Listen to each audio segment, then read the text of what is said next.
Chapter 1. The Climino. There's really no need for all this violence. It was common knowledge in Zilveron City that to lie to a guardian meant death. I knew this in a first-hand, painful way that most other Zilverons did not. Almost a year ago to the day, I'd watched one of the Queen's men clad in beaten golden armor gut my neighbor for lying about his age, and before that, and far worse, I'd stood silently in the street while my mother's throat had been split wide open, spilling jets of hot, peasant blood into the sun-baked sand. As the handsome guardian's hand closed around my neck now, his beautifully engraved gauntlet reflecting the glare of the twin suns overhead like a golden mirror. It was a miracle I didn't crack open and yield my secrets like a piece of overripe fruit. His metal-tipped fingers gouged deeper into the hollow of my throat. Name, age, ward. Spit it out. Low-tier citizens aren't permitted in the hub, he snapped. Like most cities, Zilveron, the great and shining banner of the north, was fashioned after the shape of a wheel. Around the city's outer limits, the spokeswalls designed to keep people contained in their wards towered 50 meters high above the shanty towns and overflowing sewers. The guardian gave me an impatient shake. Answer. Quick, go, or I'll have you dispatched through the 5th gate of hell directly. I groped loosely at his gauntlet, nowhere near strong enough to break his grip, and smirked, rolling my eyes up toward the bone-white sky. How am I supposed to tell you anything if I can't fucking breathe? The guardian's dark eyes simmered with rage. If anything, the pressure he applied to my windpipe intensified. You have any idea how hot it is down in the palace cells during reckoning? Thief, no water, no clean air. The reek of rotting corpses is enough to make the high executioner vomit. You'll be dead within 3 hours. Mark my words. The palace cells were a sobering thought. I'd been caught stealing once before, and had been sent down there for a grand total of 8 minutes. 8 minutes had been enough. During reckoning, when the Soons, Belia, and Min were at their closest, and the afternoon air shivered with heat, baned below ground in the festering sore that passed as a prison beneath the immortal Queen's palace, would not be fun. And besides, I was badly needed above ground. If I didn't make it back to the forge before dusk, the deal I'd spent hours brokering last night would fall through. No deal meant no water. No water meant the people I cared about would suffer. Much as it irked me, I submitted. Lisa Fasick, 24. Single. I winked at him, and the bastard squeezed harder. Dark hair and blue eyes weren't common in the Silver City. He would remember me. The age I'd given him was real, as was my pathetic romantic status, but the name I'd provided wasn't my real name. No way I was handing that over without a fight. This bastard would shit himself if he realized he had the Ceres Fane in his grasp. Ward. The guardian demanded. God's alive. So insistent, he was about to wish he'd never asked. The third. The guardian shoved me down onto the blistering sand, and superheated particles scorched the back of my throat as I accidentally breathed them in. I sucked my next breath in through the sleeve of my shirt, but, filtering out the sand that way only did so much. A couple of grains always worked their way through the fabric. The guardian staggered back. Residents of 3rd Ward are quarantined. Punishment for leaving the ward ISS. There was no punishment for leaving the 3rd. No one had ever done it before. Those unlucky enough to find themselves scraping out a living in the dirty back alleys and stinking side streets of my home usually died before they could even think about escape. Standing over me, the guardian's anger shifted into something closer to fear. It was then that I noticed the small plague bag hanging from his belt and realized that he, like thousands of others in Zilveron, was a believer. With a panicked lurch, he raised his foot and brought the sole of his boot crashing down onto my side. Pain stole my breath as he brought up his boot to kick me again. This was far from my first beating. I could take a shit-kicking as well as the next downtrodden scammer, but I didn't have time to accommodate Madra's fanatical followers this afternoon. I had somewhere to be, and I was running out of time. With a quick twist and a forward lunge, I grabbed the guardian just below his knee, one of the only places he was unprotected by his heavy golden armor. The tears came in quick and hot.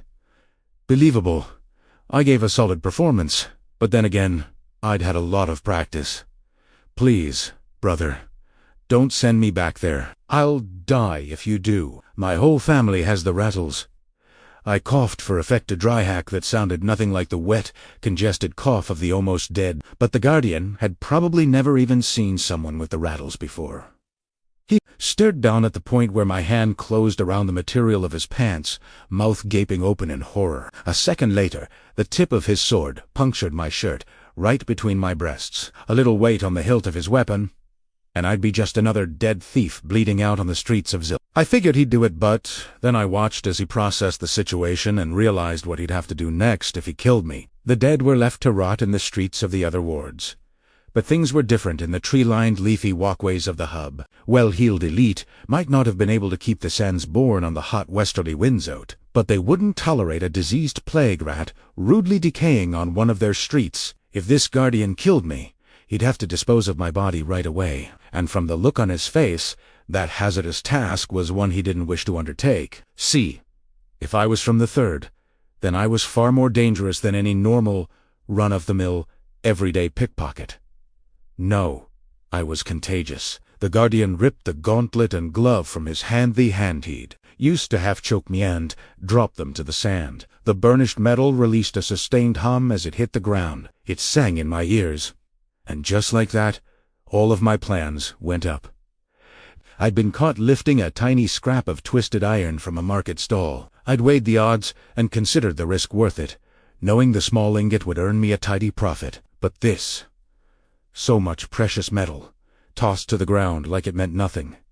This, I couldn't resist. I moved with a speed the guardian wasn't expecting. In a lithe, explosive maneuver, I sprawled forward and grabbed the gauntlet, targeting the larger of the two pieces of metal. The glove was stunning, skillfully made by a true master. The tiny circlets of gold, looped together to form a chainmail, was notoriously impenetrable by blade or magic. But the weight of the gauntlet, the solid amount of gold that comprised the piece of armor, it was unimaginable that I'd ever hold that amount of gold in my hands again.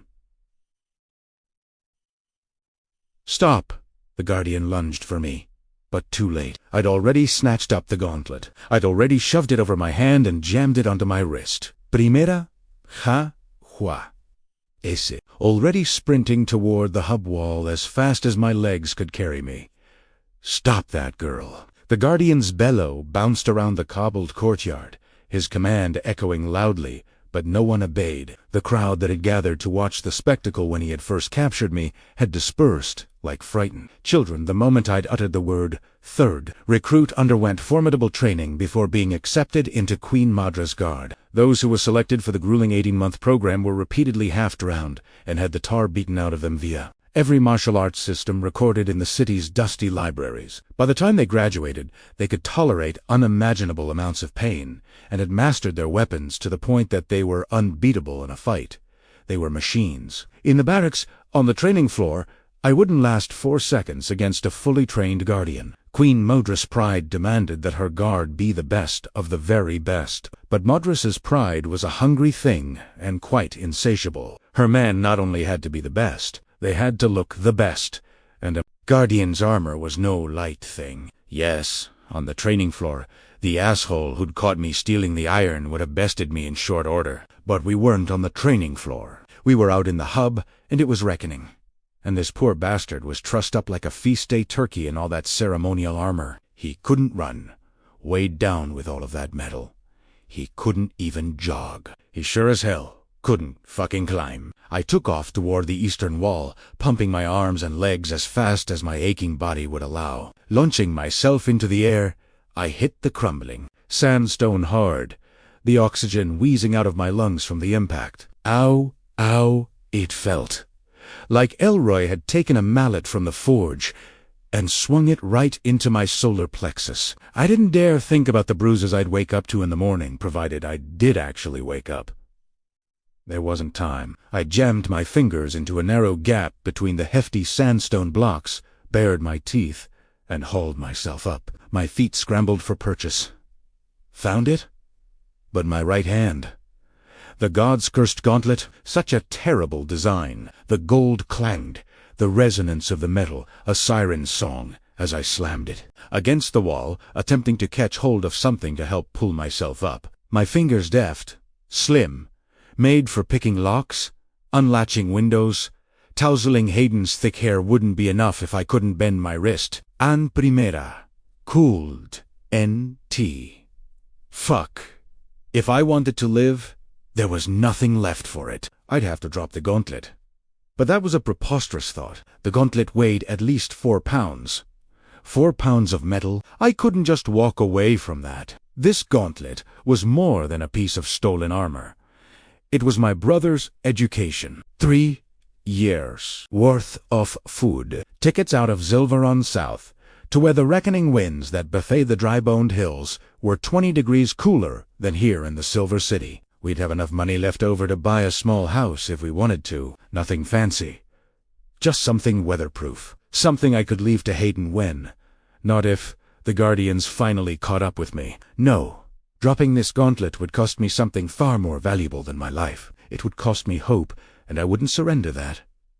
I'd rip my arm out of its socket first. So I went to work. "Don't be ridiculous, girl," the Guardian hollered. "You'll fall before you even make it halfway." If the Guardian went back to the barracks without his gauntlet, there would be consequences. I had no idea what those consequences would be, but they wouldn't be pretty. They could cut off the asshole's hands and bury him up to his neck in the sand to bake in the reckoning's heat for all I cared.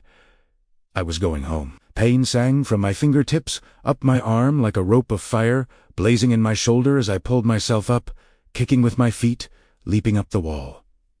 I aimed for a section of the stone that looked worn but stable, or as stable as I could hope for. If you gave it enough time, the wind ate everything in this city, and it had been grinding its teeth against Zilveron for thousands of years. The sandstone was deceptive. The city's structures and walls looked sound, but were far from it. One hard kick had been known to bring down an entire building in the past. It wasn't as if I was overly heavy, but that was neither here nor there. I was risking life and limb by slamming myself into the brickwork. It took a moment to still myself and a handful of strained curses before I felt confident enough to breathe again.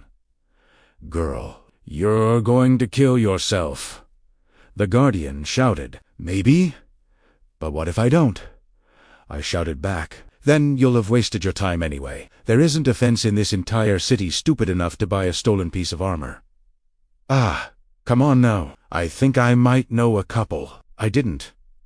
No matter how tight things were, no matter how many families starved and died, not one resident of Zilveron would dare to deal in something as a moment to collect myself. If I moved the armor to the other wrist, would I drop it? More importantly, would I be able to hold onto the wall with my weaker arm while I performed a swap? There were too many variables to calculate, and not enough time to do so. How do you think you're getting down the other side, child? Huh! The gall of the bastard! His shouting was quieter now. I was 50 feet up, close enough to see the top of the wall, far enough from the street for a bristle of cold sweat to break out across the back of my neck when I looked down. I slammed my hand down on top of the gauntlet, and the piece of stolen armor stilled. The glinting specks of quartz fell back into the sand. "I'll find you, girl. I swear it. Drop that gauntlet, or make an enemy for life." At last, there it was, a tinge of panic riding the Guardian's plea. The truth of the situation had caught up with him. I wasn't going to fall to my death. Neither was I going to accidentally drop the armor he threw to the ground in disgust once he really said he'd touched a plague rat. I'd slipped through his bare fingers, and there was nothing he could do about it beyond shouting threats up at a ghost in the sky, because I was already gone. The idiot below wouldn't be the first enemy I'd made out of one of Madra's men, but I wouldn't be giving him another thought. I was far more concerned with all of the incredible things I was going to forge with his impressive gauntlet. But first, I was going to melt the glorious thing down to slag. Chapter 2. Glassmaker. Nitrogen monoxide. Absolutely not. Not here. Not in my furnace. Elroy glared at me like I was a four-headed serpent, and he didn't know which one of my heads would strike him first. I'd upset the old man a million different times, a million different ways, but this disapproving look was new. His expression was one of equal parts disappointment and fear, and for the briefest of moments I questioned my decision to bring the gold into the workshop. Where else would I have taken it, though? The loft over the tavern where Hayden and I had been sleeping these past 6 weeks, which was infested with cockroaches and stank worse than a sand badger's set. We'd found a way into the mirage through a damaged section in the cracked slate roof. We were quiet when we crept in there to sleep amongst the rotten, long-forgotten wine crates and moth-eaten stacks of heavy, folded canvas, and so far we hadn't been discovered. But my brother and I weren't stupid. It was only a matter of time before we were found out, and the proprietors of the public house evicted us from their attic space at the end of a blade. There'd be no time to collect our belongings. We didn't have any belongings aside from the clothes on our backs. Hiding the gauntlet there would be folly. Elroy's workshop was the only place I could take Italiano. No matter what, I needed to use the furnaces. I didn't have a choice. If I didn't melt down the metal and make something else out of it. Very Gottscursed quickly. The gauntlet was a millstone around my neck that would wind up getting me tortured and killed. It's bad enough that I had to tell Jadis Wade that you weren't here. An hour ago? He was furious, said you'd broken some trade agreement with him. But then you show up here with that thing. What the hell were you thinking? The despair leasing Elroy's voice made me regret showing it to him. Why did you take it in the first place? We'll have Madre's vipers scouring this place with a fine-toothed comb, searching for it. When they find you, they'll flay the skin from your bones in the square for everybody to see. Hayden will be right there next to you.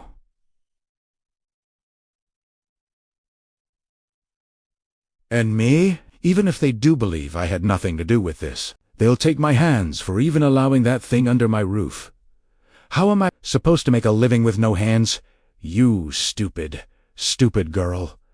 Elroy's business was glass, with an abundance of sand at his fingertips. He'd made it his life's work to become the best glassmaker and glazer in all of Zil. Only those living in the hub were rich enough to afford windows, though.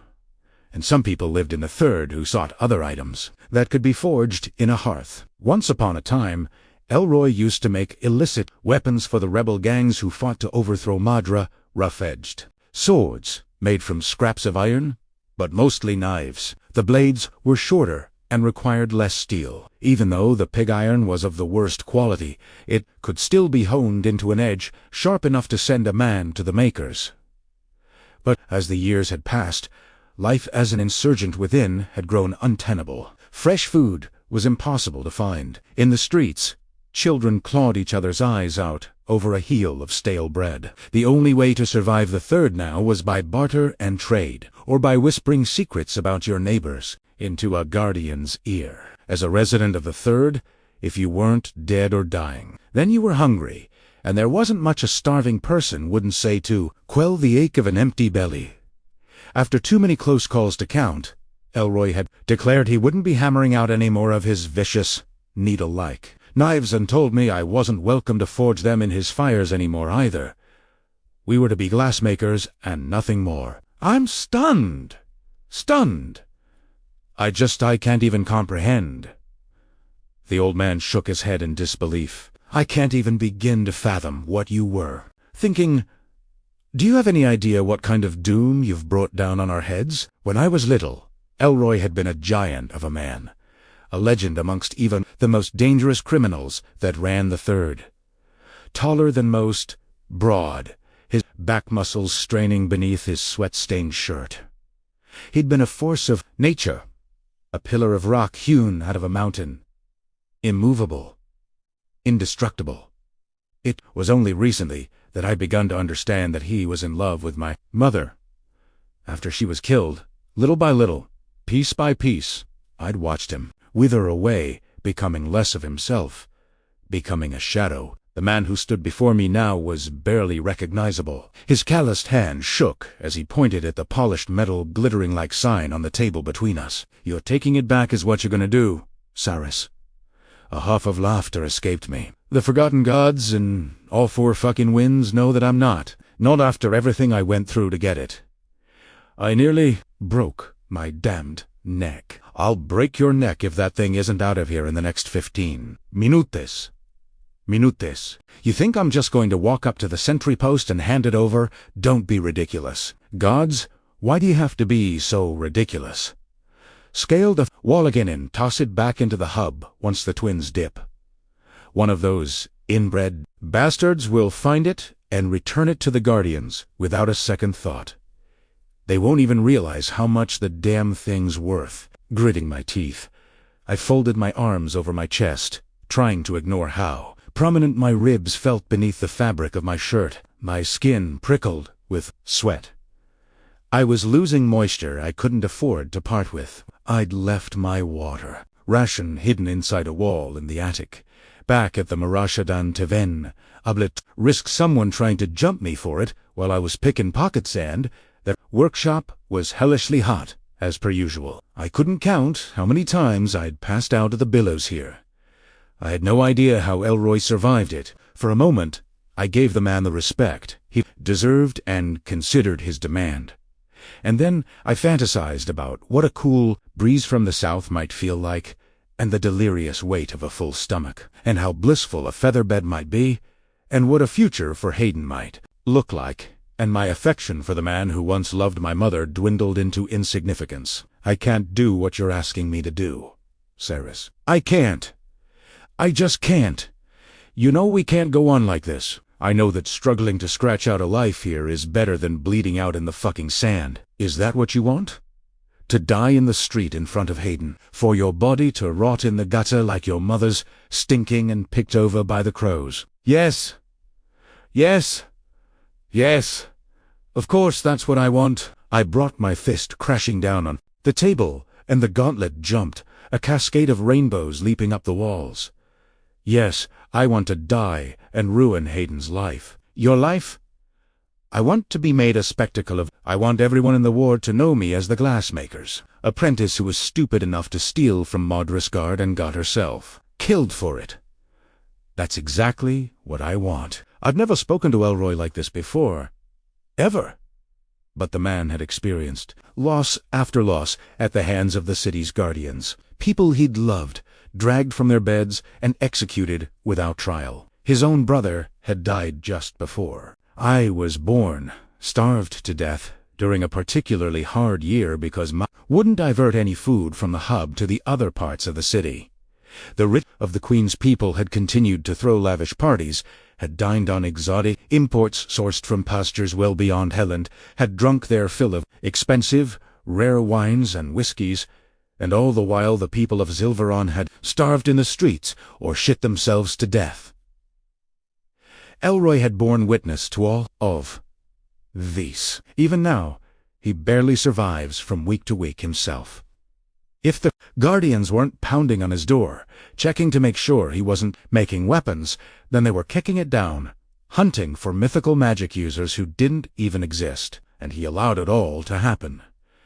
Just sat there and did nothing. He'd given up, and there wasn't a single part of me that could accept that. Elroy's heavy brows shot through with gray, bunched together, his eyes darkening. He was about to launch into another one of his rants about staying out of the Guardian's way, avoiding drawing attention to ourselves, about how cheating death here was a daily miracle that he thanked the makers for each night before he passed out in his shitty cot. But he saw the fire simmering inside me, ready to burn out of control. And for once, it gave him pause. You know I fought. I did. I fought the same way you want to fight now. Gave everything I had, sacrificed every last thing I held dear. But this city is a beast that feeds on misery, pain, and death, and it's never full. We can throw ourselves down its throat until there's none of us left, and we won't have made the slightest lick of difference. Saris, the people will suffer, people will die. Madra reigned over this city for 1,000 years. She will live as she has ever lived, and the beast will still feed and demand more. The cycle will go on, forever until the sand swallows this cursed place, and there's nothing left of us but ghosts and dust. And then what? And then there will have been the people who fought for something better, and the people who laid down and took it. I spat, snatching up the gauntlet I made to tear out of the workshop. But Elroy still had a little speed left in him yet. He grabbed my arm, holding me back long enough to look me in the eyes. Pleadingly, he said, "What if they track you down and realize what you can do, the way you can affect metal? It's a parlor trick, Elroy. Nothing more. It doesn't mean anything." Even as I spoke, I knew I was lying. It did mean something. Sometimes objects shook around me. Objects made of iron, tin, or gold. Once I'd been able to move one of Elroy's daggers without touching it, so that it had spun around and around on my mother's dining table, balancing on its crossguard. But so what? I met his exasperated gaze. If they track me down, they'll kill me for a slew of other reasons before they kill me for that. He huffed. "I'm not asking for you. I'm not asking for me, either. I'm asking for Hayden. He's not like us yet. The lad still laughs. I only want him to keep that innocence a little longer. And how's he going to do that if he watches his sister? Ang? Ang." I tore my arm free, my jaw working. 1,000 cold, hard insults clambering over one another, competing to be first out of my mouth. But my anger had fled me by the time I spoke. "He's 20 years old, El. He has to face reality at some point. And I am doing this for him. Everything I do is for him." Elroy didn't try to stop me again. There were ways in which Hayden and I were similar. His height, for instance. We were both tall, lanky creatures. We shared the same sense of humor, and were both champions at holding a grudge. We both adored the briny, sour tang of the pickled minnows the skiff merchants occasionally returned from the coast wheat. But apart from our shared personality quirks, and the fact that the two of us loomed over most people in a crowded room, there wasn't much about us that was alike. Where I was dark-haired, he was light.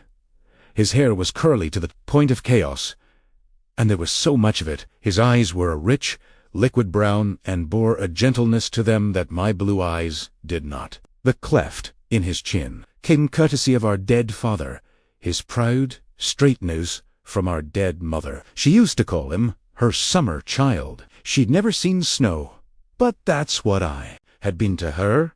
Her ice storm, distant, cold, sharp. It didn't take long to find Hayden. Trouble had a way of following him, and I was an expert at seeking it out, so it was no real surprise that I almost tripped over him, sprawled out and bleeding into the sand in front of the house of Kala. Kalas, as it was known by most, was one of the only places in the ward that would trade food and drink for goods instead of money. A chancer with empty pockets and an empty belly could also gamble for goods with some of the tavern's more disreputable types, if they were brave or stupid enough.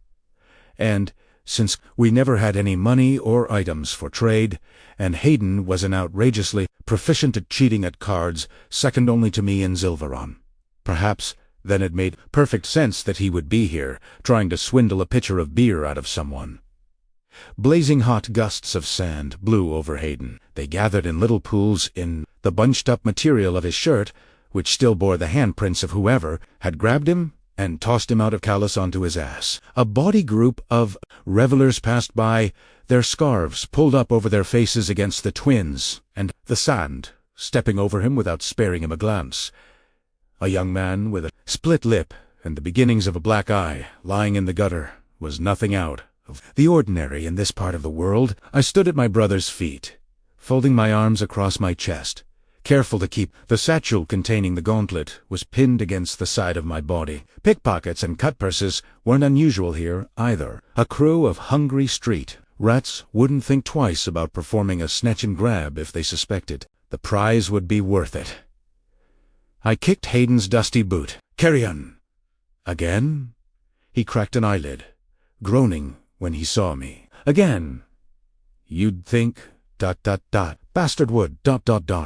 have better things to do than beat the shit out of me." He gingerly clutched his ribs, suggested a few of them might be broken. I nudged him with the toe of my boot, considerably harder this time. "You'd think you might have learned your lesson and would steer clear of him by now." "Ah! Ceres! What the hell?" "Where's your sympathy?" in Carrion's back pocket, right alongside the money I gave you to buy water. I considered bruising the other side of his ribs, but the sheepish smile he sent my way doused my anger. He had that way about him. He was foolish and careless more often than he wasn't, but it was impossible to stay mad at him for very long. Offering him my hand, I held him to his feet. After much grumbling and complaining, Hayden dusted off his shirt and pants and adopted a grin that implied he'd discarded the ache in his ribs and felt brand spanking new. Yano, if you have a chit, I bet I could win back the water money and the red scarf Elroy gave me. Ha! Keep dreaming, buddy! I skirted around him and jogged up the steps to the tavern. As always, Callus was packed to the rafters and stank of stale sweat and roasting goat meat. A dozen heads swung in my direction as I entered, a dozen pairs of eyes going wide when they observed who had just walked in. Hayden was a daily visitor here, but I only ventured across the tavern's threshold when I'd had a bad day. I came here to blow off steam, to fuck, to fight. A wild array of outrageous things was whispered about me behind the backs of sunburned hands here, that a man might either get lucky or be beaten, unconscious, depending on my mood when I sat my ass down at the bar. I didn't sit at the bar today, peering over the drunken rabble before me. I craned my neck, searching for a flash of color amongst all of the dirty whites, grays, and browns. And there he was. There he was, sitting at a table on the far side of the tavern with three of his dim-witted friends, his back to the corner so he could keep a weather eye on the crowd. Carrion Swift, the most notorious gambler, cheat, and smuggler in the entire city. He was also uncommonly good, indeed the only man in Zilveran who'd ever made me scream his name out of pleasure rather than frustration. His bright auburn hair was a signal flare in the dimly lit tavern. I beelined right for him, but my pathway was quickly blocked by a beleaguered-looking woman in her early 40s, brandishing a giant wooden ladle. "No," she said. "Sorry, Bryn." But he swore he'd leave him be. What am I supposed to do? Just let him get away with it. Bryn had a surname, but no one knew it. When asked, she'd say she'd lost it as a child and had never bothered to locate it again. She said family names made you easier to find. And she was right. As proprietor of the House of Kala folks, who didn't know any better, tried to call her Kala, presuming she'd named the place after herself, but she'd glower at them and show them her teeth. Where she was from, Kala meant funeral, and Bryn didn't appreciate being likened to death. Doesn't matter to me whether he gets away with it or not. She cast a baleful sidelong glance at Hayden, who had skulked back into the tavern on my heels, looking rather sheepish. He knows Carrion cheats, and I don't need another full-blown brawl breaking out in here. Not tonight. I've already had two. Tossed the chairs out the back for mending. Thanks to that swine and your idiot brother. I'm not an idiot, Hayden objected. You are an idiot, Bryn insisted. You're also on a 24-hour ban. Back outside with you. If your sister pays, I'll have someone bring you a cup of ale on the steps. I'm not paying for anything. Hayden had the nerve to look disappointed. Well, I'm not leaving without that scarf, he said. My lungs will be flayed raw by the time I get home. Best hold your breath. Then, go on. Out with you. Bryn waved the ladle menacingly in Hayden's direction, and my brother paled. He eyed the spoon as though he'd already been introduced to it once today and was well aware of what it could do. I wouldn't have been surprised if Bryn had given him the black eye. Rather than I'll get the scarf for you. Go and wait for me outside, I told him. You'll not be taking it by force, Bryn warned. She swung the ladle in my direction, but it didn't have the same effect on me, and she knew it. A weapon had to be considerably shinier and a whole lot sharper to make me blink.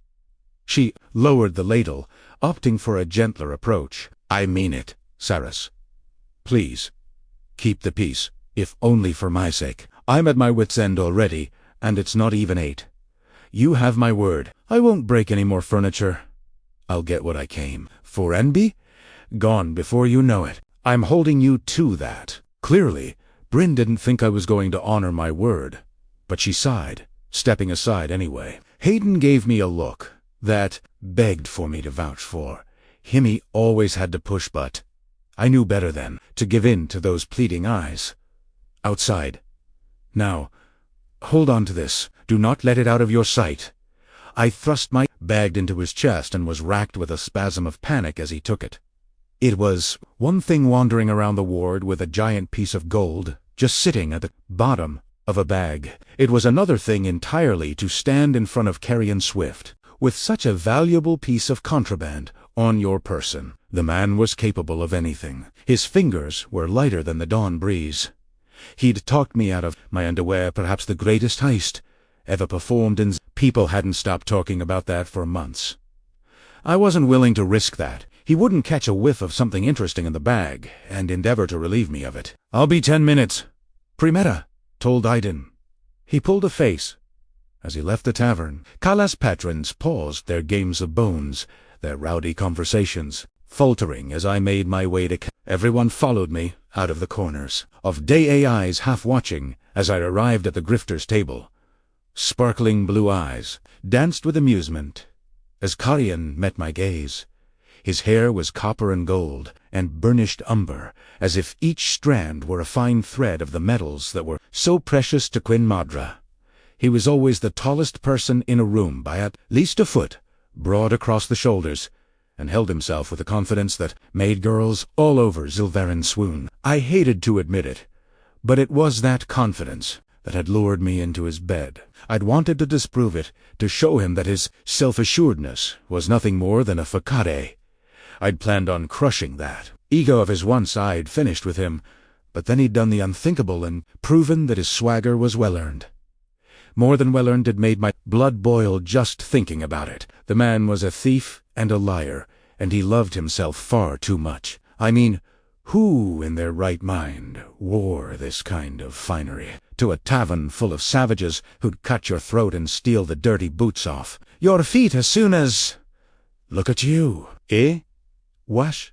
Mad. Asshole, I said stiffly, by way of greeting. He grinned, and my stomach rolled in a weightless way that made me curse. Under my breath, "Bitch," he replied. "Nice to see you. I didn't think we were ... spending time together anymore." His friends guffawed like morons, elbowing each other. Even they knew that this was a prod from Carrion. The last time I'd seen him, I'd been scrambling out of his bed, clutching hold of my bundled clothes, swearing on the forgotten gods and all four winds that I'd rather die than stick around for a repeat performance of the show he'd just put on. For me, he knew he'd won. The supercilious prick hadn't been shy about it. He'd told me I'd be back for more, and I'd told him in very colorful language that I'd snap his cursed cock right off his body if he ever tried to come near me with it again, or something to that effect. Anyway, I got straight to the point, ignoring his friends and his suggestive barb. "You promised you wouldn't gamble with Hayden again." Carrion angled his head, eyes drifting upward as he pretended to think about this. "Did I?" he asked, incredulously. "That doesn't sound like me at all." Carrion, the bastard, sucked in a sharp breath, his attention snapping back to me. "She said my name." He pretended to swoon. "You all heard it. She said my name." Again, this earned a round of snickering from his infantile "Not only did you break your word, but you beat the living shit out of him, Carrion." "Oh, come on. Don't be so sour." He held out his hands, palms up, fingers splayed. He begged me to play with him. Who am I to say no? And if I'd beaten the living shit out of him, I wouldn't have seen your little brother sulking around by the bar just now, would I? He'd still be out on the street, spitting blood into the sand. I hit him, ... He thought about it. Once, maybe twice. That only qualifies as a light beating. And what's a light beating between friends? Hayden isn't your friend. He's my brother. Messing with him is against the rules. Carrion leaned forward, propping his elbows against the table. He bounced his eyebrows in the most infuriating way. I never met a rule I didn't want to break. Sunshine. We had a deal. I specifically remember saying I wouldn't interfere with your supply lines to and from the hub, and you said you wouldn't mess with Hayden anymore? He frowned. Yeah, I suppose that does ring a bell. The goal. The nerve. The out-and-out audacity. So then why are you gambling with him? Maybe my memory's patchy these days, Karian mused. You do get hit in the head a lot. Or maybe, he said, swirling the ale around in his glass, I knew if I messed with Hayden, I'd get to see you. And maybe that was an opportunity too good to pass up. You broke my brother's ribs just so you'd get to see me. I couldn't have heard him correctly. There's no way he'd be insane enough to hurt Hayden for such a ridiculous reason. Karian's tone was suddenly sharp when he fired back. No, Sarah Subroke, them because he tried to stab me with one of your knives when I wouldn't play another round. Even your brother doesn't get away with that. My shock was a cold, dead weight in the pit of my stomach. He wouldn't. He did. Karian drained his ale. When he set his empty glass down, his charming smile had returned. Now that you're here, you might as well join me for a drink. No hard feelings and all that. It was amazing how quickly Karian could flit from one emotion to another. Also impressive was his ability to delude himself completely and utterly whenever it suited him. I am not drinking with you. It makes no difference. If Hayden deserved what you did to him, he probably pulled the knife on you because he was trying to get his mask back. He wouldn't have needed to do that if you hadn't encouraged him to gamble. You like whiskey, right? Does double sound good? He was getting to his feet. Carrion! I am not drinking with you. The handsome snake attempted to slide an arm around my waist, but I dealt with predators far quicker than him. Ducking back, I put 3 feet of space between us, hands itching to move to my knives, the ones Hayden hadn't borrowed. But I'd given Bryn my word. There'd be no fighting. Karian's eyes traveled down my body, his smile broadening when they skimmed over my hips, and the memory of his tongue skimming over my hips slammed into me out of nowhere, drawing a wave of heat to my cheeks. You're pretty when you blush. You know. The god's cursed thief didn't miss a thing. I tell you what, sit down and have a drink with me, and I'll give you Hayden's mask. No deal. No deal. He seemed genuinely surprised. Enduring 15 minutes at a table with you is worth more than a ratty mask, you vulture. Who said anything about 15 minutes? You know, I like to take my time when I'm enjoying myself. Holy martyrs, I did my level best to block the other memories that were trying to shove their way to the forefront of my mind. Karian wanted his off, the cuff kamen, to remind me of how long he spent working with his tongue between my thighs. He wanted me to recall just how long he held back his own, pleasured like it was his god's cursed Job, while he teased out mine. I wouldn't give him the satisfaction. 1 drink. 15 minutes, and I want the chits back that you took from him, 2, plus another 5 on top for the inconvenience of having to breathe the same air as you. Karian arched an eyebrow. Considering me, I already knew I wouldn't like what was about to come out of his mouth. Severus, if I knew I could buy your time, I'd be bankrupt, and you would be a very rich woman. You'd have spent the past 3 months on your back, begging for me to ride you harder, and 1 more word, and I'll relieve you of your fucking balls. Thief, I snarled. What he lacked in manners, Karian Swift made up for in common sense. He knew when he was about to cross a line that would cost blood to uncross.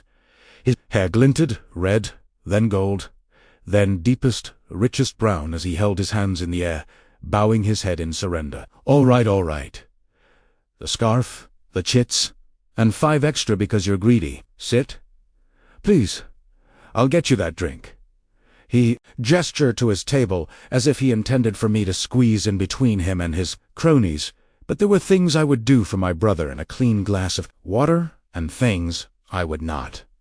I picked out an empty booth 3 tables away and went and sat there instead. I was going to kill Hayden. Kill him. What was he playing at?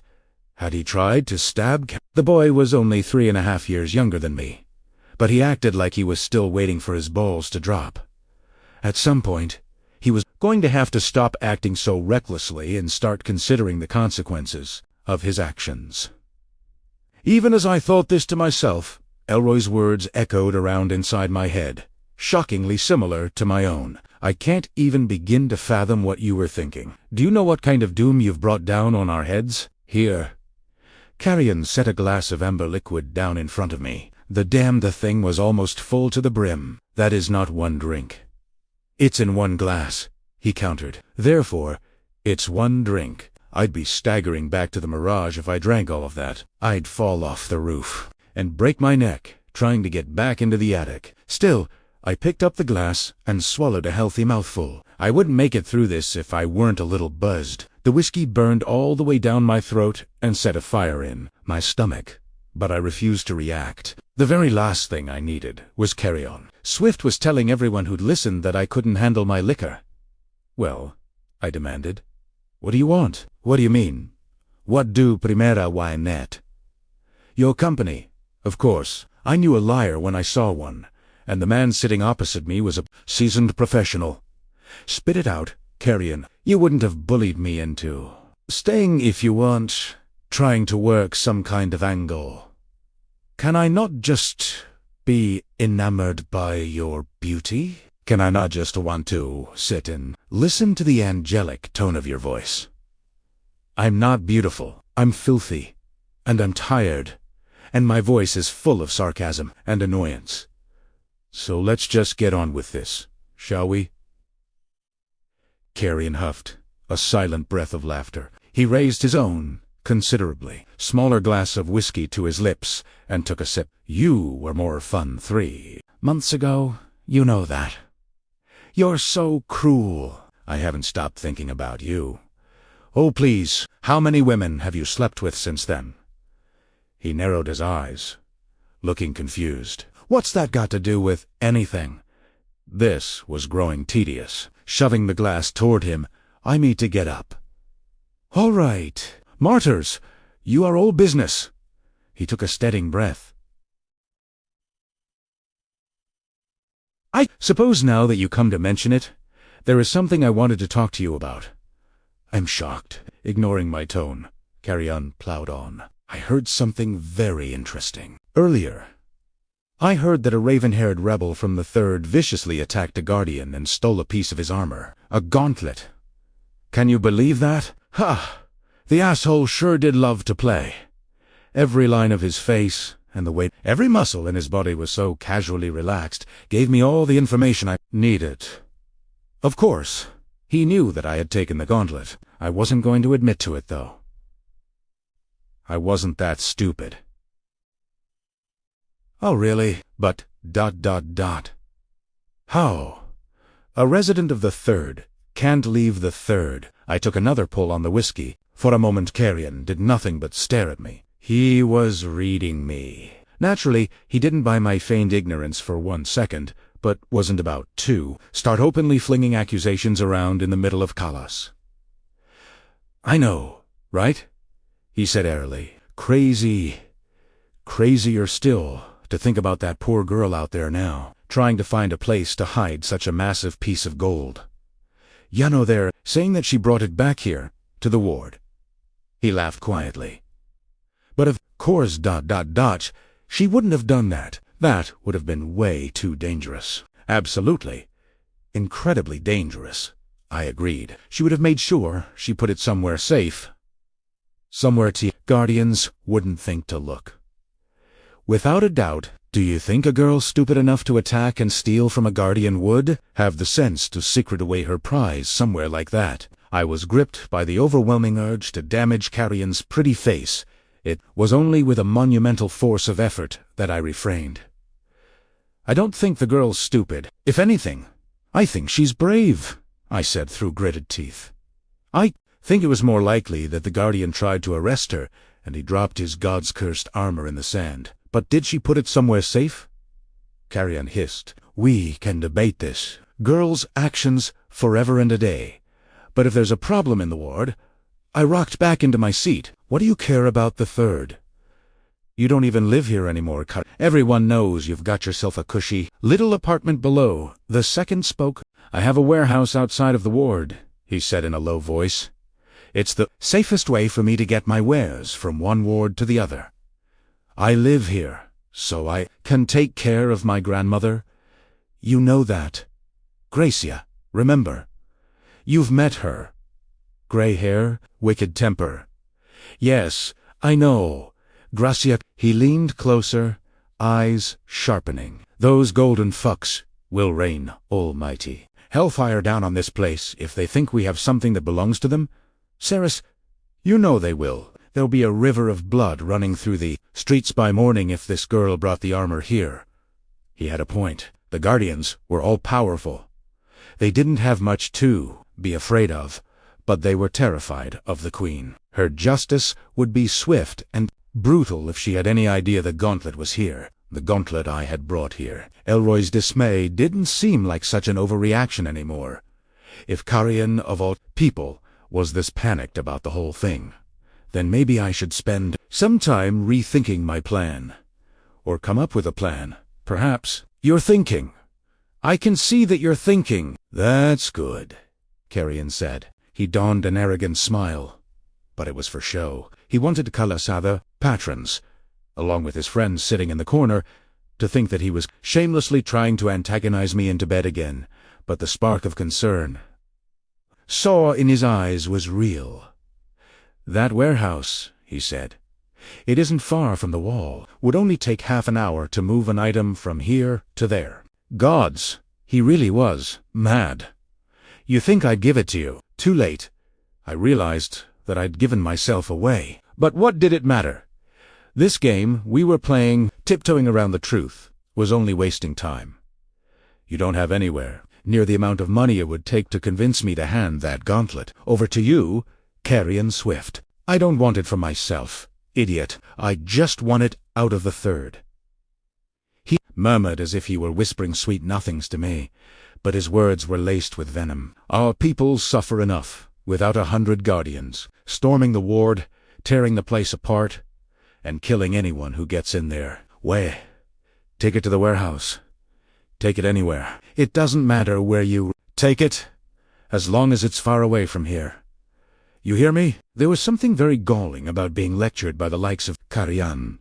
He was one of the most selfish, most arrogant men alive. He loved for the world to believe that he didn't care about anyone or anything but that he did care, and I had done something so selfish that he couldn't stand by and watch it happen. Gods. I threw back another manful gulp of whiskey and discarded the rest, pushing the glass away. "I have to go." "You're going to fix it?" Carian's pale blue eyes drilled into me as I stepped away from the booth. "I'm going to fix it," I snarled back. "Good." Oh, and Ceres. The guy just didn't know when to quit. He spun around, scowling at him. "What? Why?" "Even filthy and tired. You're still beautiful. Gods and martyrs," I whispered. He was relentless. Carian Swift's silver tongue didn't bother me for long, though I had bigger things to worry about. When I stepped out into the brilliant evening, Hayden was gone, and so was Tia. Gauntlet. Chapter 3. The kindest purpose. He never listened. Sure, he acted like he did. Repeated back the words you said to him, nodded his head. But when it came down to it, Hayden refused to do what was asked of him, never paid attention, and then typically went and did the one thing you begged him not to. Normally, the stakes were pretty low when he misbehaved, but today the stakes were more than high. They were astronomical. They were catastrophic. I did my best to walk calmly in the direction of the mirage. There was every chance Hayden had grown bored of waiting for me and decided to make his way back to the other tavern with the bag. But the more I played out the various scenarios in my head and thought about which was more likely, a creeping panic began to tighten a handhold around my throat. If he'd looked inside the bag, if he'd gone rummaging around in there, Martyrs only knew where he was now and what the hell he was up to. The twins beat down on the top of my head, their punishing heat making my mind swim. When was the last time I drank any water? This morning? No, I'd saved my ration for when I got back to the forge, but after the disagreement with Elroy, I'd forgotten to collect it. I should not have had that whiskey. Once I was a respectable distance from the house of Kala, he broke a nervous trot, and then a jog. I tried to look casual, but there was no such thing as a casual jog in The people here conserved energy as best they could. There was only one reason a person might run here, and that was if they were being chased. Suspicious eyes trailed after me as I darted through the streets, past crumbling sandstone houses and covered market stalls owned by vendors selling stringy roasted meats, swaths of cloth, and pungent herbal remedies from the north. Familiar, faded posters papered the alleyways, promising hefty rewards for any information leading to the capture of suspected magic users. I knew the side streets of my ward like the back of my hand. The left up ahead would take Mi Barayana Breen's Placemai. Mother used to send Mi Barayer when she'd heard the traders had come back with fruit. Unlike the rest of the thirds, smugglers, Rayana only traded in food and water. Her illegal trade would still get her hands chopped off for her, but they wouldn't get her killed. Ahead on the right, however, another trader had set up shop. Vorith Shah peddled snake oil, tiny fragments of metal that he claimed contained traces of arcane magic. The stuffed, stinking feet of sand rabbits that were said to ward off disease. Glass vials full of cloudy liquids that were supposed to bestow gifts upon you if you drank them. Gifts that had long since been lost to us, umans wherein, longer capable of reading each other's minds, or making the blood boil in their enemies' veins, or granting themselves eternal luck. Everybody knew that we'd been stripped of those heretical powers hundreds of years ago, but Sastil made a handsome living selling useless trinkets to the hopeful and the desperate. He had outlandish explanations for the eternal question that all Zilvarans asked, in hushed whispers behind closed doors. How, after over 1,000 years, did the queen still live? Madra was human, so why didn't she die? He claimed to have access to the font of her eternal youth and peddled that in bottles, too. Shah was also known to buy artifacts. If a thief found themselves in possession of a very niche item, Shah could theoretically connect you with an interested buyer, but there was also a chance he might gut you and pick your body clean before leaving you out for the drift crabs. Catch him on a bad day, and by the next morning, there'd be nothing left of you but sun-bleached bones. Tell me you didn't, I muttered under my breath, taking the right. Hayden, Fane, tell me you did not try to take that gold to SHA. A piercing cry tore the arid air apart. It was distant, muted, but it came from the east and set my teeth on edge. The mirage was to the east, and the only time anyone screamed like that in the third was when a guardian was taking liberties or spilling blood. Instinctively, I knew. I felt it in the marrow of my bones. The cry had something to do with Hayden. My brother was in danger. I was running before I had time to think. The streets blurred by in my peripherals. My heart thrummed out a chaotic rhythm. Fear pooled like acid in my gut. Behind me, out of nowhere, came the sound of clanging metal. Stop her! Stop that girl! The shout came from behind. Guardians? 5 of them? 10. I risked a glance over my shoulder, but all I saw was a wall of brilliant, flashing gold. The thunder of their boots striking the ground flooded my ears. Gods, Saris, move. Fucking move. I urged myself on, digging deep. I had to run faster. If they caught me, I was done for. Hayden was done for. Another eerie, agonized cry stopped my heart for a moment, but I willed it to pump again, needing it to drive me forward. I would not be run down in the streets by these bastards. I fucking refuse. The residents of the third shouted, leaping out of my way as I hurtled past. Them. The guardians bellowed orders, again commanding someone to stop me, but no one did. I was known here. The people I tore past loved me because they'd loved my mother. They also hated me because I was a troublemaker and a thorn in their side. But even so, they hated the guardians more. My lungs burned, my muscles screamed, begging for mercy, but I ran faster, pushing myself to the brink of exhaustion. The twins throbbed in the sky. washing the streets in a pale golden light, the larger of the two suns rimmed with a strange blue corona as I barreled toward the mirage in the attic. And hopefully not my brother. If he had any sense whatsoever, he'd have seen the Guardians or overheard talk of Modra's god flooding the third. That was a lot to hope for. Hayden wasn't very observant at the best of times, and Carrion had rung his bell for trying to shank him. He was probably still lost in his own little world, griping bitterly about the money he lost and his stupid fucking scarf. I dragged my own scarf from my face, gasping for air, only to receive a lungful of blistering sand particles as I sped around the dumpling stand on the corner of Lark Street Halt. "Stop right there!" Terror made me skid to a stop. It closed around me like an iron fist, squeezing my ribs to breaking point as I took in the scene playing out in front of the mirage. I'd never seen so much gold in one place. A multitude of glittering suns reflected off vambraces, chest plates, and gauntlets, forming brilliant white gold orbs, bright enough to burn the retina. Spots and flares traced across my vision as I looked from one guardian to the next, trying to run off a count in my head. What use was counting, though? One guardian I could outrun. I stood a fair chance of giving two of them the slip. But three guardians? No chance. And there were far more than three of Madras city guards, gathered in a phalanx formation outside the mirage. There had to be 30 of them at least, and they'd come fitted out for a fight. The swords in their hands were held ready.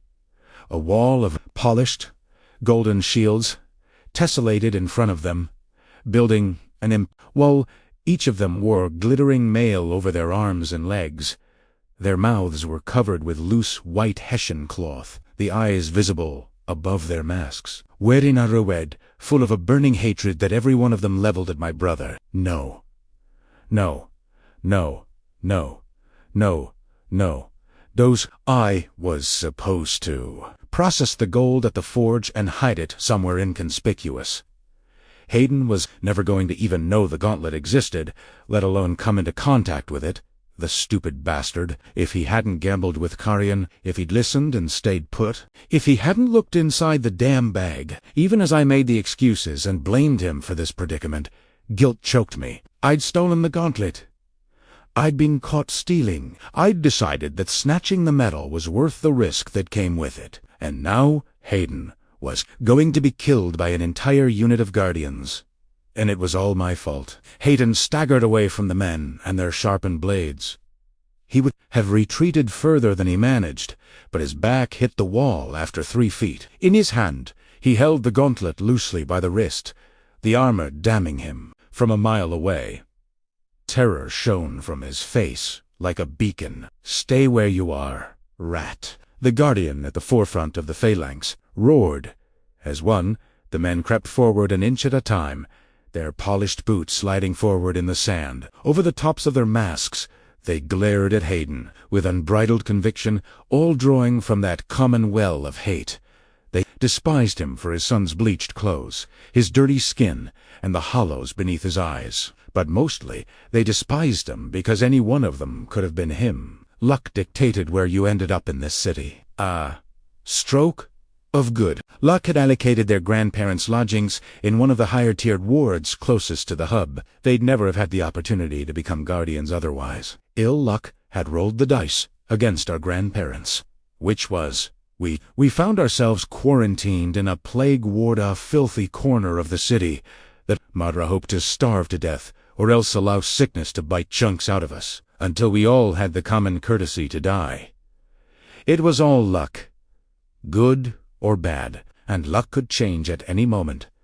"The armor in your hand is property of the Queen," the captain shouted. "Toss it, Aubert, or we'll kill you where you stand." Wide-eyed Hayden looked down at the gauntlet, staring at it as if this was the first time he realized he was even holding it. He turned the metal over, the muscles in his throat working as he tried to swallow. If he gave them the armor, they'd slap him in chains and drag him back to the palace. He'd never be seen again. If he didn't surrender the gauntlet, they'd rush him. All of that sharpened, honed metal would find flesh, and the sand would turn red, and I'd stand once again over the dying body of somebody that I loved. Neither option resulted in Hayden walking away from this, and that I couldn't bear. The captain of the Guardians stepped closer, his men following behind as one. Like some dazzling golden beast brought forth on a leash, Haydn's back pressed against the tavern door.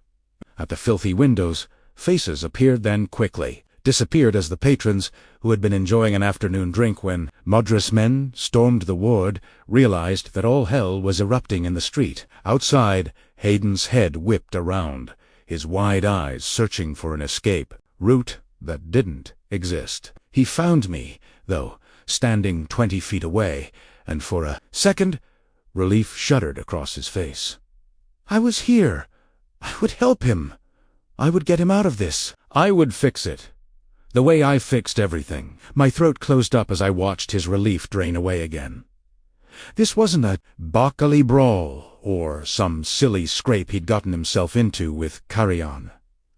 This was about as serious as it could get. He was facing down an entire unit of Guardians, and there was nothing I could do about that.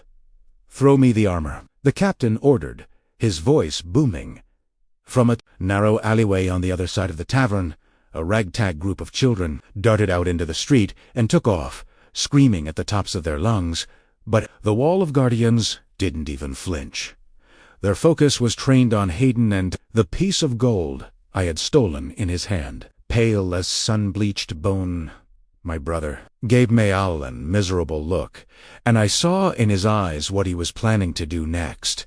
The idiot was going to run. Don't you dare, boy, the captain snarled. Obviously, he'd seen Haydn's look as well and knew what he was planning. If hadn't bolted, T-Guardians would put him down immediately. Madra wouldn't be happy if her men returned to the palace with a dead body in tow. She'd probably told them to bring her back, a living thief, one she could torture and question for hours. A corpse would prove very dull entertainment. Ceres, Haydn moaned. His fear had him by the throat. Stay right there. The captain was almost within lunging distance now. His unit bristled with pointed steel, swords at the ready. It would all be over in seconds. Haydn's eyes were brimming with tears. Ceres, I'm sorry. The word caught in my aching throat. That's it, boy. That's it. The Guardians drew closer. Wait. Stop. My challenge bounced off the buildings on either side of the street this time. The Guardians heard my shout, but only the captain deigned to glance in my direction. His attention shifted for a split second, AIS skimming over me. Then he quickly returned his focus to Haydn. This doesn't concern you. Girl, he said coldly. Get back inside and let us do our work. It does concern me. I approached, biting the inside of my cheek to steady myself. With a mouthful of copper, I spread my arms open wide. Vinte. Do. Anything wrong? I asked him to hold my bag. The piece of armor he's holding is mine. The captain's sharp eyes snapped back toward me. It is not yours. Only a member of the guard may own that armor. Wearing it is an honor that is earned, and not by the likes of you. His Hessian mask puffed outward with the force of his words. He spat each one of them, fury burning bright in his tone. This wasn't the Guardian I'd taken. The gauntlet from... No, this one was colder, harder, meaner.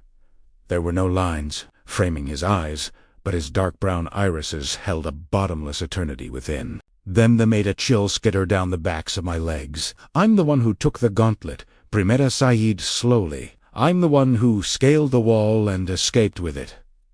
Not him. I jerked my chin toward Haydn. He had no idea what he was carrying. She's lying, Haydn said in a shaky voice. It was me. It took Italiano. Of all the dumb, half-thought-through ideas my brother had ever had, this was the most dim-witted. He wanted to protect me. I knew that.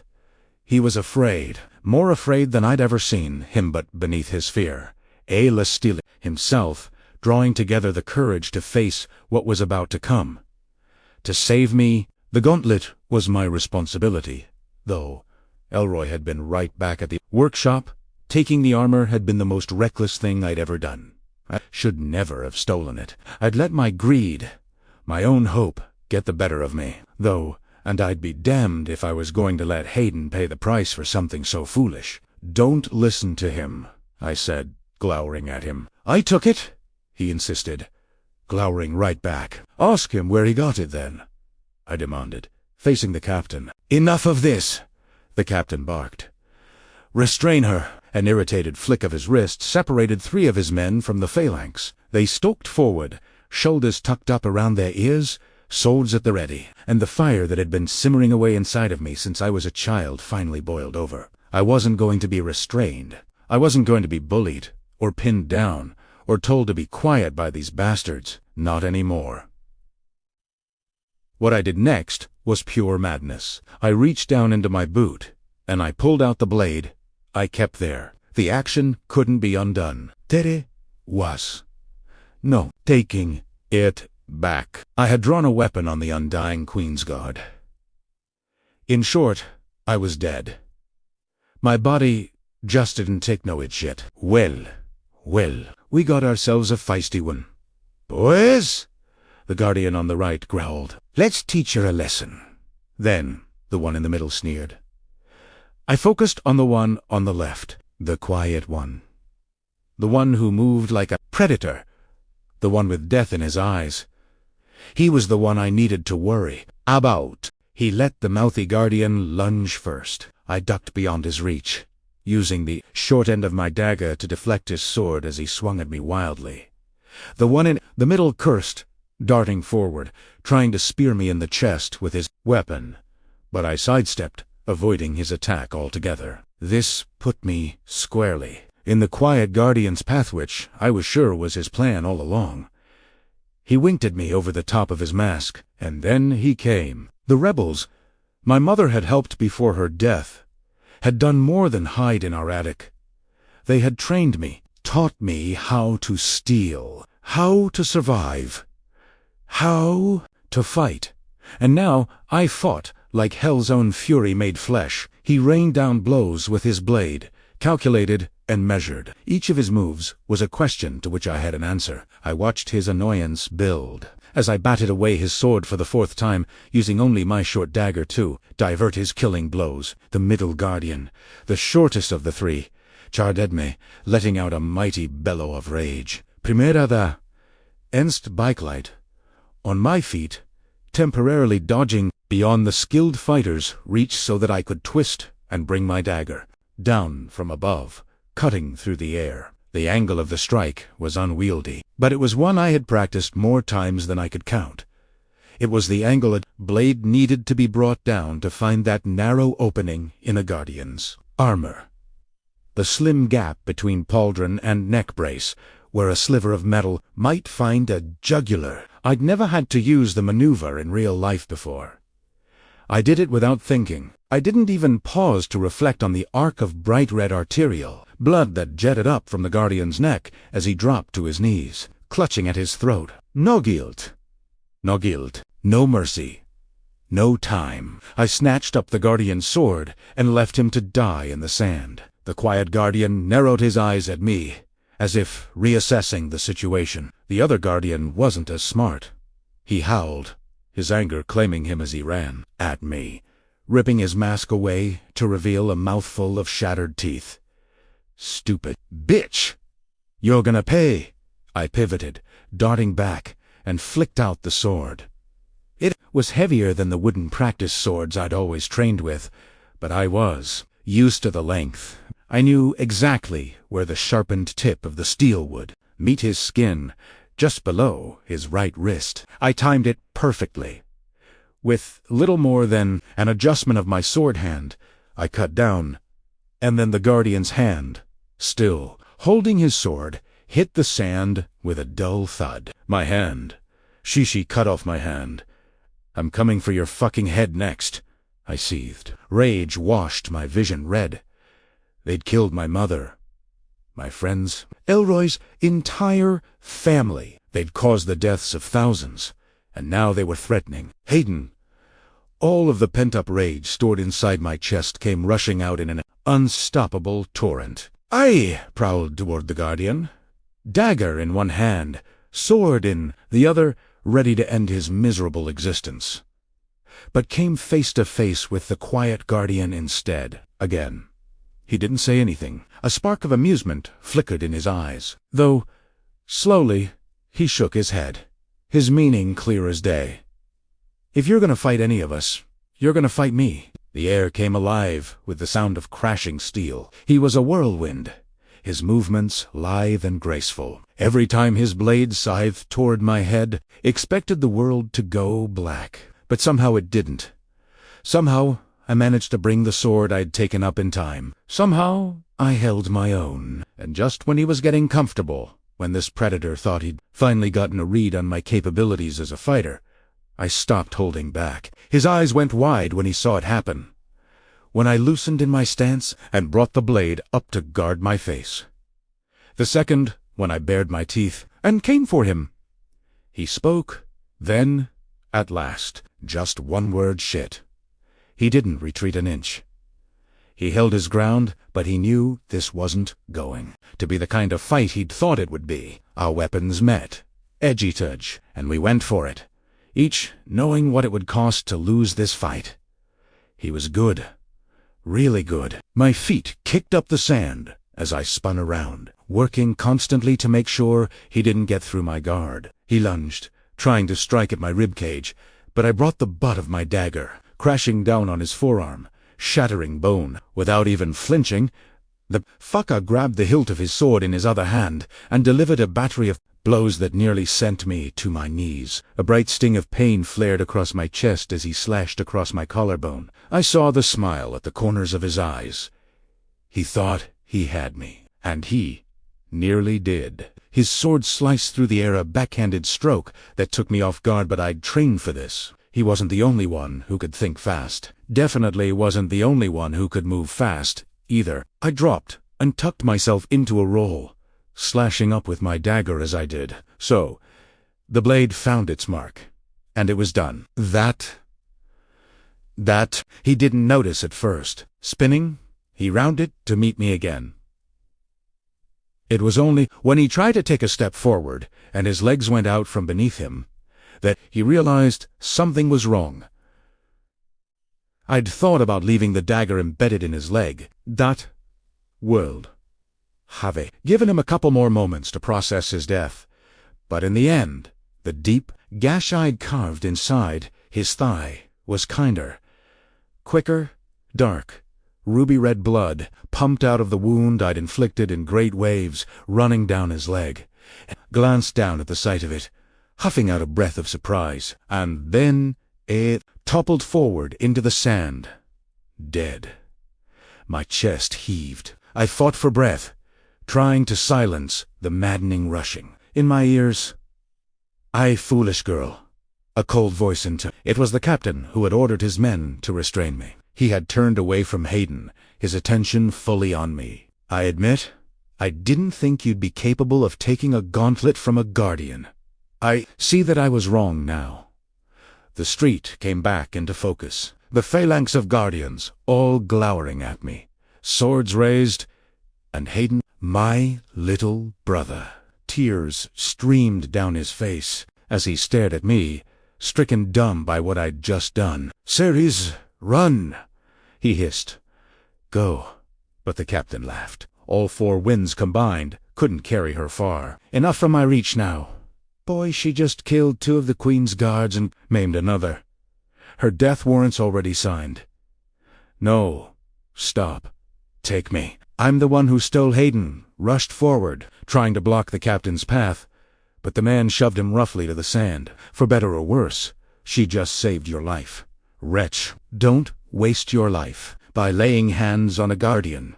2. The phalanx marched toward me, and I saw the captain was right. I couldn't outrun this now.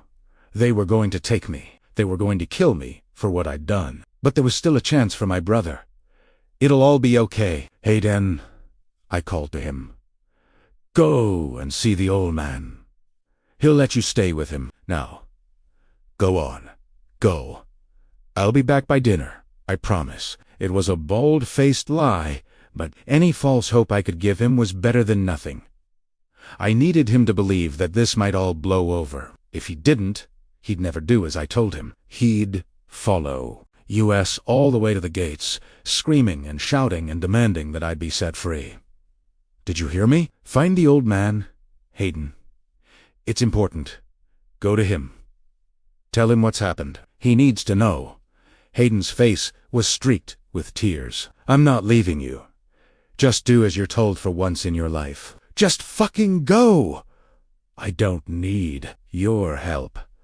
I don't want you following after me, blubbering like a little brat who needs his hand held all of the time. It was harsh, but sometimes the cruel things we said served the kindest purpose. Anger flared in Hayden's eyes, just as I'd hoped it would. He set his jaw, his arms falling to his sides, and my bag dropped to the sand. I didn't realize I was such a burden, he whispered. Well, you are, Hayden. Your entire fucking life. That's all you've been. Now leave me alone. Don't follow. Do not come looking for me. Go. Chapter 4. The price. I used to dream about visiting the palace when I was a child. I'd fantasize that. I'd be chosen somehow, stopped in the street and told that Queen Madra had noticed me, a common street rat from the third, and had decided she wanted me as a lady's maid. I'd be given beautiful dresses to wear and exotic flowers for my hair, and I'd have hundreds of bottles of perfume to choose between. Every day I would dine with the Queen, and chefs from the north would treat us to feasts, our plates overflowing with mouth-watering food. Never once would we have to eat the same meal twice. I'd drink only the best wine from Madra stores, because I would have been the Queen's favorite, naturally, and she would want only the finest, nicest things for her favorite lady's maid. As I'd grown older, the daydreaming had evolved. I was still chosen to be Madra's lady's maid, but I'd cared less about the dresses and the food. I'd wanted the position, needed to be Madra's favorite, but not so I'd be lifted out of poverty, to be kept like a novel pet. I'd suffered too much by then, known too much injustice, seen such unspeakable acts of violence that all of my innocence had been washed away. I'd needed to be chosen by the Queen so that I could get close enough to kill her. I fantasized about how I would do it each night when I closed my eyes. When my mother was slain in the streets and left to rot, those fantasies were all that kept me sane. I'd plotted a million different ways to secure myself an audience with the Eternal Virgin, Our Lady of Zilveron, most revered Queen on high. From applying for a job in the kitchens to learning how to perform in the traveling theater that visited the city during Evie Light, to scaling the walls and breaking into the palace. I'd planned every minute possibility and eventuality and decided that it could be done, and it would be done by me. I never thought I'd find myself within the palace confines under these circumstances, with my hands bound tightly behind my back, ribs bruised and cracked, and a violet bruise blossoming like a death flower beneath my right eye. I wasn't supposed to be gasping for air in a tiny, windowless box, with a reaper of sweat running down my back for 6 hours straight. This had not been the plan at all. Captain Haran, I'd learned this was the bastard's name, Ad-Tosid, unceremoniously into the tiny cell to await the Queen, and I'd been pacing up and down the length of the 6-foot-long cell ever since, counting the minutes that passed by until they turned into hours. I was counting for counting's sake, now, purely so I could shut out the dark thoughts that had been assailing me. Since my arrival, I wouldn't be any use to anybody if I let fear take root and panic to set in. The city bells were ringing, signaling day's end, when Captain Haran finally came back for me. My mouth felt like it was full of sand, and I was almost delirious from the heat, but I kept my back straight and my chin raised high as he entered the cell. His gleaming, beautiful armor was gone, replaced by a well-oiled leather chest plate, but the menacing sword, with the cloth-wrapped grip, still sat at his hip, his short sword sheathed at the other side. Adopting a casual lean up against the wall, he tucked his thumbs into his belt, and he looked me up and down. He didn't seem all that impressed by what he saw. "Where did you learn to fight like that?" he demanded. "Just hang me already and be done with it," I snapped. "If you don't, hurry up and get on with it. You're gonna miss your opportunity." He arched an eyebrow. "I wouldn't bother trying to escape." I rolled my eyes. I meant that I was dying of boredom in here. Captain Haran let out a mirthless laugh. Apologies for the delay. Don't worry. The Queen has plenty of ways of entertaining her guests. She just had some matters to attend to, and she wanted to make sure she could give you her full attention. Ooh, lucky me. I'm honored. The captain pouted, nodding. You should be. Do you know how many people Queen Madra deigns to see in person these days? Not many. I can't imagine she has that many friends. Haran rubbed the pad of his thumb over the pommel of his sword.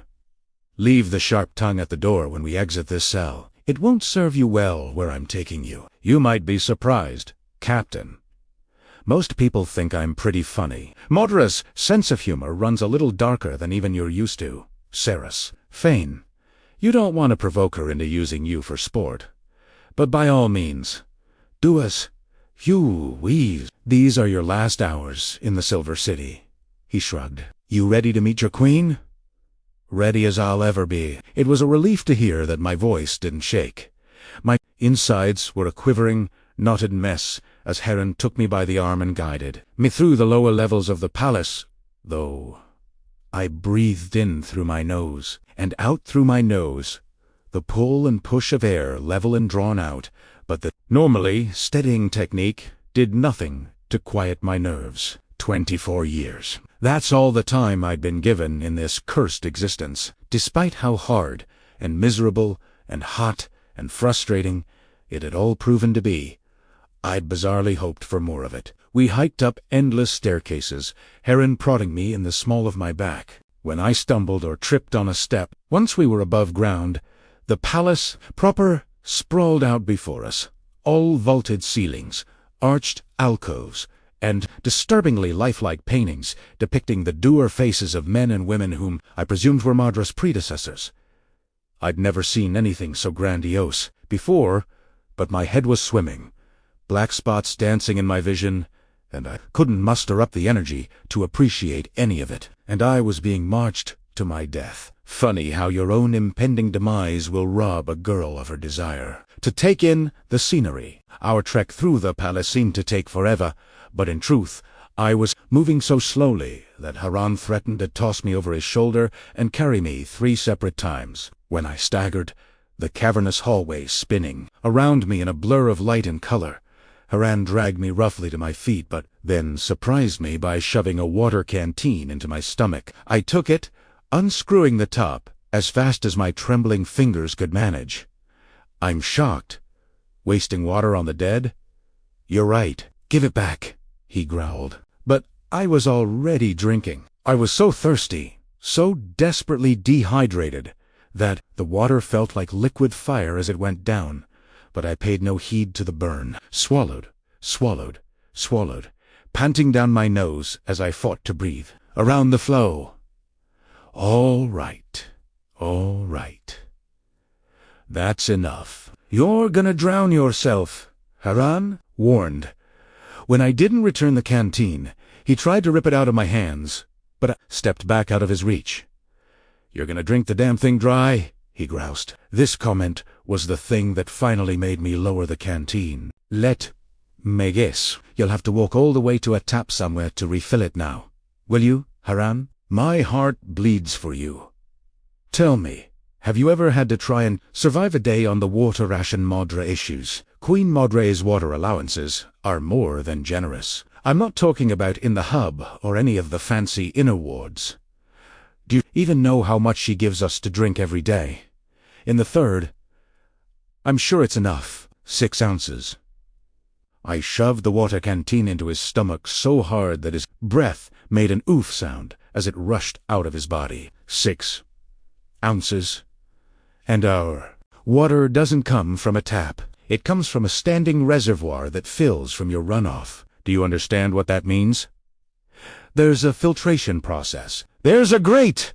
I snarled. It catches the solids. Haran's features remained impassive, but I thought I caught a flicker of something close to disgust in his eyes. He rolled out his shoulders, then shook, his head looping the canteen's strap across his chest.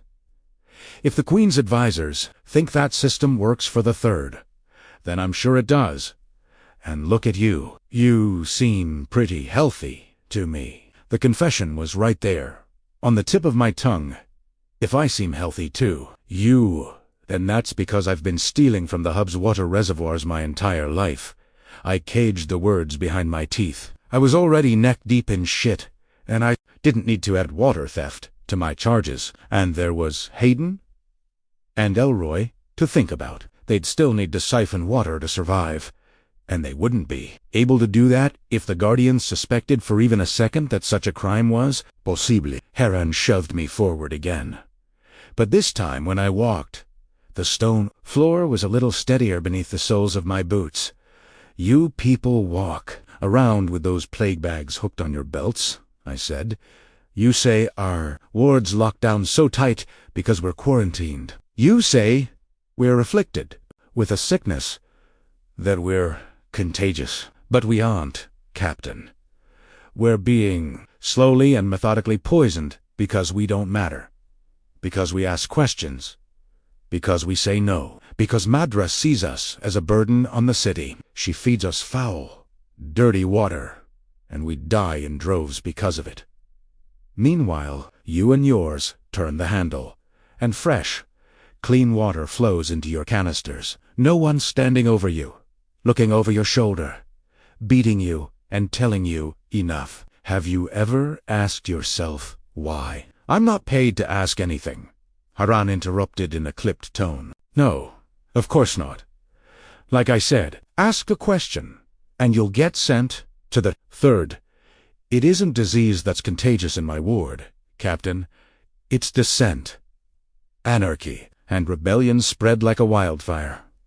And what do you do with a fire? You blockade it, trap it behind a wall, give it nowhere else to go until it burns itself out and dies a quiet death. That's what Madra's doing with my people. Except our fire hasn't burned out the way she'd hoped it would. We've been reduced to embers, yes, but the coals that lie beneath the ash of my ward are still hot enough to burn. Do you know much about metalwork, Captain? I do. It's under the most unbearable conditions that the sharpest, most dangerous weapons are forged. And we are dangerous, Captain. She's turned us all into weapons. That is why she won't suffer my people to live. Haran was silent for a long time. Then he said, "Just walk." The air danced with heat as we crossed an internal courtyard. I breathed a sigh of relief when we re-entered the building through a crenellated archway, glad to be back in the shade. Haran refused to speak again as he ushered me our destination. We passed endless alcoves and hallways, but he didn't stop, driving the hilt of his sword into my back until we came upon a set of tall, dark wood doors, 3 times my height and at least 8 times as wide. The captain produced a heavy, rusted iron key from his pocket and inserted it into the keyhole. Why would a room within Madra's own fortress need such an imposing door? And why would it need to be kept locked? I wanted to know, but didn't ask. Haran was unlikely to give me an answer, and I'd find out soon enough. Anyway, I was probably about to be fed to a pack of hellcats. An uneasy prickle bit at the tips of my ears as Haran shoved me through the doors. The large vaulted room beyond was no cooler than anywhere else in the palace, but there was a strange quality to it, as if it were thicker than normal and hadn't been disturbed in a very long time. My feet felt like they were wading through shifting sand as I proceeded through the darkness toward a lone burning torch that hung on the wall. In rows, huge sandstone columns filled the cavernous space, at least 30 of them propping up the buttressed ceiling high above. Our footsteps echoed around the hall, Haran guiding me by the shoulder now. I thought the hall must be completely empty, but as we drew closer to the flickering flame-throwing shadows up the wall, I saw that there was a series of stone steps that led up to a dusty, raised platform. Something long and narrow protruded from the platform.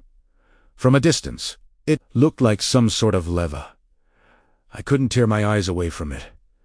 My attention seemed to be snared by the shadowy shape, and no matter how hard I tried, I couldn't rip my gaze away. The closer we drew, the more focused I became. It was as if the platform were drawing me to it, beckoning me forward. I wouldn't if I were you. Heron tugged me away from the platform, back toward the flaring torch. I hadn't even realized I'd altered course, and was heading right for the stone steps. For a moment there, I'd lost myself, but the sound of the captain's low, quiet voice brought reality rushing back into sharp relief. I was suddenly feeling rather nauseous. The water I'd drained from Heron's canteen rolled in my stomach, my mouth sweating unpleasantly. But I swallowed down the sensation, determined not to give the asshole the satisfaction of knowing he'd been right when he'd told me not to drink so fast. "What is this place?" I whispered. "It used to be a hall of mirrors," the captain answered, "but that was a long time ago. Stand still, and don't think about trying to escape. This place is packed full of guards. You won't get 5 feet beyond that door now." He moved behind me and grabbed my wrists, binding them tight with rough hands. "There, do not move." He took the torch from the wall and gave me a stern look, half of his proud features cast into darkness by the flame. He went about lighting other torches along the wall. Then, soon there were at least 10 of them casting off circles of golden light that revealed the dour faces of long-forgotten gods chiseled into the stonework of the walls. Amongst them, the only 2 I recognized were Belia and Min, the physical embodiment of Zilvaran's son's twin sisters, identical in appearance, beautiful and cruel. Sisters stared down at me with regal indifference as Heron finished his task. Even with the additional burning torches, the hall was so vast that the darkness still licked up the walls and crept close across stonework, as if testing the boundaries of the light, trying to push it back. I did my best not to look at the steps, the platform, or the lever. I tracked the edgeless, blurred shape that was Haran as he returned, but even so, my eyes kept drifting, drawn back to the steps. The silence vibrated in my ears, an uncanny, unsettling feeling, like the moments after a scream, when the terrible sound tears the air in two, and for a split second afterward, the memory of it hangs there, determined to still be heard. I found myself straining, listening as hard as I could, searching for a voice. That wasn't there. Haran stood in front of me, his dark brown hair painted with strokes of copper beneath the torchlight. He opened his mouth to speak. "And I hear rumors," a cool voice said. It was rich and low, though undeniably feminine. I startled, casting around for its source. I hadn't heard the door open again, and there had been no echoing footfall against the stone. Yet there was someone else in the hall with us now. Queen Madra emerged from the darkness, as if she were made of it. People said she was young, beautiful, magnificent to look upon. I'd seen her from a distance, but never this close. It was hard to comprehend how someone who had ruled for so long could look like this. Her skin was fair and flawless, her cheeks flushed pink. Her hair was the color of spun gold, thick and braided into complex knots. Bright, quick, intelligent blue eyes took me in as she approached. She was certainly beautiful, more beautiful than any woman I'd ever seen. Her gown was a deep, rich sapphire blue made of a stunning, silken fabric that I'd never even laid eyes on before. She was a dainty, graceful thing, but just like everything else in this strange hall, there was something strange about her. She gave me a coquettish smile as she came closer, absently twisting a golden bracelet around her wrist. Heron averted his eyes, bowing his head when the queen looked to him. His deference appeared to please her. She placed a familiar hand on his shoulder, having to reach up to do so, then turned around, faced me. "Rumors are wicked things," she said.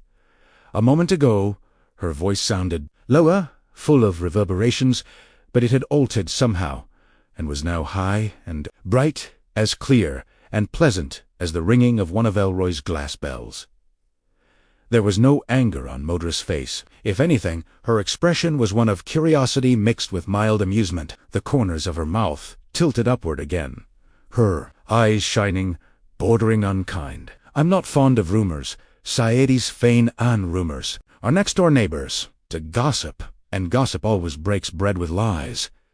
It's just the way these things go. She paced around me in a circle, those quick blue eyes drinking all of me in. I apologize for the shackles, but I'm not overly fond of low-born rats from the third either. You never know where their hands have been. In the very least, they're always dirty, and it's so hard to get stains out of satin low-born rats. Her smile was welcoming, as was the softness of her gaze, but her words told the truth, at least. She tipped her head back, exposing the column of her neck as she got a better look at me. Diamonds winked at her ears, and the choker that circled her throat dripped with glittering jewels that I didn't even have names for. She wore no crown, which seemed odd, considering the other finery she was decked out in. Haran here tells me that you stole from me today. He tells me that you murdered 2 of my guardians. I said nothing. I hadn't been invited to speak yet, and I knew how these things were, Cade. I'd been dealt enough backhanded blows by the guardians to know that I shouldn't make a peep until told directly to open my mouth. Madra huffed down her nose, arching a sardonic eyebrow at me as her smile widened. I got the impression that she was disappointed and had wanted me to breach propriety. Theft of crown property is a serious charge, Ceres, but we'll get to the armor you took shortly. First, you'll explain how you managed to best 2 of my men. You'll tell me who taught you to wield a sword. You'll give me details, names, meeting locations, everything you know. And when you're done, if I feel that you've been honest, I will see about commuting a part of your sentence. Go ahead, she commanded. Turning her back on me, she started pacing up and down along the length of the wall, looking up at the stonework, at the torches, at the ceiling, waiting for me to speak. Get on with it, Haran hissed between his teeth. Delane won't age your case, I assure you. It's all right, Haran. Let her get her falsehoods in order. It doesn't matter. I'll untangle her web, even as she spins it. A bead of sweat streaked over my temple, rolling down my cheek, but I found myself shivering, despite the stifling heat. I wanted to look at the raised platform. With every fiber of my being, I was desperate to look, eat, took every ounce of strength I possessed, but I managed to keep my eyes trained on Madra. I taught myself, I said. I made myself a wooden practice sword, and Primeta Triend. By myself, Queen Madra snorted. I waited to see if she would say anything. She was clearly thinking plenty, but she lifted her brows in a silent signal to continue. That's all there is to it, I said. No one trained me. Liar, the Queen purred. My guardians are seasoned fighters. Second to none when it comes to swordplay. You have been shown how to use a weapon, and I want to know by who. I already told you. The Queen's hand whipped out, fast as lightning, striking my cheek as hard as she could. The resulting crack echoed around the empty hall as her palm met my skin. Pain exploded in my jaw, traveling up into my temple. Damn, that hurt. It was the Fae, wasn't it? She hissed. They've found a way through. They've come for me at last. She'd struck me hard, but not that hard. I shouldn't have been hearing things. It seemed that I was, though, because, for the life of me, it sounded like she'd just said, defy. I don't know what you mean. I glanced at Haran, trying to decipher from the look on his face if she was playing some kind of game with me, but his expression was blank. Unreadable. What isn't there to understand? The Queen's sharp words, dripping with ice. I've heard stories, but I wasn't quite sure what to say. Was she mad? Did she believe in unicorns? 2 lost lands that existed millennia ago, swallowed by the desert, ghosts, and the forgotten gods. None of it was real. As if reading my mind, the Queen adopted a slow smirk. Te va, were warmongers, cannibals, beastly creatures with no temperance, sense of morality, nor any notion of mercy. The eldest immortals visited their wrath upon the land with an iron fist, leaving a path of chaos and destruction in their wake. 7 cities rejoiced when I cast them out, and now they have sent you to try and kill me. I assure you, no one has sent me to do anything of the sort. Madra dismissed me with a bored tut. They want this land, I assume. Tell me, what will they do if I don't return these arid, worthless, barren sand dunes to them? She asked skeptically. I've already told you. Stop! Lying! The queen barked. Just answer the question. The Fae wish to come and take these lands from me. What do you think they will have to do in order to seize my throne from me? This felt like a leading question, one I knew better than to answer. But I had to tell her something. She was clearly unhinged, and choosing to protest my innocence on this front clearly wouldn't get me anywhere. Kill you, I said. And how do they plan on doing that? She seemed genuinely interested in how I'd answer this question. I don't know. I'm not sure.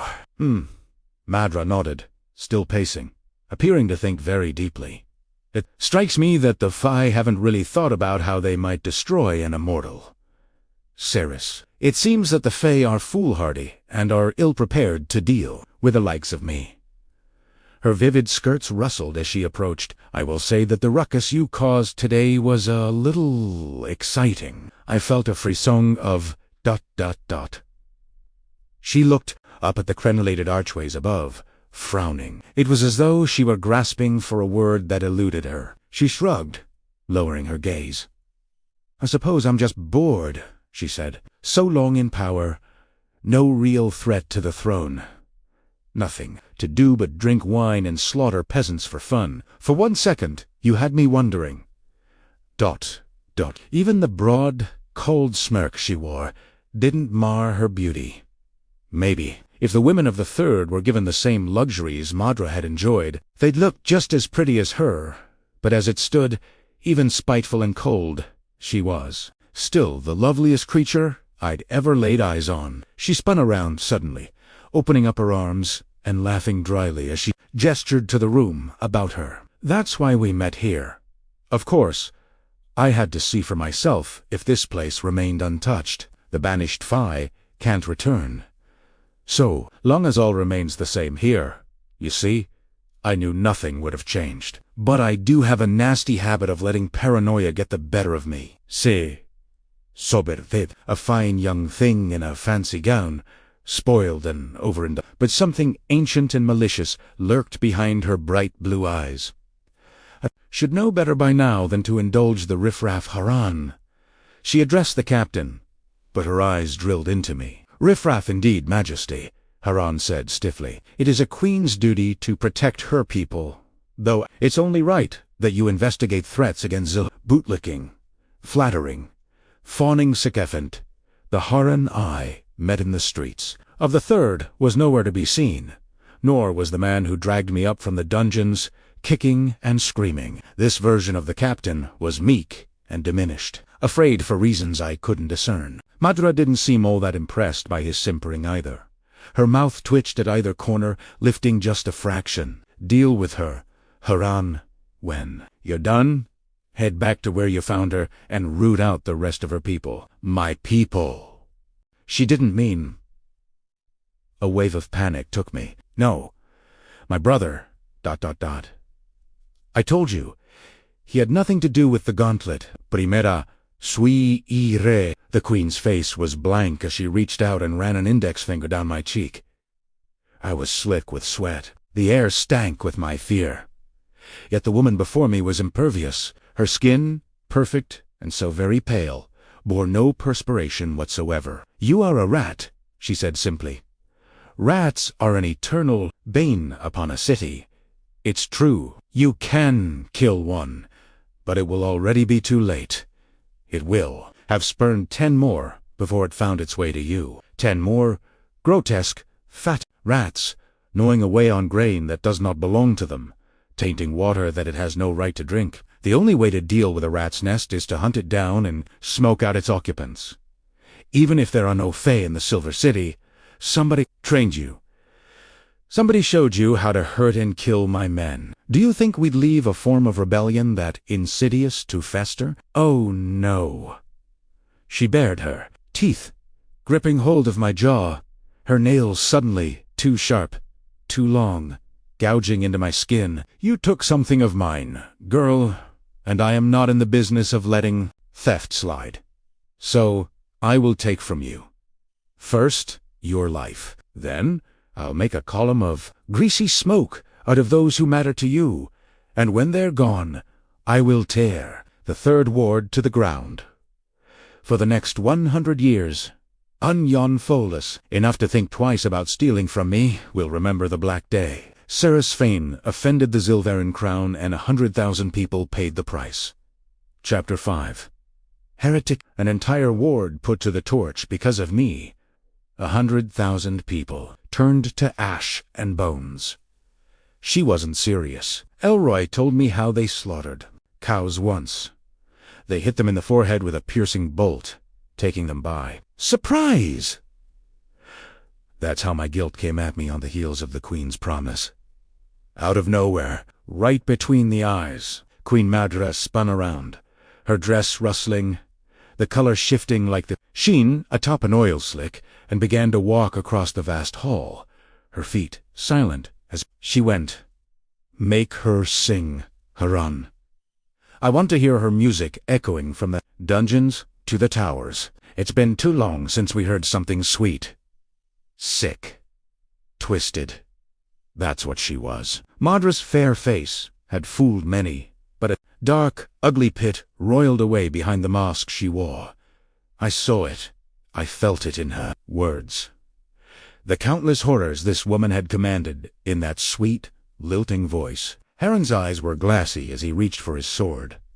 The sound of the blade scraping against its sheath filled the air as he drew the weapon free. He wore no remorse, no regret. Whatever sympathy he might have felt for me as he dragged me up here from the cells was gone now, replaced with ... nothing. When he came for me, he came quick and quiet. It would be over the same way. Then my life gone in a heartbeat. My cry severed in my throat before it could meet the air. But Madre wanted my screams to flood the palace. She'd said so, and Haran was her creature to the end. I was helpless to stop him when he grabbed me. With my wrists still bound, I had no way of fending him off. I aimed a kick at his stomach, throwing my weight behind it, but he deflected the blow, twisting away, wearing a look of bored contempt. This is nothing to you, is it? Taking an innocent life. A flicker of something passed over his features. Not empathy. More exhaustion. You aren't innocent. You're a thief, he replied flatly. His hand clamped around the top of my arm, his grip an iron vice. I attempted to dig my heels in to slow his progress as he dragged me across the hall, but Daystone underfoot was too slick. The third is full of thieves, I spat. It's the only option open to us. We take more than we're given, or we die. It's an easy decision. You'd do the same if it meant the difference between life and death. Don't presume to know which way my moral compass points, girl. He wrenched me forward, snarling when I tried to pull myself free. My shoulder throbbed, promising to dislocate if I strained the joint any further, but there were plenty of things I would do to survive, and theft was the least of them. If ripping my shoulder out of its socket gave me an opportunity to run, then I'd endure the pain. Easy to judge ... From a position of privilege, I ground out. But when your family ... is dying ... death is an open doorway that's meant to be walked through. On the other side of it lies peace. Count yourself lucky that you get to make the journey at all. Shoving me forward, he threw me to the ground. I landed on my side, hard, my head smashing against the stone, and sparks exploding behind my eyes. For a moment, all I could do was gasp through the skull-splitting pain. My vision cleared just in time for me to register Haran lifting his sword. For what it's worth, I am sorry, he said. And then he brought the blade. Swing down. Lightning tore a pathway through my side and up, into my brain. White-hot, the sensation transcended pain. This was more raw agony, the likes of which I had never experienced, splintered my mind as the horror of it intensified. I didn't even know pain like this existed. A rush of wet heat spread over my stomach. I looked down and immediately wished I hadn't. Haran's blade was buried in my stomach. The metal plunged deep. The captain's brows drew together for the briefest second to the smallest flare of something. He refused to give way. And then his features smoothed out. Ready, Ceres. He closed both hands around the hilt of his sword. This is the part where you scream. And then he twisted. A wall of sound and panic tore out of me. Too much. The fear and vicious burn in my gut, overwhelming my senses, like a feral animal caught in a snare. I bucked and writhed, desperate to escape, but the ties binding my hands behind. My back grew tighter the more I pulled, and Haran had only twisted his gleaming silver blade. He hadn't pulled it out. I was skewered to the stone, and no amount of thrashing would fix that. I gave Madra the music she requested. I screamed until I tasted blood and my throat was raw. It was only when I started choking on blood that I understood that I was coughing it up. It spilled out of my mouth in a hot stream that wouldn't stop flowing. I know it hurts, Haran murmurs, but it's temporary. It'll be over soon enough. As he stooped down over me, taking a beautiful, engraved dagger from a sheath at his thigh, I clung to those words. Soon this would end. I would sink into oblivion. I didn't believe in an afterlife, but nothingness would do. Fire erupted below my collarbone. I couldn't breathe. I thought for a moment that he'd punched me, but no. His dagger protruded from my shoulder. A ragged howl bounced around the hall, growing louder and louder with each repetition. It was an inhuman sound, chilling and pitiful. Escape, escape, escape. There was no room to think around the word. I couldn't. I had to. I escape. You're lucky. This is faster than it will be for the others, Haran said softly. There was a hint of kindness to his tone. He took out another dagger and looked down at it, considering its edge. They'll burn or choke to death. Stomach wounds are painful, yes, but I made this one quick for you. Now, he shook his head, flipping over the blade in his hand. One last, really good scream for the queen, and we'll have you on your way. All right. The dagger flashed, quick as lightning. Haran thrust down, aiming to drive it point first into my other shoulder. But ...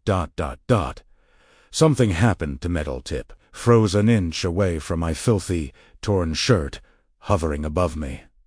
Heave stayed his hand. I gagged on another mouthful of blood, struggling to swallow it back down, to breathe around it. When I looked up at Haran, his eyes were wide, more alert than they had been a moment ago. Estareda.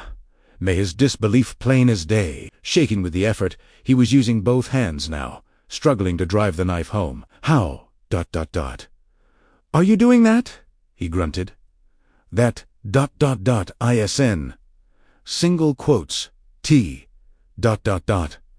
Possible. I couldn't answer him. I was a burning wick, consumed by pain, but there was something inside of me, something cool and calm and made of iron, that rose up and claimed Haran's knife as its own. The stillness wanted the blade, and so it took it, as if I had a third, invisible hand. I reached out toward the dagger, and I wrapped my will around it. The weapon trembled, its tip quivering. "Stop," he whispered. "This is heresy." I couldn't stop. I had no control over what was happening. Primera Desperatelli wanted the dagger away from me, and so I forced against it in mind, commanding into. Haran gasped as the dagger glowed white-hot. The metal screeched in my ears, a horrific, awful sound that cleaved me to my soul. The sound of madness. Gritting my teeth, I answered the voice inside of me, commanding me to unmake the dagger, like such a thing was even possible. And it was. Almost as stunned as Haran, I watched as the knife liquefied in the captain's gloved hand and ran through his fingers in rivulets of rolling silver. Heretical ... magic. Haran gasped. He tried to lunge away, but lost his balance, toppling backward onto his ass, his boots kicking against the stone as he struggled to get away. "Where did you learn how?" "No." "Terra," claimed the captain. "Eka sta both wild-eyed," breathing heavily as the thin streams of metallic liquid that had once been his weapon rolled toward him, pooling and diverging, as if it were seeking him, as if it were alive. "And this," Haran panted, "even if it takes me, you won't escape the palace. You're bleeding out, anyway. You're already dead." A strange, rippling weight shifted in my stomach. I could barely feel it over the pain, but I could sense that calm, unknown something inside me was turning its focus back toward me. It was a question. Did I want to stop whatever course I had set the once knife on? It would be easy to call it back, bring it to heel, because it was dangerous. There were things it could do. I didn't know what, but I would find out. Haran was right. I was already dead. No one could survive the injuries he'd inflicted upon me. But Hayden was still alive. Elroy. Maybe even Varath, though. The cry that came from his shop, as I fled earlier, suggested otherwise. So long as my friends still lived, I had every reason to hurt Haran, and if the flowing metal I had created from the dagger he had planned on stabbing me with might prevent him from hurting the people I cared about, then I'd use it to hurt him first. I couldn't speak anymore. Couldn't move. I was so dizzy that the vast hall pitched up and down like I was drunk, ... But I wasn't done yet. I had enough strength to see this through. Madra would have to find someone else to murder my people. She had an endless supply of guardians who were more than willing to do her bidding, but this man wouldn't be amongst them. Haran wouldn't be the one to spill Hayden, or Elroy's blood, the way that he had spilled mine. I knew that I could end him with this strange and hungry metal if I wanted to. And why shouldn't I? Life wasn't fair. I'd never expected it to be, but I did believe that you reaped what you sowed in this city, and that meant that Haran, captain of Madra's guard, had a debt he needed to settle before I died. Saras, call it off. You don't understand. Oh, but I do, I croaked. You expect me to die by your hand. But I held my stomach as I coughed, spluttering on another mouthful of blood. You don't want to come with me through that doorway you mentioned, do you, Captain? I can't go. She won't let me. Haran had plenty of room to flee, but the man was frozen solid, muscles locked up, too petrified to move an inch. He whimpered as the humming threads of silver branched out like the tributaries of the rivers I'd marveled over in library books, and began creeping up the toe of his leather boot. What would happen to him? It didn't really matter. He was going to suffer the same way he'd made me suffer. I was growing weaker by the second, my wounds losing blood at a phenomenal rate. The clock was ticking. I'd be gone soon. But ... the stubborn part of me wanted him to die first, and I wanted to be standing on my own 2 feet when it happened. So I got to work. Sarasvane was 24 years of age when she died. Honestly, should have died a lot sooner, but the girl never did know when to give up. My epitaph would be short and sweet. Elroy would see to something for me, provided that he survived any of this. In the meantime, I was going to drag my bleeding backside up off of this hard floor and watch whatever came next. I was sweating, weak-legged, and nauseous when I finally managed to get up. Panting hard down my nose, I took one staggering step toward the captain and realized just how hard it was going to be to stay conscious.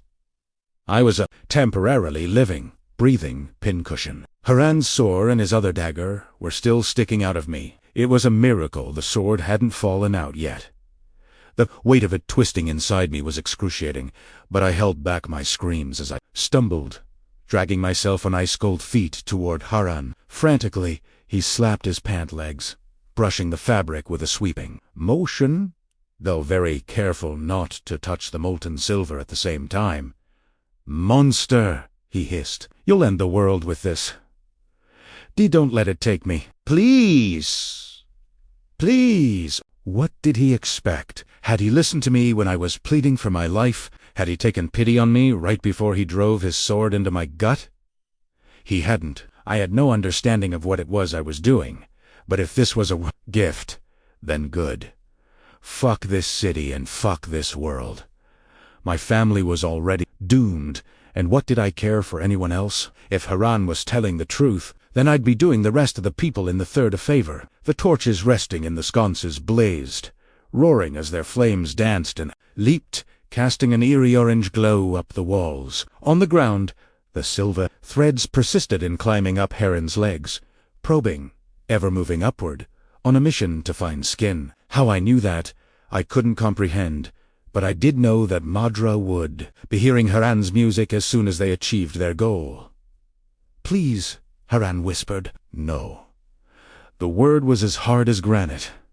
I looked down at the bastard sword protruding out of my chest, wishing I could pull it out. What a dark and beautiful irony it would be to end this fucker's life with his own sword.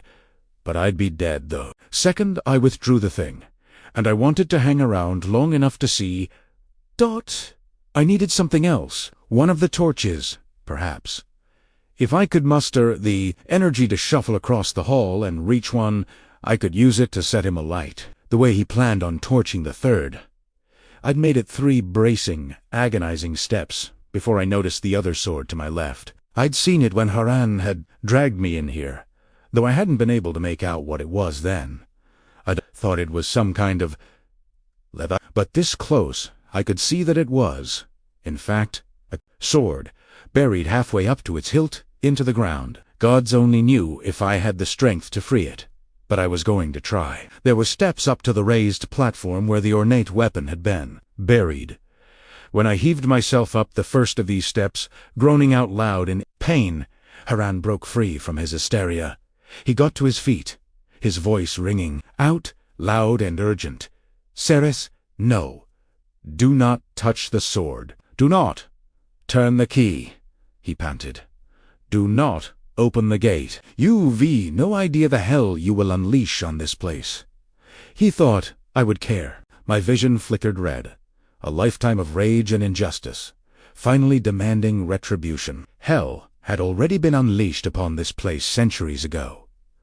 What was a little more suffering? The second step up toward the platform was slightly easier, but only because it was a step closer to death. A cold, numb feeling washed over me, dulling my senses and fogging my thoughts. I'd left a pool of blood on the floor behind me, along with a wide trail of it in my wake when I got up and limped up here.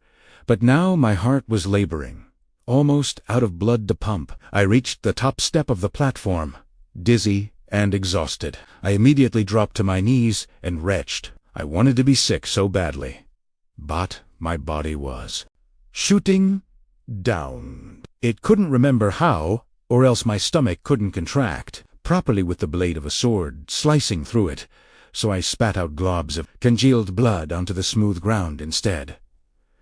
The sword was old. I felt its age on the air, somehow a prickle of energy that spoke of hidden, ancient places.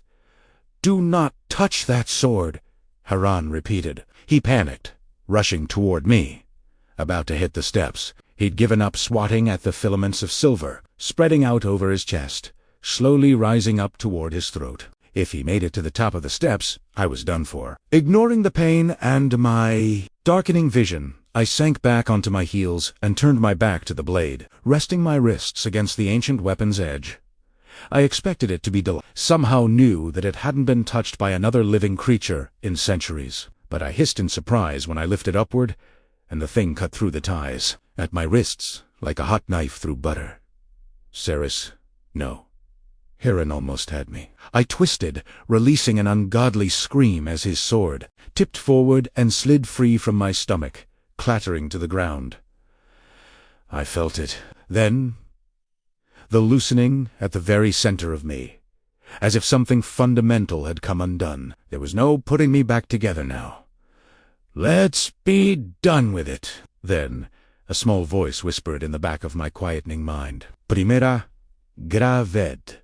Te." Old sword by the hilt, a bolt of energy firing up both arms as I drew it from the stone and turned it on Haran. I wheezed out 8 words, knowing they'd be my last, enjoying the stupidity of them. "This is the part where ... you scream. ...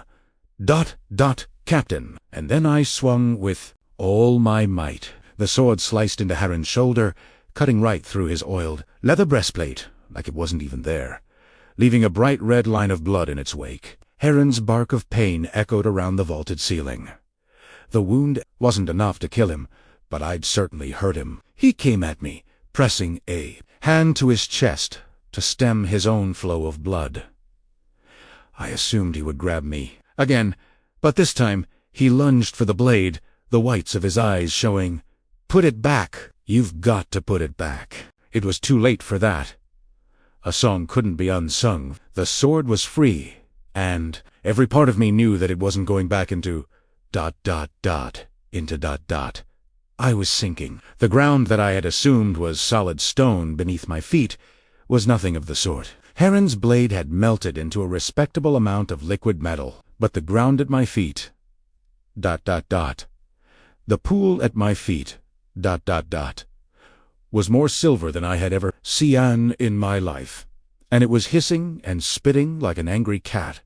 It hadn't been like this a moment ago. It had been solid. Now it was softening by the second. The roiling mass of it was already up to my ankles. I couldn't pull my boots free. The surface of the silver pool shone in the dim light of the hall, emitting its own sort of light. With my feet stuck in place, Harren could have ended me once and for all, but the thin threads of silver that had been his dagger had now reached the collar of his breastplate, and were greedily climbing up his throat.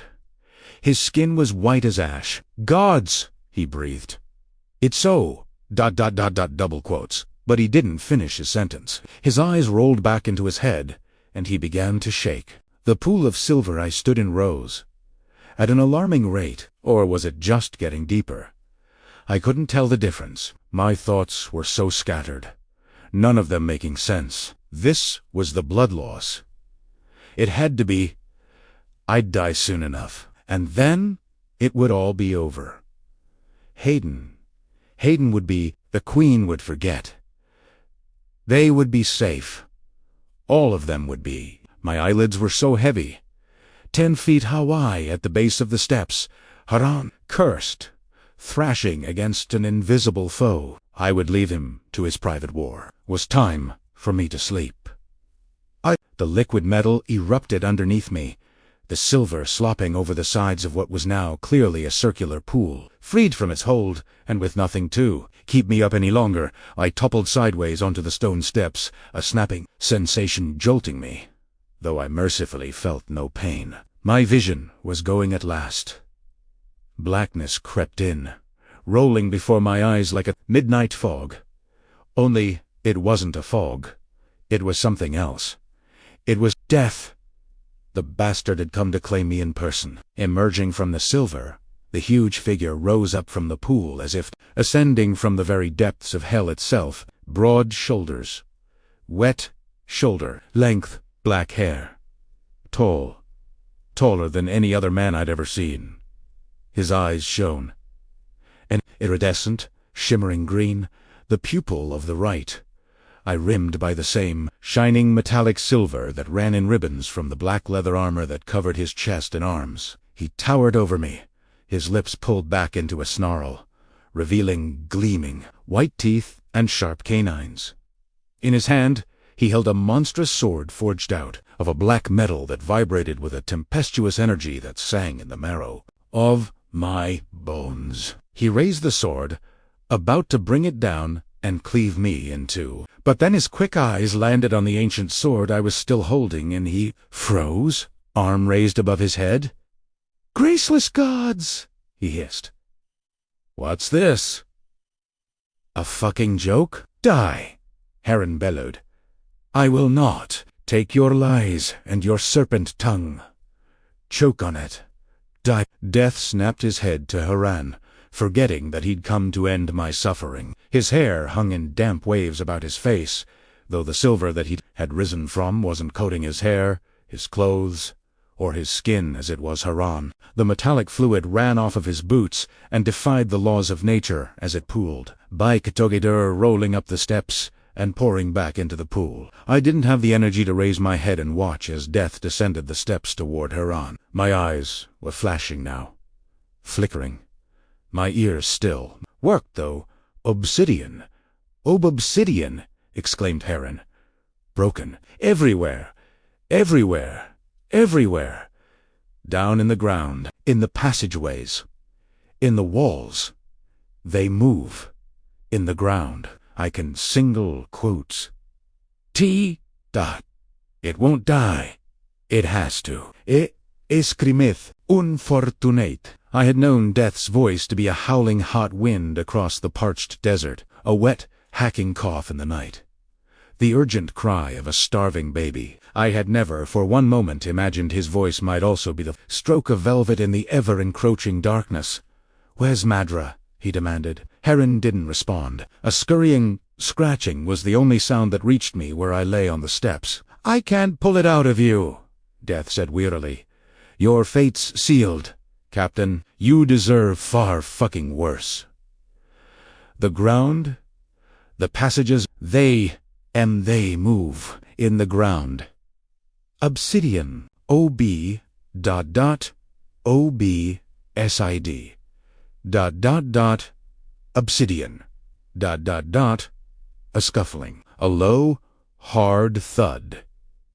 Haran let out a panicked screech, but his cry was quickly shut off. When Death climbed the steps again, his boots were the only part of him that I could see in my narrowing field of vision. My heart wanted to pound when he crouched down beside me, coming into view, but it could only manage a weak squeeze of fear. Of course, Death was beautiful. How else would anyone choose to go with him without putting up a fight? Even though he scowled at me, his dark brows tugging together to form a dark, unhappy line, he was still the most savagely beautiful thing I'd ever seen. "Pathetic," he murmured. "Absolutely, dot, dot, dot, double quotes." He couldn't seem to find the words. Shaking his head, he reached into the front of his chest plate, fishing around for something. A moment later, he withdrew his hand. A long silver chain hooked around his index finger. He unfastened it. "If you die before you can give this back, I'm not going to be happy," he groused. The chain was warm against my skin as he looped it around my neck. Ever since I'd fallen against the steps, my body had been blissfully numb, but the reprieve proved temporary as the stranger in black lifted me roughly into his arms. The pain shattered me this time, until there was nothing left. My silent scream died on my lips as Death carried me into the pool. The darkness took me before the silver could. Chapter Seisei Wube, Arlane-Once. When I was 8, it rained in the Silver City. The heavens cracked open, and a deluge of water fell from the sky for a whole day. The streets flooded, and buildings that had stood for generations washed away. No one had ever seen such a blanket of clouds blotting out the suns. And for the first and only time in my life, I had known what it was to be cold. I wasn't cold now. This was something else entirely, and it was unbearable. My bones were made of ice. They promised to shatter if I dared to move. But no matter how hard I tried, I couldn't stop shivering. Locked in darkness, I could see nothing at all. There were sounds in this icy prison, though. Voices. Sometimes many, sometimes just one. I began to recognize them as time passed. I heard the female voice the most. She spoke to me, talking softly, telling me secrets. She sang to me as well. Her voice was soft and sweet, and made me miss my mother, in a way that caused me to ache inside. I couldn't understand the things she sang about. Her words were a mystery. The language she spoke unfamiliar and strange. I lay in the darkness and shivered, wishing that she would fuck off. I didn't want to be haunted by these ghosts. I wanted to slip into the nothingness, until the cold froze me over, and the silence blocked my ears, and I became nothing and forgot that I had ever lived. Instead, the tips of my fingers came back to me. Then my toes, my arms and legs follow. Follow. Gradually, over a span of time, that could have been an hour, but just as easily a week, my body returned bit by bit. The pain made me wish I'd been better in life. This had to be a punishment. My ribs threatened to crack with every breath I drew, and I was breathing somehow. My insides felt as if they had been torn out of my body, shredded to pieces, and then stuffed back inside. Me. Everything hurt, every second of every minute, of every hour. I prayed for an oblivion that refused to come. And then, out of nowhere, I opened my eyes, and the darkness was gone. The bed I was lying in didn't belong to me. The only feather mattress I'd ever slept on in my whole life was Carrion Swift's, and this bed didn't belong to that asshole either. This bed was far bigger, for starters, and it didn't smell like muskrat. A set of immaculate white sheets covered my body, on top of which lay a thick woolen blanket. High overhead, the ceiling was not the pale golden color of sandstone, it was mostly white. But ... No, it wasn't white. It was a pale, washed-out blue, and there were streaks and dabs of dove-gray sporadically, daubed here and there, forming clouds. It was beautifully done. The walls of the room were a darker shade of blue, bordering on violet. As soon as I marked the color, along with not one but 5 different paintings displayed in heavy gilt frames mounted on the walls, the plush-looking couch in the corner of the room, and the shelf opposite the bed, loaded up with more books than I'd ever seen in one place at any one time, a sinking dread sank its claws into me. I was still in the palace. Where else could I be? No one in the third could possibly have scrounged together the type of money it would cost to create the dye for violet paint. Not to mention the only artworks I'd ever seen were faded pictures and books, but these were real. Oil paint on canvas, with real wooden frames. I let out a panicked breath, my alarm rising in magnitude when I saw the cloud of fog form on my breath. Where was I, and what the 5 hells was happening? Why could I see my breath? I tried to move, but my body wouldn't comply, not even the smallest twitch. I might as well have been if I could swing my legs out of air. No! That wasn't going to work. I froze. As the door to the opulent room opened, my eyes were already open. It was pointless closing them now. When I'd already been caught awake, I was too anxious to look at whoever had entered the room, so I remained perfectly still, staring up at the clouds painted on the ceiling, holding my breath. "Master Eskin said you'd wake up today," a female voice said. The same voice that had sung to me, that had reached out to me in the dark. And here I was, doubting him. I should know better by now. The woman, whoever she was, laughed softly. Was she one of Madra's lady's maids? Was she going to gut me the moment I stopped playing dead and looked at her? Common sense rejected both of these possibilities. A lady's maid wouldn't be so chatty, and why would they have gone to the effort of keeping me alive if they only planned on murdering me? I slowly moved my head, turning to inspect this newcomer. She leaned against the wall by the door, holding a stack of dusty books. Hair was the lightest blonde, so long it reached well past her waist, tamed in 2 elaborate braids, each as thick as my wrist. She could only be, 24? 25. Around the same age as me. Her skin was pale, her eyes a vivid shade of green. The hunter green dress she wore was a work of art, brocaded, embroidered with golden thread that shimmered when it caught the light. The full skirt was decorated with embroidered leaves. The stranger grinned at me, still clutching hold of her books. "How are you feeling?" she asked. The urge to cough hit me out of nowhere. I did my best to answer her question, but I couldn't help it. I started to sputter, a spider web of pain spreading up my sides as my body jerked. "Oh, no! Wait! Here! Let me help you! To get outside!" She rushed into the room, set her pile of books down on a small table by the window, then picked up a cup and brought it to the bed. Holding it out, she beamed, offering it to me. There, down in one. "Eskin said you'd be parched when you came around." I shrank back into the bed, tucking my arms in tight against my body, eyeing her warily. "What is that?" "Nothing, just water." "I promise, nothing." I took the cup, peering over its rim, feeling light-headed. She wasn't lying. The receptacle was full to the brim with water. 4 days' worth. I'd spend a month trying to get out from underneath the debt this amount of water would put me down in the third. And she was just ... handing it to me. "Go on," she smiled uncertainly. "Drink. I'll refill it for you when you're done." She was toying with me. Well, more fool her. I held the cup to my lips and started to drink, swallowing as quickly as I could. The water was cold, so cold that it made my throat ache. It hurt to drink it so quickly, but I wasn't giving her a moment to change her mind. By the time she realized that I wasn't entitled to a ration this big, the water would be gone, and there wouldn't be any way for her to get it back. Gods, it was clean. Clean water. It almost tasted sweet. "Whoa, now," the girl said. "Slowly, does it? You'll make yourself sick if you're not...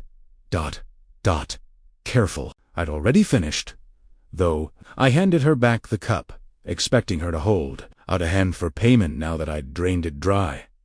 But she just smiled and returned to the table by the window, where she refilled the cup from a tall copper pitcher. I eyed her suspiciously when she came back and gave me the full cup again, wondering if she was mad. "I've been visiting you," she said. No." She glanced down at the cup, nodding to it. "It's okay." I sipped the water this time, watching, waiting for her to pull a dagger from her voluminous skirts and pounce, climbing up and down the stairs all day, and I forgot to eat this morning. Sure, as soon as she had the chair positioned to her liking, America and Angelica. Her eyes, bright as Hade, flashed as she spoke. "I'm not a very patient person," she admitted, loose strands of hair behind them. Wary. I swallowed hard, took a deep breath. They were pointed. Everlane touched her finger to the tips of her ears. Frowning softly, expression went blank when she realized what I was referring to. "Ah, right. They aren't the same as yours." No, the Fae were warmongers. Cannibals. Beastly creatures with no seblathith.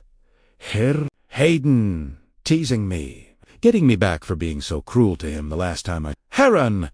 I'd met the Queen, and she'd ordered my execution along with tea. Execution of my friends, family, and every other living soul in the third. Death had come for me, with wavy black hair and wicked green eyes. He'd carried me away from that place. He had brought me here. A wave of heat swept over me, making my mouth sweat. Picked me up. The tips of his ears had been strangely shaped, too, and his canines. "Show me your teeth." "That's so rude." "I'm sorry. But ... You sing what? Refi." The statement sounded like the punchline to a bad joke, but Everlane wasn't laughing. "I am," she answered, still hiding her mouth. "Myths. Stories. The Fae are folklore." "But the Fae had wings." Everlane snorted. "We haven't had those for thousands of years." Things might feel a little backward for a while. My disbelief had nothing to do with the lump on the back of my head. I squirmed, trying to prop myself up a little better. Still, scrutinizing Everlane's ears. "My mother told me stories about the Fae when I was little," I said. "The Fae visited the shores of our land, bringing with them war, disease, and death. Humans, on the other hand, are riddled with all sorts of germs." I defended her. Again, that was twice in the space of a minute. As far as first meetings went, I wasn't doing a stellar job of making a good impression here. "Come across as rude," but Everlane huffed, speaking before I could. "What else do they say about us?" I don't know. I can't remember right now. I remembered plenty, but none of it was very flattering. Them in the night, if they didn't behave themselves." Everlane frowned, peering at the side of my head. Short-term memory? What's the last thing you can remember?" "Oh, I was in the palace." "A big pool of it. And ... Something came out of it. Something or someone." "A man," I whispered. But Everlane shook her head. A male, amount of people I'd given my real name to when prompted. Causing me harm. Everlane's eyebrow arched knowingly. You're sore, I bet, but you must be feeling a lot better than when you first arrived. I feel ... double quotes. How did I feel? Blanket covering me, and surveyed the damage beneath. There wasn't much to see. I was wearing some type of tunic pale green and made of soft, buttery material. I patted my stomach, feeling for the gaping wound through the fabric, but there was nothing. My stomach felt smooth, though it's been some time since they wake you up as soon as you were officially whole again. But Eskin said you needed another couple of days for your mind to calm after the trauma you'd experienced. Wait. So, I'm not going to die? Evelyn chuckled, shaking her head. No. Eskin's success rate is a point of pride for him these days. He hasn't lost a patient in nearly 2 centuries. 2 centuries. The songs our mother sang to Hayden and me when we were... Tani always spoke of the Phi's unnatural lifespans. I still couldn't wrap my head around the fact that Everlane was Phi, though. Did I believe it? Was my mind? I take it. ... We're not in the Silver City, then, I said slowly. She smiled. Situation. And ... Where is that? Stories tell you any. Cold light flooded in from the hallway beyond, and a monster clad in leather armor prowled into the room, eliciting a gasp out of Everlane Eze's wary. The darkest brown, his fair skin splattered with what looked like mud. His sandy, he was frighteningly tall. His bare, muscular forearms covered in... Everlane, however, had turned purple. Renfus. What in all 5 hells? You nearly gave me a heart attack. Chagrined, he hung his head. And there they were. Another set of pointed... Lane. The male. Sorry. I didn't know you were in here. Clearly, where I lay in the bed, before returning his attention to Everlane Wright. Sorry. Manners have never been my strong suit. Why are you bursting in here? Anyway? She asked. Chain back.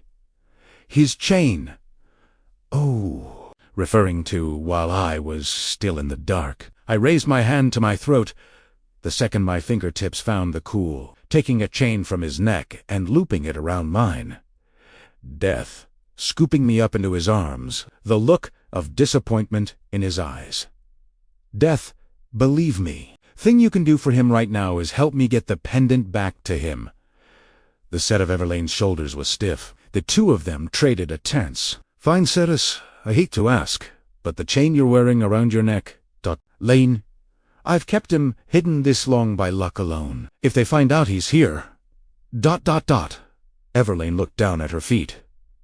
Yes, you're right. He's needed back in Kalish.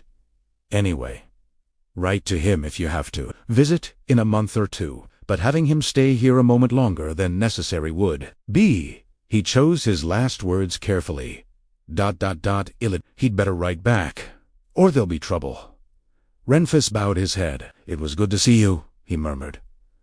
And then I'm sorry, Ceres, but that isn't going to happen. What do you mean? I have to go back. Ignored the small voice in the back of my head, whispering that it was all ready. Madra would have been furious when she discovered what had happened in that hall. Scratch that. Furious wouldn't have even come close. Not only did I not die, but I'd somehow liquefied Haran's dagger. I'd attack it. Him and fuck. I didn't even know what I'd done with that sword. I'd drawn it from somewhere I shouldn't have, and summoned the devil himself. Haran was probably dead. Madra was not a merciful monarch. Erben. Odds were that the third had already been. The slimmest chance that she'd temporarily stayed her hand. I had to try and stop her. It was the least I could do.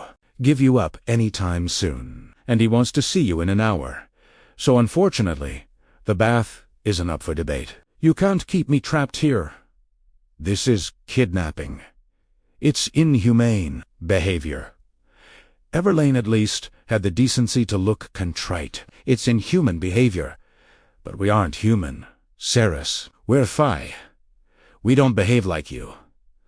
Don't think like you. We don't operate by the same moral guidelines that some of your kind do either. The faster you remember that, the easier this will be, she said, a little more gently. Now, please, bathe before the water gets cold. When you speak to, and who the hell is your father to tell me if I get to go home? My anger echoed loudly up and down the hallway. Both guards, who stood in stern silence, flinched, looking deeply uncomfortable. He is Bellicondabara, Everlane said evenly, king of the Evelian Phi. I sobbed while I soaked in the copper tub. I had an inconceivable resource at my disposal and no way to share it with the people I loved. If Hayden and Elroy were alive, then they were dizzy with their thirst, just as they had every day of their lives. Meanwhile, I was luxuriating in so much water that I could drown in. It was black with dirt, and a film of scum bobbed on its surface when I was done scrubbing my skin until it was pink, probably the cleanest I had ever been. I'd never washed my hair properly before, nor had access to shampoo, and I used way too much, not expecting the amount I scooped into my palm to produce so many suds. It took forever to first work it through all of my tangles and knots, and then another age to rinse out all of the soap. Everlane was prowling back and forth outside the room like a caged hellcat. By the time I told her that I was donné, she looked harried when she bustled back into the room. We don't have time to deliberate over what you should wear now. We'll have to get you laced into the first thing that fits and worry about style another time. Laced, what are you talking about? Your dress. Everlane made a beeline for the large, dark wood wardrobe, throwing open the doors. With that dark hair and your eyes, such a lovely shade of blue, I think we should stick to royal blue, or maybe ... The top half of her body disappeared into the wardrobe. When she emerged again, secluched, staggering amount of cobalt fabric in her arms. I backed away as soon as I saw it. No, I'm not. T don't do dresses, Everlane. What do you mean? She looked genuinely confused. I wear pants, shirts, things I can move easily in, so I can run and climb and kill people. You're not wearing a shirt and pants to meet the king, Ceres. He'll see it as a slight. If you're not well turned out, he'll have you thrown into the cells. Another day.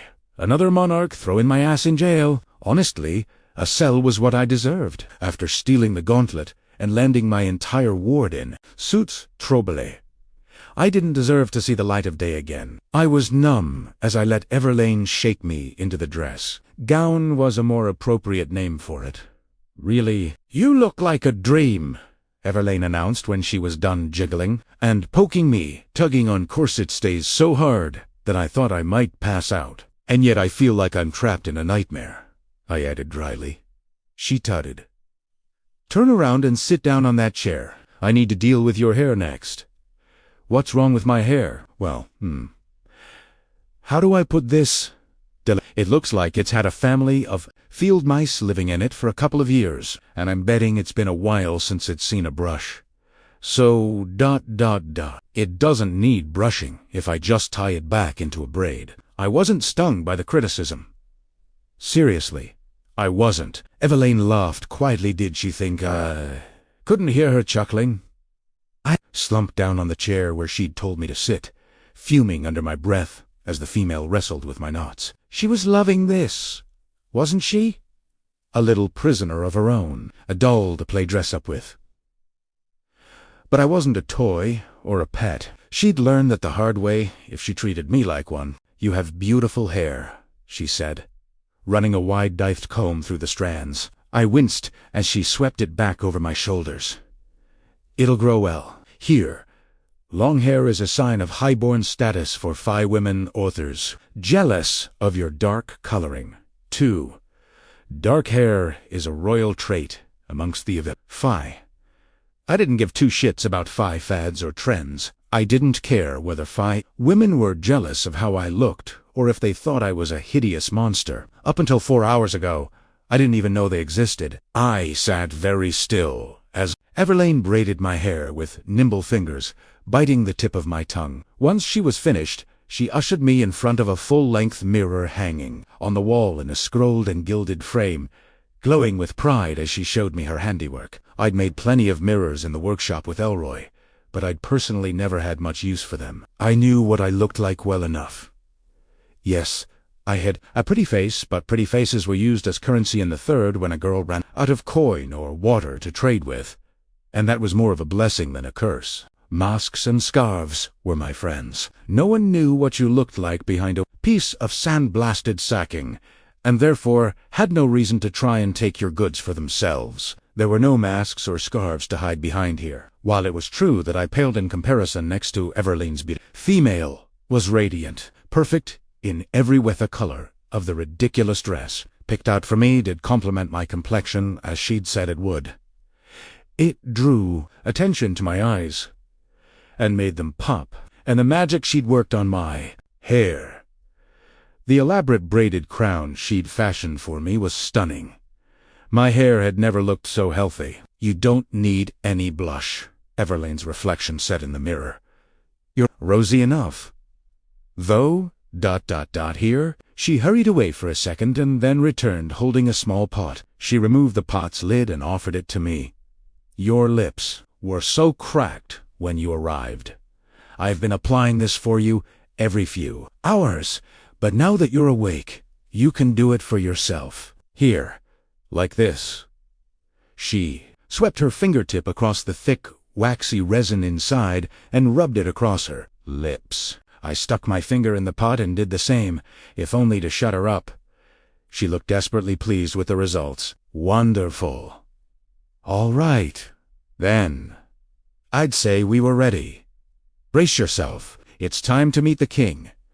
Chapter 7. The Dog. The bedroom had been a level of luxury I'd never known before, but it set a bed as no indication of the world beyond its door. I gaped as Evelyn guided me through the halls of the Winter Palace. The place, Madras Royasit in Zilvaran, looked like a run-down backwater hovel. The walls were opalescent white marble, faceted with sections of shimmering metallic blues and greens, as were the floors. We had no stone like this back in Zilvaran, but Everlane explained that it was a rare type of pale labor. High archways lined the corridor as we moved through, high-beam butte stairways and other corridors on other levels.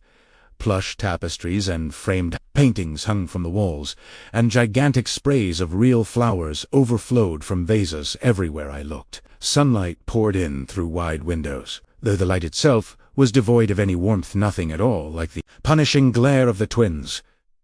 Evelyn urged me past these windows quickly, the world beyond them a blur of white and grey. Dipping, she pressed the tips of her index finger and middle finger to her forehead, bowing her head in reverence as we passed a series of statues. Down another hallway, she repeated the process when we passed another row of the same figures cast in stone, again set back in alcoves. "Who are they?" I asked, eyeing the tall, menacing-looking crowned males and females, as she touched her fingers between her brows. "The gods, of course." She looked a little surprised. "Don't you worship the Corcoran in the Silver City anymore?" I shook my head, staring up into the coldly handsome face of one of the male deities. My mother told me once that the people used to pray to gods in Zilvaran, but their names and their temples were eaten by the desert a long time ago. We say gods to curse our luck or emphasize emotion. Other than that, Modra's the closest thing we have to a god in Zilvaran. At least that's how she fashions herself. The undying herald of the Northern Banner, believers carry strands of her hair in leather pouches on their belts. They scrape ash from the funeral pyres of the living sacrifices that are burned in her honor and put that in them. It's supposed to act as a ward against plague. They think doing that will give them never-ending life, if they're worthy enough, Evelyn scoffed. Superstition and sacrilege. Your queen is human. And even though the sand and the wind swept away the names of the gods, I assure you Madra knows them, that she's chosen to let them vanish from her peoples. History speaks volumes of her corruption. Evelyn pointed up at the male I was still staring at. Styx, god of shadows. She moved along the line. inclining her head and touching her brow to each of her gods before she named them: Kurin, god of secrets; Nisonai, goddess of masks; Malleus, god of dawn and new beginnings. These two are often counted as one god, Everlane said, gesturing to the two beautiful females who stood arm in arm atop the same marble plinth. Balmethin, twin sisters, goddesses of the sky. Legend says that they once were one god, but a mighty storm came, and Balmethin refused to take shelter as it raged across the land. The powerful spirit within the storm was furious that Balmethin didn't cower before him, and so he lashed her with forks of lightning. Again and again, the lightning struck Balmethin, but she didn't die. Instead, she cracked and split in two, becoming Baal and Mithin. Baal is the goddess of the sun, but goddess of the day in a looser sense. Mithin is the goddess of the moon, but again, she presides over all of the night. Baal, Mithin, Balia, Min, Te, twins. As I studied their faces closer, I realized that these two women did bear a startling similarity to faces I'd seen carved into the walls in the Hall of Mirrors. This was an undeniable link between this place and my home, one that made me Fée Illestrange. I could have told Everlane of the similarity between these goddesses' names, and the names of the suns that perpetually blazed over Zilveron, but for some reason, the words stuck in the back of my throat. I had too many questions, chief amongst which was that the Fae here knew of Madra. Everlane spoke as if she was familiar with the Queen of the Silver City. She had said Madra was a human with undeniable certainty. I also had no idea what a moon was, but I set all of that aside for now. The final statue was tucked much further into its alcove than the others. Unlike the others, it had been arranged so that its back was to the hall, its face pointing at the wall. I nodded to the male god with the broad shoulders and asked, "And him, what is he the god of?" Everlane eyed the statue warily, then gave me a chagrined smile. "That's Zareth, god of chaos and change." She walked up to him and bowed, placing her fingers on her brow as she had done with all the others, but then she reached around and placed her hand on his foot. I saw that the stone was patined there, on Zaroth's right boot, as if thousands of hands had touched the god there. We Fae can also be a little superstitious sometimes, Everlane admitted. To look upon Zaroth's face is to draw his focus, and very few people enjoy Zaroth's attention being focused on them. We respect and revere him, but we'd all rather he was paying attention to what other people were doing instead of us. We touch him on the foot to guide him away from us. She patted his boot, stepping back. We pray to each member of the Corcoran that they'll return to Avelia someday, but in secret. A lot of us pray that Zareth gets a little lost on his journey home. As Everlane set off walking again, I paused by the tall god's back, studying it. I don't know why I did it. It seemed like the right thing to do, though, reaching out, I placed my hand against the statue's boot. Then I hurried away. On we went, passing too many open doorways to count bedrooms and studies, rooms full of maps, rooms full of books, rooms with benches and glass vials of bubbling liquids suspended over fires. I should have been terrified of these strange new sights, but my curiosity won out over my fear. The people we passed were interesting, too. Scores and scores of Fae there, clothes and visages so strange that I had to remind myself not to stare. Their ears were sloped to points, but that was where many of their similarities ended. Their hair was a veritable rainbow of colors. Their eyes, every natural and unnatural shade. Some of them were willowy and tall, some short and squat. The Fae who occupied the palace were a fascinating bunch. To be sure, they glared at me with open hostility as I struggled to keep pace with Evelyn's graceful, long strides. The cold was pervasive. Everlane had given me a strange look when I'd requested another layer, but she'd provided me a silken shawl all the same. Not that it did much. The chill in the air crept into my bones and settled there, forming ice in my joints. My teeth chattered loudly as we hurried toward our destination. "You're being dramatic," Everlane said, giving me an arch look. "There are fires in every grate, and even if there weren't, the palace is kept at a steady, comfortable temperature at all times." How?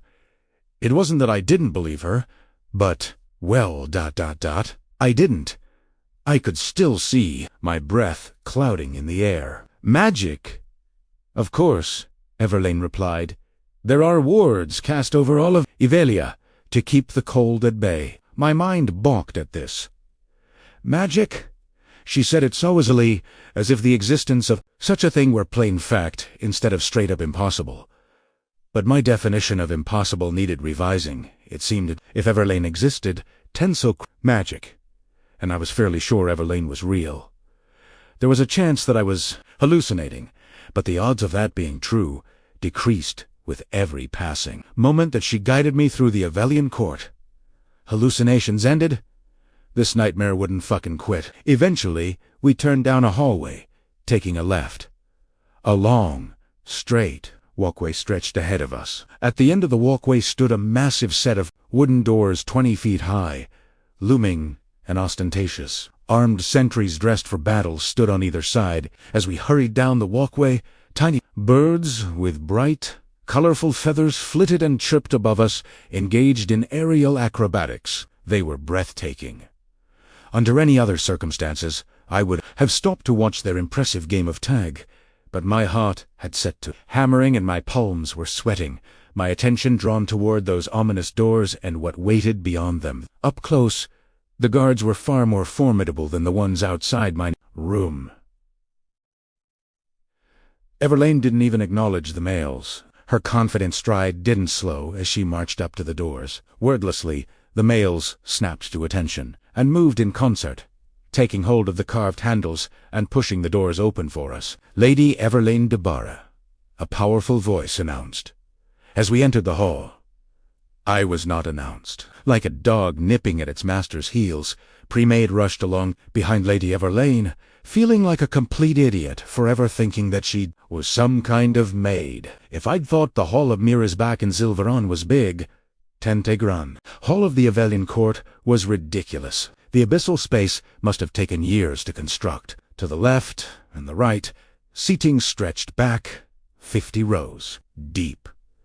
Hundreds of Fiai sat there, watching with silent judgment on their faces as we entered it. The corniced ceiling 40 feet above us was adorned with sculptures, the stonework etched with figures and details too small for me to see. Lavish tapestries and embroidered banners hung from the walls. Ahead, a fire burned in a brazier at the foot of a dais made out of more labradorite. And oh, holy fuck! The skull of a giant beast loomed over the labradorite dais, the bone bleached white and ghostly. Its orbital sockets were 6 feet wide. Its horned brow plate jutted from the shadows like the mast of a sand skiff, and its teeth, saints and martyrs.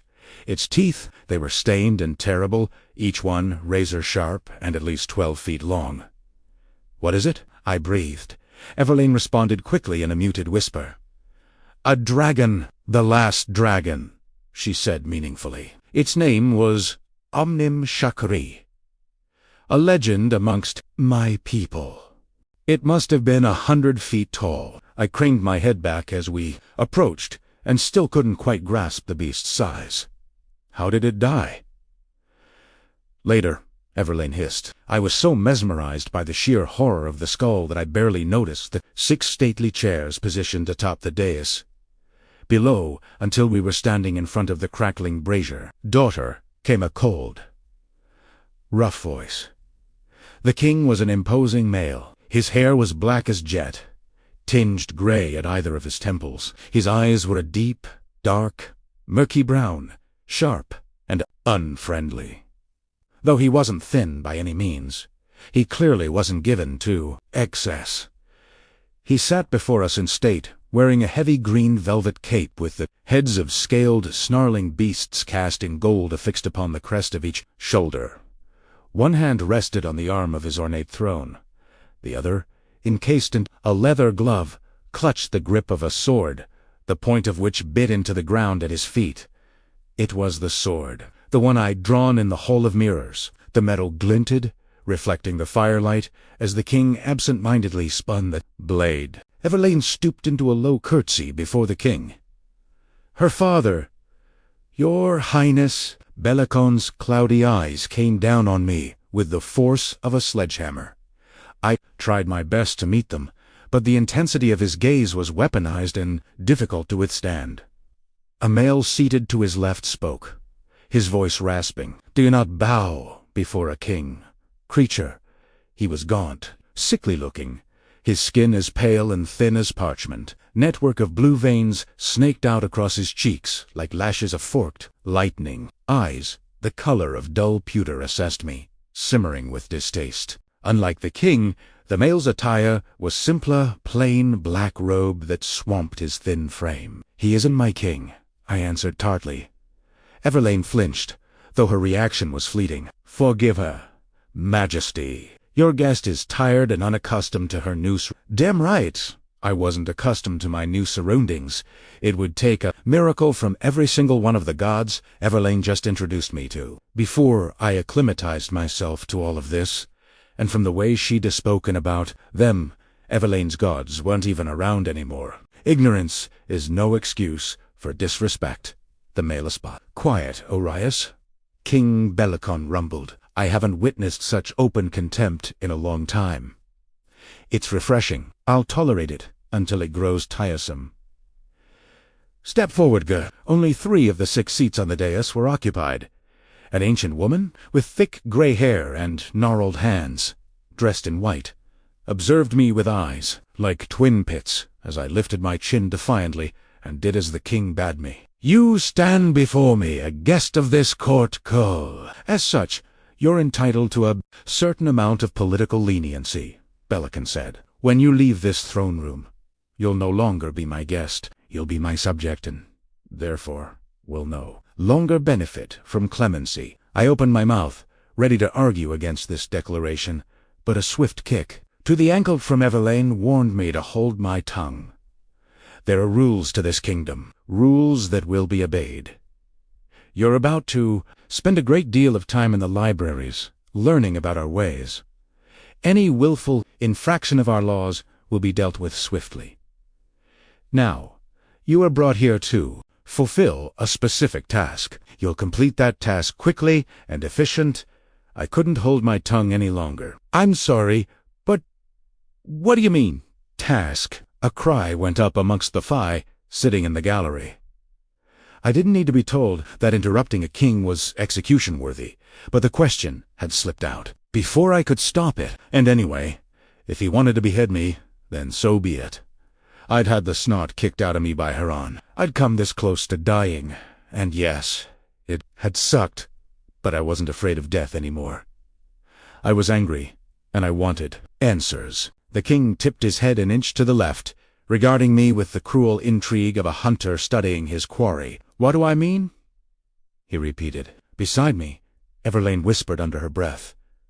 Was she actually praying? I lifted my chin and said in a strong, clear voice, "No one said anything about a task. I was carried here against my will. If you'd been left where you were found, it would have cost you your life." Belacon's voice rebounded around the hall so loudly that the walls themselves seemed to tremble. "Would you rather have been abandoned there to perish? I need to get back to Zilveron.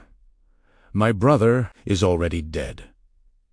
The finality in Belacon's words made my head spin. "Bitch Queen put an end to your home and all who resided in it. You don't know that." The king's mouth twisted sourly. "She declared that she would. At least, that is what I was told. We know your queen. A power-hungry despot with a and shriveled heart.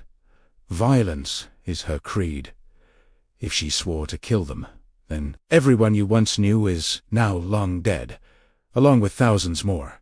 You, on the other hand, are still alive, and, as far as I am concerned, owe the Phi of a debt of gratitude. Your task will ensure that you repay that debt. I've only just learned the details of how you came to find yourself in Avelia. The individual who brought you to my court Bellicon ran his tongue over his teeth, like he was trying to sweep away a foul taste. Told my guards that you were the one who reopened the portal. It seems highly unlikely that a human woke the Quicksilver. He grunted, displeased. But after 1,000 years of waiting, we can't afford to dismiss this as heresy without checking first. Believe me when I say that we're all praying such a holy position hasn't fallen to such unholy blood. He inhaled sharply. But the fates are strange. And one way or another, I will have the portals restored. The king lifted the sword in his hand and brought it swiftly down. The tip of the weapon crashed against the dais, and a shower of bright blue sparks exploded into the air. You will not interrupt me a second time, he roared. In the space of a heartbeat, his expression had gone from consternation to bitter outrage. You're charged with awakening the Quicksilver and reopening the pathways between this world and others. Your cooperation in that task will dictate how you spend your time in a rail against your purpose and life within the walls of this palace will become infinitely more uncomfortable for you. I have spoken. I waited for him to give me leave to speak. A litany of objections and choice. Curse words burned hot on the tip of my tongue, but Bellicon didn't extend me the courtesy. With a bored flick of his wrist, he gestured me away, like Primetawai Sofno. Further interest to him. Anger ate a hole in my stomach, refusing to be dismissed. So rudely, I stood my ground. I anchored my feet to the floor.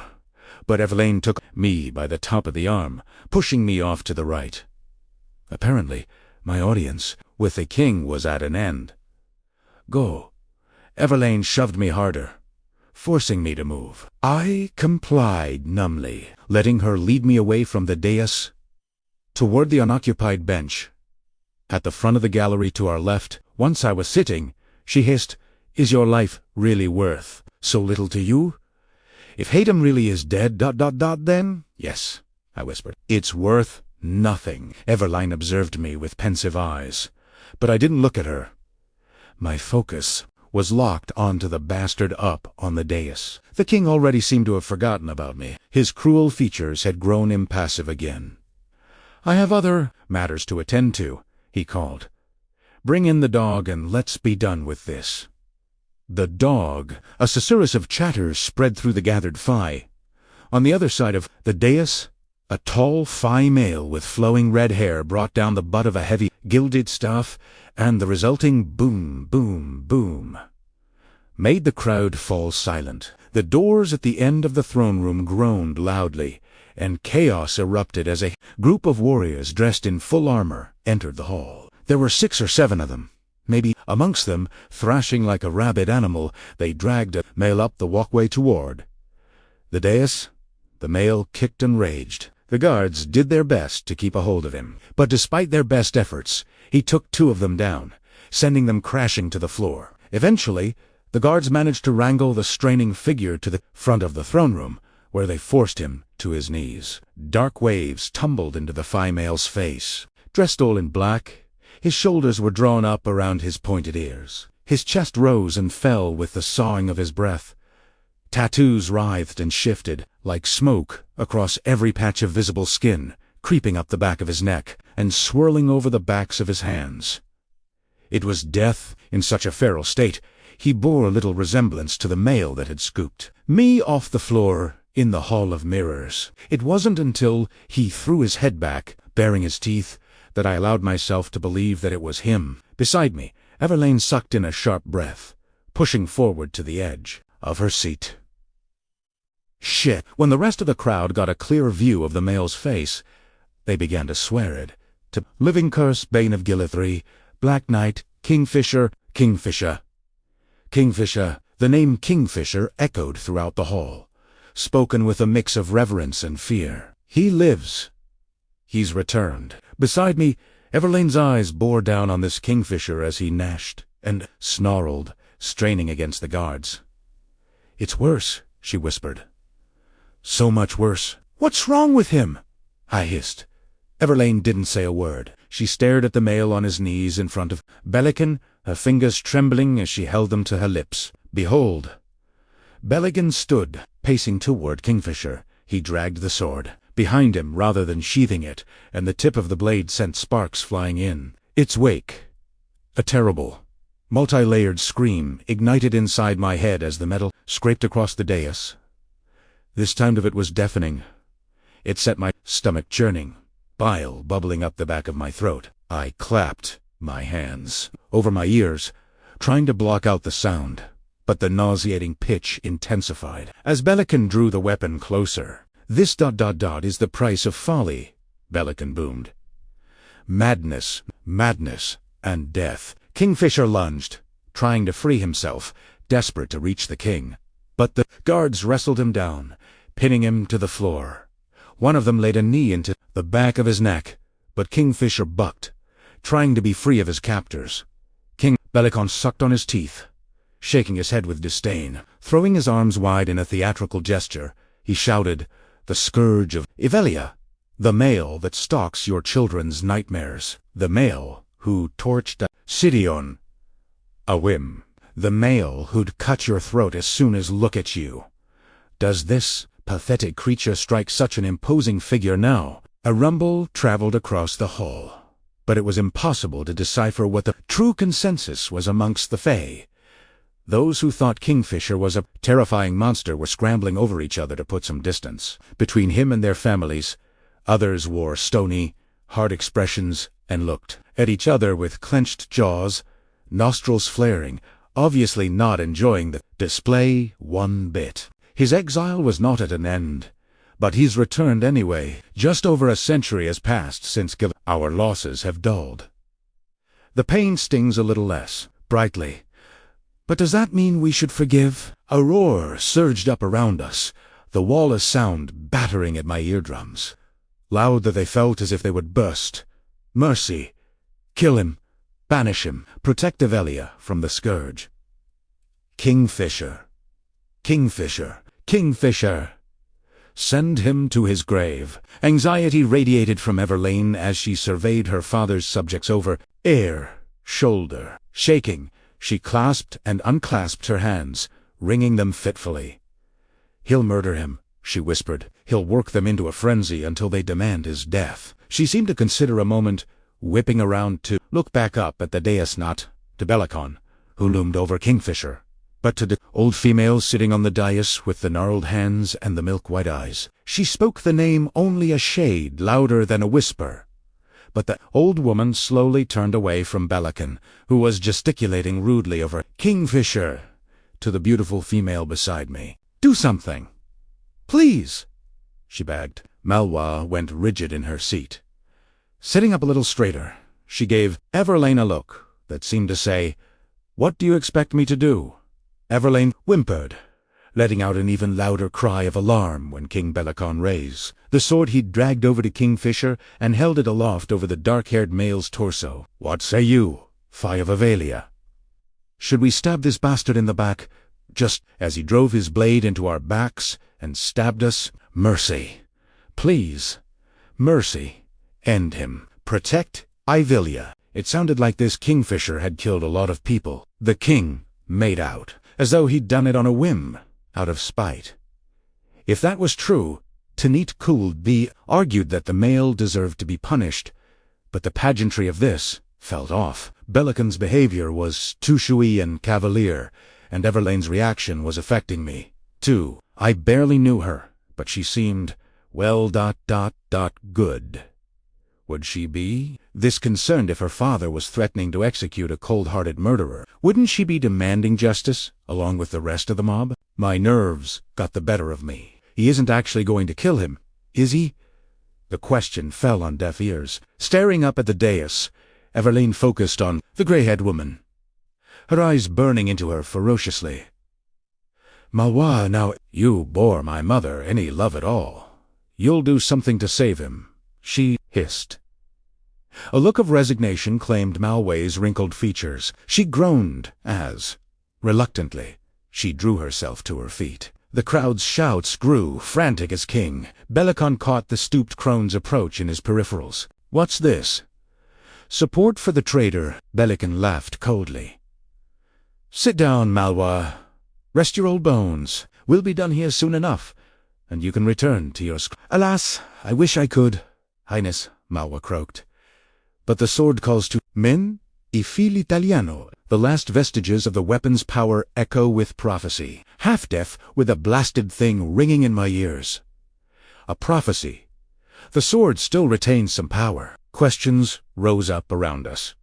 Too many to count. The Phi, sitting on the benches, seemed perturbed by the crone's declaration. In order to hear the prophecy in full, I must hold the sword, Highness? Malwa said. She held out her hand expectantly. The oracle sees. A young female, cried a few rows back. A blessing. It's a blessing, Belicon assessed the crowd, his murky eyes narrowing. Turning to Malwa, he said, An audience in private, I think.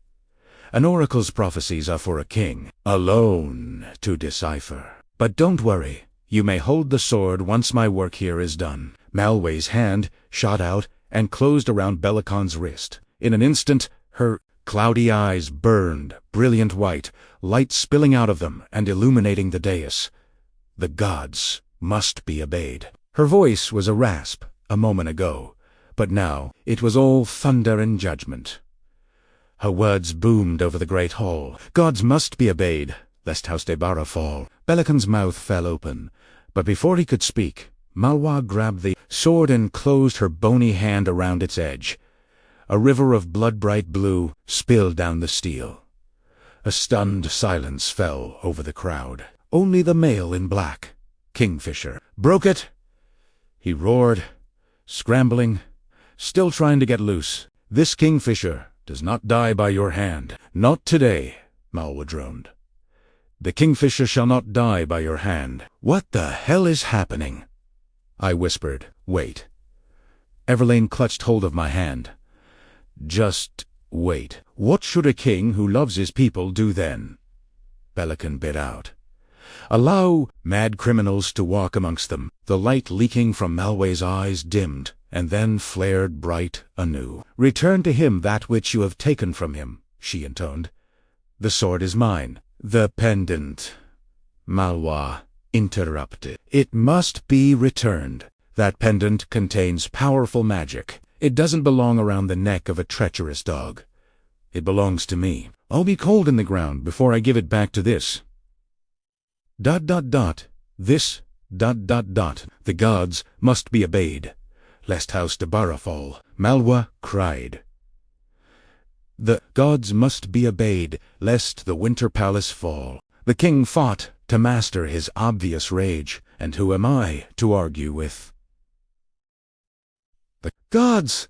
He grinned at Malwa. Quick flash of brilliant white teeth, sharp as daggers, and then turned ruefully back to the crowd. The Fae in the gallery were up out of their seats, arguing with one another over Kingfisher's fate. Peace. Peace! My friends, Malwa has reminded me that issues such as these must be handled correctly. The Bane will be granted his sanity for a time. Lock him away. A woman screamed, her voice tinged with hysteria. Keep him in the dungeons! Set him free. Send him back to the front. A deep voice boomed. Make him fight. Make him finish what he started. From wall to wall, floor to towering ceiling, the thunderous voice commanded silence from the other Phi, who all ceased their shouting. I'd been staring at the male still pinned to the floor, watching him thrash. Tore my gaze from him, looking over my shoulder, trying to locate the owner of the ringing demand. Evelyn did the same. I could see her pulse fluttering frantically in the hollow of her throat. Belicon smiled thinly as he, too, searched for the source of this disruption. Amongst his subjects, it would be ill-advised unleashing a dangerous threat upon a war camp. Come forward and defend your suggestion. Speaker, explain yourself. A shockwave of tension rippled through the cavern. Malwa and Everlane shed a cautious look, but both held their tongues as the Phi parted, and the huge male who visited my room earlier came into view. 7 feet tall and heavily tattooed, Renfis emerged from the crowd, making himself known. His sandy brown hair fell past his shoulders. Since I'd seen him last, he'd landed himself a black eye and a split lip. He had also developed a slight limp when he walked, which led me to believe the past few hours had not been fun for him. Whispers followed on his heels as he made his way toward Belicon and the restrained Kingfisher General Renfis. Belicon cast around, frowning as if confused. "You're supposed to be at the front. Didn't I charge you with winning my war? And here you are, entering my palace. An arm to the teeth, no less. Primera abeto." Say this is very confusing. Gods, this bastard lived to put on a show. "Aye, your highness," Renfis answered. "I was at the front, but when I heard he had returned, I came here immediately." And Kingfisher, even the general wouldn't speak his name. "Against my orders." Then, Belicon's newly minted smile had a dangerous edge to it. "I was following your orders directly, Highness." "Oh. I don't recall telling you to abandon your post." While others shied away from Belicon's wrath, the general was stoic, hands resting icily at his sides. "The situation at Kalish is grave. Our men, die in droves, every day. The beasts that patrol the enemy's borders range further afield, claiming our sentries and outposts. Supply routes are closed to us. We're surviving on what we can hunt and gather. Within 6 months, Tewar will be over, and Avelia will find itself on the wrong side of victory. So yes, your highness, I'm doing what you commanded of me. You told me to win the war by any means necessary. So I came to claim the only tool that'll win us back our advantage. I came for him." Belicon let out a bark of stunned laughter. He pointed down at King, twitching form. "This? You came here for this? You're telling me that this traitorous, lying, ravening dog is the only thing standing between us and complete annihilation? You're as mad as he is." Generally, scattered, nervous laughter broke out amongst the Fii. Again, General Renfis maintained his composure. As Malwa implied, "Your Majesty, all he needs is the pendant, and he'll be fine. Either way, I'd rather have him fighting. For us, a little off-kilter and unpredictable, than not. If things are as bad as you say they are, he'll be killed in a matter of days." Belicon said dismissively. "Likely, yes, Majesty. But, with all due respect, wouldn't that likelihood save you the trouble of a trial for what occurred at Gil?" The king hesitated, on the verge of saying something, but then reconsidered. For all his pomp and show, he wasn't a very good actor. "Now that you mention it, yes, perhaps you're right, Renfis. Maybe a return to the front would be a just punishment. Why shouldn't he aid the war effort?" Metaseconds ago Belicon had been readying to punish Renfis for showing up at the Winter Palace, but the beatific smile he turned on him now felt like forgiveness of a sort. "A week, then," Belicon announced, his mind made up. "You can take him back with you in a week. Since he knows so much about the Quicksilver, he'll stay here and help Ruceris deal with the girl first. The second she's capable of waking the pool by herself, Kingfisher will once again be banished from this court." Renfis bent into a deep bow. His relief was palpable. The king slid a hand inside his embroidered robes and took out the very same pendant Kingfisher had fastened around my neck back in Zilveron. Even look at the mail when he tossed it down at Renfis's feet. "Get him out of my sight, General, before my benevolent nature takes its leave." Renfis swooped to pick up the pendant from the floor. The shining silver chain looked fragile in his huge hands. He winced as he carried it quickly over to Kingfisher, snarling at the guards who were still fighting to hold him down. Belicon's men seemed relieved to let go of their ward. Kingfisher snapped his teeth at Renfis, an animal growl building in the back of his throat. It looked like he would attack, but behind the madness that lurked in his brilliant green eyes, there came the faintest flash of recognition. "Please, please, gods, just, ...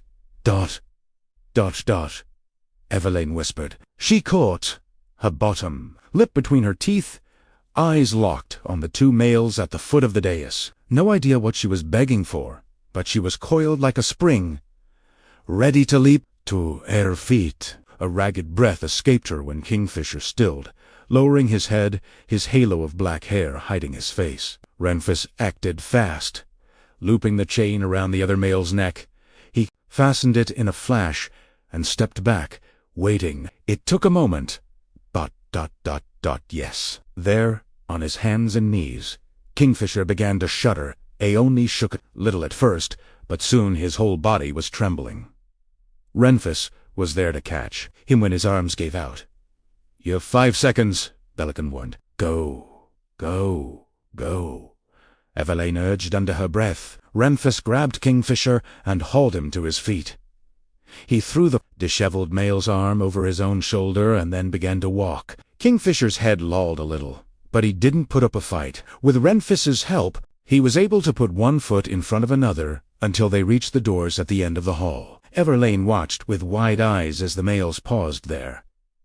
She covered her mouth with her hands, her anxiety eating her alive. "Go!" she hissed into her hands. Renfus spoke to Kingfisher, his mouth moving close to his ear, and for the first time Kingfisher seemed to understand his surroundings. He shook his head, and then slowly turned to look back over his shoulder at the gathered court. All was still. All was silent. My heart hammered in my throat when I saw the look on Kingfisher's face. Gods! He looked so young, way younger than he'd looked back in the Hall of Mirrors, when he had seemed made of shadow and smoke. His haunted expression promised pain and blood and death. And he was looking right at the king, or perhaps it was the dead dragon's skull that elicited his hate. I couldn't tell. "Come on.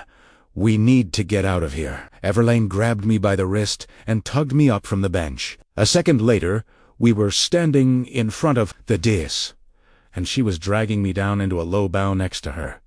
"We beg your leave, Highness," Everlane said loudly. "Saras is keen to get to work. The only thing I was keen to do was escape, but I kept my mouth shut. Sooner we got out of this hall, the better." "You may go," Belican said. When we were halfway to the doors, the king called after her again. "Keep an eye on her, Everlane.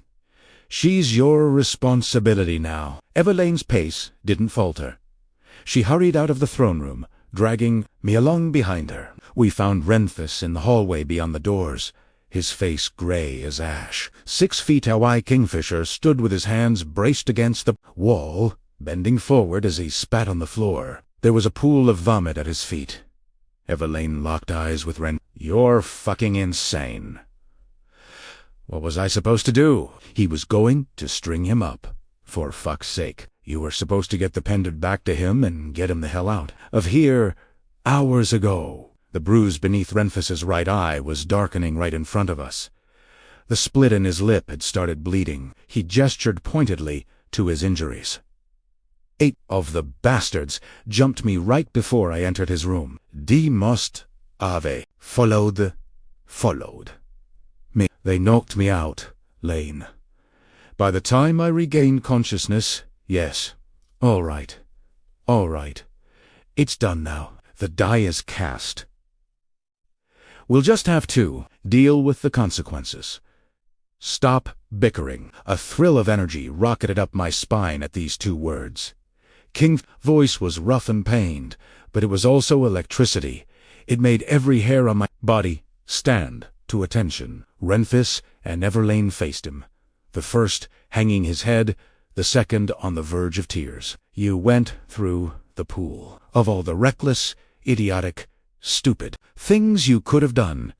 Everlane's voice cracked as she spoke. Kingfisher scrubbed a hand over his face, then swept his hair back out of his eyes.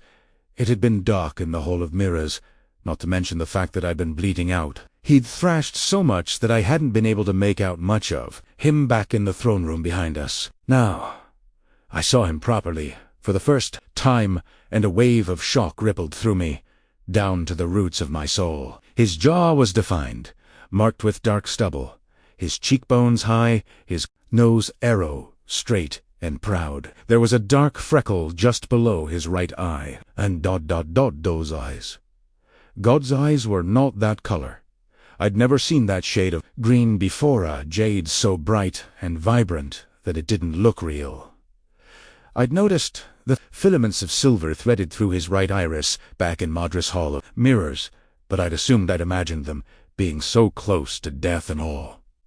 The silver stone there, though definitely real, forming a reflective, metallic corona around the black well of his pupil. The sight of it made me feel strange and off. Balance. Kingfisher spared me the briefest of glances, and then addressed to the female. "Hello, Lane." Everlane let out a stranglet sob, tears chasing down her cheeks, but she scowled at the warrior dressed in black. "Don't hello. Lane me after 110 years. Answer the question. Why the hell did you go into that pool?" He sighed wearily. I had 2 seconds to decide. The pathway was already closing. What was I supposed to do? "You should have just let it close." Her voice was hard as stone. Kingfisher groaned, then craned his head forward and spat again. "Justice. Me tomorrow. Please. Right now, I need 2 things. Whiskey and a bed." Everlane didn't seem inclined to allow him these things. She huffed, folding her arms across her chest. Renfist stepped in between them, shaking his head. "How about we all get some rest? We'll figure this out in the morning. You can sleep in my room. Both of you," Everlane commanded. "You'll be safest there. Go now, before he dismisses the whole court. I'll be along shortly." I was invisible. Inconsequential. Neither Renfist nor Kingfisher said a word to me as they turned and left. Kingfisher stumbled a little as he went, batting away Renfist's hand when he tried to help. "Come on. We need to get you back to your room." Everlane tried to grab my wrist again, but I jerked back before she could get a hold of me. "If you want me to walk anywhere, then just ask me to go with you," I snapped. "I'm sick to death of being dragged around like an animal on a leash. You're not safe here, Cyrus." "You're right. It doesn't sound like I am." "Don't you think you should have told me that your people are at war?" She frowned. "I didn't mention that." "No. Oh, we've been at war with Sanasoroth for longer than I've been alive. It must have slipped my mind," she said impatiently. "Will you please come back to your rooms with me, Cyrus? I'll answer all of your questions in due time, but not here and not now." Elroy always said I was as stubborn as an ass. I wanted to dig my heels in and refused to budge an inch, but I got the feeling that I'd regret it. And the promise of answers was enticing. I had too many questions to count. So many that my head was fit to split open, and no one else seemed likely to cough up any information about the hot water I'd found myself in. I scowled as I set off walking. Everlane shot me a grateful smile.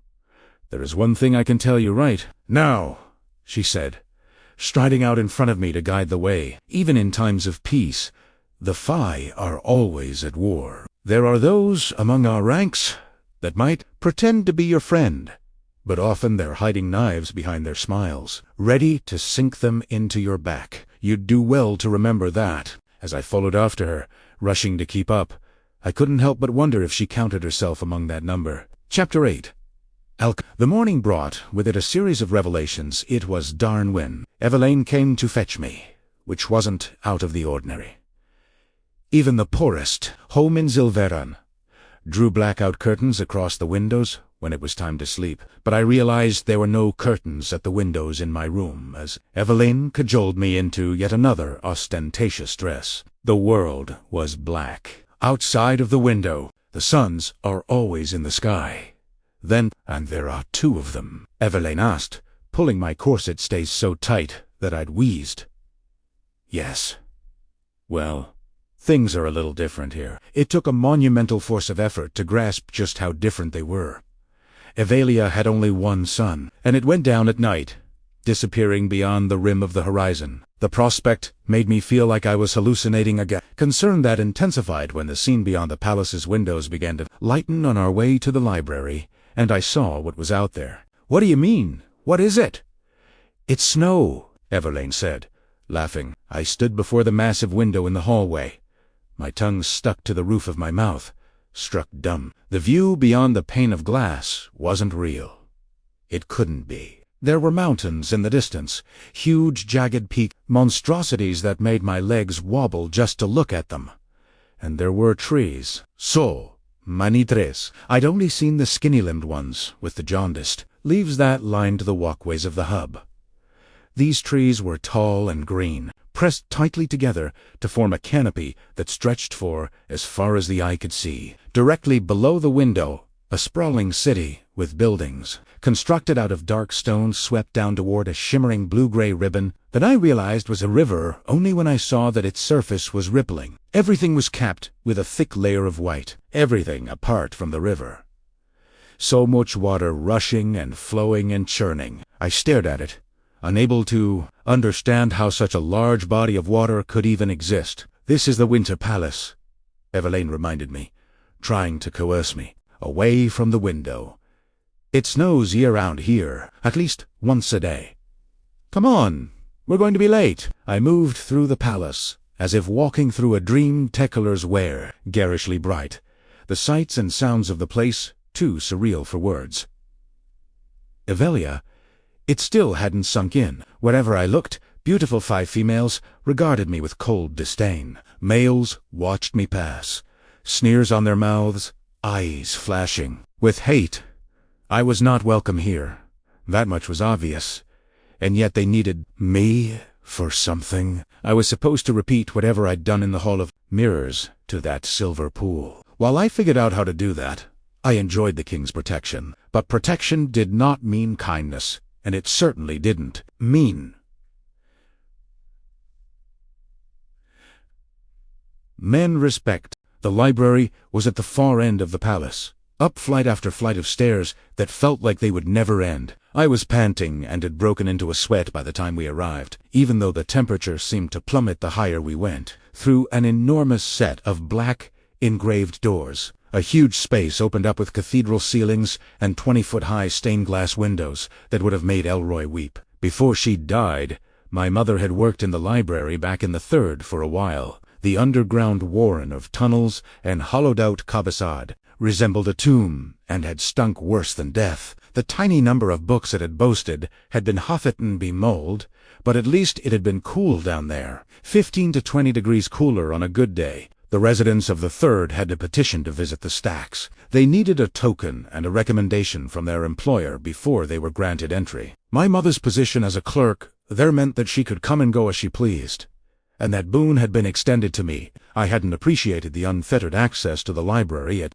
first, but when Elroy had accepted me as his apprentice, I'd combed through the library's information, not on glassworking as he thought I should have, but on metal reeking of forged smoke and covered in grease. I'd pored over the written work of Zilvaran's old masters late into the night, daydreaming of what it would have been like to have access to so much metal. Evelia's library was staggering in comparison. So many books, all in one place. Stacks upon stacks upon stacks. So accustomed to hunkering down, peering at crumbling, mildew-covered scrolls by candlelight, I was unprepared for how the sight of so many bound, hardback books would affect me. This was a treasure beyond Modra's hoard of gold, more precious than rubies and diamonds. The information inside a place like this was too vast to comprehend.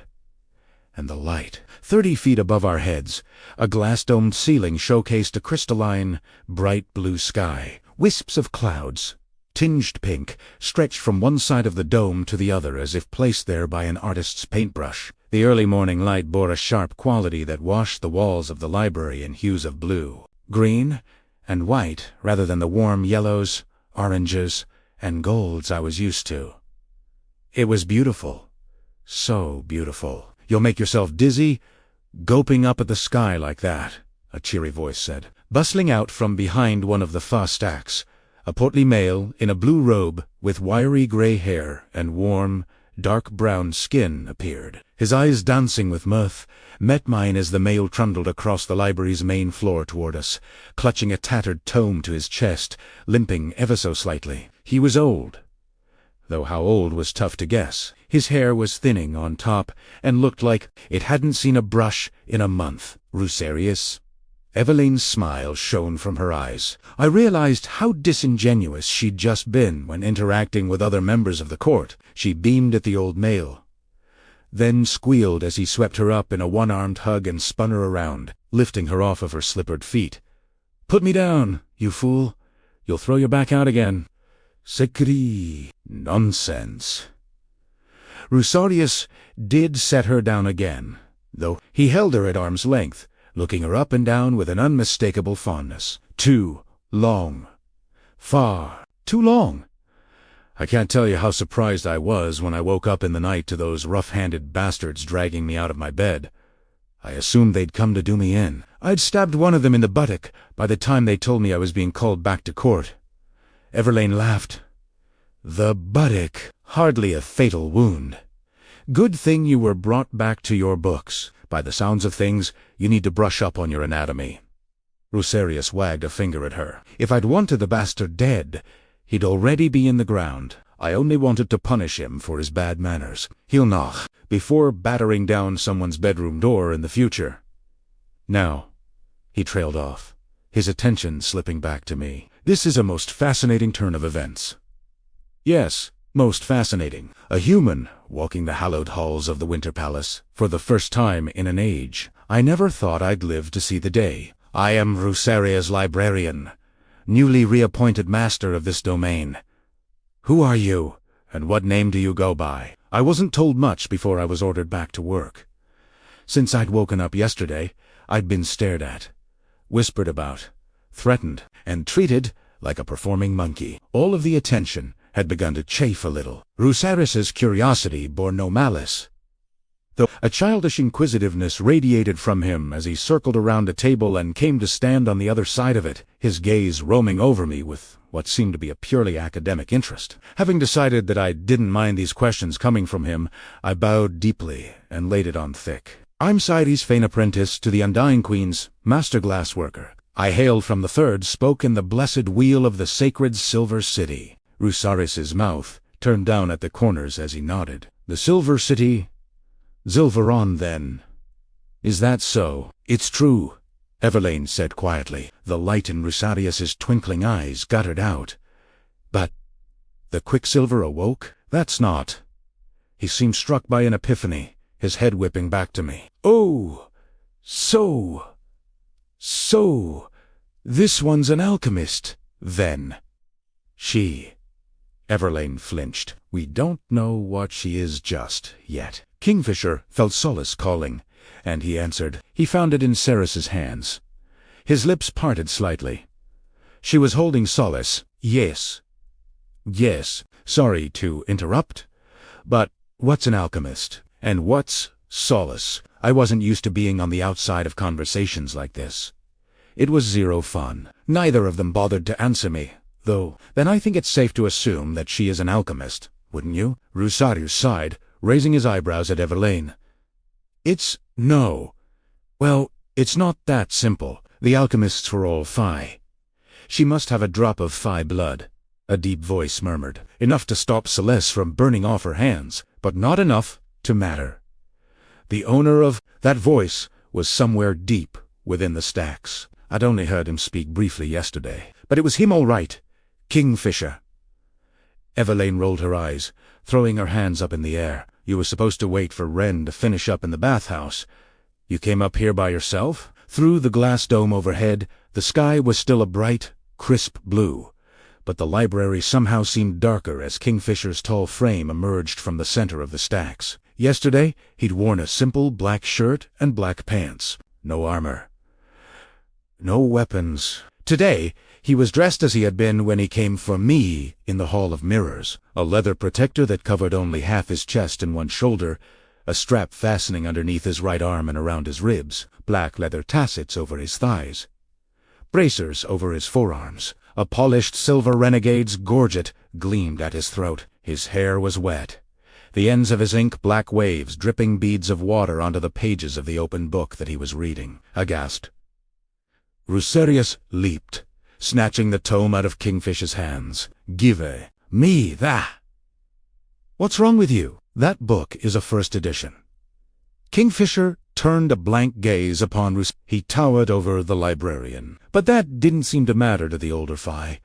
It couldn't have mattered to Kingfisher, either because the warrior dipped his head and cast his eerie eyes briefly to the floor. My apologies, I'll be more careful in the future. Where's Wren? Everlane demanded. Kingfisher's expression hardened. I assume he's still scrubbing his balls. He sighed dryly. If you're trying to shock me by mentioning random parts of male anatomy, then you're out of luck," the blonde-haired female snapped. "I've seen Wren's balls. I've seen yours, too. I've seen everything," she said, pointedly glowering at Kingfisher's crotch, "so I know exactly where to aim my knee. If you continue to test me, you don't seem to appreciate the level of danger you're in right now. Fisher." The huge male glanced down at himself, then back up at Everlane from beneath dark, drawn brows. "The amount of armor I strapped on this morning would indicate otherwise," he said, his low voice deep and smooth as silk. "Belicon's assassins could be anywhere. Sounds to me like you're the one I should be watching out for. Darley Lane, you're the one who just threatened to knee me in the cock." A hint of a smile twitched at the corner of his mouth, though it never materialized. He was as serious as the grave when he said, "None of Belicon's men would be stupid enough to try and assault me within the walls of this court now. Not when I have a sword strapped to my back and my head screwed on straight." Gods, he did have a sword strapped to his back. I hadn't noticed right away. Only the sleek black hilt was visible over Kingfisher's shoulder. Out of nowhere, his eyes flickered to Mitha. First time, he'd even acknowledged that I was there. And again, the library grew yet another degree darker. Was he doing that? "It's rude to stare at a male's hardware," he said stiffly. What had he called me back in the Hall of Mirrors? Pathetica. Fucking joke. I felt like both of those things under the cold weight of his gaze. I didn't have it in me to look away, though. I wouldn't be cowed by the likes of him. He was the reason I was in Avelia, trapped here against my will in the first place. If he'd just left me where he found me, if he'd left you where he found you, you'd be dead. Gods, even the little voice in the back of my mind was turning against me. Well, I wasn't thanking him, not when he was being so openly hostile. Don't worry, I wasn't planning on stealing it. It isn't very impressive. Looks more like a toothpick to me. Everlane stifled a bark of laughter with the back of her hand. Oh ho ho. I think that one might have drawn blood. Renfis stood in the library's open doorway, shaking out his hair like a wet dog. His shirt was soaked through. By the looks of things, the male had barely bothered to dry himself off at all before he got dressed. He carried a bunch of leather armor under one arm and a sheathed sword bundled in a piece of black fabric under the other. Despite the wicked grin he wore courtesy of my sharp tongue, it seemed the general was pretty pissed. His annoyance burned in his eyes as he set his load down on the long clerk's table with a clatter. Kingfisher didn't pay him a lick of attention. He was still glaring at me. "This sword has slain thousands," he seethed. "I wouldn't have thought that was anything to brag about," I replied. "You should probably get it looked at." Renfis stuffed his fist into his mouth, biting down on his knuckles as he tried to swallow down his laughter. Rusarius glanced at each of us, his warm brown eyes bouncing from me to Kingfisher, to Wren, and then to Everlane, who had turned crimson and was making a show of looking through a stack of books resting on the table. "I don't understand," the librarian said. "Nimirel is a formidable sword. Alcimaran, a much-lauded, storied weapon of the ancients. It's an honor to even look upon." "Let's get started, shall we?" Everlane interrupted. "We're wasting time, and we have a lot of information to cover. Fisher, sit down and stop scowling. It doesn't suit you. Wren, you go down that end and make sure he stays in his seat. Ceres, you come and sit here." She pointed to the chair at the very end of the long table, the furthest away from the seat she told Kingfisher to sit in. Rusarius frowned, still confused, but then Everlane shoved a book into his hands, and his face lit up. "Ah, yes, wonderful. The Dawn Genesis of Evelia, one of my favorites." I'd taken my seat. If only to end the staring contest, Kingfisher was silently challenging me too. But I nearly leaped up out of it again in protest when I heard this title. "A history book, one of the best," Rusarius said. "Beam in not just history, though there are a number of chapters on phi etiquette and politics that I think will be very useful in this particular situation. I don't care about Evelian history. I don't give a shit about etiquette either."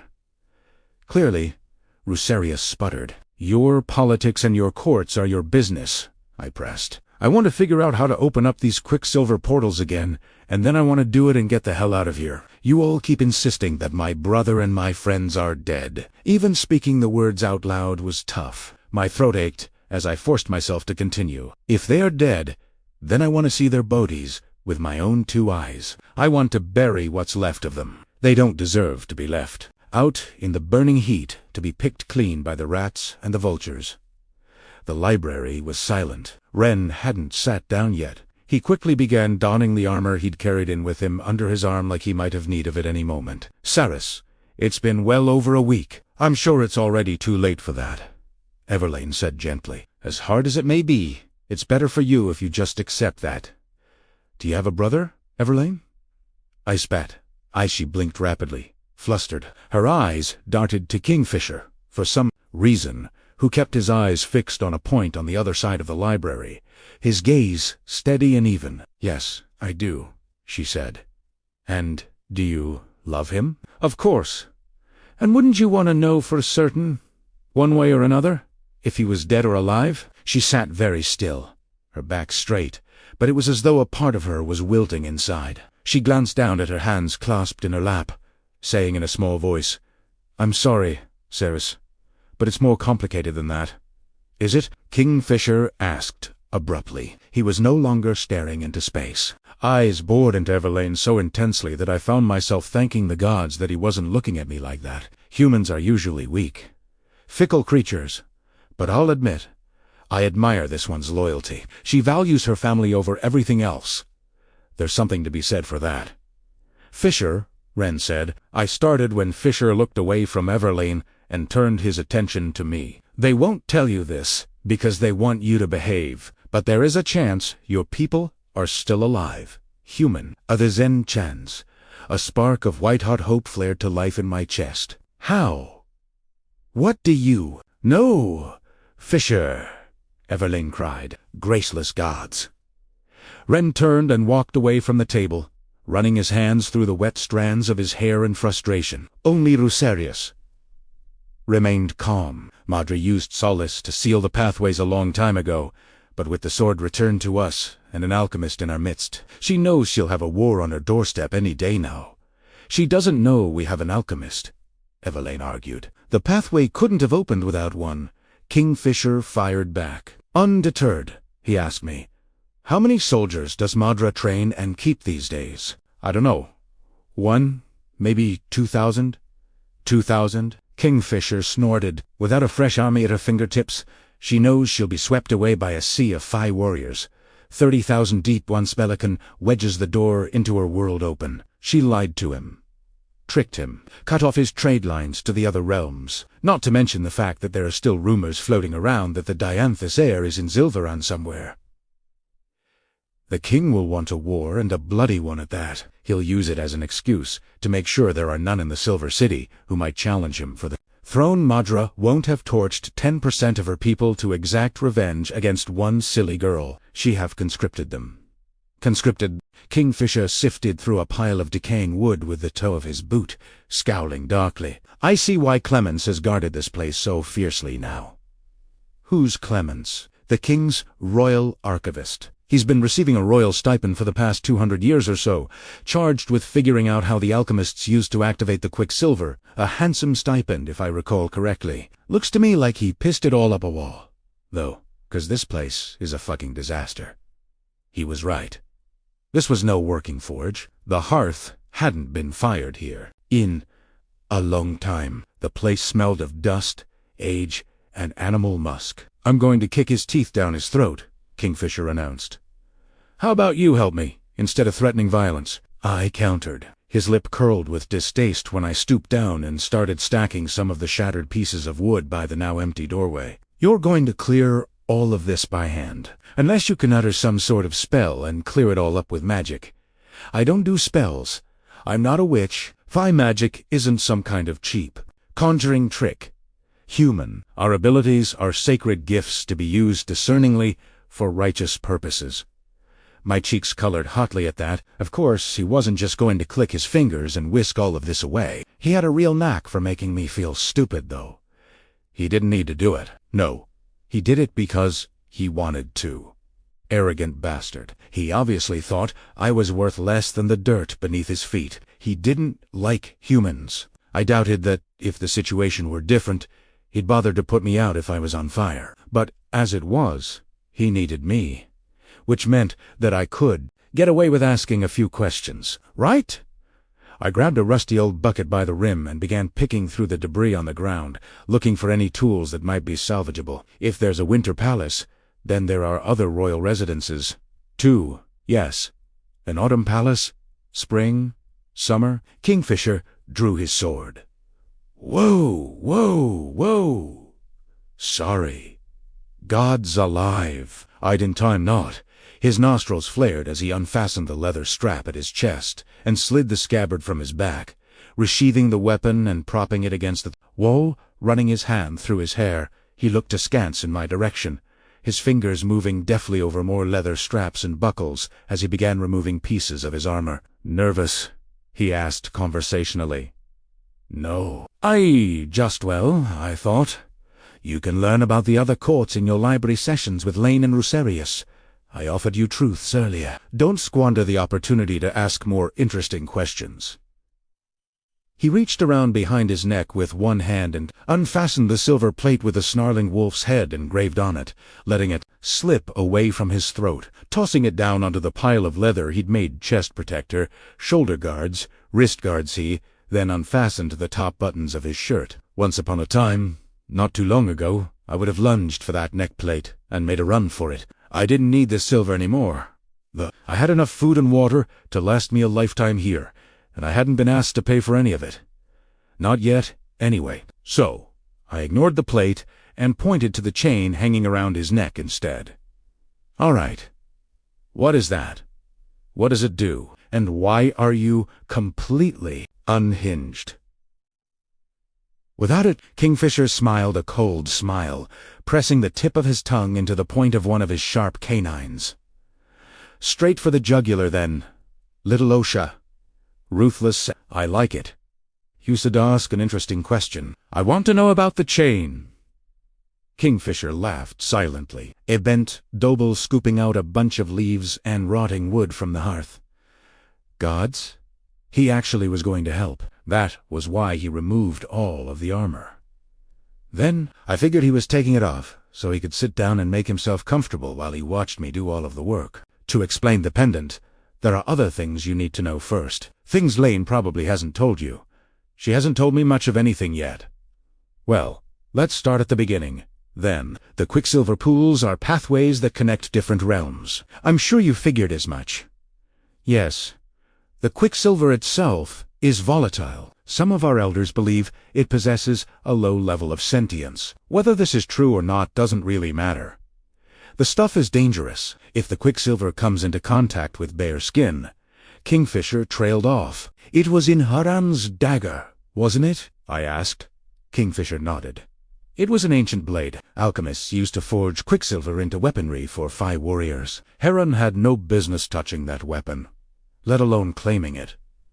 It made him see things. I think when it touched his skin, he started screaming. The sound of the captain's horrified wailing still haunted me when I closed my eyes. It was a chilling thing to hear such a powerful, strong fighter pleading for his life. Oh, he saw things all right. The Quicksilver will push any living creature beyond the boundaries of sanity. Hela managed to draw most of it from me once I made it back to the Winter Palace, but I was left with a few.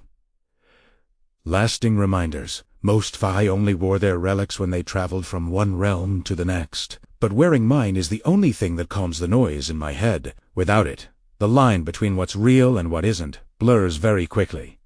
His eye. That was his lasting reminder. It had to be. The filaments that marked his jade iris were actually remnants of Quicksilver. Gods. It was inside him, always there, always whispering in his ear, pushing him toward madness. The relic really was the only thing keeping him sane. Nausea rolled in the hollow, where my stomach used to be. I did my best to swallow it down as I collected another set of pitted tongs and dropped them into the bucket. The iron clanged loudly, sending up a puff of rust into the air. Then, why did you give me the relic? Baik in Silbarin. He held up his hand. The thick signet ring flashed on his finger. Ah, right. Yes. You have a ring, too, I said. If I hadn't given you the relic, you'd have died. And why didn't you? Just let me die. You could have left me there. Kingfisher dumped the armful of faded, dog-eared papers he was carrying onto the workbench, his expression blank. You haven't been paying attention. Human. Ivelia is at war, and war machines are hungry beasts. They require constant feeding. Food, clothes, gold, building supplies, weaponry before. Madra drove that sword into her pool, stilling every pool in every realm. Pelican used the pathways for supplies. It was the only way to trade in many magical items. When the pathways closed, the door to our supply trains slammed closed. 2. You shouldn't have been able to touch that sword, let alone draw it. And the silver responded to you. You've activated it. You did what only an alchemist can do. So, no. Human or not, I could not have just left you there to die. Great.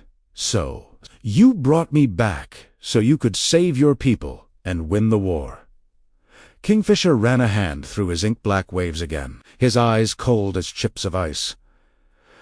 You think very highly of me, Huma. In a way, I suppose what you say is true, but don't mistake me for some kind of saint. I don't give a shit about Ivelia, and I don't give a shit about Pelican's war. You are a bargaining chip.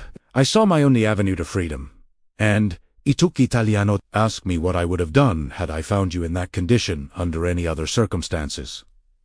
I stared at him, at the unfriendly set of his jaw, the tension in his shoulders, and the cruel lift to his mouth, and a body-wide shudder ripped through me, leaving panic in its wake. I don't think I want to know, I whispered. Kingfisher's suggestion of a smile grew wings and took flight. Clever girl. It took hours to finish clearing the forge, and we did so in silence. I didn't ask any more questions, too afraid to hear the answers, and Kingfisher kept his thoughts to himself. Every so often, I found myself watching him. With his sleeves rolled up to his elbows and his cheeks streaked with soot, he looked so normal. But then he'd snarl under his breath, or meet my gaze with those silver-streaked eyes, and I'd be reminded that this male was not human. It was neither safe nor smart to let my gaze linger on him. The wisest thing I could do was figure out how I accidentally activated that pool and hightail it back to Zilveron as quickly as possible. The sky was darkening out of the Windasutch, a bizarre sight when Renfis came to find me. He looked tired, though the bruise beneath his eye and his split lip had miraculously healed themselves over the past few hours. Standing in the doorway, he surveyed the nearly cleared floor and the bucket of rusting tools I'd collected and sent a confused look Kingfisher's way. What's this? You haven't even started working. The place was a disaster, I cried. It was easy for him to come along and criticize. The forge looked so much better than it had, and he hadn't seen it before. Kingfisher sighed. The chill in the air grew 2 icy degrees as shadows leaped up the walls, conjured out of nowhere. They spilled like wet paint across the floor, darting up the legs of the workbench, blossoming in the air until everything went black. Everything. The forge itself became a pit of ink. It felt as though the shadows slipped down my throat and into my lungs when I drew in a gasp. This was true dark. Even deep in the underground tunnels that formed a network below the Silver City, the darkness wasn't this absolute. Oh, gods! What's happening? Fisher, Renfis scolded. Enough now? The darkness snapped back like a rubber band. What was left of the day's light flooded back into the forge, and the forge was immaculate. The window was fixed, a fresh pane of glass glinting in the frame. The shattered vials and beakers that we'd swept into piles all over the place were gone. The hearth was brushed out, the bricks bright red and brand new. The shelves were stocked with all kinds of fantastical pieces of equipment that I'd never even seen before. The plant life that had claimed the forge for its own was still there, though tamed back into pots in a small planter that sat beneath the window. And it was warm. All day I'd been freezing, my teeth chattering while I'd cleaned and picked up with numb fingers. And now it was warm. I spun, searching for something to hurl at Kingfisher. The closest thing that came to hand was a brightly shining, beautiful set of tongs. I snatched them up and stabbed them at the dark-haired warrior. We broke our backs, cleaning this place. What's wrong with you? What happened too? Our abilities are sacred gifts to be used for righteous purposes, or whatever the hell it was you said.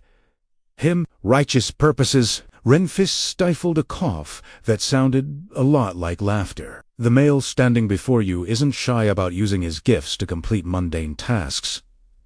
I glowered at Kingfisher. You monster. There wasn't a scrap of remorse to be found on the warrior's face.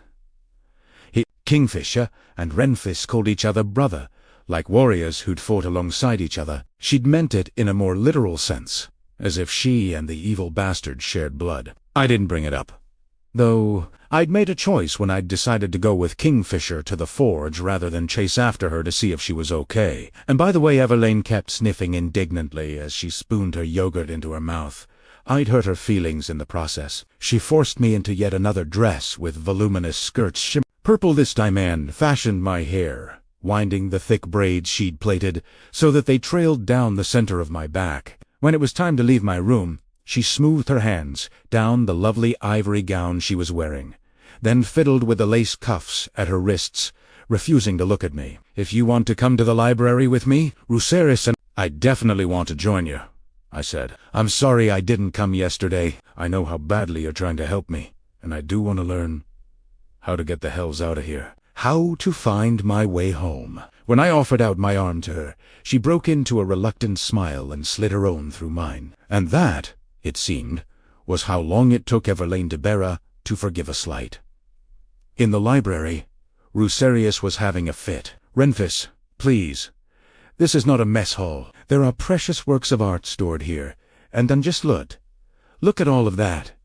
Grease. I smelled Rucerius's issue before I saw it. Something meaty and smoky hung in the air, the scent so mouth-watering that my stomach audibly snarled.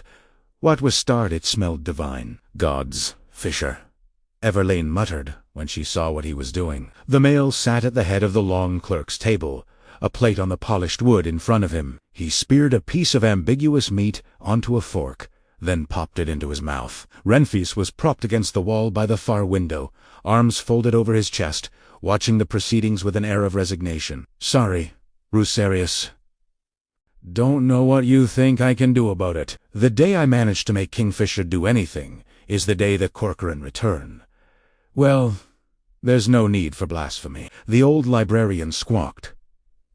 Where did your gods actually go? I whispered to Evelyn. I'd been too overwhelmed to ask before. They set off on a pilgrimage thousands of erg. Another time, I'd better confiscate that food before Rucerius's head explodes. Kingfisher remained focused on his breakfast. He didn't say a word when Everlane approached and stood next to him at the head of the table. He just growled. And you wonder why Belacan calls you a dog, she said. That got Kingfisher's attention. Slowly, his head raised, the silver flashing brightly in his right eye, as he turned a baleful gaze on the female. I don't wonder. I know why he calls me that. It's because of his deep loyalty to the crown, Renfis said, biting back a smile. Kingfisher's eyes flashed, the quicksilver writhing amidst the green. He snapped his teeth at his sister. It's because I bite. His hard expression could have made grown men turn tail and run scared into the night, but Everlane arched an eyebrow at him and waited. The male was once again dressed in black. He was armored up to the eyeballs this morning. The engraved chess piece he wore was black leather today, instead of dark tan, and bore a crest comprised of twin-crossed swords wrapped in a tangle of vines, backed by the silhouette of a rearing stallion. He wore the same gorget at his throat, though brilliantly polished silver with a snarling wolf etched into the metal. His thick dark hair was extra wavy, curling almost, not quite brushing the tops of his broad shoulders. When I realized how intensely I was studying the tips of the pointed ears poking through his hair, I quickly looked up at the glass-domed ceiling, clearing my throat, pretending to inspect the sky. Give me the plate. Everlane's tone brooked no argument. Certainly. Kingfisher set down his fork, picked up the plate, and held it out to Everlane. She took it By all means, he said. Put my food on the fucking ground. Outside, by the stables. I'll go eat with the other dogs presently. Evelyn's shoulders sagged. Fisher, scratch that! His chair legs scraped loudly as he got up, snatching his plate. Back! He strode away with it, heading for the door. ... And right for me. I'll save you the trouble and take it there myself, he said. His eyes glittered as he passed. Me. Enjoy your dusty books. Human. I'll be waiting for you in the forge this afternoon. Don't make me come looking for you. Fisher, you're being ridiculous. Come back, Everlane called after him. He ignored her. Spine, ramrod straight. The midnight sword strapped to his back, leaving a trail of wispy shadows in its wake as he stalked out of the library. Well, I didn't mean for him to leave again, Rusarius grumbled. But I've said it 1,000 times, and I'll say it again. No cooked food in the library. Myself, only dry crackers while working here. And I'm here for days sometimes, and I lean out of a window to avoid crumbs. It's all right, Rusarius, Everlane said softly. He's not himself at the moment.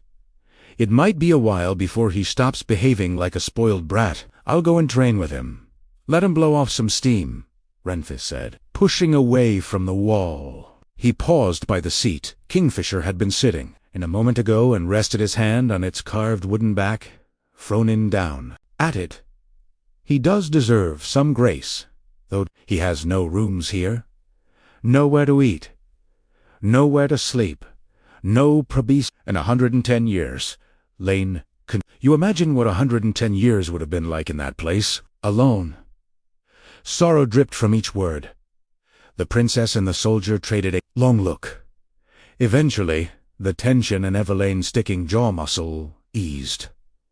I can, actually. I spent the first 3 decades imagining it in great detail every day. After that, I did my best not to think about it or him at all. Heart couldn't take it, and now he's back. And I don't have to wonder what kind of hell he's enduring. Now I get to watch. Her voice was thick with emotion, but she didn't cry. She picked up a book from the table and set it on top of a stack, then moved on to fussing and fiddling with a sheaf of loose papers. It was hard to see her in pain like this, and she was in pain. You'd have to be blind not to see that she was suffering. I stood on the peripherals of this group, which gave me an excellent view of the dynamics between them all. There was so much hurt between them, so much time and history, and so many secrets. From the outside looking in, it was impossible to unravel all of the threads that connected them. Renfis sighed. There's a way to fix him. We just haven't found it yet. In the meantime, I'm not going to give up on him. Are you? A long pause filled the silence. Rusarius coughed uncomfortably. He gathered up a set of writing quills, carrying them into the stacks and disappearing off to gods only knew where. I didn't have a pile of quills to carry. Off! And this wasn't my library to go poking around in, so I had no choice but to hovered at the end of the clerk's table and stared down at my feet, or at point, where my feet should have been. I couldn't see them beneath my cursed dress's skirts. So that's it, then. You have given up on him. Renfis demanded a no. No, I haven't.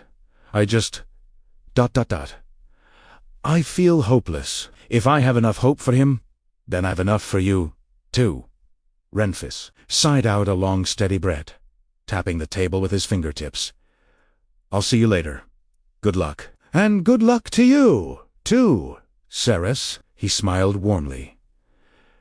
Mease passade, which made me feel slightly less like I was eavesdropping on a private conversation. Once he was gone, Everlane bustled around the table, rifling through more pieces of parchment, organizing, and then reorganizing them. All right, she sniffed. Where should we begin? I think, maybe, if you start by telling us what you know about alchemical practices and how they might be used. I don't even know what alchemical means. I didn't want to interrupt. Huh? But I figured it was best to get that out of the way before she went any further. Right, she smiled broadly. but it seemed as though there was a hint of hysteria to her. Well, that's okay. I suppose that might even be for the best.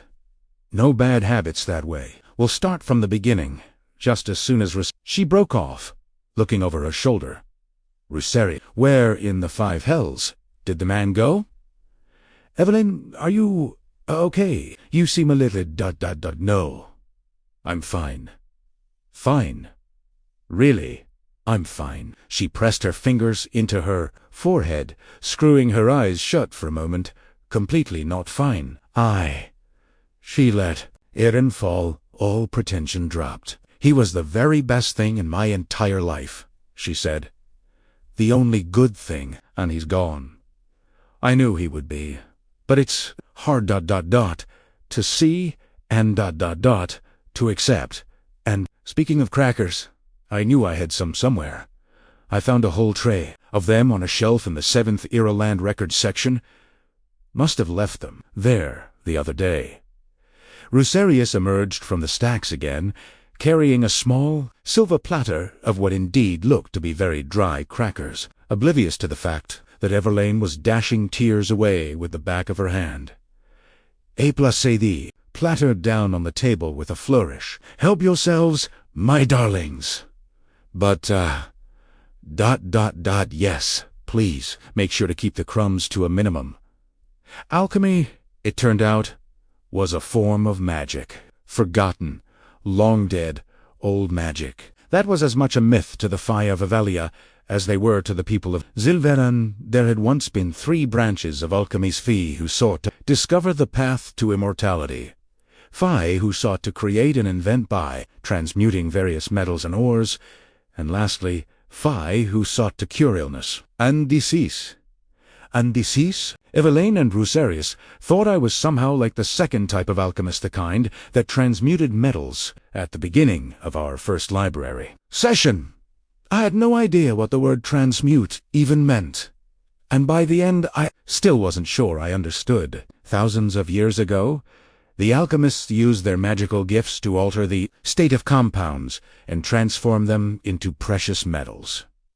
There was no record of which compounds were used, or what was done to them, but the alchemists were successful. They found a way to transform elements into vast amounts of gold and silver, which was reportedly used to fill the royal coffers. At some point, the quicksilver was discovered along with the other realms, pathways connected, and all manner of chaos ensued afterward. None of this indicates how I'm replicating what the original alchemists could do, though, I said, snapping the book I'd been scanning closed. How did they actually control the quicksilver? Everlane shrugged. It's assumed that they activated and deactivated it, or opened and closed the pathways by using their magic. It's hotly debated whether they controlled it all, Ruserius said. According to most documents from around that time, the second order of the alchemists lived very short lives. They often went mad and killed themselves. Oh well, that's just great. Whatever the alchemists of old had done, too, earned themselves that fate. I wanted to know so I could do the exact opposite. But, damn it, burying my head in the sand wouldn't help me activate the quicksilver again. And I had to work out how to do that if I wanted to know what had happened to Hayden. The idea that Hayden might have been conscripted into Madra's army was preferable to imagining him dead. But I needed to know. If Hayden was gone, he needed to be buried, and I needed to stand the customary 72-hour vigil over his grave. If he was trapped as a new recruit of Madra's army, then I needed to save him and get him out of there. Either way, I had to figure this out, no matter what it cost me. I rubbed at my temples, trying to ease the tension headache that was forming. There, what with all of the thieving and black market trading just to survive life, back in the Silver City hadn't left much room for reading. My eyes weren't used to it. I stared down at the book I'd been. Huh? Wait! I held up the book, tilting my head. Eyes narrowed at Ruserius. How come I can read this? What do you mean? He asked. Well, I'm from another place, an entirely different realm. What are the chances that you and I even speak the same language? That we share a written language? It's just ... It's impossible. It was wild that this had ocurred to me before. No. Not impossible. Not even improbable. Actually, said Rus. You explain this one? Sweet, he said to Everlane. There's one more book I want to find before you leave. Everlane seemed happy to be given the task. Well, she said, leaning across the table to take the book out of my hand. Right now, you're speaking Common Phi. This book was written in Common Phi, too. There are other languages in Avelia, other dialects, but Common Phi is spoken by all of the courts as a shared, common tongue. When the first Phi traveled to your realm, the humans there spoke a different language altogether. Over the years, our language and our written word became adopted by the humans. Even though we were cut off from the other realms, it seems as though our language has thrived. In Zilveron, at least Silberan, Admadra and your queen, has always spoken Common Phi. She served as an anchor to our language. Perhaps in other realms, languages and alphabets have changed. Madra, as ancient as the stone halls at the center of the universe. I had to ask. I had to know. You seem to know a fair bit about her, I said. Madra. Evelyn pursed her lips. I suppose I know as much as anyone. Here as she was young when she ascended to the Zilveron throne. Bloodthirsty and hungry for power. But how can she be so old if she's human? How has she managed to reign for over 1,000 years? And how could she have closed all of the pathways with that sword if she wasn't an alchemist? We don't know how she did it. But yes, Madra should have died centuries ago. It must be some form of magic, but we have no clue who performed it for her or why. We don't know how she discovered that the quicksilver could be stilled with an Alchemoran sword. Either. That information was closely guarded by our kind for generations, but you don't need to be Phi or possess any special gift in order to close the doors between our realms. The sword will do it for you. As far as we know, when one pool of quicksilver is activated, all quicksilver everywhere is activated. It's joined by some kind of... She frowned, searching for a way to explain. A ribbon of energy, I suppose. If you take a sword like Solace and plunge it into the quicksilver, it severs that energy in a way that paralysis Italiano. Until Solace was removed, every entrance to the pathway became frozen. There were members of this court on scouting parties, exploring new pathways that had only recently opened up when Madra cut the cord. Friends, family members, they became trapped wherever they were. They haven't been. Shin. Is it ... I mean, is there a chance that any of them are still alive? I know very little about Phi life expectancy. How long do your people even live for? How old are you? Everlane choked on a huff of laughter, covering her mouth with a hand. Was it me? Or did she seem a little embarrassed? That's ... Not something we really talk about. You'd know that. But we haven't really covered court etiquette yet. Sorry. Gods. I should mind my own business. I know. No. It's okay. She shook her head. I know we've only known each other a few days, but I sat with you for a long time while you were recovering. I'd like to think that we're friends. Me, too. It was the truth. I was starting to think of her as a friend, and I was glad she thought the same of me. Having a friend in a palace full of enemies could never be a bad thing. Right. Well, now that we've established that, she said, grinning. Let me start out by asking you how old you think I am. If you were a human, I'd say you were a little older than me. 27, 28, perhaps. Gods.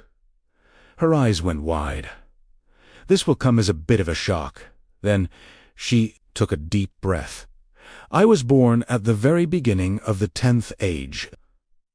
I've been alive for 1,486 years. 1,000...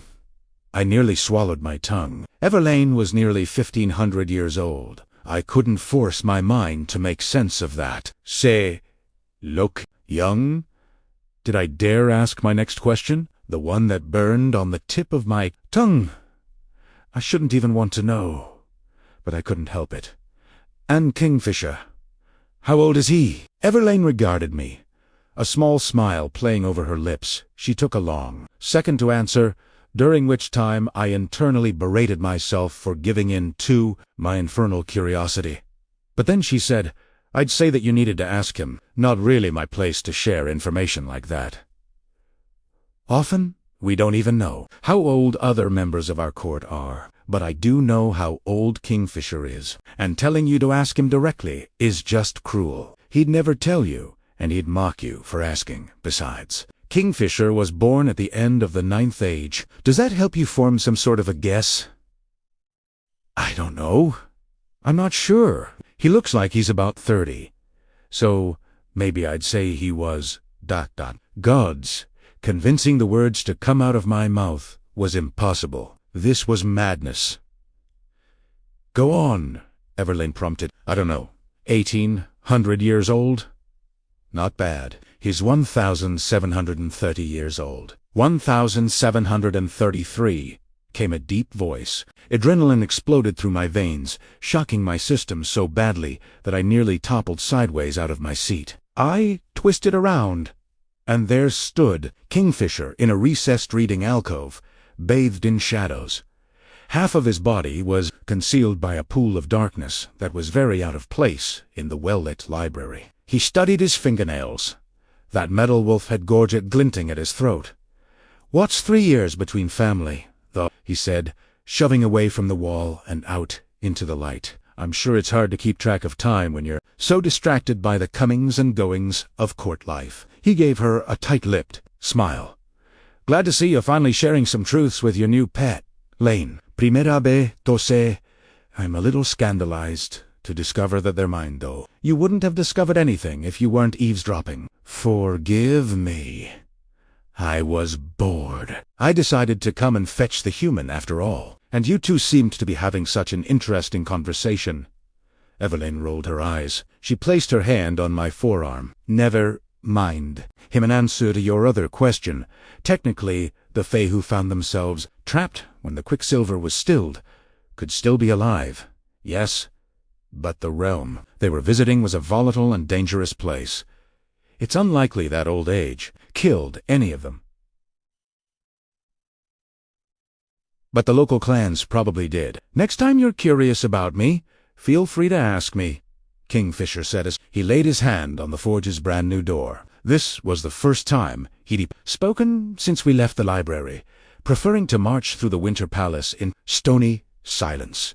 The door swung open, and he went inside. I hovered on the threshold, trying to decide if I wanted to go in after him, or if I wanted to run in the opposite direction, back to my room where he wouldn't be able to give me any grief. The palace was a winding nightmare of hallways, staircases, and corridors.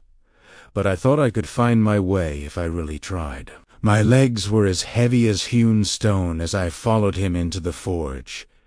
If I'd asked you something, you wouldn't have answered me. And if you had, it wouldn't have been the truth. Incorrect. If you asked me something worthy of a reply, then I'd answer. If Primera unsweated, then it would be the truth. Just as he'd done yesterday, he began stripping out of his armor, again starting by removing his sword.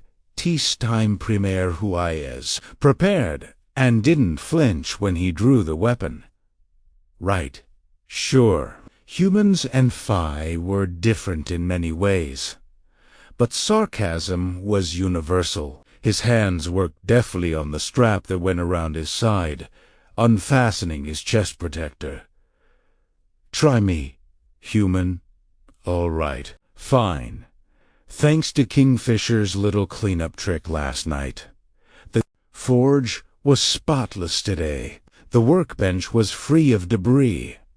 The floor immaculate. All of the tools were good as new, hanging on hooks on the wall opposite the hearth. I maneuvered myself around the other side of the workbench, putting the biggest, heaviest obstacle that I could between us as he continued to remove his armor, just in case he didn't like my questioning and came for me, because I planned on riling him, annoying him, baiting him the same way he baited me, with his constant OSHA name-calling and his open derision. Screw him. Kingfisher dropped his chest protector to the floor. I braced against the workbench and said, "Elroy swears that a man will lie about the size of his cock every time a woman asks him." Kingfisher stilled. "Are you asking me how big my cock is?" "OSHA, I don't care how big it is. I care about the way you answer." A slow, terrifying smirk spread across his face. "It's big enough to make you scream and then some." I jabbed a finger at him. "You're not going to be honest." He looked around the forge, feigning confusion. "I'm sorry. I'm not sure that I understand your meaning. Ask a man how big his dick is, and he'll show you that he's full of shit." "Maybe, but I'm not a man. I'm a female." He paused. "And maybe I'm just well endowed. Or maybe you're just wasting my time, and we should get on with whatever." "You're going to attempt to teach me here?" I snapped. Kingfisher's hands moved to the back of his neck.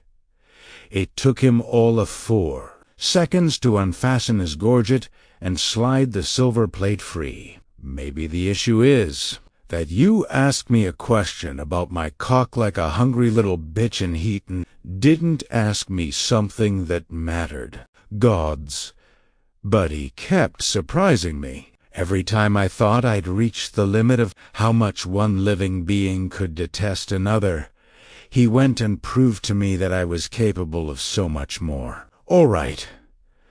Okay. Fine.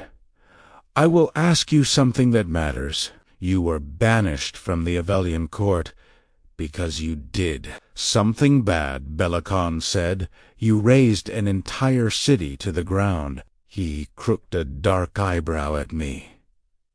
"That was a question. Did you do it?" I asked. "Why do you want to know?" "Because I'm sharing a very small space with you right now." "Because where?" "Alone because I want to know if I'm breathing the same air as a mass murderer." "And don't dodge a question by asking me a question. Did you do it?" He surveyed me intensely. Even from a distance, I could see the trapped quicksilver swirling in amongst that sea of vivid green. "Yes." The word came out abruptly, defiantly. "I did." "Why?" "Because I didn't have a choice." I slapped my hands against the workbench, my anger a clenched iron fist in my chest.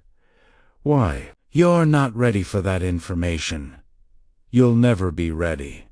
"Why?" "Because you're human, and humans are weak," he snarled. "Because it's none of your business. Because it doesn't matter why I did it. Because no matter what reason I give to you, it won't be good enough. Now ask me something else." My voice shook when I spoke. "Renfis said that you've been suffering for the past century years because you were banished after you destroyed that city. Where did they send you?" Kingfisher prowled toward the workbench. All of the armor was gone now. He was dressed in a simple, loose black shirt and black pants again. At Istroat. The silver chain hanging around his neck, the one he'd loaned to me when I was dying, glinted, catching my attention. I tried not to pull back as he drew closer, but he was huge. He towered over me, taking up so much room, invading my space, blotting out the damn light. He was all I could see, all I could smell. He was cold morning air, and smoke, and fresh-turned earth, and 1,000 other complex scents I didn't even have names for. Canines bared. He leaned in so close that barely an inch separated the tips of our noses, and he snarled. Hell. I couldn't breathe. couldn't think. He was so close, so angry. It was as if he was on the verge of breaking and only being held back by the thinnest of threads. Out of nowhere, his composure snapped back into place, his canines disappearing in a flash. "Pray you never have to experience it firsthand. Human," he whispered. "Hold out your hand. Hold out my—" "Yes, hold out your hand. Up this close, he could take my hand, and the arm it was attached to if he wanted to. He could tear me limb from limb, and there wouldn't be a thing I could do about it." Numb and trembling, I held out my hand, praying wholeheartedly that he wasn't about to start breaking my fingers for upsetting him. Something cool and smooth pressed into the center of my palm. Kingfisher closed my grip around it, then cupped his huge, tattooed hands tightly around mine. At first, I didn't feel it. I was too aware of his proximity and the wild array of different scents that kept rolling off of him and slamming into me. Wood and leather and spices and something green and faint musk and oud. Kingfisher narrowed his eyes. "What is it?" "Ow! That hurts." I tried to pull my hand free, but Kingfisher's grip tightened. He held on, grasping my hand tighter and tighter in his, and the burning sensation in the center of my palm really started to sting. "Kingfisher," I said in a warning tone. He didn't release me, only stood there, staring down at me, watching me, the metallic threads of silver shifting wildly in his right eye. "Fisher, what are you doing?" "Tell me what it is," he demanded. "It's hurting me, is what it is," I cried, really pulling on my hand now. I wrenched and yanked, putting my whole body weight behind the motion, desperate to free myself. But Kingfisher held fast. "Is it hot, cold, sharp, soft, cold? It's cold. It's burning. It's so cold." That made no sense, but it was true. Ice crawled inside me, leaching into my bones. "It hurts. Let go. Fisher, please. Make it stop. You make it stop," he commanded. "I can't! I can't!" Resolve flickered in his eyes. "You can! Let go. You want to prove me right? Is that it? You're weak. You're a human, so you're weak and useless and pathetic. Is that it? Fissure." He spun us around so that my back was to the workbench. I felt the edge of the wood digging into the small of my back, but the pressure was nothing compared to the awful ball of pain he had trapped between our hands. "Listen to it," he commanded. "What?" He wasn't making any sense. Kingfisher removed one hand, but it made no difference. Only need one hand to hold both of mine. With the hand he now had free, grabbed me firmly by the chin, forcing me to be still to look at him. "Listen," he repeated. "What is it saying?" "It's saying that you're an evil piece of shit." I ground out. He didn't react to that. "The sooner you do as I say, the sooner this all ends. Human." My jaw was screaming. I was clenching my teeth so hard. "Fuck you. There you go again. Hungry, needy little bitch in heat, begging to be fucked." He taunted. "Let go!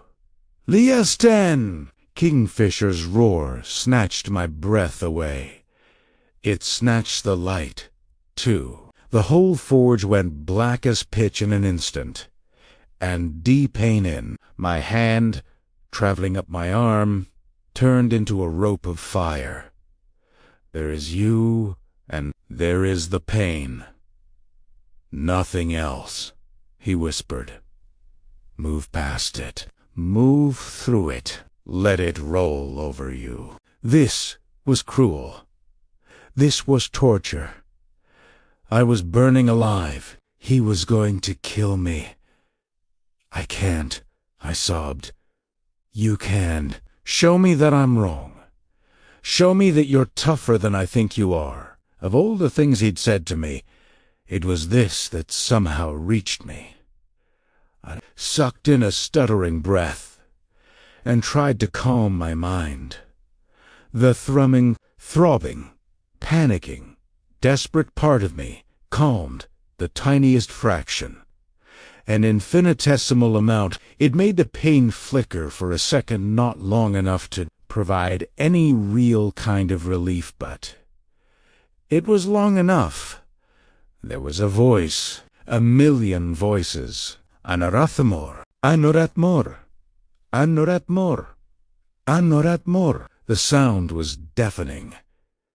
I screamed around it, shaking my head, trying to get it out. But it blazed through every part of my mind, consuming me, eradicating every memory, every thought, every feeling. Anorath! More! I screamed. The pain blinked out. The light rushed back in.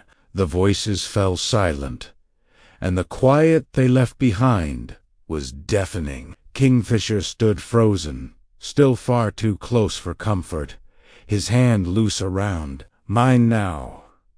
For once, that cold arrogance he always wore was nowhere to be found.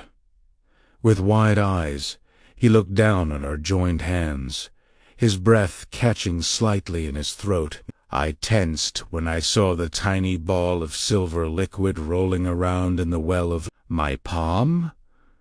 Quicksilver. Not much. Little more than the size of a pinky fingernail. But quicksilver all the same, and it was in a liquid state. I panicked, trying to fling it away, but Fisher gripped hold of my wrist, shaking his head. So long as I'm touching you, you're safe. I'm wearing the pendant. It won't harm us. What are you talking about? It'll definitely harm us. It just nearly froze me from the inside out. That was nothing. A test. It's over now. You passed. Incredulous, I gaped up at him. What would have happened if I hadn't? That's academic. You did. Get it off me. Fisher. Make it still, he said. How the fuck? I don't know how. Close your eyes. Feel it in your mind. Reach for it. ... I did as he said, closing my eyes, trying to remember how to breathe around. The knowledge that this tiny bit of quicksilver pooling in my hand was enough to rip apart my mind. I'd seen what it had done to Haran. I was about to curse Kingfisher again, to tell him that I couldn't feel the cursed silver, but then ... I could feel it. It was a solid weight, resting there, right in the center of my mind.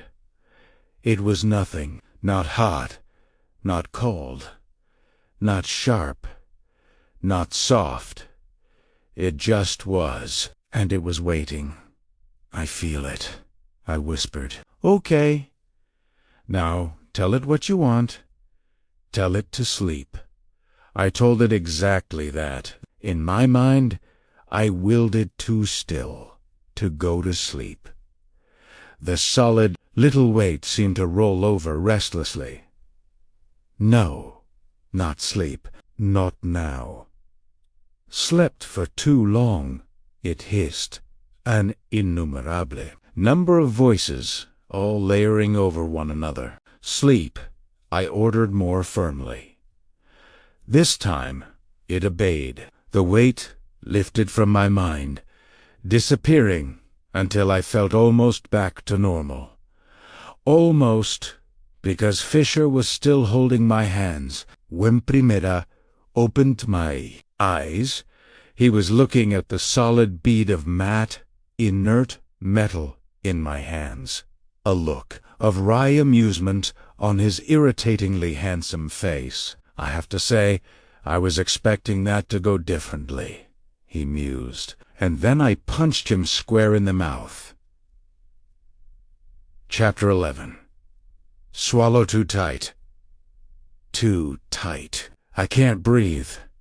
To say Everlane was angry would be an understatement. She yanked on the corset ribbons at the back of my dress with a strength I didn't know she possessed. If you keep on pulling like that, you're going to crack my ribs, I groused. Good.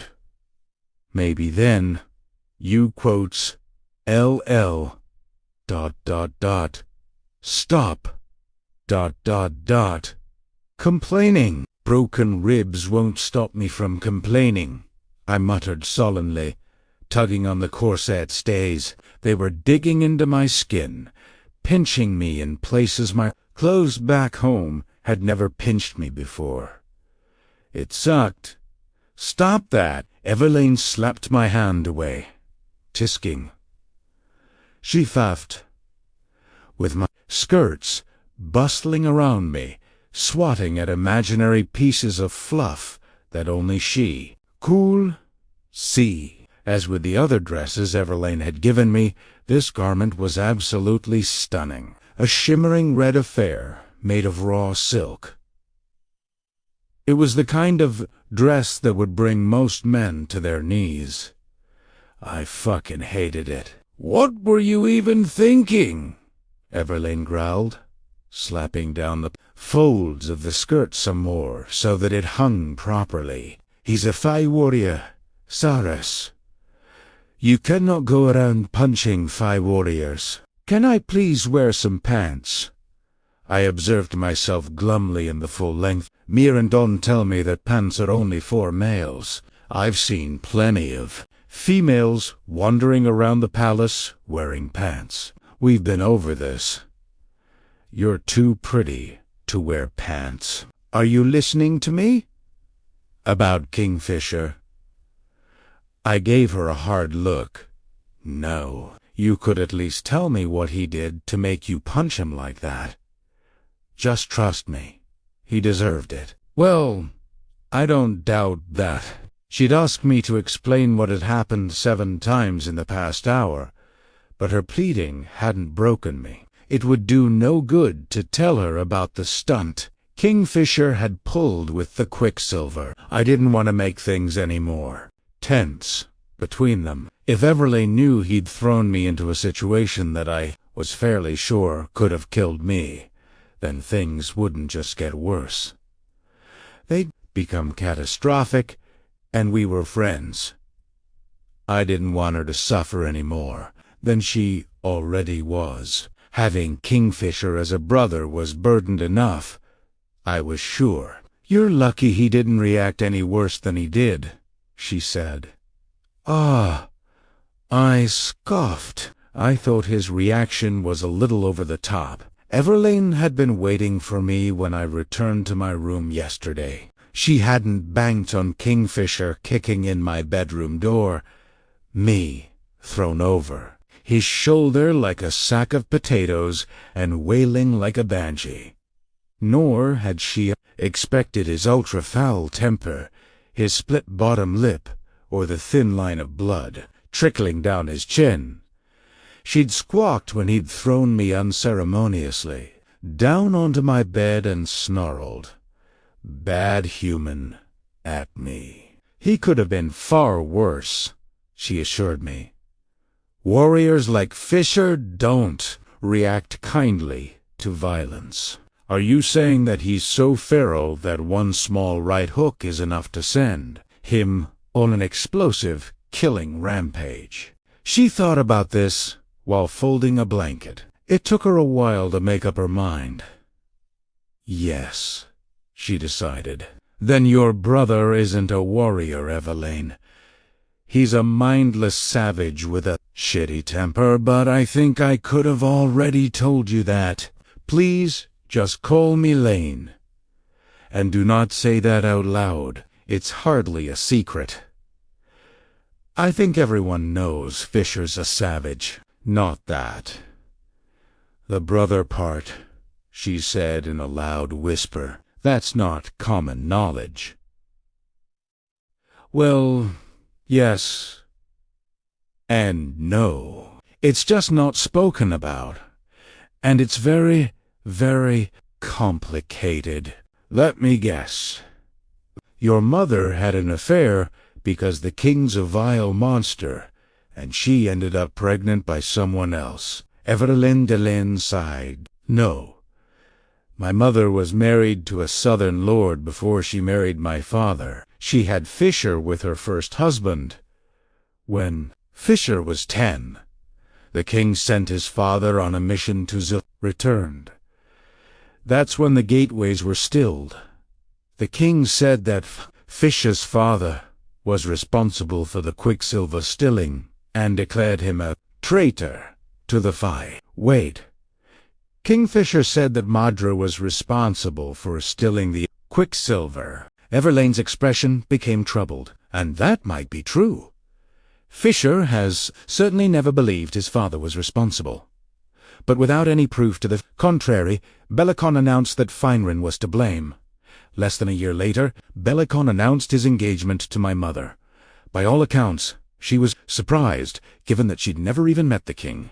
But Bellicon made it clear that marrying him was the only way for her to prove that she wasn't a traitor to the crown, too. Plus, Feinrin had been very wealthy, and Bellicon needed money to pay for the conflict breaking out with Sonesorov. Bellicon informed my mother, via royal herald, that she was to report to the Winter Palace, and she was to bring all of her assets and money with her. Rusaria still talks of how furious the king was when she arrived with Kingfisher in tow. He didn't consider a son from a previous marriage an asset. Lane's laughter sounded flat. Not even a little. He wanted a son of his own, and as quickly as possible. He didn't want Kingfisher as his heir by marriage. But it took a long time for my mother to fall pregnant again. 5 children are a rare gift. Most couples are lucky if they have even one child. Bellicon thought Fisher had used my mother up. He actually said that once. He still insists that when our mother did fall pregnant with me a long time later, it was Fisher's fault that she wasn't strong enough to produce another male heir. His fault that she wasn't strong enough to survive the delivery, either. Her pregnancy with me was difficult. None of her healers were surprised when she passed shortly after I came into the world. But Belik. Eveline shook her head sadly. According to the king, everything's always Fish's fault. But our mother's death wasn't because of him. It was because of me. It wasn't anyone's fault, I said. Women have died in childbirth since the dawn of time. Human or Phi, it makes no difference. The child can never be held accountable. Lane had probably heard all of this before. She just nodded, stroking her hands over the blankets she'd placed on the back of my reading chair. How did you know Fisher wasn't Bellicon's illegitimate son? She asked. He's had enough affairs over the years. That one was easy, because, illegitimate or not, no father would hate their own blood the way Bellicon hates Fisher Yezwa. Lane's jaw worked as she stared unseeingly down at the blanket. You're right about that. Anyway, she inhaled, straightening as she came back to herself, shedding the heavy topic like it was an oppressive robe. I'm going to fetch us something for breakfast. When we're finished eating, we'll head up to the library. She left, and I sat myself down on the edge of my bed, relieved that I was alone at last. Anorat Mor. Anorat Mor. Anarath. Mor. Kingfisher had told me to listen to the quicksilver, and I'd heard it. I couldn't stop hearing it. The voices in my head were gone. They'd vanished as soon as the quicksilver had stilled, but that phrase, I kept repeating it to myself, over and over again, as if it were the answer to a question I didn't know how to ask. Annorat moran, an earth more. Kingfisher had responded when I'd said it out loud. He'd been widened. Shocked, even. He hadn't explained what it meant, though, and the not knowing was driving me crazy. I dug my fingernails into my palm, applying pressure to the rhythm of those words as they cycled around in my head. It felt almost as if they had replaced the beating of my heart. My trance only ended when a loud knock at the door sundered the silence. At some point Lane would accept that I just didn't eat that much, and she'd stop loading up my plate with so much food. She'd slip an apple into her pocket for me or something. That way, even if her breakfast plate were full, she'd still have a spare hand free to open the door with. I grumbled to myself as I crossed the room and twisted the handle, pulling the door so that it swung open as I headed back to the bed and dropped down to my knees, searching underneath it for the shoes I'd kicked off last night. Admittedly, I do enjoy when a female kneels for me, but in this particular case, I was reaching, arms stretched out, fingers catching on the heel of my shoe, underneath the bed, but the moment I heard that voice, I went stiff as a board. Blood rushed to my cheeks as I drew back and sat up on my heels, glowering up at Kingfisher. "You aren't welcome in here," I informed him. His lip was even angrier and redder than it had been yesterday afternoon. In his hands, he carried a large wooden board, stacked high with all kinds of cute meats, cheeses, fruit, and at least 3 different kinds of bread. He wore an inordinate amount of armor, twice as much as usual. His shins were covered by black greaves embellished with golden rising suns, their rays spearing upward toward his knees. Matching vambraces covered his wrists. He looked done at himself, his mouth twisting into a cold smile when he caught me looking at his upgraded armor. "You like it?" he purred. I figured some extra protection was in order this morning, since you are now given to hurling yourself at me like some kind of rabid feline.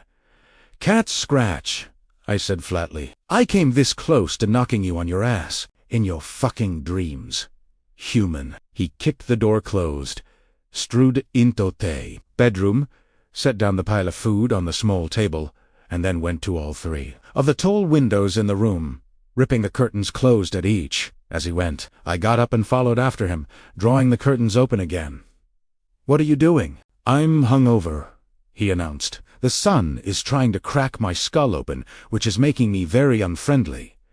But please, feel free to open the curtains. How did you even kill a Fi warrior? Did you need a special weapon? Could they be poisoned?" I made a mental note to ask Rusariasta, old librarian, bound to know. Scowling deeply, I went back and revisited the windows, drawing the curtains closed again. I meant, what are you doing here? In my room. I'm not allowed to eat in the library, apparently. And, unlike Lane, I don't have my own assigned wing of the court. After seeing how nice your rooms were yesterday, I figured I'd come and eat breakfast here. Don't worry, I brought you some cheese. He picked up one of the small plates that he'd balanced on his overflowing board and planted a massive wedge of hard cheese down on it. In fairness, it looked like good cheese, but the way he shoved the plate at me across the table made my blood boil. The prick started eating like his life depended on it. Rusarius said no cooked food in the library. All of this is cold. Take it and go and bother him. Kingfisher paid me no heed. "Fisher," he winced, hunkering down into his seat. "Today has rules, human." He started counting them off on his hand, a finger for each. "Do not shout. Do not throw any punches. Do not make me do any physical exercise. Do not—" "Your lips bleeding everywhere again," I told him. His tongue darted out between his lips, his blood staining the very tip of it, and I found myself being flashed by a pair of wickedly sharp canines. The sight of them sent a thrill of panic-tinged intrigue through me. Heat rose up from the pit of my stomach, my blood rushing to my cheeks. Kingfisher's gaze snapped up, singling in on mine. "Careful, human. We Fi have an excellent sense of smell. You'd be amazed what we can scent floating on the air. I wasn't doing anything. I didn't? Oh, gods. I was going to die of embarrassment. The moment had been fleeting. I hadn't even meant to think it. I despised Kingfisher. I was not attracted to him. I was not thinking about his tongue or his teeth. He set down the piece of bread and meat he was holding and sat back in his chair very slowly. His expression was suddenly serious, his eyes alert, his voice low and smooth as velvet. "You're making it worse." Swallowing down the urge to scream, I sat down at the table and forced myself to hold his unbearably smug gaze. "Change the subject. Change the subject.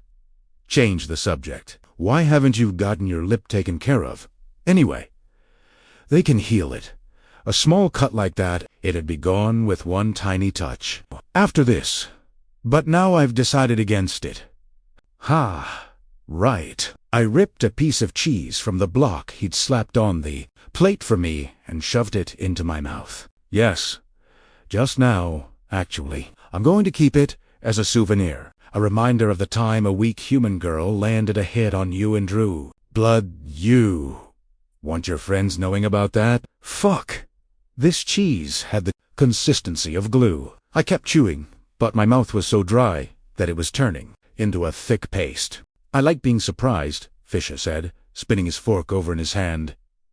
"I'm also a fan of aggressive foreplay. It'll be a fun reminder." I breathed in sharply, inhaling cheese. Choking and spluttering, I tried desperately to get rid of it, but it wasn't going anywhere. Kingfisher leaned forward, his tongue running over his teeth again. He smiled suggestively as he said, "Swallow. What in the five hells is going on here? Are you trying to kill the poor girl?" Lane came out of nowhere, a cloud of sweet perfume and silks.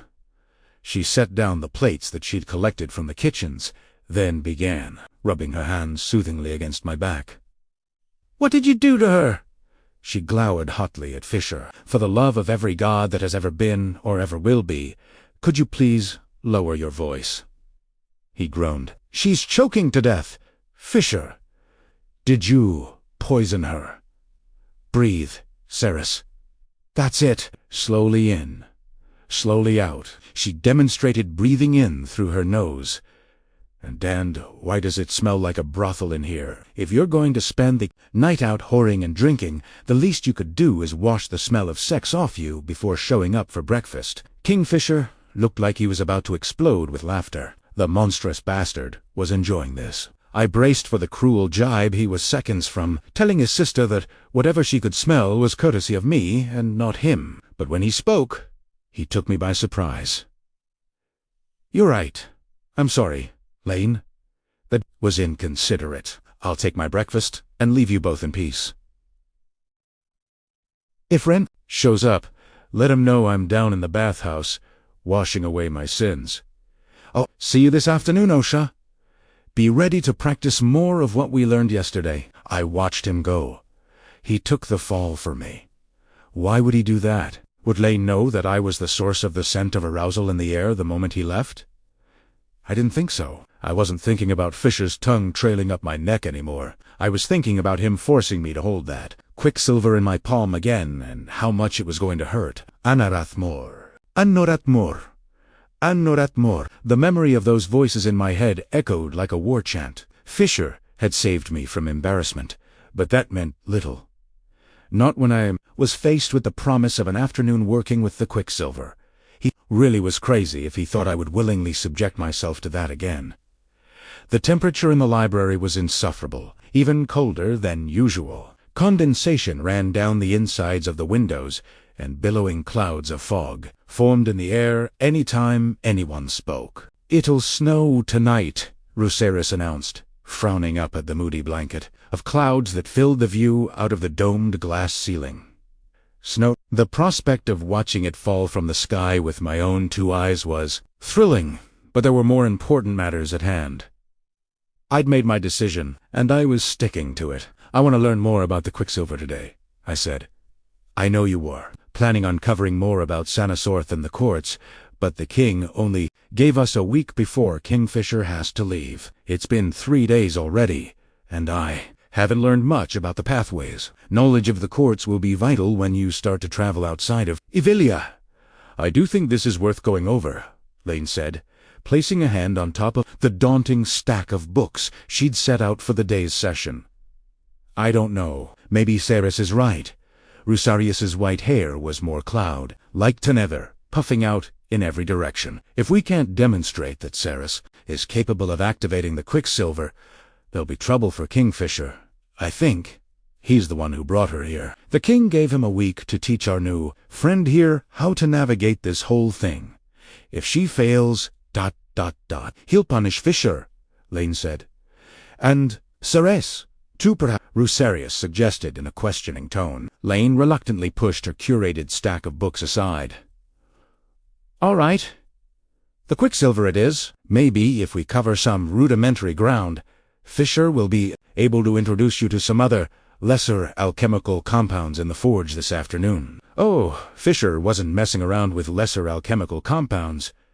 He'd thrown me in at the deep end and slapped raw Quicksilver in my hand without so much as a "by your leave." Again, I made the decision not to spill that little tidbit of information. I was wondering whether there were any references relating to how the alchemists used the pathways to travel from one place to another. Specifically, as in, how they made sure they would wind up where they wanted to go, I clarified. Was there a panel? Or some incantation? Or ... I shrugged, channeling as much nonchalance as I could muster. Did they have to say a place's name out loud or something? Rusarius wiped his nose on the back of his robe sleeve. Tenblé en somme, hot tea he'd fixed for himself somewhere at the back of the library. Oh no, I doubt we have any books or parchments that cover that, he said. Disappointment gnawed on my insides. No, that part was easy. It was common knowledge how they made their way from one point to another. Rusarius sipped his tea and yelped, fanning his mouth. Gods, patience has never been my strong suit. You think I would have learned to wait by now? How did they do it? Then, if it was common knowledge, yes. Well, they just fixed their intentions on the place, focused very hard. Apparently, if they wanted to explore somewhere new, they'd think of the kind of place they wanted to go to. If they wanted to discover a place rich in iron, or, for example, they'd think about iron ore and let the Quicksilver pull them to a place that had plenty of iron ore. It was a very simple system. Flawed, of course. On a number of occasions, an alchemist thought of the kind of place they wanted to go and stepped into a pool, never to be seen again. A group went searching for hydrogen once. That busybody archivist Clemens postulated that the Quicksilver delivered them right into the center of a star somewhere. Load of utter nonsense. If you ask me, ... I stopped listening. I wasn't trying to go somewhere new. Primera, wanted to go home. And all I had to do was think about Zilverin before stepping into the pool. That would be too easy. Surely, but Rusarius did seem certain. And where's the pool here in the Winter Palace? Belicon has one, right? I asked, interrupting the old male, who was still giving examples of different groups of alchemists who had gone missing while exploring unknown destinations. Oh, of course. Our pool is the largest ever documented librarian, declared, beaming, as if he were personally responsible for its existence. Belicon had it crafted so that it could transport whole armies, if needed.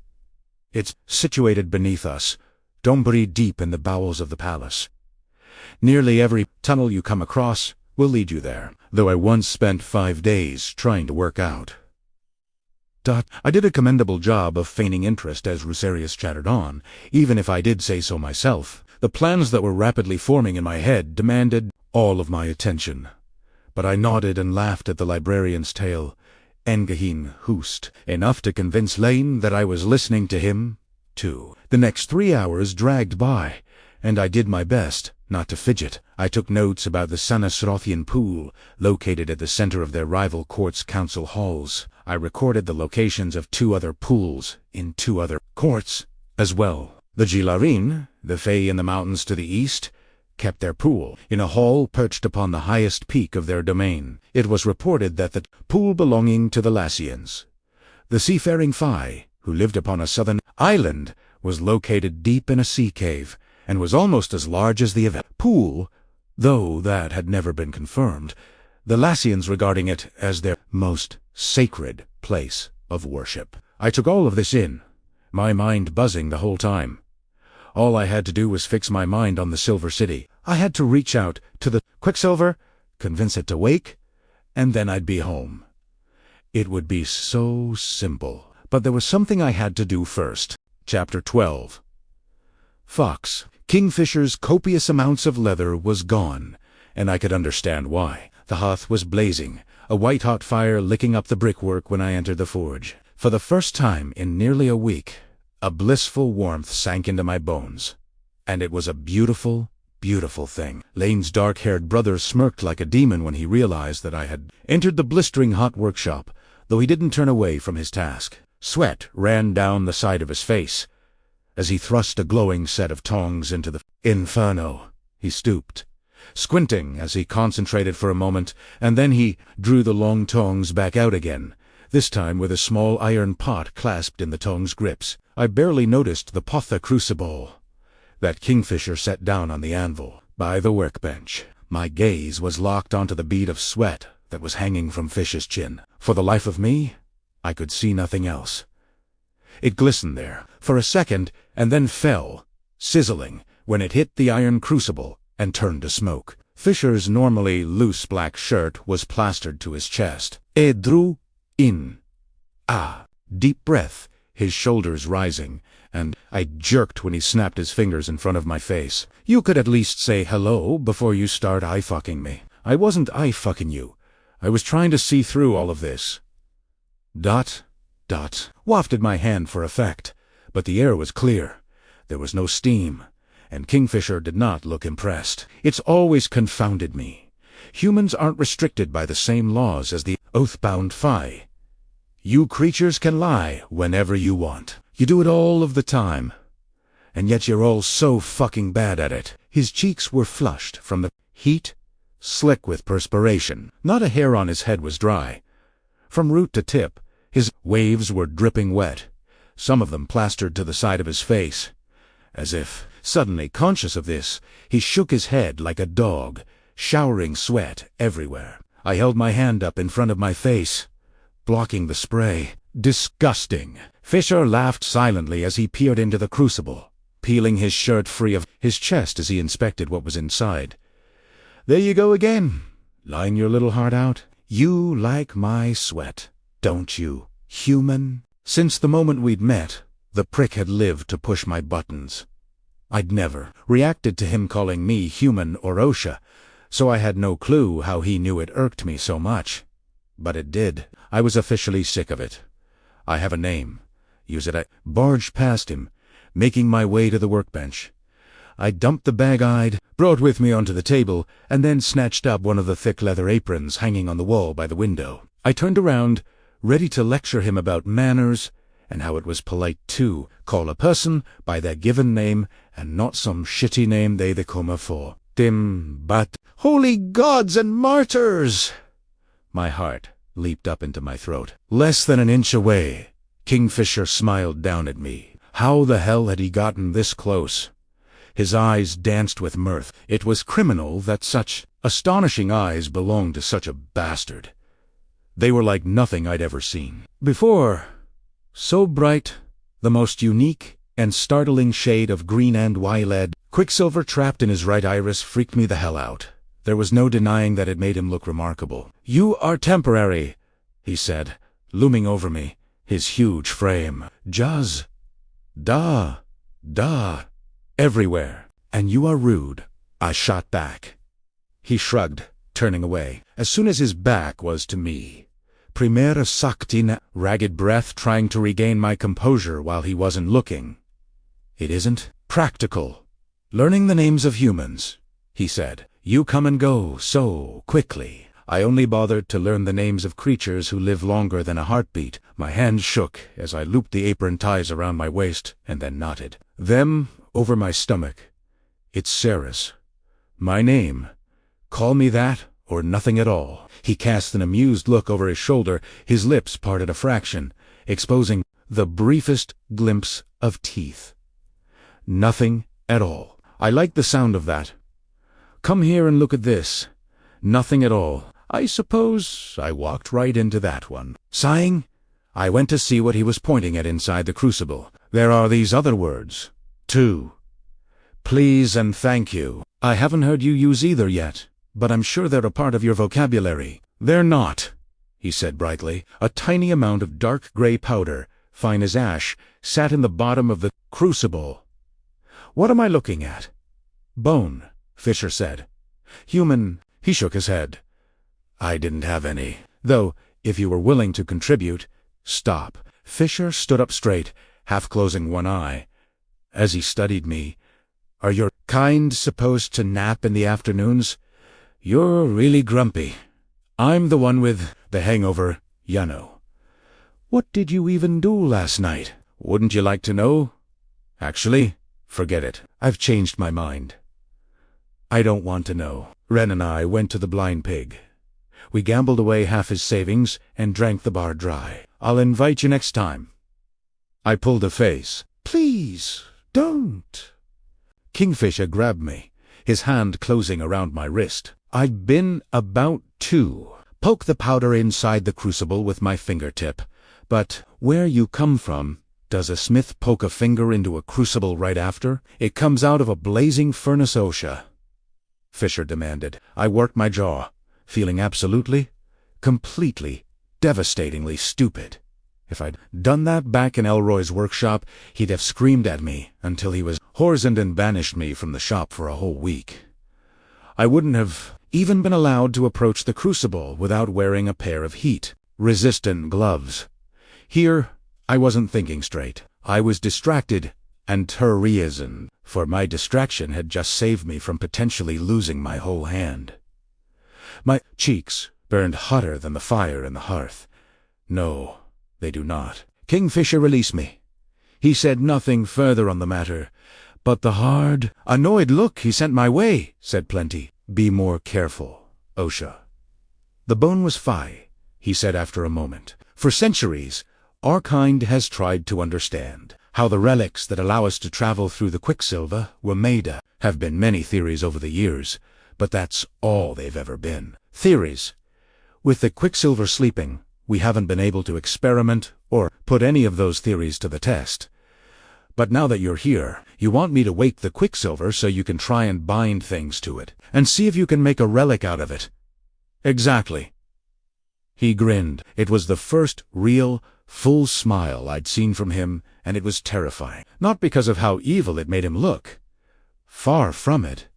He looked so much younger than he did when he was scowling. He looked happy, and that was what really fucked with me. It was easy hating Kingfisher when he was being a bastard, but in this moment he appeared very unbastard-like, and that was ... confusing. I didn't have the time or the inclination to pick apart that confusion right now. It didn't matter. I had more important things to worry about. You're using bone to see if fusing the quicksilver with biological material will trick the pool into thinking the living creature passing through it is a part of it? I asked. Kingfisher rocked back on his heels, his eyebrows hiking up his forehead. Yes, actually. That's precisely what I want to do. Well, all right, then. Let's do it, really. After yesterday, I expected that you'd be reluctant to try activating the quicksilver again. I'm not happy about it. No. But if it means that we Holy gods. We weren't alone. My hand closed around a pair of tongs. I clutched them like a dagger, leaping forward, adopting a defensive stance. My pulse hammered in my fingers and my toes and everywhere else it possibly could. In an instant I was ready to fight, but Kingfisher moved quicker than me. He became a blur of black smoke. Cold wind ripped at my hair, and then he was gone. He rematerialized on the other side of the workshop, murder in his eyes, that lethal black sword gripped in both hands, dripping smoke. What is that? I stabbed my finger at the hideous thing crouching next to the hearth. It set at me, baring its teeth, showing the whites of its eyes. Kingfisher took one look at the creature and straightened out of his defensive stand, cursing in a language I didn't understand. "What's wrong with you?" "It's a fox." "Gods, I thought you were about to get your face torn off." "Fox? What's a fox?" Kingfisher muttered darkly under his breath as he went and stood over the strange animal. It had a thick, furry coat, white as the snow out of the window, and glassy black eyes. The color of jet. It cowered, pressing its body against the stone floor, small, black-tipped ears pinned back against its tiny skull as it watched Kingfisher raise his sword over its head. "Just so you know," the warrior growled, "transporting like that when you have a headache is the worst." He brought the blade, swinging down. "No. Stop. What are you doing?" He drew the weapon to one side, just in the nick of time. "Graceless fucking gods. Human. Stop fucking yelling. I don't want you to kill it. It just surprised me. That's all. It's a fox. A pest." This is probably what was living in the hearth before we ripped that den out. They steal food from the kitchens. The creature wasn't nearly as hideous as I'd first thought. I darted forward, stooping low, covering the little thing with my body, gripped by a sudden remorse. "You definitely can't kill it then." "Not if we destroyed its home. It's going to bite you," Kingfisher said. "No, it won't. It bit me." Its teeth were sharp as needles, with its jaws clamped around my forearm. The little fox chittered and squealed, making all kinds of strange sounds. Seemed like it wanted to run away and hide, but it couldn't quite figure out how to stop biting me. Kingfisher set the tip of his sword against the stone at his feet, and casually leaned his weight against it, watching the scene play out with no obvious feeling one way or another. "They carry all kinds of diseases." "Lung rot," he said. "A flaky skin thing, too. Some kind of fungal infection, I think." "Oh! It's almost down to the bone! Fisher! Help me!" Kingfisher pushed away from the sword, standing up straight. He looked up at the rafters overhead, squinting. "This, ... is a learning experience. I think there are always consequences to our actions.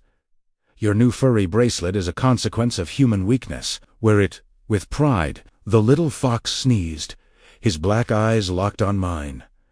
If a fox could have an expression, his would have been one of panic. He wanted me to help him, I thought. But how was I supposed to do that when, if anything, it was beating down even harder? "Let go. Let go. Lego, Lego. Lego. Primera playa de. Please let go. I don't want to have to hurt you. I'm sorry we ruined your home. I promise we'll build you an even better one." "Don't make promises on my behalf," Kingfisher interjected. "I think it would make a great hat." I growled at Kingfisher. The fox growled, too, as if we'd found some common ground. The little fox slowly relaxed its grip on my forearm, its jaws shaking as if it were going against its better nature by releasing me. I stood, pressing my hand against the puncture marks in my skin, attempting to stem the flow of blood. The fox shot Kingfisher a wary look and darted under my skirts, hiding beneath the folds of the shifting fabric. "Oh, look," Kingfisher observed. "Finally, a use for all of that ridiculous material. Such a pretty little doll in her pretty little dress, aren't you?" "I don't want to wear this," I snapped, plucking at the dress. "What was I wearing when you found me?" "A whole lot of blood." Fisher pondered, frowned. "Wait. I seem to recall that your intestines might have been a part of your ensemble." "Pants and a shirt," I said dryly, "and a pair of boots with really good soles. Do you have any idea what those boots cost me?" "Let me guess. Your virginity." "Fuck you, Fisher." "Sure."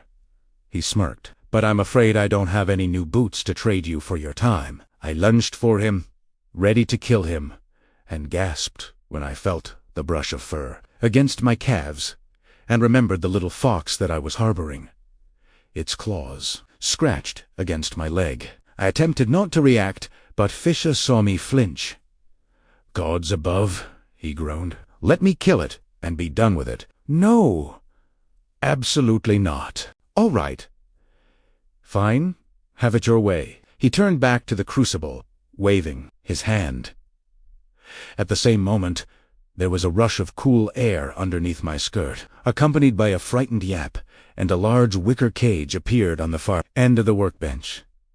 Inside the cage, a bowl filled with water, a small peel of what looked like chicken bones, and, of course, the fox. "You'll need to release the damned thing outside of the palace. It won't last 5 seconds here.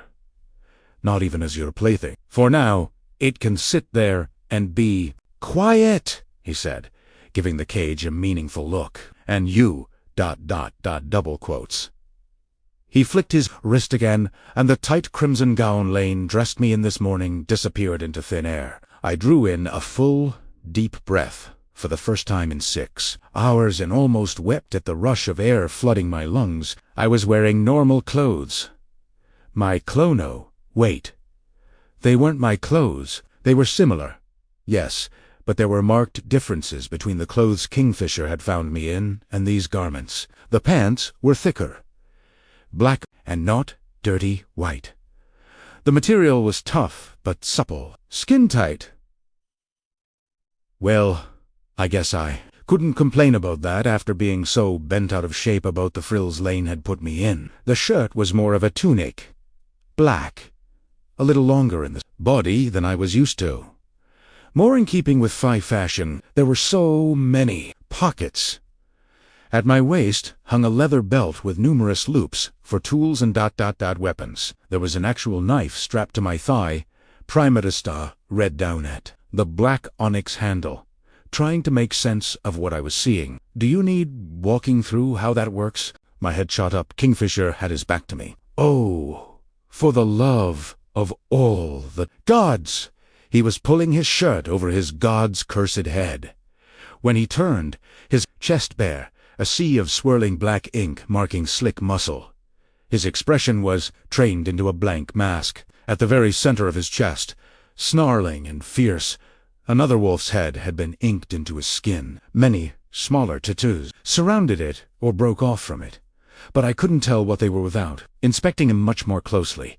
And no way I was doing that. Primera a LF expected a backhanded jibe from Kingfisher, as I fought not to steer, but he seemed genuine as he jerked his chin toward the knife that he'd magicked into being at my thigh. In the right hands, a blade like that can wreak a lot of damage. Renfus is a good teacher. He can show you how to use it if you need him to. In the cage on the end of the workbench, the fox began to lap thirstily at his water bowl. "I know knives," I said, looking down at the floor. "You said you knew your way around a forge the other day. And then you tried to stick your finger inside a glowing hot crucible. I do know my way around a forge. I wasn't thinking." He wiped his hands on his shirt and tossed it onto the workbench. "Could slice your own throat wide open with a knife like that if you forget to think. Oh, just give me the damn quicksilver already. Let's see if we can bind this bone with it and turn it into something useful." We couldn't. It took me 3 hours to figure out how to awaken the quicksilver again. By the time I successfully transmuted the matte, solid silver into its agitated state, was exhausted, my body echoing with pain and marginally traumatized. The particles of bone burst into flames. As soon as Kingfisher dropped the powder into the vat containing the quicksilver, vaporizing before it ever touched the surface of the rippling liquid, and the quicksilver wasn't even hot. It chanted and cursed at me in a cadence that felt mocking, and I did my best not to scream out of frustration. I was sweating in the heat of the forge, tired and growing angrier by the second. Kingfisher didn't notice, or maybe he did but didn't show any signs of caring. He leaned over the workbench, sweat running in a river down the groove. In his back, banks of powerful muscles flexing on either side of his spine as he made notes in a book he'd conjured from somewhere. So much skin, so much ink. His tattoos on his back were interwoven bold, sweeping lines that seemed to form pathways and tell stories. I wasn't about to lie to myself. I wanted to know about every single one of them. What they meant, and when he'd got them. I wasn't going to give him the satisfaction of asking, though I had things I needed to take care of. A spike of urgency rose up inside me, giving me the courage I needed to act. I took a deep breath and braced myself. You know, maybe if I looked at the pendant, held it in my hands, if there was another element bonded with it when it was fired, I might be able to feel what it was. This was a dangerous game. If it worked, I'd be able to go home. If it didn't, I'd have a furious kingfisher on my hands, and I'd probably be imprisoned in my rooms until I died of old age. Fisher looked back at me. Narrowed his eyes, assessing me. Gods, he was a sight to behold. Every line of him was art. With his full mouth and the faint shadow of stubble marking his jaw, his fascinating eyes, and all of his midnight black hair, it was hard not to look at him and ache. I had grown up in a pit of misery, where people died more often than they lived. I hadn't seen many beautiful things in my short life, but of all the beautiful things I had seen, Fisher was the most beautiful of all. It would have been wrong to think of the men I'd encountered back in Zilveron in that way. Some of them had been attractive. Some of them had even been hot enough to make my toes curl. But Fisher was the epitome of everything that was strong and male and powerful. He was so much more than anything I'd experienced before. He was beautiful. Looking at him made me feel like I couldn't catch my breath. "If you want it, come here and touch it," he rumbled. Holy fucking gods. Blood rushed to my cheeks, staining them the color of crimson and need and shame. Kingfisher's pupils narrowed to pinpricks. He didn't have a single taunting word for me this time. His lips parted, his gaze boring into me as if he were watching, waiting to see what I'd do. "Or you could just take it off," I suggested, laughing nervously. "You let me wear it a whole 10 days while I was recovering, didn't you?" "What's a couple of minutes?" Ren had me trapped in a room with 3-foot-thick walls, locked behind an iron door that whole time, he said simply. I'm not much fun to be around without it, even for a couple of minutes. I hadn't realized he'd suffered so much while I'd worn the pendant.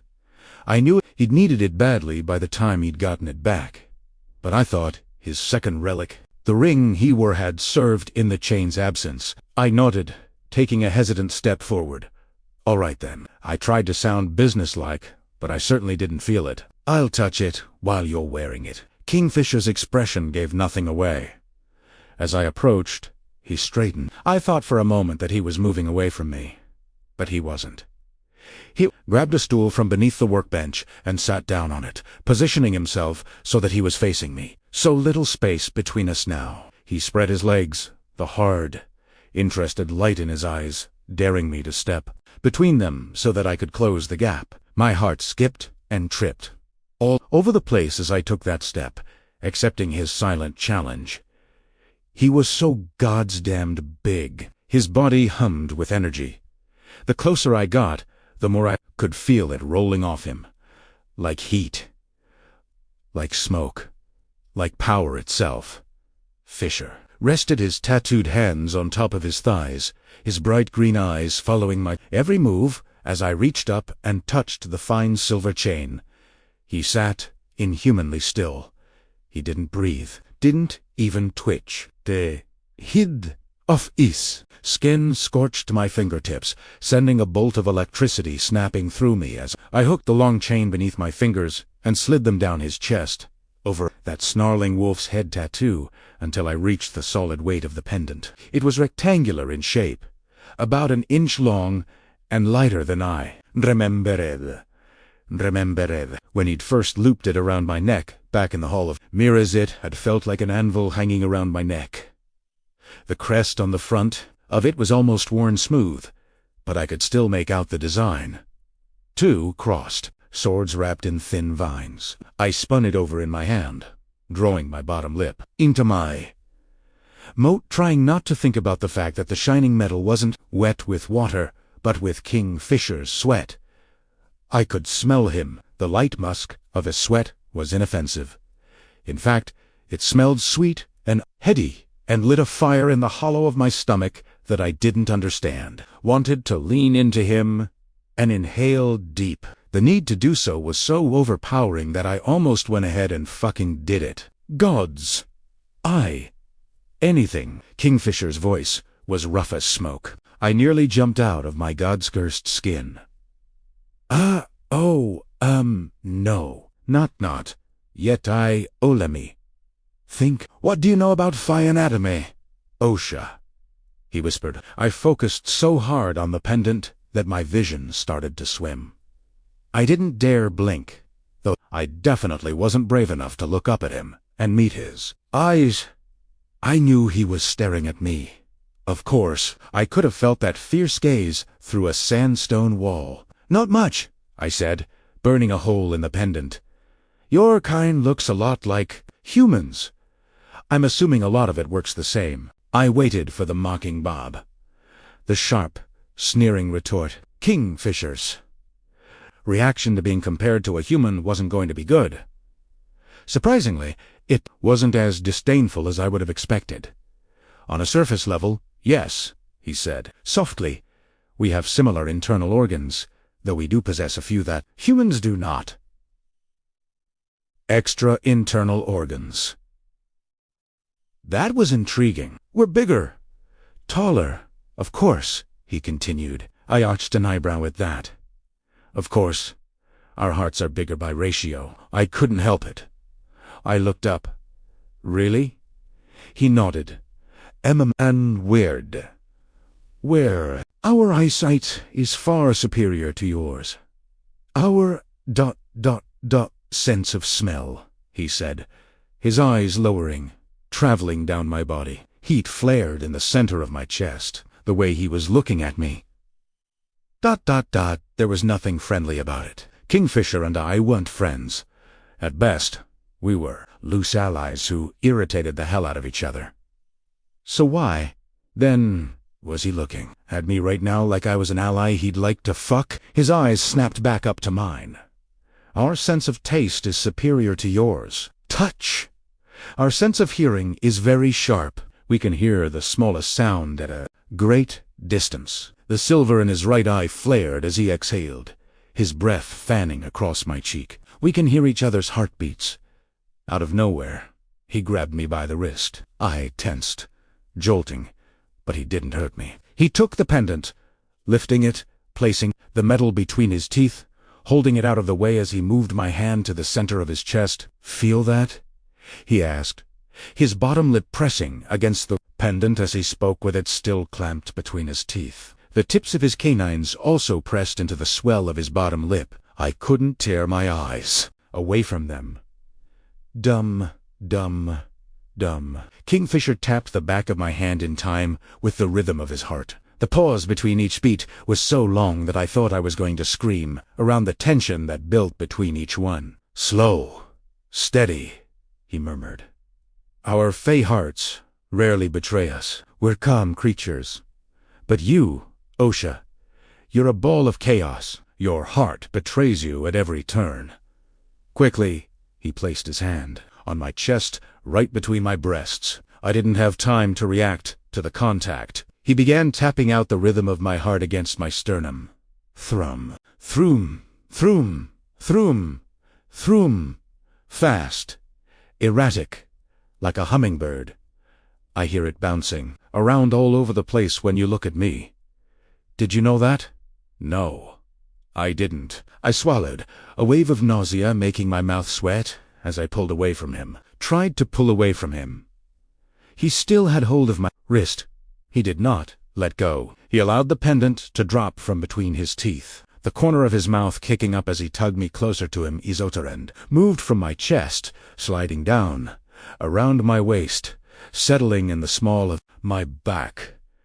His thighs drew together, pinning me by the hips between them.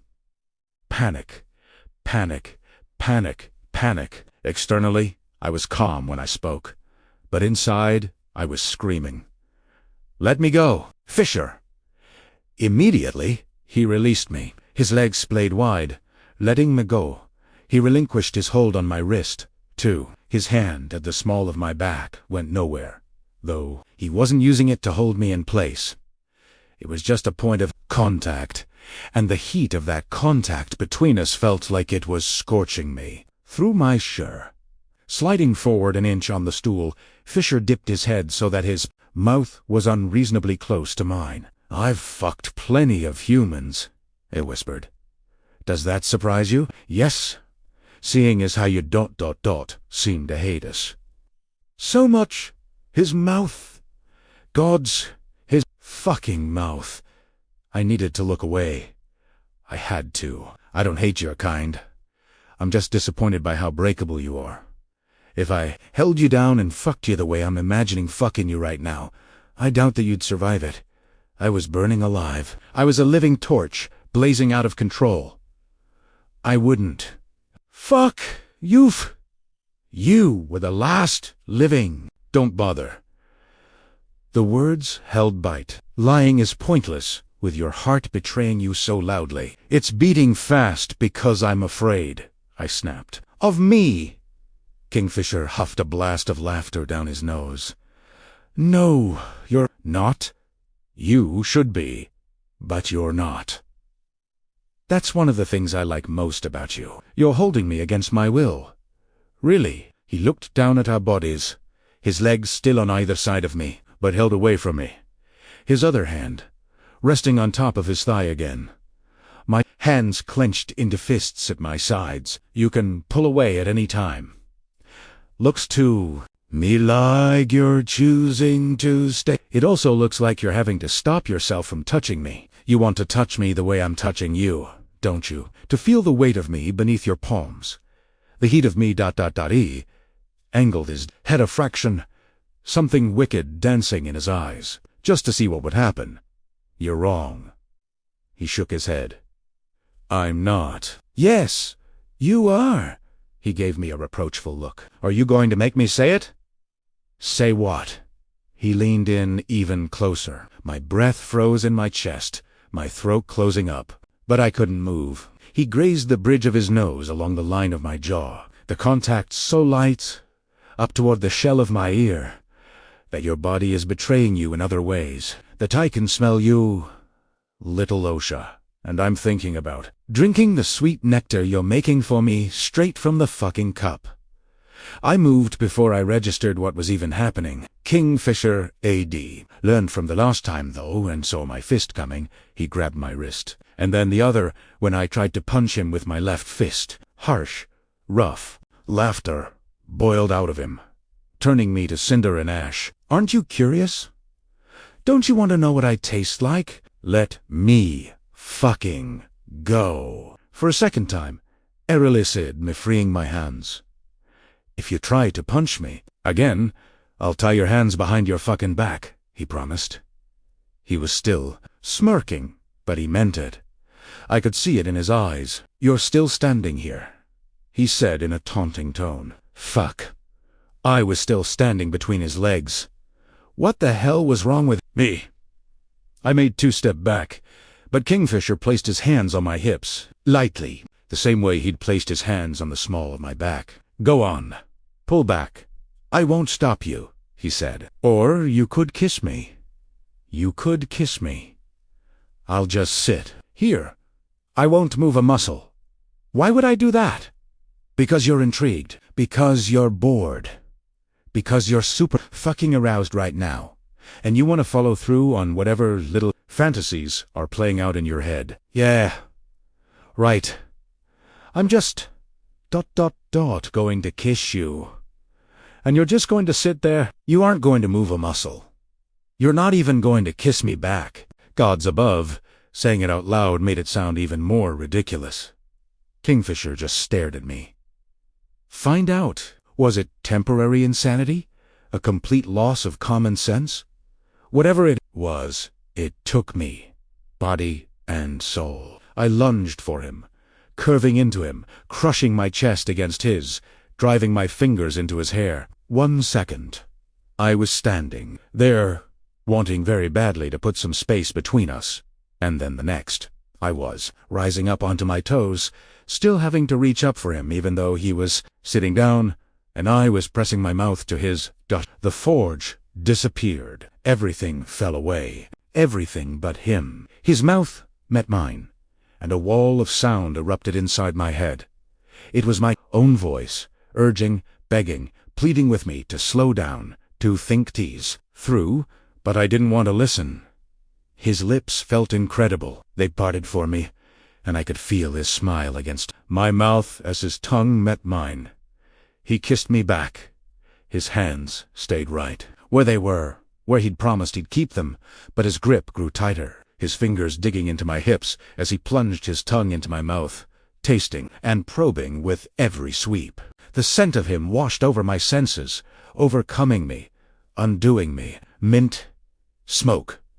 The winter morning air that I was becoming accustomed to the more time I spent in this strange place. His breath hit me in short, sharp blasts, fanning across my face as he grew more insistent, his stubble rough against my cheeks. He held me so tight now that he was definitely leaving bruises. Primera wanted de my wanted to remember this. In the years to come, when I looked back at this moment, I would be glad that I'd taken the leap and jumped.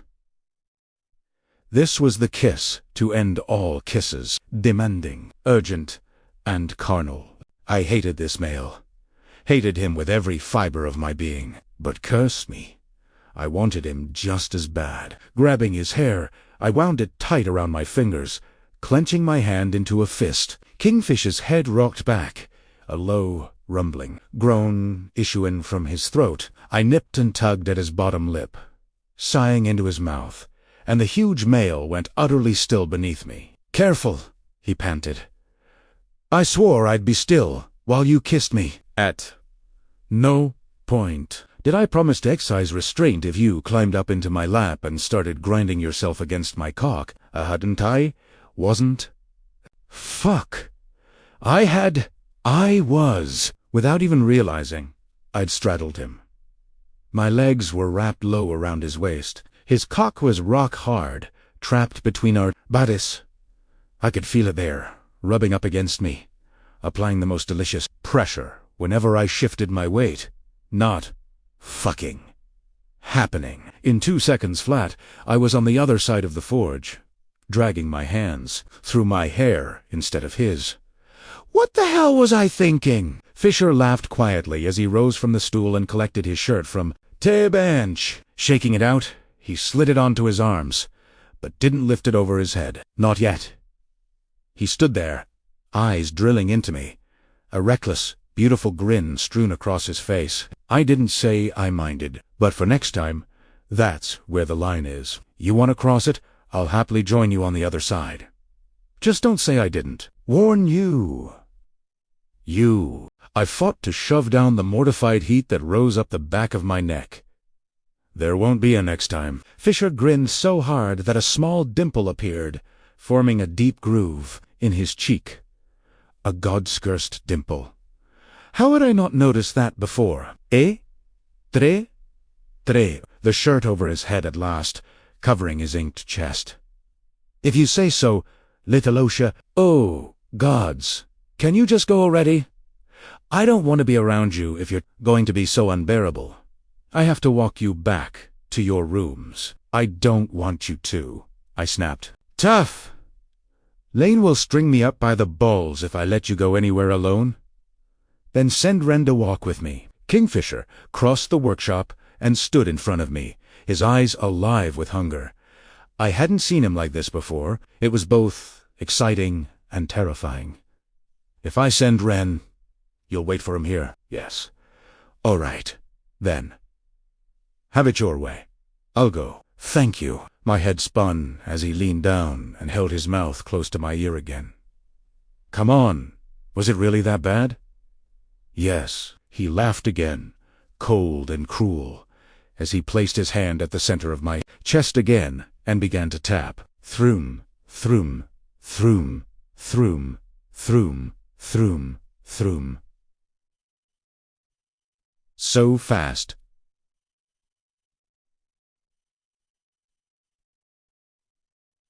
So fast.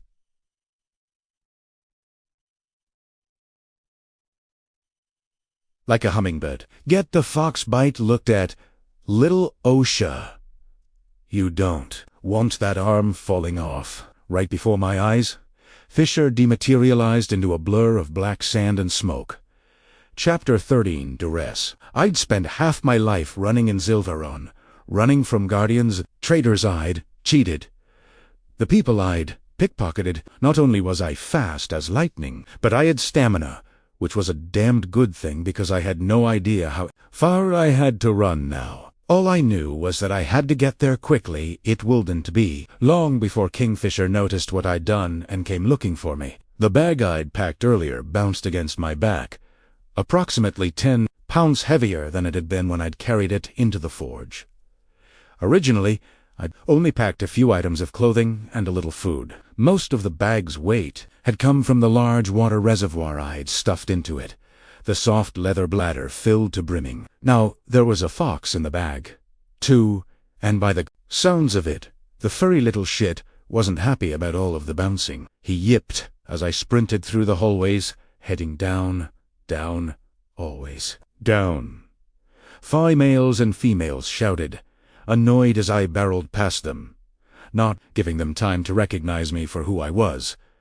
Any of them could stop me, and I wasn't getting this far, only to be snagged by someone who wanted to know why Belacon's prize human wasn't in the library, learning about portals so they could win their stupid fucking war. The fox yowled as I spun around a corner and hurled down a flight of stairs, my feet barely touching the glossy marble floor. "Shut up!" I hissed. "Did you want me to leave you back in the forge? You hurt him.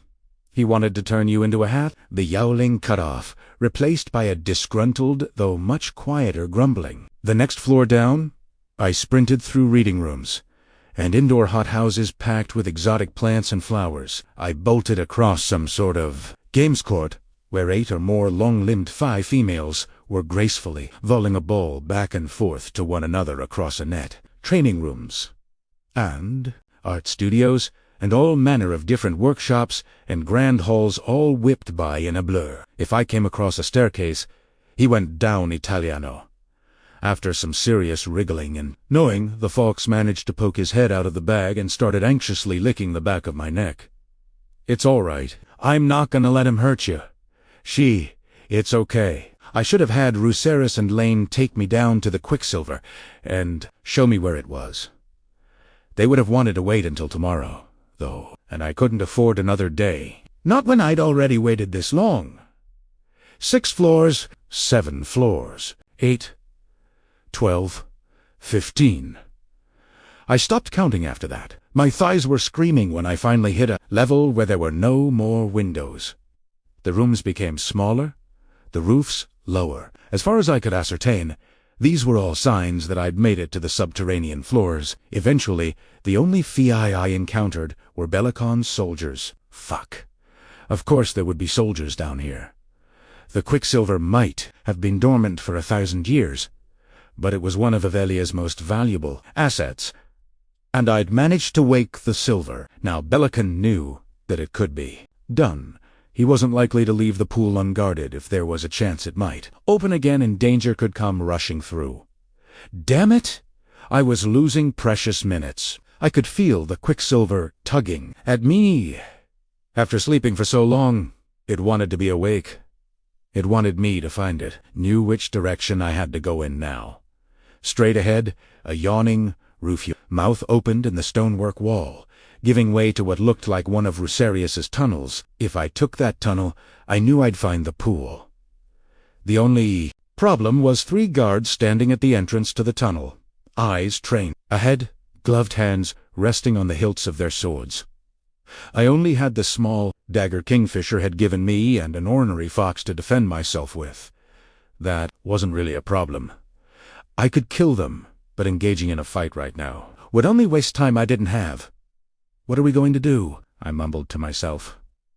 "What are we going to do? How am I going to get myself out of this one? The other way? Another way? Come, come." Hearing the Quicksilver whispering inside, My mind was disconcerting, to say the least. It wanted me to know there was another path to it, it seemed, and it was willing to show me the way, but I had a choice. Before me there was still time. I could turn around and go back up to my room and pretend as if my frantic flight through the palace had never happened. I could spend my days in the library, with Lane and Rusarius, reading dusty books about Phi customs and the alchemists who lived thousands of years ago. Kingfisher was only given leave to remain here within the palace walls for a week. He would be gone in a couple of days. Someone else would take his place in the forge, experimenting with me. Maybe things wouldn't be so bad if I didn't have to deal with him every day. It came as a shock that the idea of Fisher leaving didn't actually make me happy. He annoyed the hell out of me, but he was a known entity. The thought of sharing the forge with someone else made my ribcage feel tight. Who would they replace him with? Anyway, gods, what did it even matter? I wasn't staying. Primera me to move, but a large group of guards turned around a corner, and I was forced to duck into an alcove and hug the wall, doing my best to disappear into the shadows as they marched by. The fox stared at me, his ears tipped in, black swiveling as he listened to the sounds around us. His body, much thinner than all of his fluff would suggest, shook like a leaf inside the bag. As soon as Belacon's warriors had moved off down the hall, Primera retreated out of my hiding place and skirted along the edge of the hall, praying that the soldiers, still standing by the tunnel entrance, didn't see me. Mercifully, one of them had turned to talk to the others, and their attention was drawn elsewhere. I ducked around the corner as quickly as I could, my slippered feet not making a sound. Ahead. I didn't need the voices to tell me where to go now. I knew instinctively. That didn't stop the Quicksilver from whispering to me, though. Ahead. Yes. Come. The fox keened, scrabbling around inside the bag, but with the top cinched around his neck, he couldn't get out. Stop. It's for your own good. I swear, I'll find a way to get you out of here and take you somewhere safe. But please stop wriggling. Vivente. He was a fox and had no idea what the fuck I was asking him to do. But at least he didn't bite me again. This way. I was already turning left at the fork in the hallway. Ahead, yes. In, go, in. The door at the end of the hallway looked innocuous enough. I wasted no time debating what might be on the other side of it. I turned the handle, flung it open, and went through it. Cold, bare stone greeted me. A tunnel much smaller than the one the soldiers were guarding, with a roof so low I had to scoot down. As I pressed forward into the darkness, I had no torch, but I was used to traveling through underground tunnels in the dark. I'd had plenty of experience with that back in Zilveron, when I'd routinely snuck into Moidra's underground stores to siphon water. Rusarius had said all of the tunnels lead straight to the Quicksilver, so I knew I'd find it eventually. Yes, come. This way, ... A few minutes. That's all it took. One last turn, and I found myself standing in a vast, high-ceilinged cavern. Torches burned in sconces here, mounted to the dripping walls, throwing light out in all directions, which was a blessing. Statues of ancient Phi and other strange creatures 20 feet tall stood around an enormous pool at the very center of the cavern. The air felt heavy here, too thick to draw down into my lungs as I slowed to catch my breath. There was a sound, to a constant ringing, the pitch so high that I couldn't actually hear it. It was as though I could feel it rattling at my ear. The little fox in my arms whined, trying to duke his head back into the bag apparently. He could hear the ringing tone, and he didn't like it one bit. It's okay. It's gonna be okay. Don't worry. Come. The pool beckoned. Be with us. We won't hurt you. A cold sweat broke out across my brow when I fully took in the pool. It wasn't just big. It was enormous, 40 feet wide and 15 feet across. The expanse of brightly shining silver made Modra's pool looked like a puddle by comparison. Its reflective surface was smooth as the surface of a mirror, But a mirror's sole purpose was to tell you the truth. It didn't differentiate between good and bad. A mirror had no desire to soothe your troubles or deceive you, was glass and nothing more. This pool of shining silver was awake and full of lies. My feet moved toward it, carrying me forward. I'd made it halfway across the smooth stone cavern floor before I'd realized what was even happening. Gods, I could see my breath down here. The huge columns supporting the black rock ceiling 60 feet up were slick with ice. The chill that nipped at my skin wasn't from the cold, though it was more than that, a sharp, probing presence that prickled at me, trying to worm its way inside. Here. Yes, come here. Come with us. I stole myself, regaining control of my feet. If I was going to approach the huge expanse of silver, I would do so on my own terms. Damn it. In the bag, the fox wind, eyes rolling, panting anxiously. The cursed thing wouldn't stop. By the time I'd reached the pool, he was thrashing, desperate to be free. All right. All right. Gods! At the wide raised stone lip that formed the pool's edge, I set the bag down and untied the cord that was keeping him trapped inside. As soon as I pulled the bag open, the fox leaped out and bolted, a streak of white fleeing into the shadows. Bye, then, I called after him. At least he would have a decent chance of finding his way outside of the palace down here, without running afoul of Kingfisher's blade. He had better night vision than I did, and he could smell fresh air from a mile away. He'd be out in the snow, back where he belonged, in no time. He wasn't built for Zilveran. The heat, the sand. I hadn't really considered how I was going to feed him or find enough water for him. Ivelia was his home. Better that he stayed. Sadness still welled up in my chest as I stared after him. Though come in. The voices were insistent. The pull, the quicksilver exerted on me intensified, like there were physical hands shoving me, pushing me, pulling me, urging me to step into the pool. And I wanted to. I'd give it what it wanted, but there was one thing I needed to do first. Yesterday, when Kingfisher had forced me to activate that quicksilver, he'd said it was a test. One I'd passed. I had no idea if he had set me that test or if the quicksilver itself had, but there had been no pain when I'd activated the silver earlier. Only ... a key turning in my mind, a lock popping undone, a stream of energy invited to flow. Would it be the same here with this quicksilver, or was I going to have to pass another test with this pool? The pain that I'd borne dealing with that tiny amount of silver in the forge had been crippling.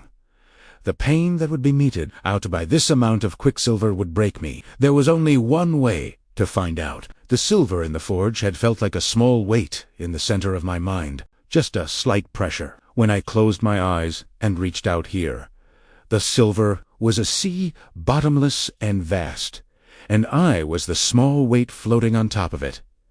I wasn't drowning in it, though. I felt safe, bobbing on the surface of it. I could sink down into it if I wanted to, let it rise up over me and cocoon me from the world. I breathed deep and reached out with my hand, reaching my fingertips to the cold, hard surface of the silver. And I spoke to it. Wake up. It happened fast. 1 second the pool was solid. The next, it was a shining banner of liquid silver, glinting as it undulated in the torchlight. A loud hum filled my ears, unnatural and an unpleasant sound, but I found myself mesmerized by it, my mind drifting away from itself. ... Come. Join us, Ceres. Come. Yes. I would go. I would enter the pool, and everything would be all right. I would go back to ... back ... Where did I want to go? My foot hovered above the surface of the pool. Just an inch, that's all it would take, and I would go. A terrible wind howled through the cavern. The tip of my slipper kissed the silver. But before I could step forward, a wall of shifting, glittering black sand slammed into me, knocking me back. I went down hard, landing on my side, my hip exploding with pain. Breath rushed into my lungs ice cold, so freezing that I let out an audible gasp of shock. Oh, gods, Kingfisher. He emerged from the cloud of black smoke, like a night terror stepping through the shadowy gates of hell. He wore the same shirt he'd been wearing in the forge. The same pants, too, but now he also wore his chest protector and his gorget, and in his hand he held Nimmerel aloft, the black sword crackling with an unseen power that drew that darkness to it like a shroud. Kingfisher's boots planted firmly on the lip of the pool. There he stayed, blocking the path between me and my brother. His eyes blazed. I'm hurt, leaving without saying goodbye. I propped myself up on one elbow, then managed to sit up, wincing at the sharp bolt of pain that fired through my side. I don't owe you a goodbye. I don't owe you anything. You owe me your life. His fury echoed through the cavern, setting the quicksilver churning. Stepping down from the pool, he prowled forward. A predator about to fall on his prey, and for the first time in my life, I knew true fear. Fisher was death incarnate, and he was coming right for me. Whatever pain I'd worried about waking so much quicksilver paled in comparison to the horrors Kingfisher's cold expression promised Agate of Ed me by the ankle and yanked me roughly toward him, dragging me across the floor. In less than a second, I was pinned beneath his massive body, and Nimmerel was oterate. My throat, rule number 3. Do not make me do any physical activity, he snarled. What part about I am hungover did you not fucking understand? My eyes burned brightly, promising tears. I'm going home, Fisher. You can't stop me. He jabbed me with his sword, pricking me with its wicked point. Apparently, I can— You're such a bastard, I hissed. He bared his teeth. And you are a lying little thief. I am not. Not? His eyes were greener than ever. The quicksilver within them jittered, vibrating wildly. Fisher glowered down at my hand, at my thumb, specifically, and the plain silver signet ring I was wearing on it. Really? Because I believe you're wearing my ring, and I don't remember fucking giving it to you. Fine. Yes, I took your stupid ring, but I didn't lie to you. Primera trie. De tu soit. Nimmerel away. But the second my hand touched the blackened blade, ungodly agony tore through me. I screamed, pulling my hand back. But the flesh where my palm had met the metal was charred to a crisp. Only the person sealed to it can touch an active Alchemiran's sword. I would have warned you not to do that, but you never listened to me. Do you, human? I decided not to waste my breath, he spat. The tears came hot and fast now, brought on by anger more than the pain. I hiccuped softly. Bastard. You like calling me that, don't you? Knock yourself out. You did lie. Lead with your body, with your mouth. You crawled up into my lap and kissed me and rubbed yourself all over me and used the opportunity to take something from me. A million emotions clashed inside of me, warring for supremacy. They exploded out of me all at once. I needed it so I could go home. I'm not sorry. You wouldn't be, either, if you were me. I wouldn't have been dumb enough to do it in the first place. I had to go through the silver. You would have died if you'd stepped foot in that pool. I glared at him defiantly. Not with the ring. That ring isn't a relic. It's a trinket and nothing more. It wouldn't have protected you. It shielded you when you brought me through the pool. No, it didn't, he said. Of course it fucking didn't. You told Lane. I told Lane I was wearing it. Nothing more. Whatever she inferred from that is her own undoing. Shock vibrated up through the soles of my feet, rattling my bones. So, you traveled through without your pendant? To save me. Huh. He pulled back, his chest heaving. Nimmerel lowered to his side. He sneered down at me, his handsome face transformed into a mask of pity. To save my friends. To end my exile. To fucking live or die. Finally, one way or another, it had nothing to do with you. Then ... I would have been fine without it. If you can move through the pathways without a shield, I'm stronger than you. Idiot. I've spent hundreds of years forging barriers and wards around my mind that you couldn't begin to comprehend. My mind is an impenetrable bolt, and I still paid a heavy price for my transgression. Your mind is as shallow as a fucking teacup. It would have splintered into 1,000 pieces if you'd stepped into that pool. I didn't know what to say. There was nothing I could say. I closed my eyes, and all of the hope that I'd been clinging to rushed out of me in a long exhale. Now, my tears were from exhaustion and defeat. I'm not going to stop trying. It's not in me to stop, I whispered. You have to. I can't. They're my family. I understood. He'd taken a great risk because he thought it would help the people he cared about. So then why? Couldn't he understand this? Why wouldn't he just let me go? As if he were reading my mind, Kingfisher crouched down in front of me, balancing on the balls of his feet, his whole body still radiating with anger. He stabbed a finger at me. You are going to stay here, and you are going to figure out how to create relics for us. You're going to figure out how to manipulate the Quicksilver, if it's the last thing you do. I was so tired. Every part of me hurt, just flat out ached with sorrow. I dragged myself up into a sitting position, hissing when I leaned my weight on, my newly scorched hand. Resting my elbows on the tops of my knees, I hung my head and sighed. I promise you I won't. I'll let you torture me first. I will not help defy. Not until I know what's happened back in Primera KNT. Kingfisher reached out and gently lifted my chin with his curled finger so that our eyes met. It won't be me hurting you, he said softly. It'll be and even I can't withstand him. Then I guess I'll die. Foolish girl, he slowly shook his head. You have no idea what you're talking about. Look into my eyes. No, wait. Why don't you listen to my heartbeat, Kingfisher? And tell me if I'm lying. We stared at each other, and I let him see my truth.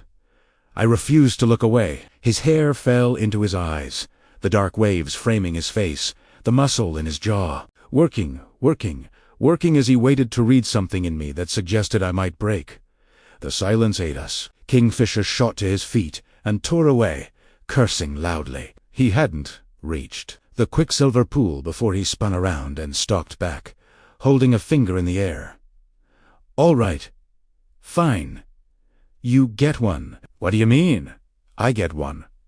I'll go, he huffed, blasting an angry breath down his nose. I will go, and I will try to get one of these humans who are so fucking precious to you. Will 3. To bring that human back here, and you will end this madness. In return, you'll agree to do whatever I ask of you to help me forge new relics and any other instruments I deem fit. You'd do that? You'd go. Fisher looked like he wanted to scream. Unwillingly, yes. Under duress, yes. He would go back to Zilvron for me in order to strike a bargain. He needed me to help him that badly, and if that were true, then it also meant ... I. Wonder... He tossed his head back and let out a bark of laughter. What? My brother Hayden and Elroy, looking a little hysterical, he threw his arms wide. Nimmerel casting off wisps of black smoke. Who the fuck is Elroy? He's my friend. He's important to me, and, I added quickly, the thought occurring to me out of the blue. He's a master smith. He can probably help me to make the relics for you. He'll be useful. Fisher narrowed his eyes. Can he channel metal energy the way you can? I don't know. I don't think so, I admitted. Then he's useless to me. You get one. Choose. I can't choose. How am I supposed to pick which one of them lives and which one of them dies? You share blood with one of them. The answer's simple. It really was that easy for him. He'd make this decision easily and walk away without a scrap of guilt. That's who Kingfisher was. I can't. Let me put this another way for you. I have one relic. I can bring one person at a time back with me. I will not cannot all. through the quick twice in one fucking day with nothing standing between me and that nightmare. It'll kill me once and for all. So you will tell me to go and fetch Hayden for you. And we will be done with this farce. A part of me wanted to fight him on this, but I knew he was telling the truth. He really would lose himself if he traveled twice without his pendant. I felt sick to my stomach, but I gave him a quick nod. All right. Fine. I took a deep breath. Hayden, Kingfisher took Nimmerel, gritting his teeth as he closed his hand around the black metal and dragged his palm along the blade. Blood welled and dripped between his fingers, splattering onto the stone. He pointed Nimmerel at me. Blood, little Osha. It's the only way to seal this between us. I balked, backing away from the sword. I'm not touching that thing again. Can't you just take my word for it? He snorted humorlessly. Cute. And no, use the dagger I gave you, if you like. But you're giving me your blood. It doesn't have to be much. I eyed him warily as I drew the dagger from the thigh holster he gave me, earlier hissing as I drew its edge across my palm. A tiny cut. The smallest I could manage, but it bled. Kingfisher held out his hand and pulled me to my feet, making a derisive sound when he saw the cut I'd inflicted upon myself. Baby! I pulled a face at him. Just do whatever it is you need to do already. I go, and I try to get your brother. You help me and assist me in any way I ask you to, and you do as you're told. You agree to this pact. I nodded. Yes, you understand that this is a blood oath, and you will be bound by this oath until death. Yes. Gods, I understand. I agree. Just get on with. Kingfisher slapped his palm against mine and held on tight. Ice shot through my veins. Black smoke clouded my view, stealing my vision, curling its way up my nose, snaking its way down my throat. It cleared almost immediately, and ... Nothing had changed. My palm was still bleeding. It still hurt like hell. Whatever he'd done, Kingfisher seemed satisfied, though. Give me something of his, he demanded. What? Give me something of Hayden's. What? You think I can just show up in your godforsaken city and immediately find someone I've never met before? Something of your brother's, so I can locate him. Oh, right. That made sense. But ... shit. I don't have anything of Aiden's with me. Kingfisher rolled his eyes. Of course you don't. Is he your full brother? Do you have the same parents? Yes. Then your blood should suffice. He held up his hand. I already have that. Wait here. Do not move from this spot. You're going right now? He raised his eyebrows. You want to wait? After all of this? No. Not. Definitely not. You should go. Close this gate the moment I'm through. Wait an hour. And then activate it again. I shook my head. I should leave it open. What if a horde of feeders burst through 5 minutes after I leave? You forget. If this pool is open, then all the pools are open. Everywhere. What's a feeder? Kingfisher sighed. He lifted Nimmerel over his shoulder. And the swords. Scabbard materialized out of thin air, its strap and brace appearing across Fisher's chest, just in time for him to slide the blade home behind his back. His greaves and bracers followed, pauldrons forming out of smoke at his shoulders. In less than a second, Kingfisher was armored up and ready for war. Trust me, you don't want to know. 1 hour, Osha. You make sure this door is ready to open when I come knocking. Trap me on the other side of it, and I'll lay waste too. Whatever remains of your shining silver city. He turned and stepped into the pool without a second thought. Primera, shivered, has. I watched him descend into the quicksilver, my chest tight, my hands clenching into fists even tighter. My heart tripped when his crown of dark waves disappeared beneath the fluctuating surface of the pool. The quicksilver didn't want to obey when I commanded it to. There was so much of it, way more than I'd commanded before, and it had a mind of its own. It didn't want to sleep, and it took 4 attempts to force it into submission. Once the giant pool was a solid, flat panel again, I sat down with my back, leaning up against the closest pillar, shivering against the penetrating cold ... and the doubt began to set in. There was nothing stopping Kingfisher from finding Hayden and killing him. El Roy Tojo. Things would be a whole lot simpler for Kingfisher if he just murdered the people I cared about back in He wouldn't have to come back through the gate without his pendant. Wouldn't have to deal with another human running around his court. What was to say he'd even gone to He could have slipped off to another realm entirely, one that was uninhabited. He could be sitting on a rock right now, staring at a foreign sky, waiting for the allotted amount of time to pass, at which point he'd return and tell me my family and friends were already dead.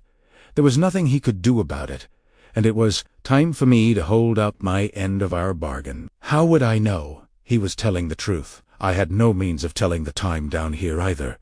I had no timepiece, and there were no windows to watch the progress of Avelia's single sun across the sky.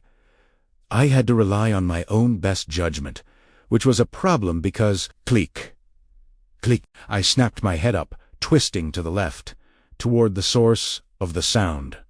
Click, click, click. I didn't move. What was that? I leaned forward, squinting into the dark, blood pumping, heart racing, terrified of what might coalesce out of the pitch-black shadows. What lived in the dark, lightless places of this court?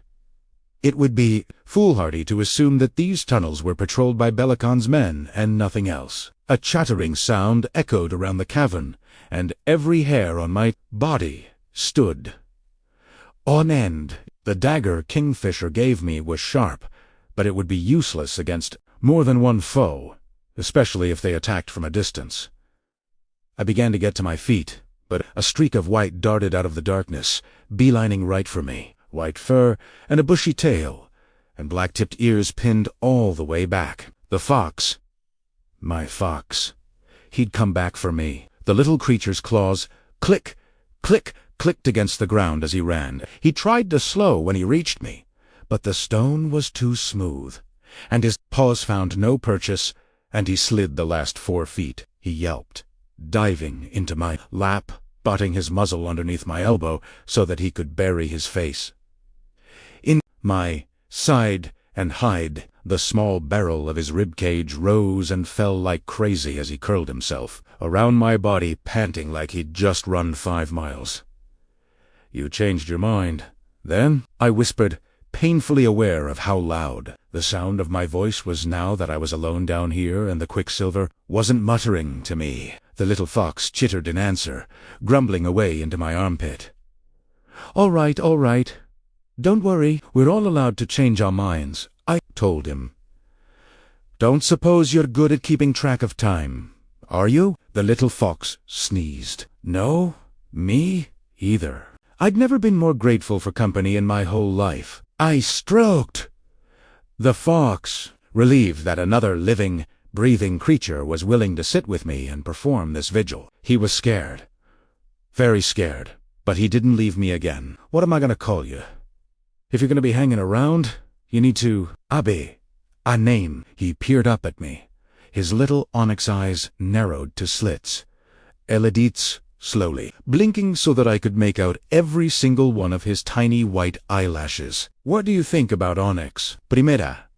Askit im. He closed his eyes, and didn't open them again for a long time, which I took to be a sign of approval. He was soon asleep. I took to counting out the seconds, tallying the minutes off on my hands, until I figured that an hour had to have passed. Onyx wasn't happy when I set him down on top of my bag. Observit, wheat, baleful eyes, as I stood at the edge of the pool and carefully reached out, commanding the ocean of silver to wake. The surface had only half transformed, still solid around the edges, when an explosion of black smoke burst out of the center of the pool. Kingfisher was there, then, wading through the silver, his face contorted like a mask. In his right hand, Nimmerel dripped red. In his left, the body he dragged behind him by the scruff of its neck dripped silver. He hauled the lifeless form over the side of the pool and dumped it onto the ground, then collapsed down next to it, panting. quickly before he cut off, his head ripping back, unleashing a shout that was all terror and pain. "Quick! The pen pendant," he ground out. Now the quicksilver churned, a million splintered voices shouting all at once. The sound was nauseating, but I blotted it out, racing to the body Kingfisher had dumped onto the stone. My hands were fast and true as I plucked up the pendant, retrieved it, and rushed to Kingfisher's side. He thrashed and moaned, clenching his teeth, the tendons in his neck straining horribly as I looped the chain over his head and fought to slip the rectangular pendant down the front of his chest protector. "Fisher! Fisher!" He didn't respond. He growled, his back arching, the heels of his leather boots leaving black streaks against the stone as he writhed. "Fisher! Gods! What the hell? What do you need me to do?" I was really starting to panic when the male locked up tight, his eyes snapped open, and he dragged in a rattling wet breath. "Fuck me," he rasped. "That was ... bag. Are you all right?" I went to touch his chest protector, not sure where to check him, but then thought better of it. "Close ... the gate," he wheezed. Shit. The gate. This time, I didn't give the Quicksilver the opportunity to resist. I slammed my palms together in my mind, closing the door tight, and with a crack, the pool answered my demand, solidifying so fast that it shattered the stone lintel that ran around the pool. "Hope you're happy, human, because I am never ... ever ... King rolled onto his side, clutching his stomach, ... doing that again. He was through. He'd done it. He ... oh my gods. Hayden. Fisher had actually done it. He'd brought Hayden back. With him. I left Kingfisher as he struggled to sit up. My knees sang with pain as I dropped down next to the unconscious body, but it didn't matter. I didn't care. Hayden was alive. He was here. No. I rocked back onto my heels, frowning at the figure lying on the ground. The hope that had soared through me came crashing down around my ears. Was this supposed to be some kind of joke? No. Fisher didn't have a sense of humor, and this wasn't funny. It'll take a while for him to ... wake up. Humans are so ... Kingfisher groaned. "You're all so fucking fragile." I rounded on the warrior, the dull roar in my ears, growing progressively. Louder, louder, louder. "This is not my brother, Fisher. This is Carrion fucking Swift." Chapter 14, the fine print, copper-colored hair, annoyingly perfect mouth, heart-shaped birthmark on his chin. It was definitely Carrion. Kingfisher took one look at him and shrugged. "I tracked your bloodline.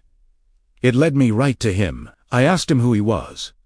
He said he was Hayden Fane. Ergo, I brought you Hayden Fane." "Were you pinning him against a wall and holding a sword to his throat when you asked him?" I demanded. "No, I had him in a headlock. I hadn't even drawn the sword. Not then. Anyway, no wonder he lied to you about who he was. He'd probably thought you were a debt collector or one of Modris' men." "Debt collector?" Fisher fumed. "Look, let me ask you something. Do you recall where the gate is in Zilveran?" "In Modras Palace." "Correct. And what do you think was there waiting for me when I stepped out of that silver?" "I don't know. 50 trained guardians, and a unit of archers armed with iron-tipped arrows. I had to fight my way out of there, cross that scorched, You're so desperate to get back to. Find your brother, then get back across the city, back into Modras Palace, back into that cursed hall, and then back into the Quicksilver in under an hour. I did not have time to interview the prick. Now, will this one do or not?" "No. He will not. Our deal stands," Kingfisher snapped, stooping to pick up Carrion, threw the lifeless black market trader over his shoulder like he weighed nothing. Fisher glared at me with the intensity of 1,000 suns. "I hate that fucking place. But I went there for you. I got stabbed 7 times in various parts of my body. For you. This prick said he was Hayden. His blood said he was Hayden. I did what I said I was going to do. Now move. We're getting the hell out of here. I'm not going back to my rooms. We're not going back to your rooms. First, I'm finding a healer. Then, I'm going to find Ren. And then, we're getting the fuck out of here. Fisher had spent the better part of his youth in the Winter Palace. He knew the place like the back of his hand.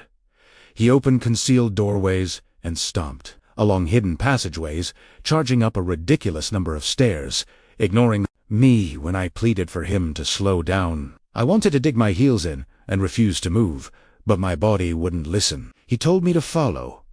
And follow I did, even though my heart was pumping like a piston and I felt like I would pass out any moment. I didn't have a choice. Onyx squealed, doing backflips in the bag the whole time, inconsolable. Finally, Fisher stopped after what I guessed was 23 flights of stairs and dumped Carrion down onto the cold stone at my feet. Stay here. Wait for me until I get back. Do not make a sound. I unleashed a string of foul curse words at him, only they didn't make it past my lips. As he'd commanded, I didn't make a sound. What the hell had he done? To me? Why was my body not my own? I seethed as I waited. In my head, I screamed at Carrion to wake up and do something about this, but it transpired that the smuggler was just as when he was unconscious as he was while he was awake. The idiot didn't stir once. An hour passed, and Onyx grew bored and fell asleep. When Fisher reappeared in the hidden passageway, the tears in his shirt were gone, as was all of the blood he'd been covered in. Fixed up, good as new, he carried something, long and thin, under his arm, wrapped in what looked like a curtain. I couldn't find Ren. I left him a note, he informed me. Picking up with no further preamble, he set off back down the stairs.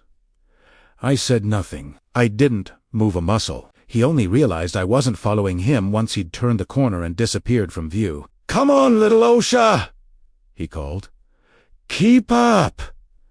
You can!" Speak again, but no complaining. I descended the stairs, my temper white-hot and brilliant as I scowled at the back of Fisher's head.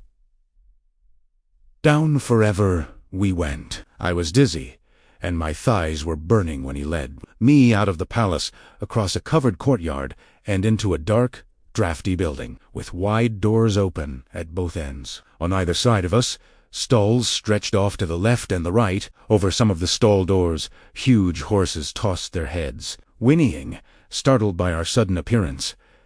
"Absolutely not," I said. Kingfisher dumped Carrion onto the wet stable floor and stepped over his body, marching off toward an open door to our right that led not to a stall, but to a feed store and tack room. "Let me guess, you don't like horses?" he said. "No, I don't like horses. Horses don't like me. We mutually dislike each other." Fisher hefted a saddle down from a rack on the wall and barged past me, carrying it out of the tack room. "You're gonna have to get over it." I followed him, stepping over Carrion as Kingfisher entered one of the stalls. "It doesn't work like that. I can't just get over it." "Sure you can. Keep your ass in the saddle. Keep your mouth shut. It's easy." Fisher, the male, placed the saddle he was carrying carefully over a monstrous black horse's back, working quickly to fasten the girth. "This isn't a negotiation. You made a blood oath. Human. You're bound by it, which means you're coming with me." I swore I'd help the Avelian Five figure out how to use the Quicksilver. He wagged a finger at me. "Think again.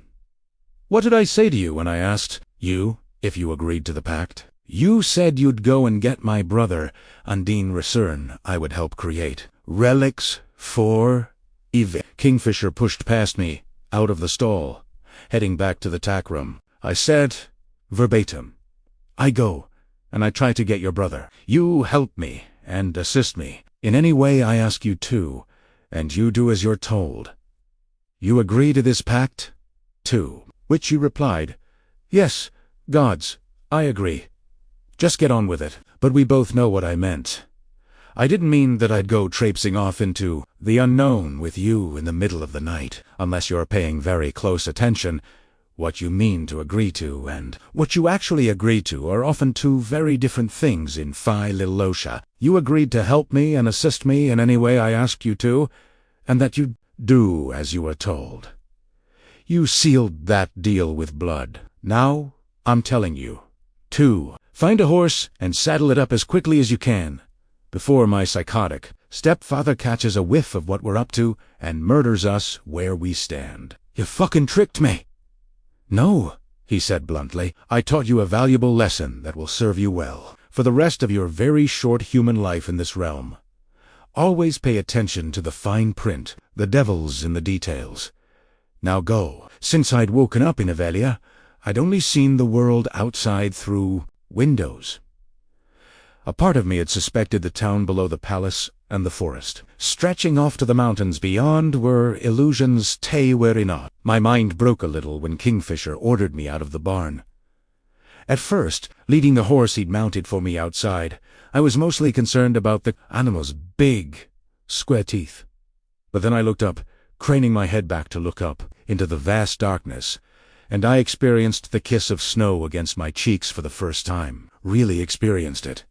Seeing it from inside had been one thing, but being outside, my whole life had been consumed by the need for water. I'd seen people fight for a mouthful of it, die from the lack of it, claw each other bloody, and lie, and betray, and steal for it. A dire thirst permeated Zilverin. That thirst was the city's heartbeat.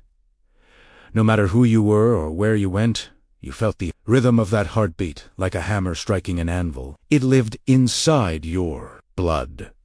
The suns beat down so hot that the ground beneath your feet turned to liquid glass, and your body grew weaker with every breath you took. From the moment you woke up until the second you fell asleep each night, you were on a clock, and that clock was ticking. Water, water, water, water! You had to be willing to die for it to survive. In Avelia, it just fluttered down from the sky. I wanted to scream. Briefly, the thick layer of clouds overhead broke, and I caught a glimpse of the midnight sky beyond. A handful of brilliant white lights flickered in the black. I didn't want to ask, but the sight had stolen my breath. I needed to know. What are they? I whispered. Fisher moved around his horse, looking up at the sky. 2 stars, A answered stiffly.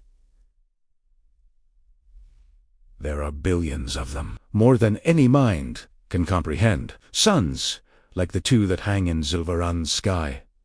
So far away, though my voice conveyed my awe, the quicksilver closes the gap. With it, we can travel to the realms that orbit those stars. He said it so simply. Asife Adnti just told me that wasn't hidden through some mystical door somewhere. My home was up there. Amongst the stars, I gaped at the pinpricks of twinkling light, wondering if any of them were my sons. The clouds crowded in again, blotting out the sky, and my chest ached, full of grief. "Get on!" Kingfisher commanded. Nodding at my horse, it was a dark, hided wraith made of shadows, the flash of his pale hands and face the only part of him I could make out as he fixed 2 large bags to his own horses. "Saddle! We can't leave. We need to wait for Wren." My words were lost in a cloud of fog. Kingfisher came around his horse, and the beast shifted its weight, raising its back leg to kick. It was a giant, its coat black as sin, and had a look of madness in its eyes that could almost rival when Fisher growled in irritation. The horse chuffed and blew out a breath, tossing its head, apparently rethinking the kick. "He'll catch up with us down the road. We have a meeting place for situations like this. Now, are you getting on the horse, or am I putting you on the horse? It's snowing. I'm going to freeze to death." I hadn't seen the thick swathe of material in his gloved hands. King's eyes flashed brightly as he thrust the black bundle at me, his nostrils flaring. "It's heavy. Easier to put on when you're already up there, but seeing as you're so petulant, and refused to obey orders. Soldiers obey orders. I am not a soldier. Believe me, I'm acutely aware of that. Here, let me help you. I didn't want his help, but my hands were already numb from the cold, and the ginormous piece of material he'd handed to me didn't seem to have a start or an end. Fisher had it figured out in moments, and swung the material around my shoulders. It was a cloak, stiff and waxy on the outside, and lined with silken fur. The inside was warm and so soft I wanted to weep. The bitter bite in the air instantly disappeared, leaving only my hands and my face to suffer against the cold. I yelped as Kingfisher's hands found my waist and he shoved me up into the saddle of my horse. The beast was smaller, chestnut in color, and snaked its head around to try and bite me as I got myself seated. "Bring your leg forward," Fisher commanded. Arguing with him wasn't going to do me any good. His mind was made up. We were leaving the palace tonight, and there was nothing to be done about it. Again, I wanted to refuse his command, just to spite him, but my whole body ached to comply with his order. I wanted to bring my leg forward for him, couldn't stop myself. Fisher lifted the saddle flap and tightened the girth. He then tied the long and narrow bundle he'd returned from the healers with beneath the saddle flap, tugging on it back and forth to make sure it wasn't going anywhere. "Don't touch this. Do you hear me?" "Yes. Good. Leg back," he ordered. I moved my leg back. Snow drifted down, landing in his thick waves, settling on his eyelashes and dusting the tops of his shoulders white. "Comfortable?" he asked. "No. Excellent. Don't yank on the reins. Ada's a good girl. She follow without any input from you, so just leave her be." Aida probably wasn't a good girl. She was probably a hell bitch who was going to dump me on my ass at her earliest opportunity, but I held the reins loosely, obeying Fisher without a single objection. "Wait, where's my bag?" I twisted in the saddle, searching for it. "I have plenty of food and water for the both of us." "You don't need it." "I don't care about the food and water. I care about Onyx." "What's an Onyx?" "Just give me the bag." "Fisher, if he fought me on this, gods, I would raise the worst kinds of hell." Luckily, the bastard just sighed and went back into the barn. He returned a moment later with my bag. "The second that rodent becomes an issue, I'm skinning it," he said, hoisting the bag up to me. "He's not a rodent. If anything, he's a dog." I pulled open the mouth of the bag, making sure Kingfisher hadn't replaced Onyx with a rock or particularly dense loaf of bread or something. But the little fox poked his head out of the hole, ear swiveling as he took in our surroundings, his pink tongue lolling. "It should run beside us," Fisher grumbled, climbing up onto his own horse. "It doesn't need carrying. He is a he, not an it.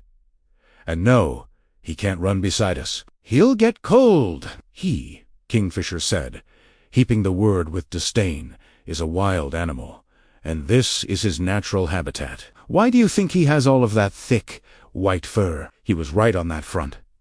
Onyx was a creature of Avelia, and was evidently built for Italiano. But when I looked down at him, he wriggled back into the bag so that only his wet little nose was visible, and I got the distinct impression that he was perfectly happy where he was. "How about you focus on your cargo instead of mine?" I fired at Fisher. "Your passenger's going to cause all kinds of problems for you when he wakes up." Carrion was lashed to the back of Fisher's horse. Still out cold, his arms hung limply over his head, his fire-red hair thick with snow already. There was no way. The position was comfortable. He was going to be sore as hell when he woke up, and I knew firsthand just how ornery Carrion Swift got when he wasn't on the receiving end of a good night's sleep. Kingfisher cast a blank look at him. "You're sure he's not your brother?" "I think I know what my own brother looks like. Don't you?" The look Fisher sent my way indicated that he wasn't so sure how to react to that question. Then, at the risk of repeating myself for the 1100th time, "We should leave him here. If he's not your brother, then we are not leaving him here. Belican will kill him the moment he realizes. You've kidnapped me." "It's not kidnapping if you come willingly," Kingfisher said in a calculating tone. "I'm not doing any of this willingly. I want to go home." He shrugged as he swung himself into the saddle. "And yet you're coming to help me end a war, aren't you? What more noble cause could there be? Congratulations on achieving fucking sainthood." Chapter 15. We didn't pass through the town at the foot of the Winter Palace.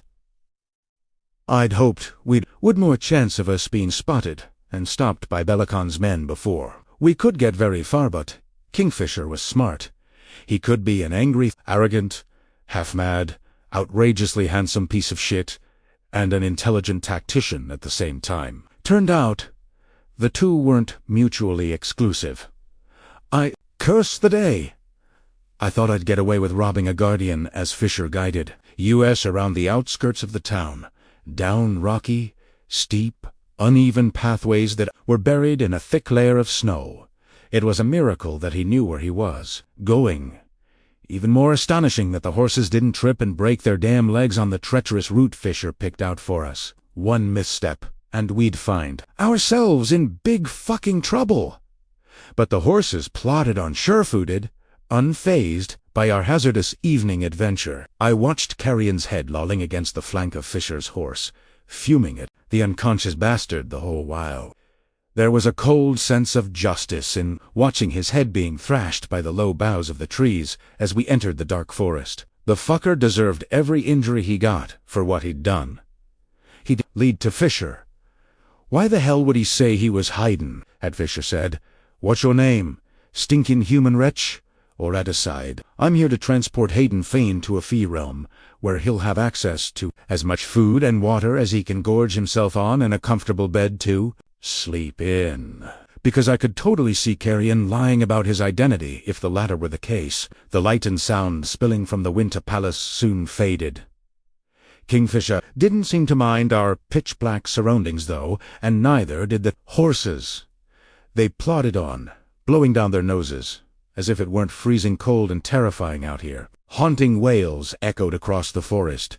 T sounds so human that my skin broke out into permanent goosebumps.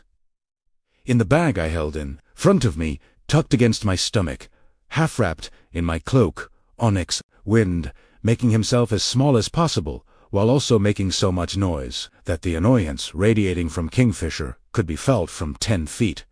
He didn't mention the hysterical fox. He simmered, not saying a word, which was infinitely worse. The wailing that echoed throughout the forest drew closer and moved away at random intervals, making my breath come quick and shallow.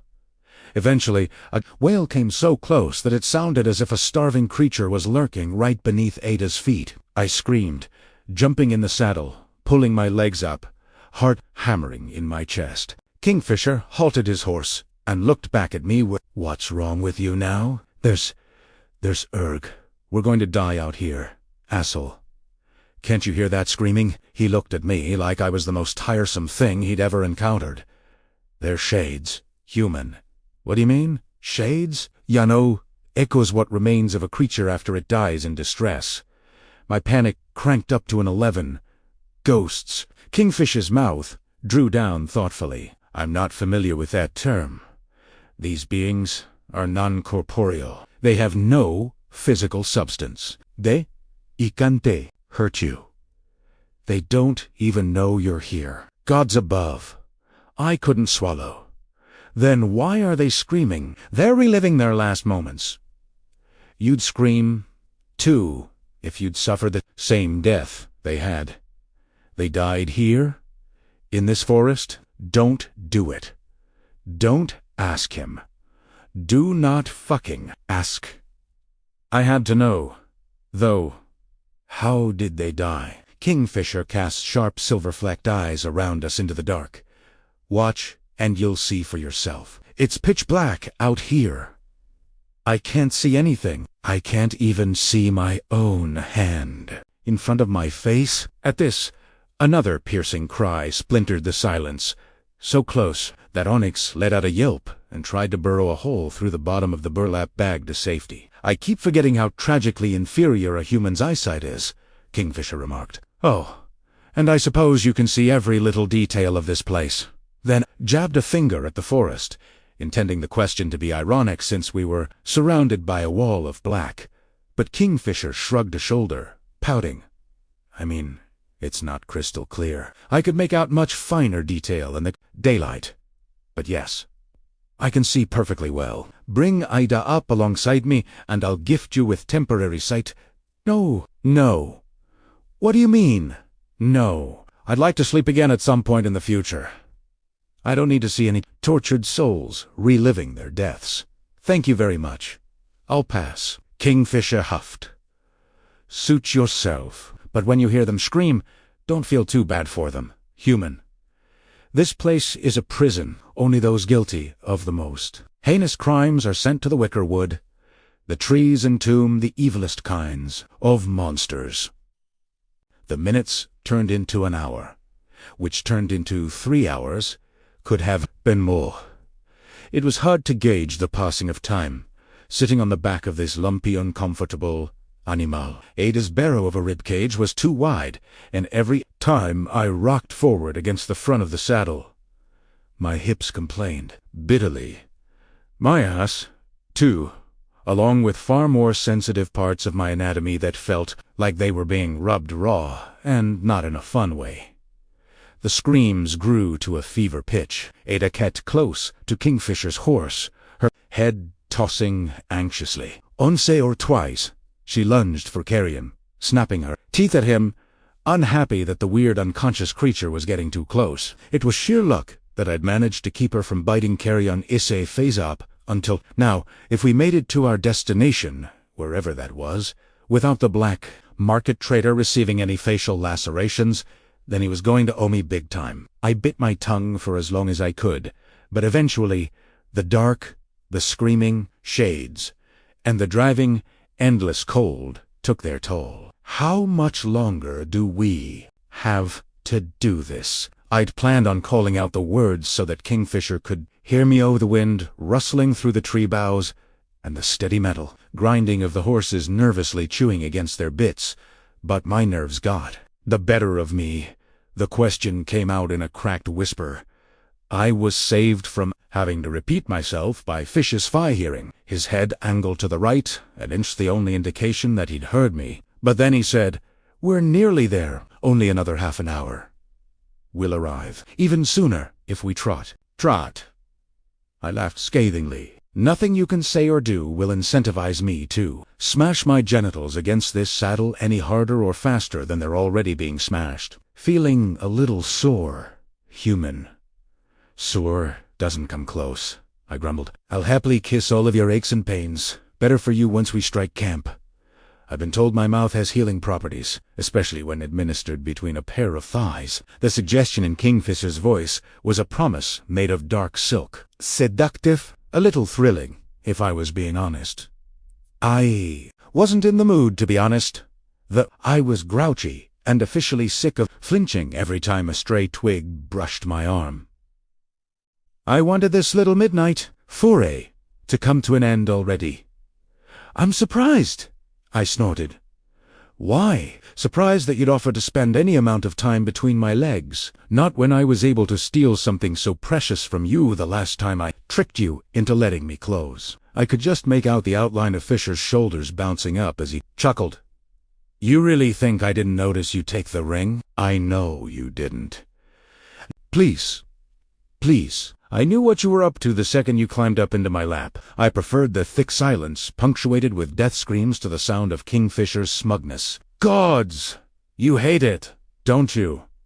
Being bested by a human. Why can't you just admit that I had you fooled? It'll be a cold day in Sanisroth before you fool me. He said this so matter-of-factly, as if it were a foregone conclusion. I knew, the second you walked into the forge, that you were planning something. I admit, I was mildly interested to see what you'd come up with. Wow. You'd rather keep lying and dig yourself an even bigger hole than admit the truth. That ego of yours is impressive. Fisher, I'm not lying. Really. All right. Fine. Tell me, how did I give myself away? Then, if I was so obviously up to no good. You brought a bag with you into the forge, a bag packed with food and clothes, otherwise known as supplies.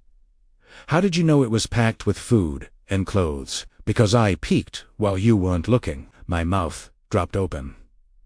"Asshole! You can't go rifling through people's bags," says the thief, who stole a piece of valuable jewelry right off of my body, while rubbing her body all over me to distract me. He had me there. I'd done a lot of unconscionable things in the past to get what I needed. I'd never needed to kiss anyone the way I'd kissed Kingfisher. Mind you, I hadn't meant to kiss him like that. That had been an accident. One I didn't feel inclined to investigate too closely at this specific moment in time. "So, you're saying I did distract you? Then I fired at him." He just laughed, and here I was, rankled at the thought of having to drag around a helpless, useless human who'd be nothing but a burden. "But it turns out you've got jokes. At least I can count on you for some entertainment." Honestly, he was such a piece of work. Where did he get off? Treating me like this? I'd been there back in the forge. I'd felt his hands on my body, in my hair. How urgently he explored my mouth with his tongue. He'd been distracted. "All right? You're so full of shit." I felt how hard your eye slammed my mouth shut. He'd nipped at my cheeks, very close to becoming embarrassment. Kingfisher halted his horse, forcing Aida to stop, to Karian Wabudon, the horse's haunches almost toppling off, though Kingfisher didn't seem to notice or care. He twisted around in his saddle, a ruinous smirk dancing at the corners of his mouth. How hard my what? Human. Nothing, I answered far too quickly to come across as casual. All I mean, dos sais, tu, were distracted, okay? You were all over me. Your hands, my hands, have a mind of their own. My mind was fixed on what yours were doing. And let me tell you, human, you are nowhere near as light-fingered as you seem to think you are. You nearly dislocated my finger, tugging at that damned ring. How dare you? Aida had pulled up alongside Fisher's horse, Crabwell, keen to get moving again, which brought me too close to the Phi warrior for comfort. I used our close proximity to lash out at him with my foot, but he nudged his stallion out of the way, sidestepping the blow. "Easy there, human! Kick Bill and he'll bolt." You want to find yourself alone in this forest? In the dark? I wouldn't give him the satisfaction of answering that. Instead, I pulled a childish face while retracting my foot and shoving the toe of my boot back into the stirrup. "Bill, who calls their horse Bill?" "I do. Now, would you like to lead the way?" He gestured with a gloved hand toward a path that I had to assume was there since I couldn't see it. No. I didn't think so. We came across a road soon after, though it was deserted as far as I could tell.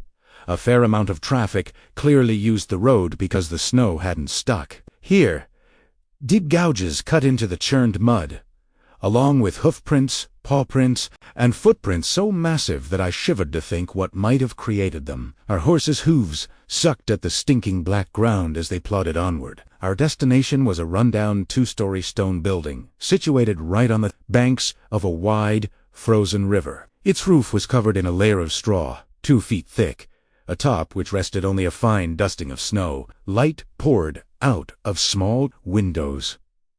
When the door to the front of the building opened, laughter and chatter and half a stanza of an Ofki song spilled out into the night, along with a tall, broad figure who took 5 lurching steps and collapsed face first into a snowbank. Kingfisher had slowed his horse when the building had come into view, sat staring at it for a moment, lips slightly parted, an unfamiliar, wistful expression on his face. I frowned at the building, trying to see whatever it was that he was seeing. You'd think he was taking stock of one of Avelia's finest architectural wonders, but from where my aching ass was sitting, it looked a hell of a lot like a pub. "We're sleeping there?" I asked, jerking my chin toward the place. The figure, who'd stumbled out of the pub, was on his hands and knees, now vomiting into the snow. Maybe, maybe not. Kingfisher kicked his horse on, gesturing for me to follow. We'll see how long it takes Wren to catch up. A scruffy stable hand took the horses when we dismounted. I attempted not to stare at the curved ram's horns poking out of the holes torn in the top of his woolen hut, but did a piss-poor job. I couldn't stop myself from wondering how they connected to his skull. The stable hand didn't seem to mind. He was all toothy smiles until I opened my bag up and tipped a sleepy onyx out into the snow at my feet. Ooh, that's a good one. Rare. Never see the black tips on the ears and tail like that anymore. I'll geier to Krona for it. What? Onyx started behind me, hackles up, as if he understood the stable hand and would take a finger if the stranger tried anything funny. The stable hand eyed me shrewdly. All right, for Krona, that's all I can do, though. My wife will kill me if... My hand reached for the hilt of the dagger at my thigh. He's not for sale. The human's gotten it into her head that the Floridan thing is a pet, Fisher said, collecting one of the bags from his saddle. He moved quickly, retrieving the long, wrapped object he'd tucked under my saddle flap. Onyx jumped into my arms, nestling into the crook of my elbow and hiding his face. He does not have fleas. That you know of, Kingfisher said. What about this one, then? Is this one for sale? The stable hand thumbed a hand in the direction of Carrion. What's your best offer? Fisher asked. No? Kingfisher had the audacity to look bored when I slapped his arm. No, the human isn't for sale either, he said in a flat, annoyed tone. Put him in a stall with some hay and cover him with a blanket. If I find out he's been harmed in any way... Kingfisher's hand rested suggestively on Nimmerel's hilt, drawing the stable hand's attention to the menacing black sword. The fawn paled beneath his auburn beard. He recognized the action for what it was, promise of pain, and acted accordingly. Of course, sir, don't you worry. No harm will come to him under my watchful eye. He'll sleep like a baby. Just see if he doesn't. A wall of heat and sound hit me as we entered the tavern. A good deal of nerves, too. This wasn't the house of Kala. I was known there. Safe. Well, as safe as any person could be in a house of ill repute, where shady deals went down in dark corners. This tavern was a completely new environment for me. Was a stranger here. I had no idea what to expect. It turned out it was a lot like every other tavern I'd stepped foot inside. Every rickety seat in the place was occupied. Every table cluttered with a variety of chipped and mismatched tankards that were mostly empty. Males and females sat in groups, engaged in their own quiet conversations. I'd seen plenty of other creatures back at the Winter Palace, but the sheer variety of the other creatures here nearly knocked me off my feet. Tall, reedy, thin-limbed beings with bark-like skin and wisps of thin, flowing white hair. Small, hairless things with charcoal-colored skin and slittered amber eyes, teeth as sharp as needles. Two males with shaggy, furred legs and cloven feet sat at the bar, long, ridged horns protruding from their brows and sweeping down their backs. Creatures with bulbous noses and green skin, and creatures with flowing, thick auburn hair that streamed out around their heads, caught on an invisible breeze. Everywhere I looked, an array of creatures so wild and wonderful and strange and frightening that I could barely catch my breath. Kingfisher drew up the hood of his cloak and ducked his head, throwing his face into shadow as we approached the bar. A swarm of tiny fairies with gossamer wings flitted around our heads, tugging on my hair, snatching up the loose strands that had worked loose from my braid, giving them sharp, vicious, little pools. Oh! I tried to swat them away, but Kingfisher caught me by the wrist. I wouldn't. They're drunk. They get mean when they're drunk. I'm 1,000 times bigger than them. I could crush ya! I hissed, pulling my hand away from the cloud of fluttering menaces. There, right on the heel of my palm, was a perfect oval welt. A bead of blood rose up from the tiny wound, shining like a tiny ruby. A bite. Is that a bite mark? I held out my hand, for Fisher to see, but he didn't even look. Not only do they get mad when you try to smash them out of the air, but they speak common Phi and take offense when you imply that you're going to crush them to death. Beer, please.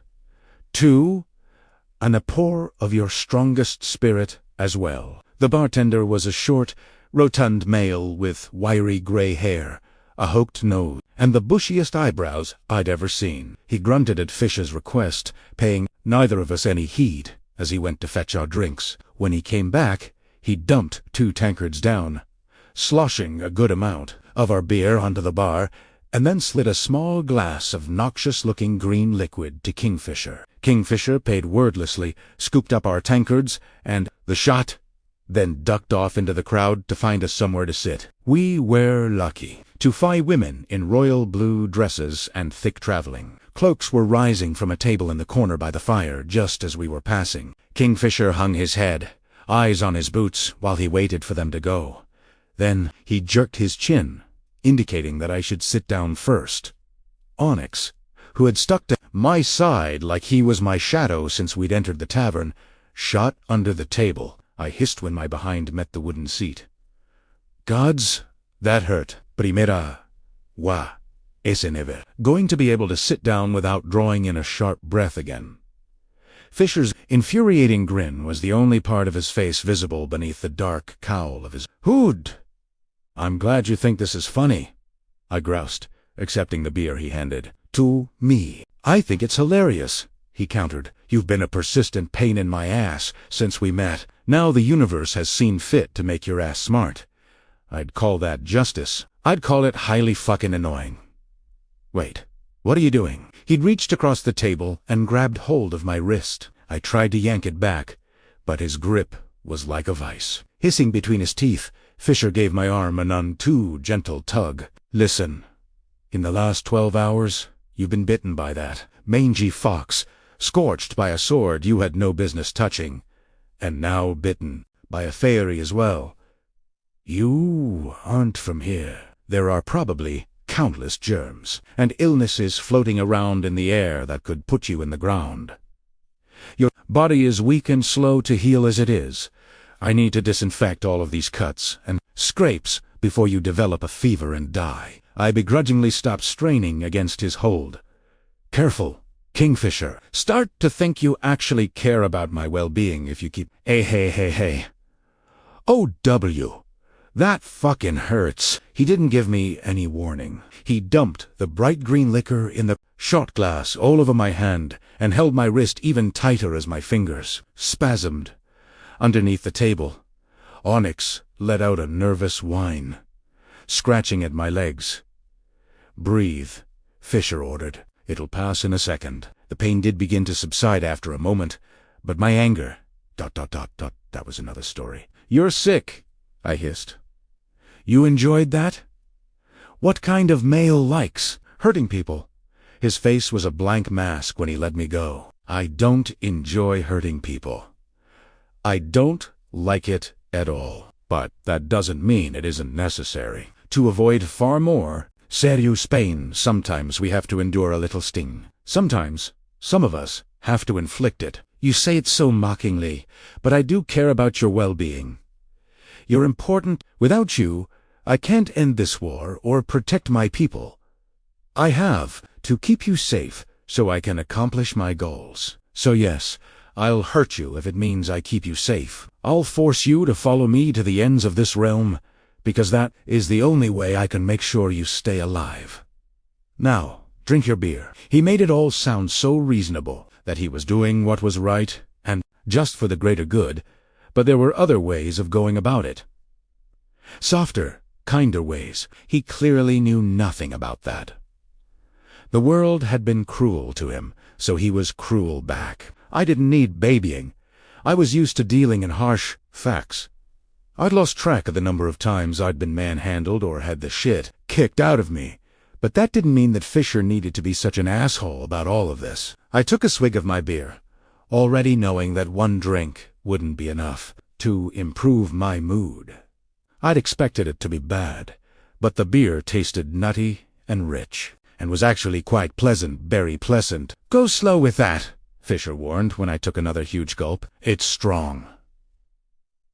This idiot really did think I was weak. He knew nothing about the drinking games I'd played and won back in Zil, and that was drinking whiskey, not beer, for fuck's sake. Still, I wasn't idiot enough to go downing my whole just to prove a point. These were uncharted lands, and I didn't have a map, both literally and figuratively. I narrowed my eyes at Kingfisher. When will Carrion wake up? How am I supposed to know? Fisher drank from his own beer, green eyes glinting at me over the top of his from within the dark shadows of his hood. They seemed to flash in the most remarkable way. I was unconscious for 10 days. Are you planning on carting him around on the back of your horse for days on end? No, he said simply. What do you mean? No. No. I'm not planning on doing that. You were on the verge of death.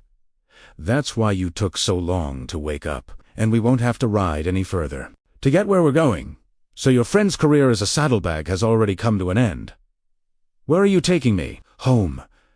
And where is home? I pressed, my frustration levels rising. He took a deep pull from his beer, the muscles beneath the tattooed skin of his neck working, the place where I was born.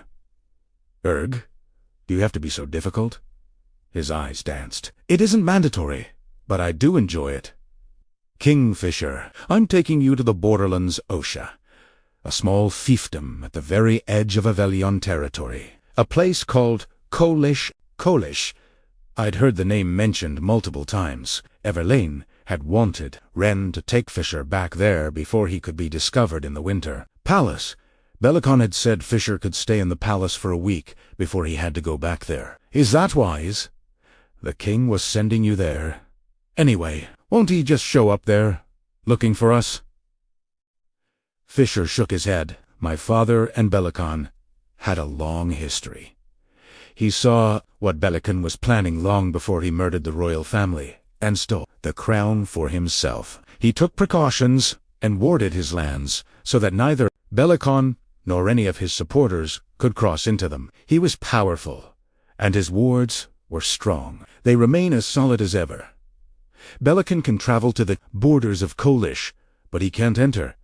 As long as I live and carry on my father's line, he never will. Well, that was great news, but there were other things to worry about. Forgive me if I'm wrong, but I was under the impression that Kolish was a battlefront, I said. It is. No, but an actual war zone. Fisher fished a fleck of floating debris out of his beer. That's right. So you make a big speech about keeping me safe in order to save your friends, I said slowly, and then you tell me you're dragging me right into the middle of an open conflict? Sound like fun. How the hell am I supposed to stay alive in the middle of a war zone? Fisher, when he laughed this time, the sound was hollow. By sticking close, Osha. Really close. I drank 3 beers and fed Onyx most of the meal Fisher ordered for us under the table. The smoked meat stew made my mouth water, but I could barely swallow it down. Carrion Swift was in the barn outside. Carrion fucking Swift. When I had wanted Hayden, I was locked into a blood oath, and I hadn't gotten what I'd bargained for in the slightest. Best case scenario, my brother was still trapped back in Zilvaran, hungry, thirsty, and looking over his shoulder every other second for Madra's guardians. Worst case scenario, he was already dead. Because of me. And there was nothing I could do to make it right. So, yes. My appetite was none. Ren showed up 2 hours after our bowls of stew were cleared away. I saw Himenta, his tall frame filling the tavern doorway, his long sandy hair wet from the snow. A wave of relief slammed into me. At last, a voice of reason. Belicon's generals saw me first, still tucked away in the corner by the fire, and the tension between his brows instantly lifted. When he saw Kingfisher's back, the cowl of his cloak still concealing his features, he broke out into a smile, so full of relief that it made my chest ache. My expression must have matched Ren's when I'd thought for those few moments that Fisher had brought Hayden back with him. Those few blissful moments when I'd thought my brother was alive and safe. Gods. Kingfisher turned to meet his friend right as he arrived at our table, a broad, genuine smile on his face. He stood, and Ren pulled him into a tight hug, clapping him on the back. When the general let him go, holding him at arm's length, he huffed sharply down his nose and patted Fisher's cheek. "You, my friend, are officially fucked. Everlane's spitting mad. She's never going to talk to you again. What were you thinking? Ren had his own beer now, which meant I had a fourth sitting in front of me, too. I didn't feel remotely drunk. I was tired and sore and irritated beyond comprehension, and I wanted my bed back in the Silver City. Wanting was a fool's game, though, and Ren had come with news, so I pulled myself together and leaned in close to listen to the hushed argument that was taking place between the two males. "We had a plan," Ren hissed. "Don't look at me!" Our little friend here forced my hand. "She tried to commit suicide." "Liar!" "I did not. When I found her, she was 2 seconds away from taking a dip without a relic," Fisher said. "I had your ring." "Smartass, I thought I did have a relic." He eyed me over the top of his tankard, the silver around his iris shimmering as he gave me an open-mouthed smile. "You had my ring. Did you care to recount the tale of how that came to be in your possession, human?" "That's irrelevant." I glowered at him hatefully. "I don't care what Ceres took," Ren said tightly. "You took Belicon's alchemist. And not just that, you took the sword." Kingfisher's hand closed around his tankard so tight that his fingers turned white. The last time he laid his hands on a sword of note, he used it to murder the true king and the whole fucking Dianthus line. If Rurik Dianthus, as you just pointed out, Rurik Dianthus is gone. There's no point playing a game of if-only where he's concerned. Belicon is the king. And like it or not, as king, he can claim whatever the hell he wants to claim. The god swords are all dead. They're paperweights. Now, Belicon couldn't do any more damage with it than he could do with an ordinary sword. You should have just let him add it to his collection. What harm would it have done? Harm? Fisher barked. "You're joking, right?" Shook his head. "That sword is a holy fucking relic, Renfit. That bastard isn't fit to look upon it, let alone wield it. I'll die before I allow Belicon to wear it on his hip." "And you're wrong. Not all of the swords are dormant, so taking it had nothing to do with the fact that Solus was your father's blade." No. Forget I even asked. I already know that's the truth of it. As for your sword, Nimarel has been corrupted for years, Ren seethed. Kingfisher slammed his hands against the table, the cowl of his hood falling. Down Nimarel is the only thing that stood between Evelia and Everlasting darkness for the past 400 fucking years. He was too loud, too angry. His fury erupted out of him, and the tables around us fell quiet conversation. Stumbled, drinks were set aside, and 100 pairs of eyes turned toward us. Fisher shook as he stared at Ren. He didn't notice when whispers of Renfis, Orithian Renfis, Bloodsworn Renfis of the Silver Lake, began to spread throughout the room. Nor did he notice when the whispers turned to him. Not until it was too late. Kingfisher. No. It can't be. It's true. He's returned. He's here. Kingfisher. Fisher's ire dried up like so much smoke. He hung his head, his cheeks turning white as ash, despite the heat from the roaring fire. The muted fuck he murmured was just a shape on his lips. It made no sound. "Time to go, Ren." "Grandau. What? What's the problem?" I looked around, trying to gauge the emotions on the faces that surrounded us, but all I could see was shock.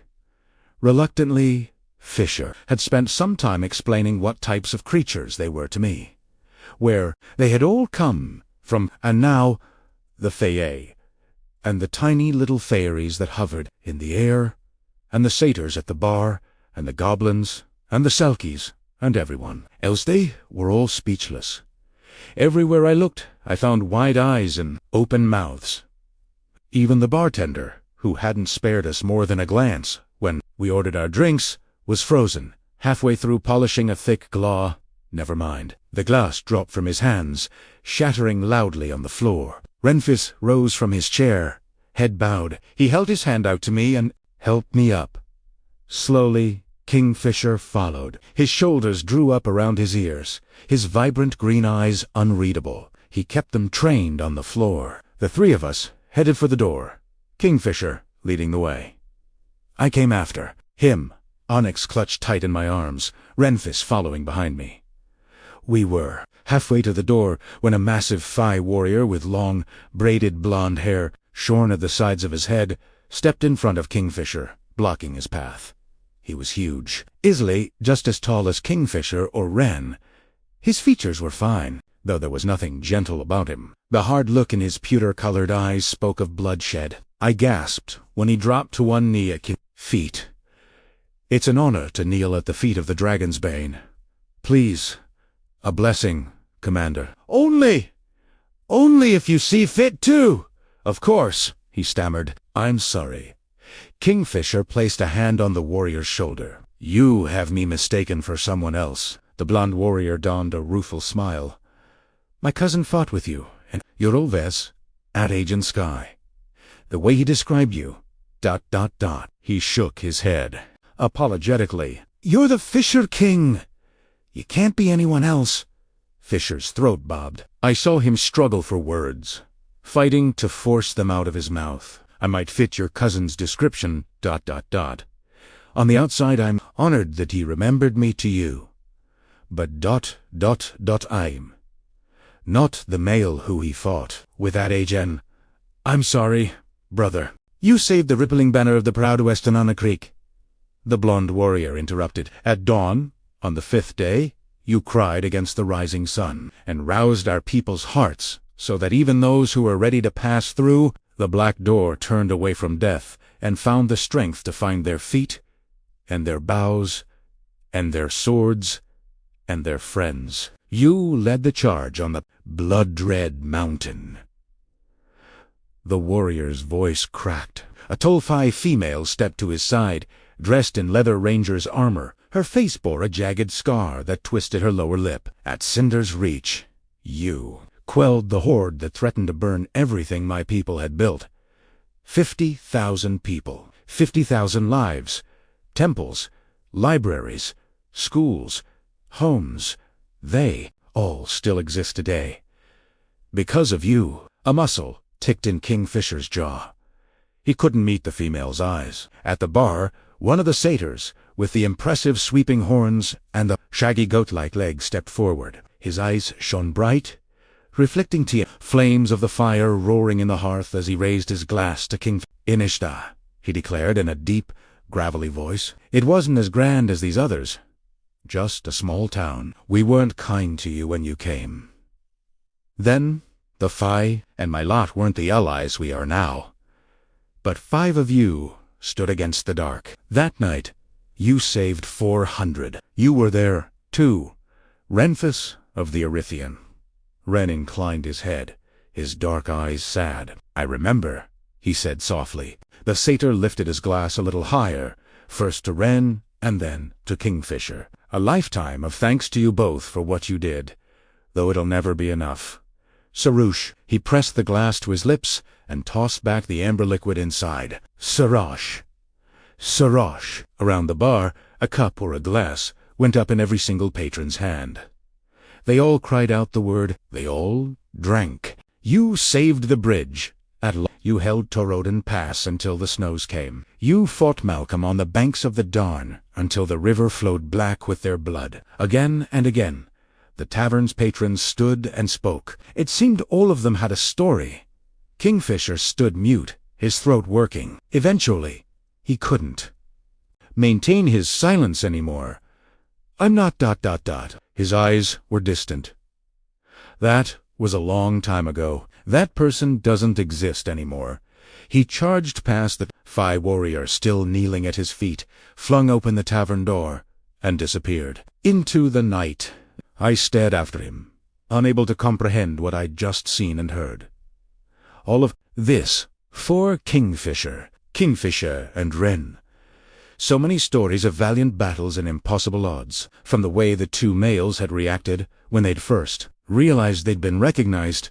I'd thought we were about to be attacked. That couldn't have been any further from the truth. To me, Kingfisher was a surly, full-mouthed bastard who I wouldn't piss on even if he was on fire. To everyone inside this tavern, he was a living fucking god. Chapter 16 Shadowgate. A gateway to hell awaited us in the clearing outside. The spiraling maw of shadow and smoke was small, only big enough to swallow a horse, perhaps. Convenient, since Kingfisher stood in front of it with Belida and Rensbay mount.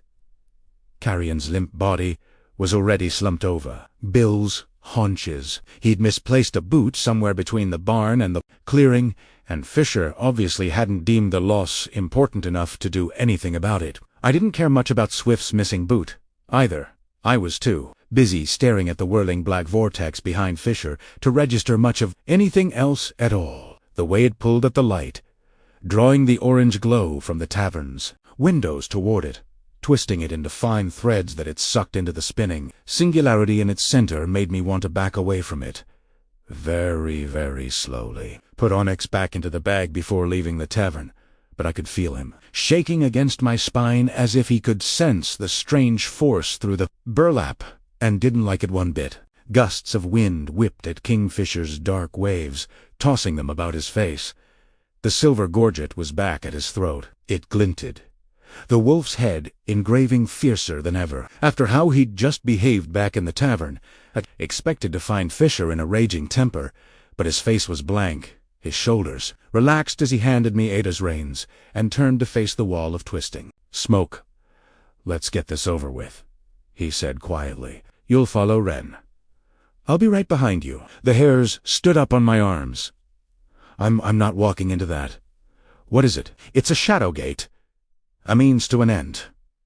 You can use this, or you can spend the next 2 months on horseback, sleeping in snowy ditches and scavenging for your dinner. What'll it be? I'll take the second option. I didn't even need to think about it. My ass would get used to a saddle eventually, and the cloak Kingfisher had given me was excellent at keeping out the cold.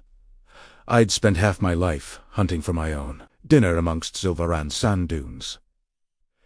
And besides, I had no interest in heading into a war zone. Delaying our arrival at Kalish seemed like a fantastic option. Fisher pursed his lips. "Let me rephrase that. You're going through the gate. Human." I took a step back, dropping Ada's reins.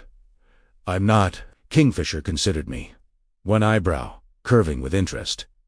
"Are you thinking about running?" "Gods, I hope so. I'll give you a head start if you like. It's been an age since I've hunted anything." "Come on, Fisher," Wren said wearily, slipping on a pair of leather gloves. "She's scared." Give her a moment to adjust to the idea.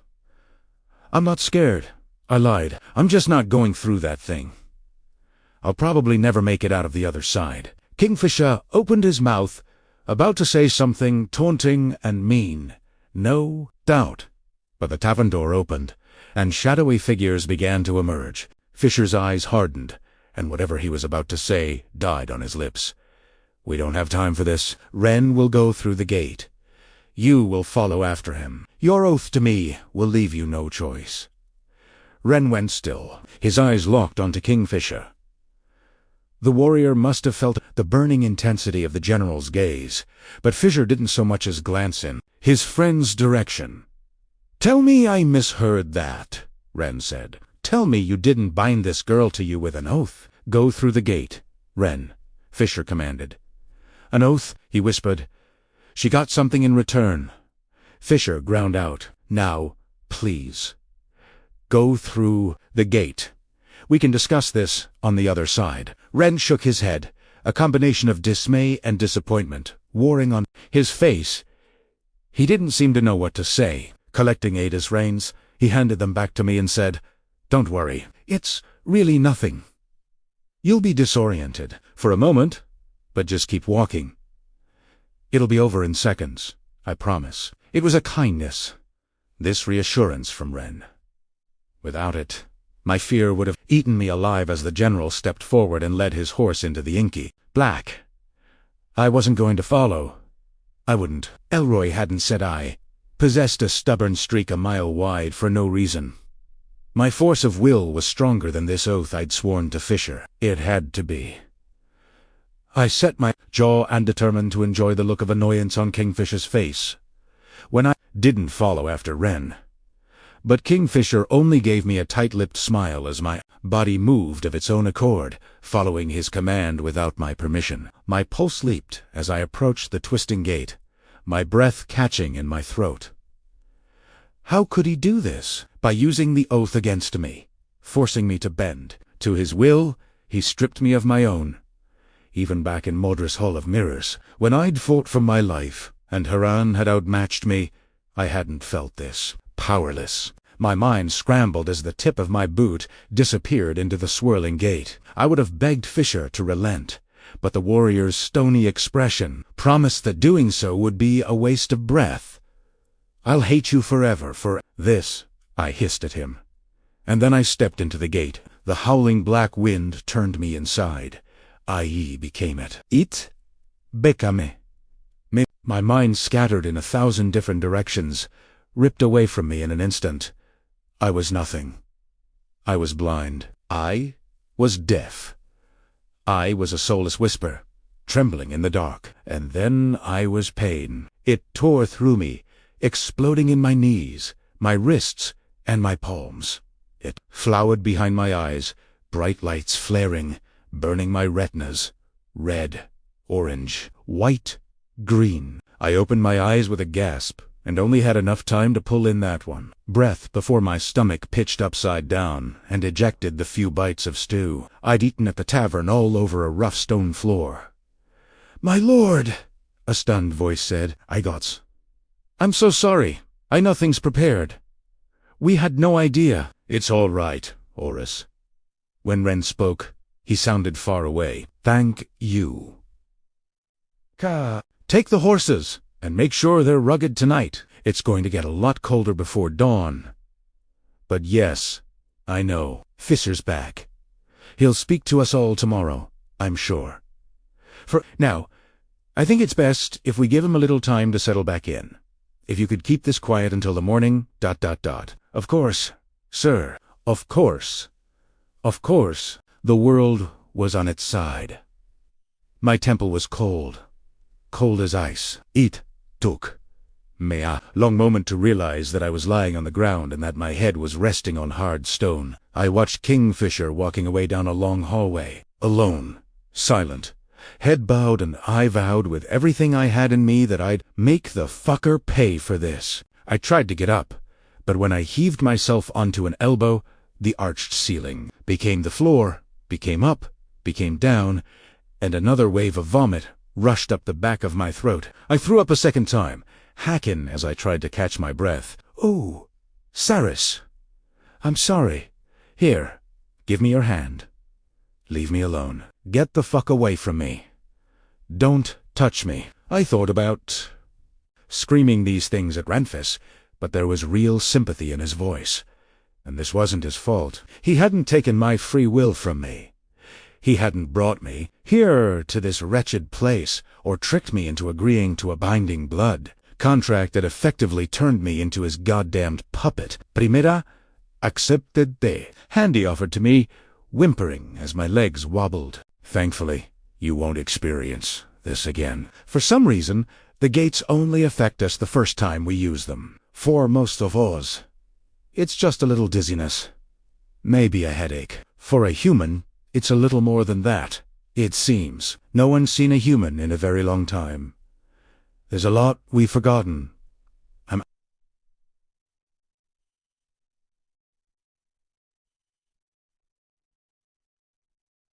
Sorry, you don't need to apologize to me.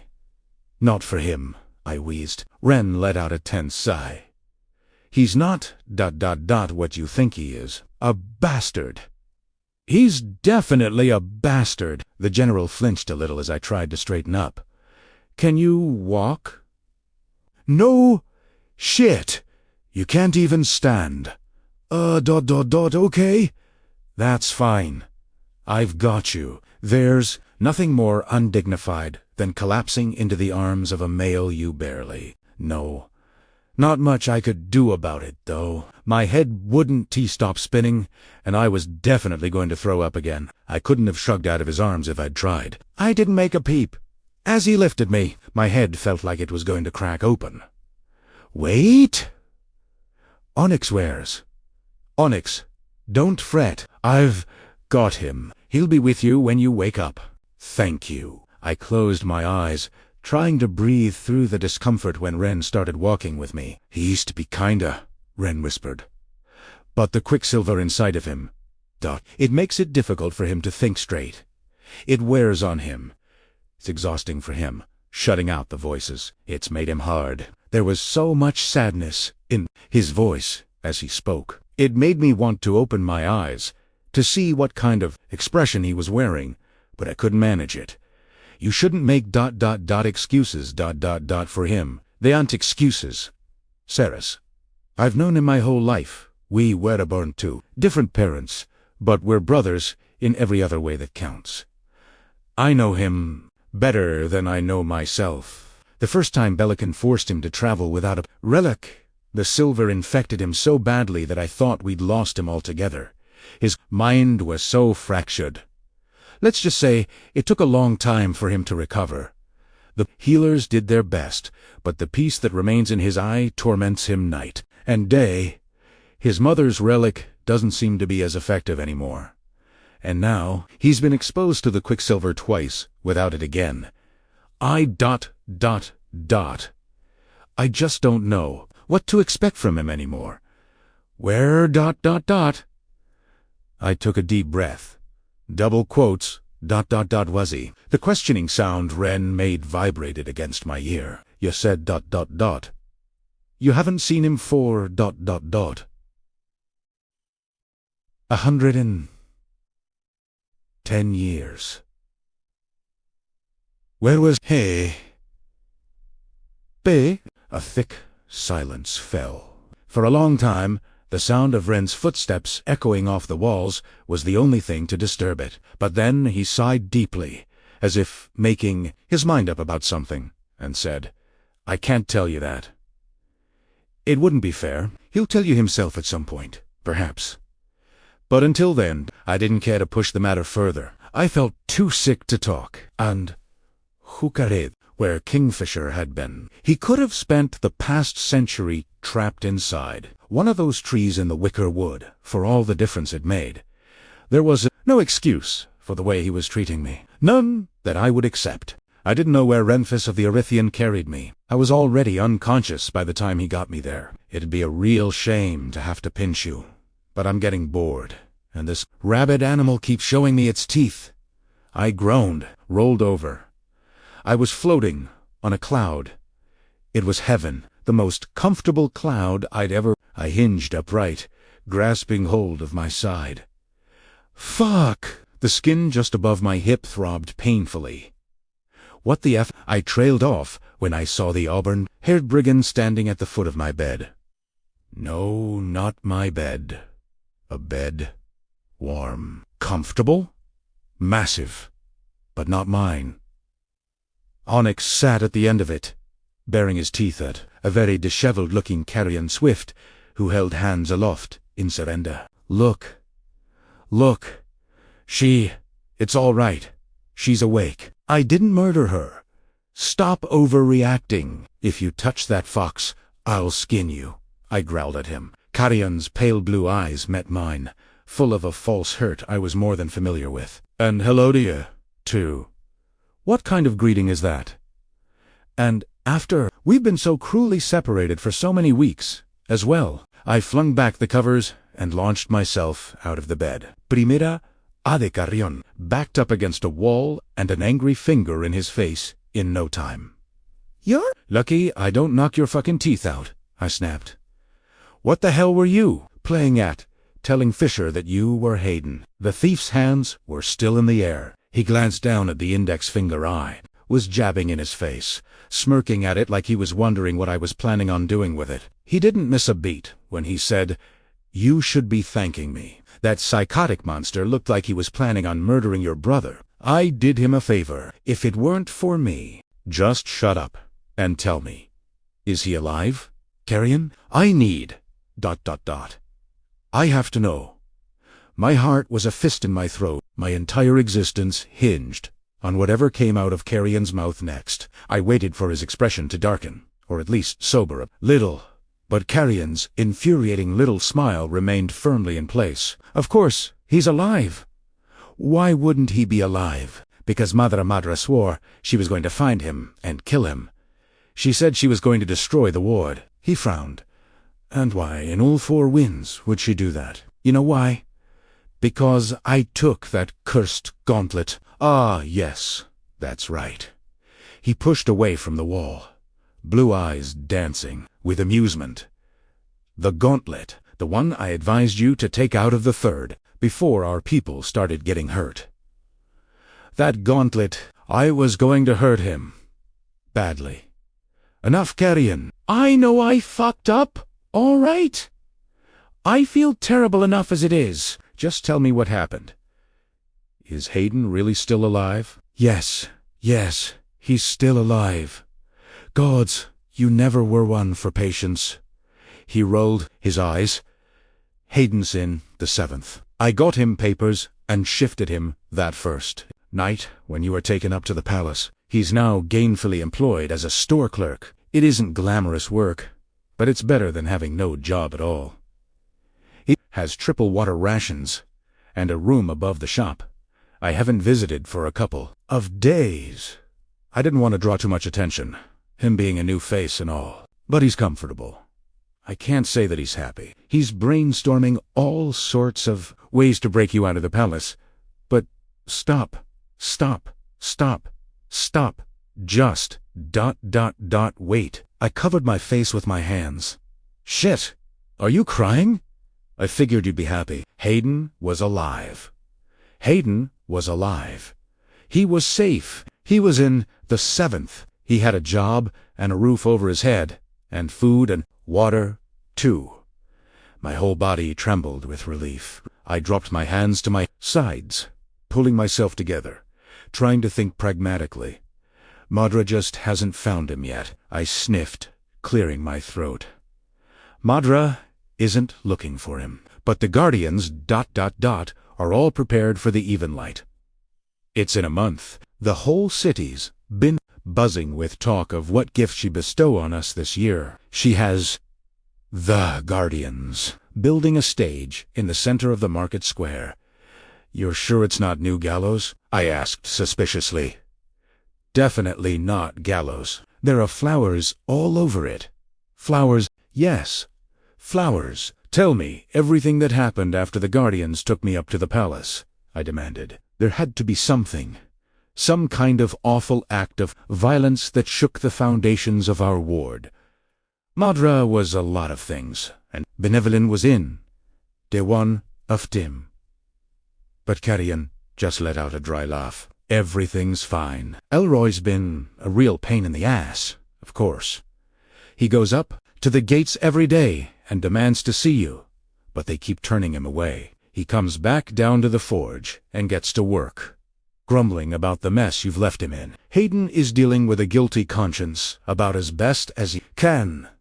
He blames himself for you being taken. Other than that, the third continues, as it always has without you. Imagine that, the world, audacious enough to carry on without Sarasphane.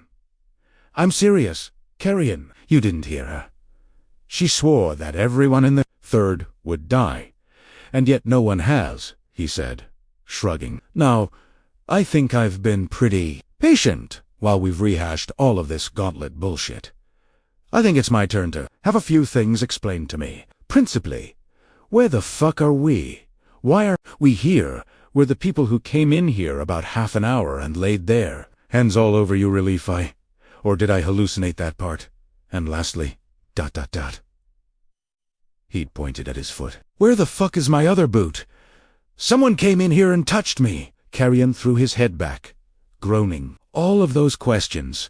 And you respond by asking one of your own. Gods. Yes, they came and touched your hands a bunch.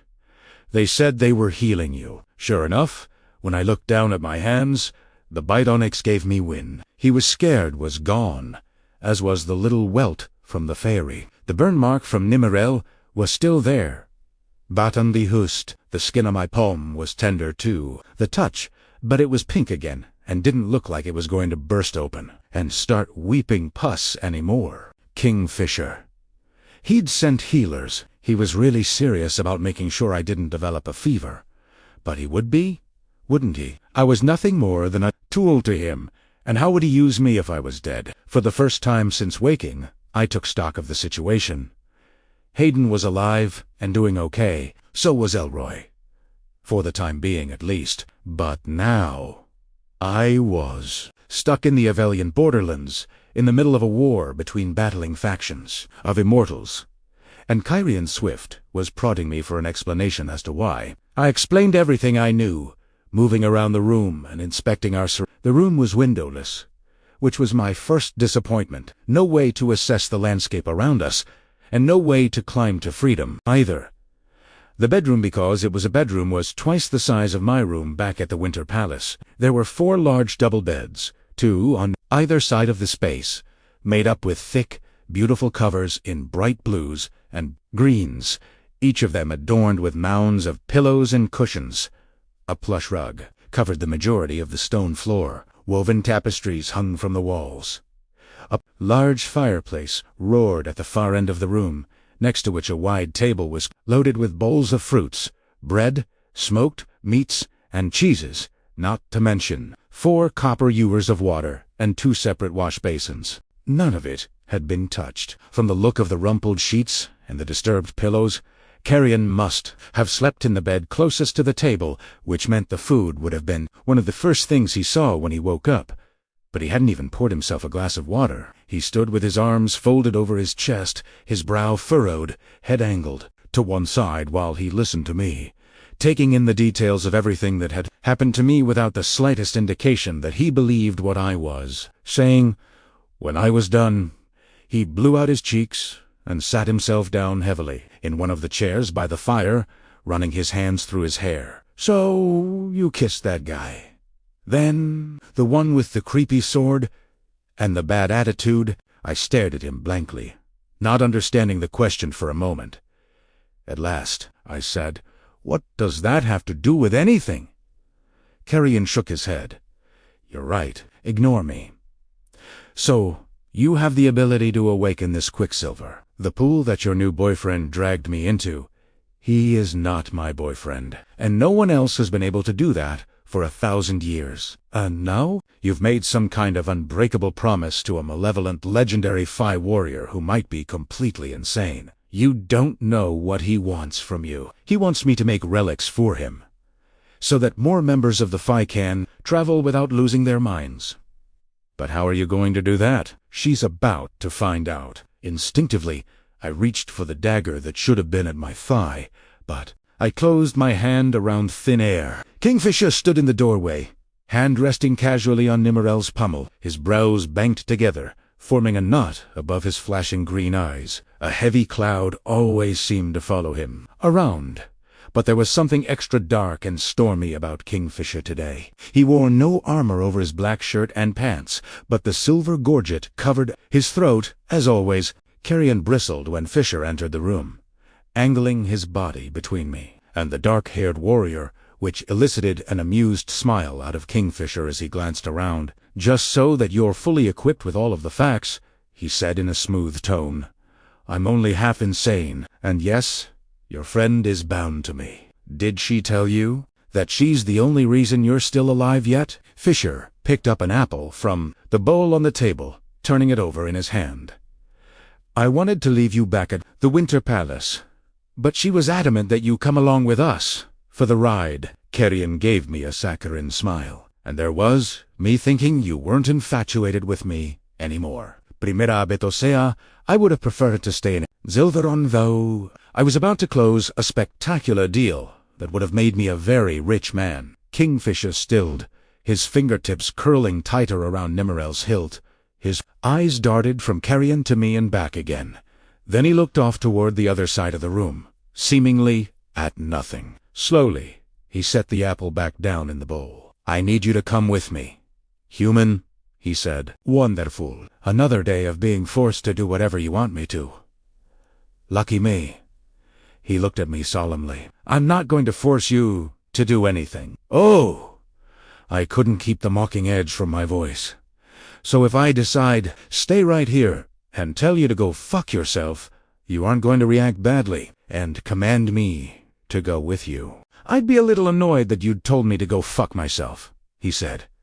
"But now that we're here, the urgent list of things I have to attend to is breathtaking, asking you to discover the depths of your abilities and apply them in order to save countless lives, so you can, in turn, both return home to your dusty city. Ranks lower on that list than you might think." Carrion held up a hand. "When he puts it like that, I vote you go and help him figure out the relic issue." I grabbed his wrist and yanked his hand down.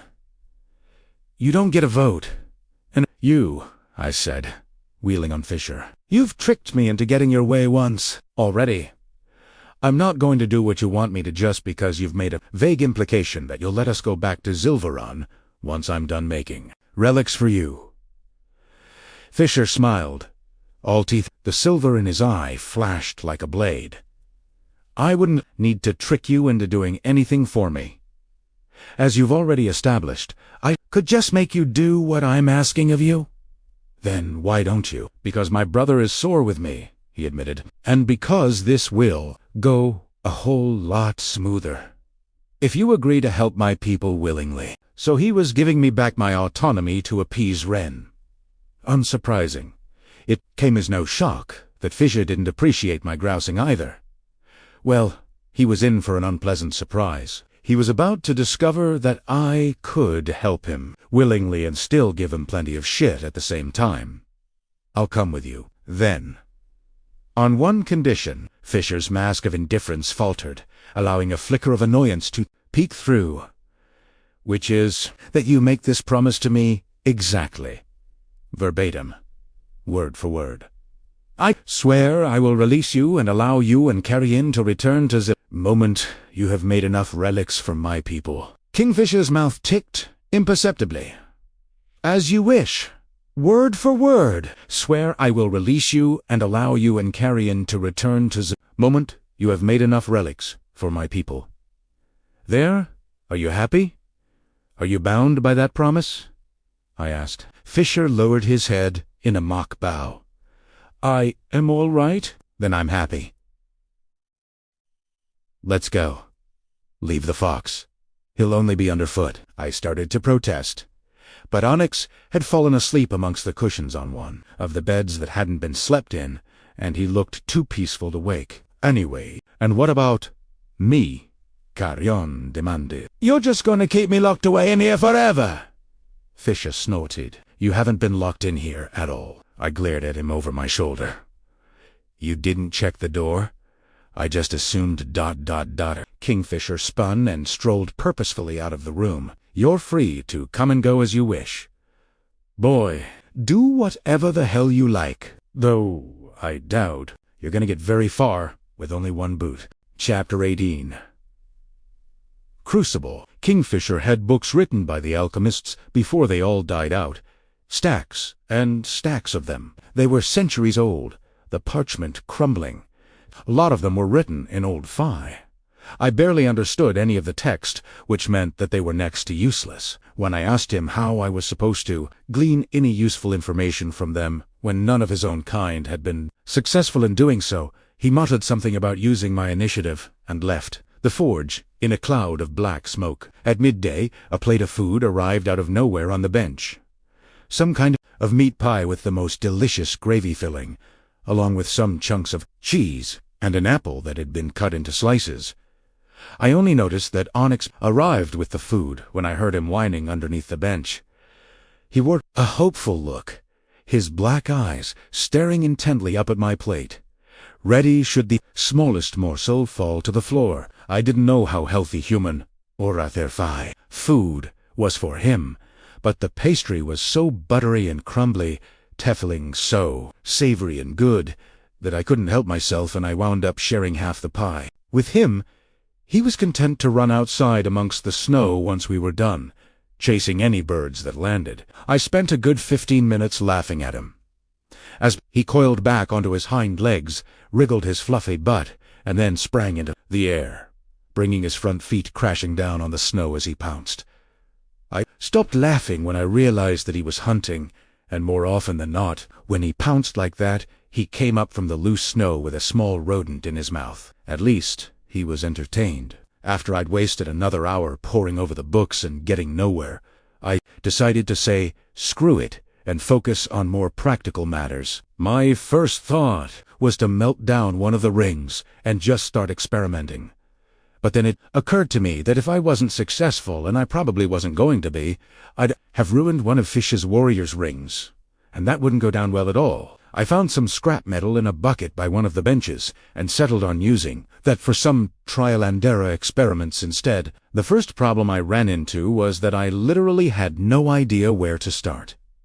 By holding a piece of the twisted scraps and concentrating, I could feel what kind of metal it was by the vibrations it gave off.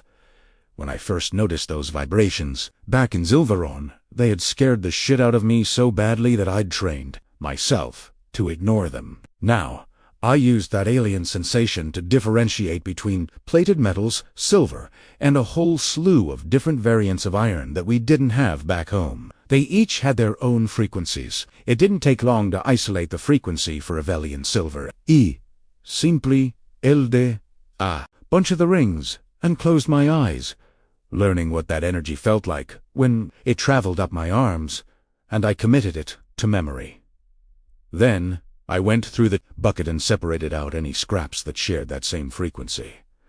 I had a respectable amount of the shining metal ready to melt down after only half an hour. For my first attempt, I melted down about a ring's worth of silver and poured it into a crucible. From there, I added a variety of different ingredients from the glass mason jars on the shelves to the molten silver, with no sense that I was accomplishing anything. Most of it just burned up the moment it hit the metal's scalding hot surface. The salt seemed to combine well, though I let the silver cool and hammered it out into a flat surface, and then went looking for the quicksilver to somehow test the rough medallion I'd created. But there was no quicksilver.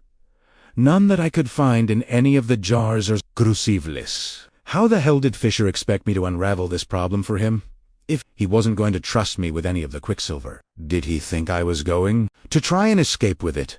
For fuck's sake, I learned my lesson after the last time. I didn't have a relic of my own yet, ... Here I'm here. Just one whisper. So small, when I'd heard the quicksilver back at the palace, the sound had been a chorus of whispers, but this was subtle, quiet. I had to close my eyes and focus all of my attention just to hear it. It was inside the forge, though, and close. Walked around the bench I'd been working at until I felt the gentlest of tugs. So weak it was barely even there. And then I moved toward it. A silver box sat on a shelf above a small basin, tucked into the corner by the wall. A leafy potted plant hid it from view. I took it back to the bench and prized the lid open, laughing when I saw just how little quicksilver was inside it. It was solid, naturally, but in its liquid state, it would only be a couple of tablespoons worth at best. This was what he'd left me to work with.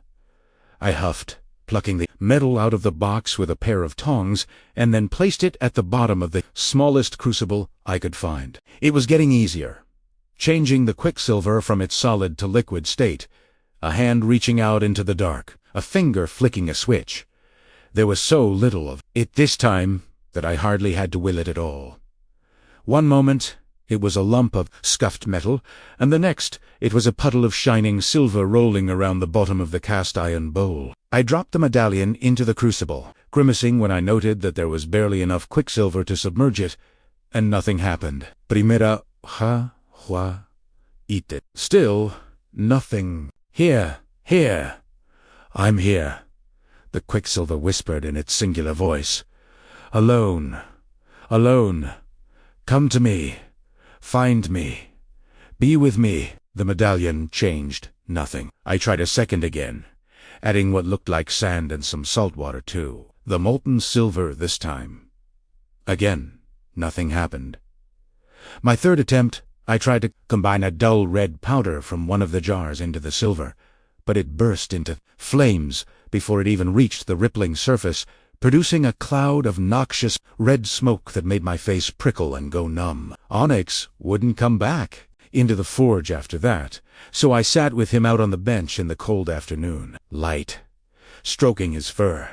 Shivering as flakes of snow dusted my pants. My fourth and final attempt of the Deidine, a pinch of charcoal and a sprig of an herb labeled Widow's Bane, rendered no results again, by which time I'd officially had enough. I whistled for Onyx to come, begrudgingly. Dedan stomped out of the forge, leaving the mess I'd made with my failed attempts behind. Back in the hallways of Kolish, Onyx chittering animatedly, darting between my ankles, tongue lolling as he jumped up my legs. Apparently, he was very happy to be away from the forge. I hadn't paid a whole lot of attention this morning when Fisher escorted me to the forge, but I was fairly adept at finding my way in new places. It might take a while, but I'd find my way back to the room I'd woken up in eventually. It didn't come to that, though I'd only taken a couple of steps from the door when Wren appeared around the corner up ahead, dressed in a dark red shirt and faded brown leather pants. He was covered in mud,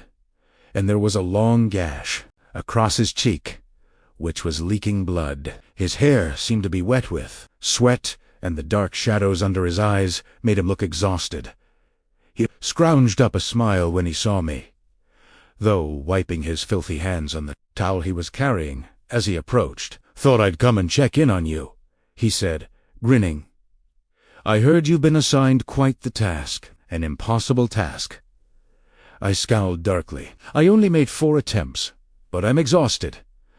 "What happened to you?" "Oh, Joe, no.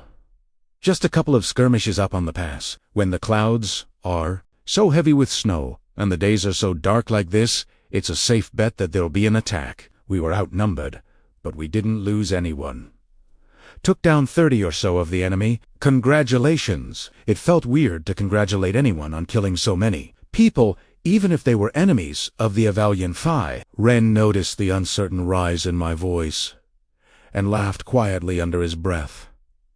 "Thank you. Believe me, killing 30 of them has already saved a couple of hundred innocent lives. If they'd gotten through the pass, they would have wrought havoc on our side of the border. It wouldn't have been pretty." "I'll have to trust your word on that," I told him. Wren rubbed the towel against his dirty fingers, his eyes resting steadily on me.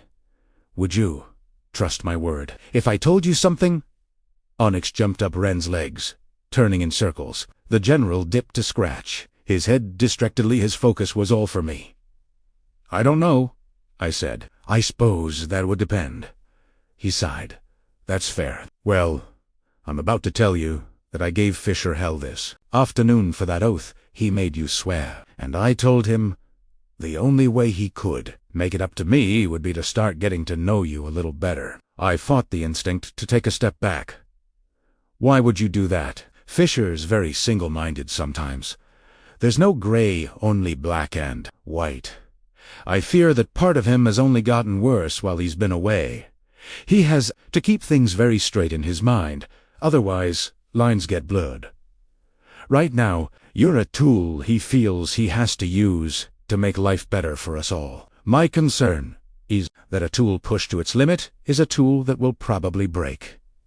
And to be blunt, Cirrus, you're a tool none of us can afford to let Fisher break. He needs to see you as a person. He needs to know that you're more than our way out of a tight corner.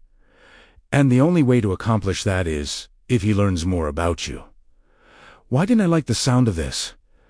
"Okay, I told him he needed to have dinner with you tonight. And I think he agreed." "You think he did?" He grinned sheepishly. "You've met him. It can be tough to tell what he's agreeing to. Sometimes he's the slipperiest bastard alive," I grumbled. "Rights, but ... Please, just go. Have dinner with him. Tell him about yourself. It'll be over quickly, I swear." If it'll be over quickly, I swear had to be said in order to convince me to attend an event. It was not an event I wanted to go to. I couldn't imagine anything less fun than having dinner with Fisher, but Ren was looking at me so pleadingly. He genuinely, sincerely wanted me to go. And what else was I going to do? Hang out with Carrion back in our shared room. On second thoughts, maybe dinner with Fisher would be less painful than that. All right, I'll go. But only because you asked, and only if you swear there'll be alcohol. The dining table was a league long. All right, all right. It was maybe only 30 feet long, but still far too big for two people to sit at and share a meal, alone. Fisher sat at one end. I sat at the other. In between us, a mountain of food had been delivered by an army of fire. Sprites, led by Archer, a massive floral centerpiece with purple and pink blooms, sat in the dead center of the table. And it was beautiful. It really was, but I couldn't even see Fisher around it. Maybe that was the point. Carrion had been gone when I got back to the room, which was a blessing, since I still wanted to bathe and wash away the sweat from the forge. I hadn't even bothered to look at the dress that had magically appeared at the end of my bed while I was in the tub. All I knew was that it was black. I'd found a clean pair of pants and a fresh shirt in one of the drawers that were my size, obviously meant for me, and so I'd worn those instead. I was comfortable enough in the pants, but I got the feeling from Archer's sidelong glances that I was underdressed to have dinner with his master, and he disapproved of the fact, stabbing a piece of fish with my fork. Primera grabette, empty wine glass that sat to the right of my plate, and held it up. I don't suppose I could get something poured into this. I called down the table. I saw a flick of Fisher's wavy hair around the flowers, and not much else. When he spoke, he sounded close, as if he were standing right behind me, not at the other end of the table. Tell me how you fared today, and I'll consider it. The proximity of his voice and the way he spoke felt ...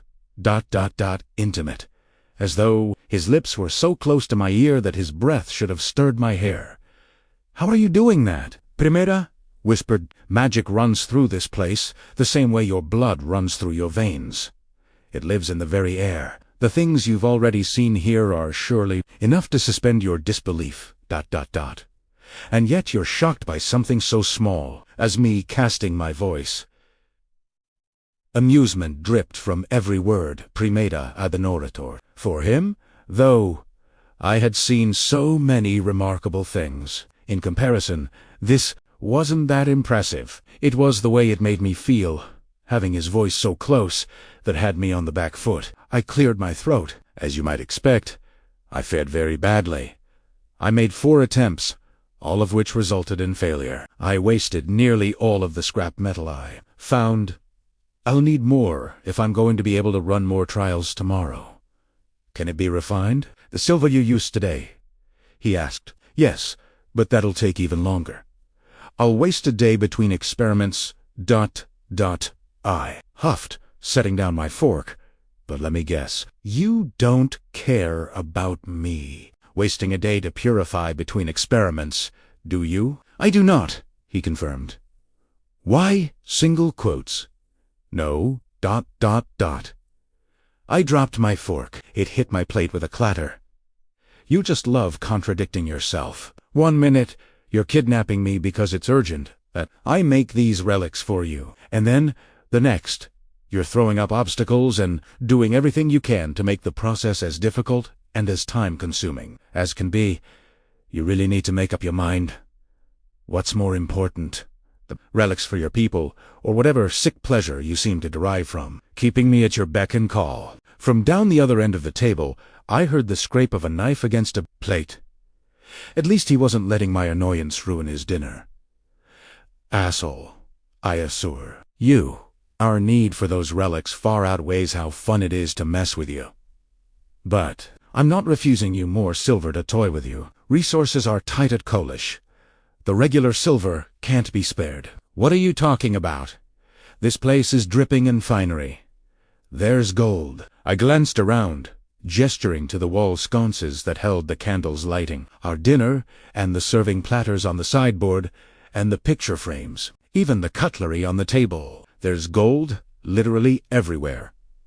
Half technique. Knacks in this place are plated in it, and you're telling me resources are tight. If it were gold you needed for your trials, we wouldn't be having this. Conversation. I saw the bottom of Fisher's wine glass around the side of the cursed flower arrangement, and my temper spiked. Ducking to one side, I peered around the centerpiece and scowled as I watched him sip from his glass. If you have wine, I should have wine.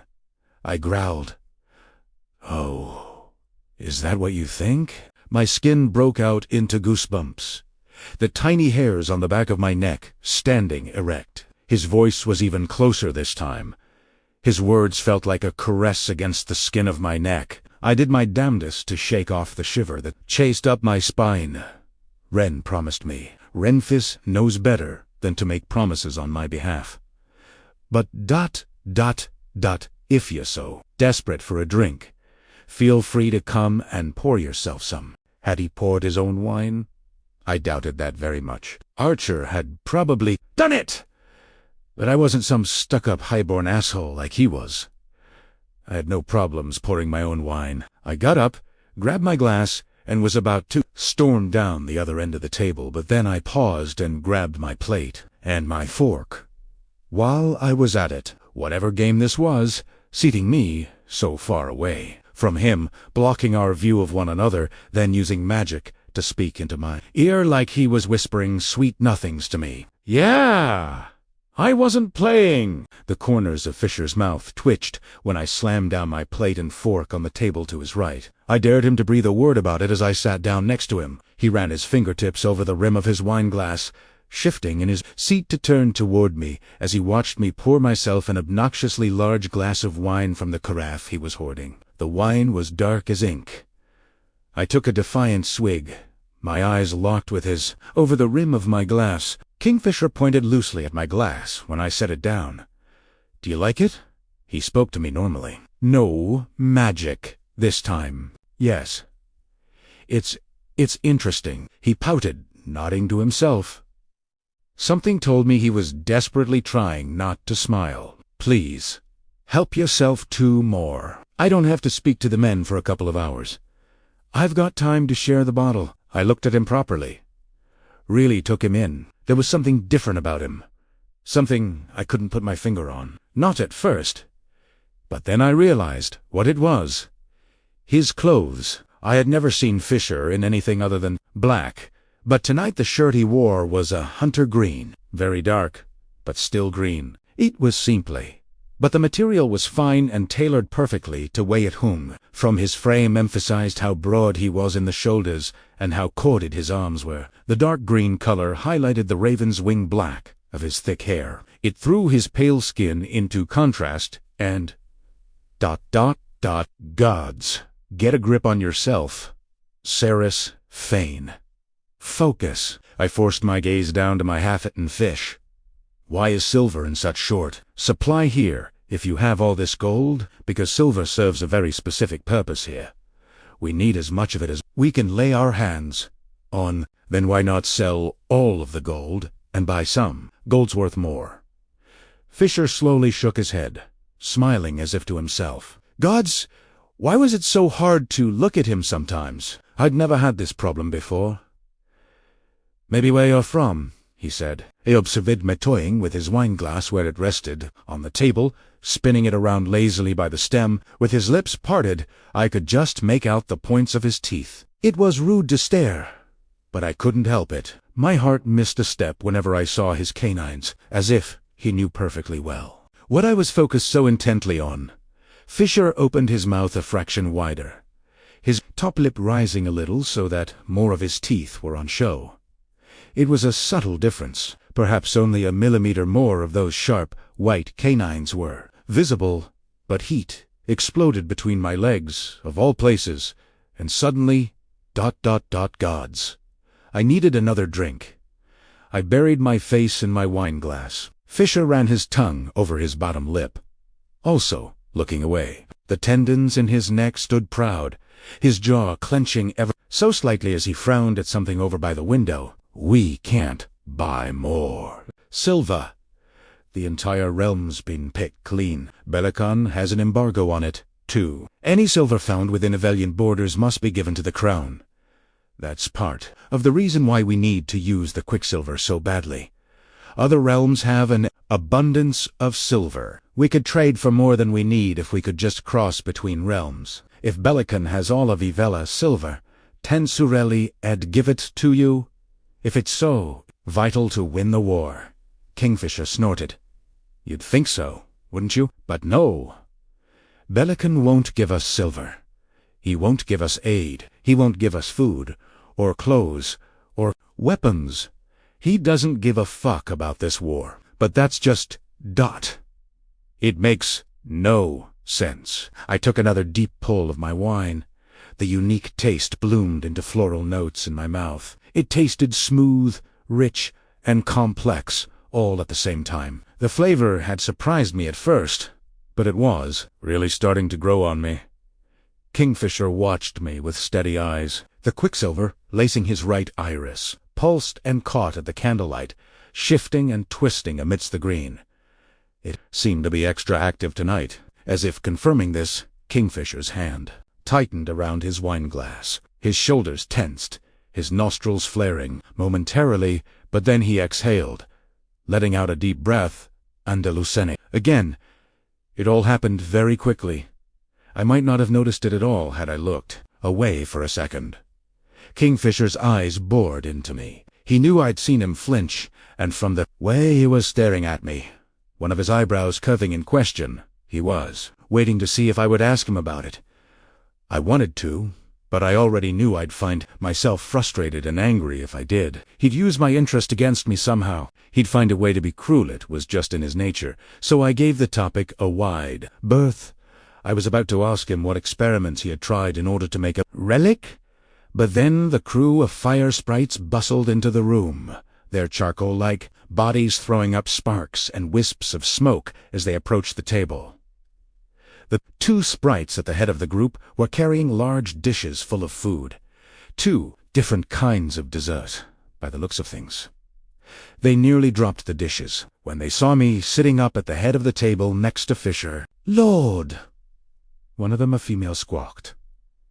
"My lord!" She spun in a circle, her mouth flapping open. The rest of the fire sprites registered that I'd dared to move next to their precious master, and also proceeded to lose their minds. The human Lord Kingfisher. Plush. Archer was the last sprite to enter the dining room. The second he laid eyes on me, he slumped down on his backside, right where he was, sitting heavily on the rug, and started hiding. "Forgive ... me ... Lord I ... WASN. Quotes. T ... expecting ... It's all right, Archer. Everybody calm down." Fisher hadn't changed his position. He was still sprawled out in his chair in a very relaxed manner, but he'd shielded his mouth with his hand, trying to hide his smile. He looked down and coughed, appearing to pull himself together. "You can leave the plates for now. And the dessert, just set it on the table, and you can all go." "Thank you." The fire sprites were all emitting black smoke. The cracks and crevices across their compact little bodies flashed and glowed like stirred embers. When one of his friends tried to help Archer up, a small flame formed on Archer's arm. He released a mortified shout, and all of the sprites started slapping at him, trying to put him out. "Sorry, Lord. So sorry. I'm so embarrassed," Archer wailed. Kingfisher finally got up and went to the knot of panicking sprites. Ushered them out of the dining room, reassuring Archer the whole time, his laughter bouncing off the walls. He was still grinning when he sat back down in his seat. "Martyrs, did they think I was going to try and stab you with my fish fork?" Fisher rubbed at the back of his neck, his smile fading. "Fire sprites are just very emotional. They love to overreact. That's all."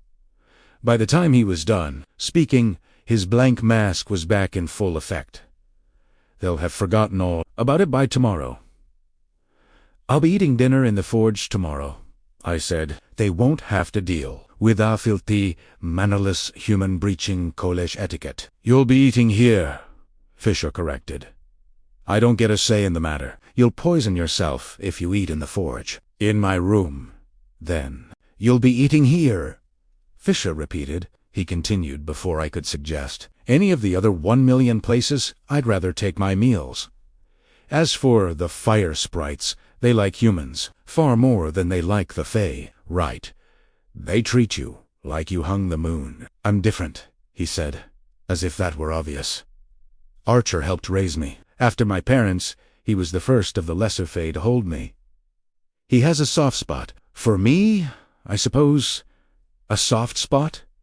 It was more than that. The fire sprite loved Fisher. Me, on the other. And he looks at me like I'm unworthy to breathe the same air as you. Fisher's head rocked from side to side. No, he doesn't. He's interested in you. He wonders if you'll be staying. I picked up a roasted carrot from my plate with my fingers, biting the end off. Of it he'll be glad to hear that I'm not. Not a word passed Fisher's lips. He sat as still as can be, watching me eat the carrot, his jade eyes picking over my features. Eyes first, then the bridge of my nose, over my cheekbones, and then down to my mouth. His gaze lingered there, for longer than seemed proper. When he didn't look away, I said the first thing I could think of to break the silence. You should send Carrion home, even if you refuse to let me go yet. He looked surprised at this. Should I? He has family in Zilveron. His grandmother. She'll be worried about him, and he can tell Hayden and Elroy that I'm okay if he goes back. That would probably stop them from doing anything regrettable for the time being. We'll see what the boy has to say for himself. He's 26 years old. He's hardly a boy, I muttered. He's an infant with a smart mouth. As far as I'm concerned, but... You're defensive of him, Fisher mused. I suppose that's only to be expected. I'm honestly surprised that you would want him to leave. He took a sip of his wine. Defensive of him? An unfamiliar tension radiated from Fisher. He seemed to be working very hard at I wouldn't have thought he was your type, but it explains a lot. My type? A weightless, falling sensation made me sit back in the chair. I felt so dizzy all of a sudden. What are you talking about? He mentioned that you were infatuated with him back in your room. Well, he was lying, I spluttered. Carrion's a pain in the ass. He's known for making up stories on the spot. When I went to Zilveron to fetch him. When you went to Zilveron, you were supposed to fetch Hayden. Stomach stopped rolling, replaced by a prickle of anger. I set down my wine. Which reminds me, you didn't hold up your end of our bargain. Not properly. Not properly. How is it that I'm still expected to hold up my end of our oath, but you're free to walk away from it? It was so easy for him to dismiss me. One flick of his wrist and a roll of the eyes, and anything I said was rendered inconsequential. It was infuriating. Not walking away from anything? I swore I would try to bring your brother back. I tried to bring your brother back, he said. Oath fulfilled. You couldn't have tried very hard. I didn't say I would try very hard, did I? And anyway, you'll find that I did. The best anyone could have, given the circumstances. You said you could find my brother because we had the same parents. That it'd be easy since you were covered in my blood. Fisher paused. I'd spent enough time around him now to know when he was about to say something I wasn't going to like. The unholy delight in his eyes promised that I would hate whatever he was about to say next. That's right. But I wasn't just covered in your blood, was I? I was wearing another of your ... perfumes. Double quotes, perfumes. He deliberated over the word, luxuriated over it. The dark, suggestive way he said it left nothing to the imagination. He had no mercy, so there was little point in begging for it. But I had to try. Do not, Fisher, please. Just ... When you were grinding yourself all over my lap, you marked me up very efficiently, he purred. A fire burned in my throat, causing my voice to crack. I hate you. You keep saying that. I'm still not convinced that it's the truth. Either way, your brother wasn't where you said he'd be, and when I reached your ward, I detected your scent from 3 miles away. Just stop talking. Fisher plastered all over that boy. He gave me a cruel smirk. Pheromones are signal flares to our noses, little Osha. I was rushing, so I didn't differentiate between blood and sex at the time. But when I walked into that room earlier, and your friend Kyrian mentioned your little obsession with him, shut the fuck up. It became very clear what had happened. He still smells of you even now. I slept with him months ago. Months. It was once, and I was drunk, and he's never let me live it down since. There is no way you can still smell me on him. There's every way, Fisher rumbled, his eyes darkening. I'd know the smell of you anywhere, on anyone. I'd know it blind and in the dark, across a fucking sea. I'd be able to scent you. Boom. Boom. The windows along the eastern wall of the dining room blew in. It happened quickly, and with staggering force. One moment, I was staring at Kingfisher, watching his mouth, in horror, withering a little more with each of his words. The next, a glittering explosion of glass was raining down on us, shards the size of my hand cut through the air, like daggers, striking the table, tearing through the flowers, slashing at my skin, brought my hands up instinctively, protecting my face and head. Fuck! Kingfisher became death. His expression transformed to one of rage, his lips curling back, his canines extending. He was a flash of shadow, already on the other side of the table, with Nemorel in his hands before the dark shapes had finished dropping from the windows. There were 4 of them, tall monsters, with patchy, stringy hair and white, waxy skin. Gaunt cheeks, spider-webbed with black veins, crooked fingers that terminated in claws, red eyes. Not just the irises, but the whites, too, as if every capillary had burst and bled beneath the surface. Each of them bared a mouthful of elongated yellowed fangs that dripped with ropes of viscous saliva. Wore clothes, but the garments were in tatters, barely clinging to their emaciated frames. The largest of the 4, a male with a thick black runic tattoo across his forehead, released an almighty roar of rage and launched himself at Fisher. Fisher moved like water. Nemorel flashed around him, the tarnished black blade whipping through the air, trailing smoke. The sword was an extension of Fisher himself. For a moment, it was all I could do to sit and stare at him, watching in awe as he fell upon the monster. He was powerful and quick, his body twisting effortlessly when the monster tried to claw him. The hand that had swiped at Fisher fell to the floor with a dull thud, rolling under the table. Black, steaming ichor arced from the stump Nemorel left behind, the pungent stench of sulfur flooding the dining room. Fisher threw a glance back over his shoulder at me and shouted, "Move!" The dining room came into sharp focus.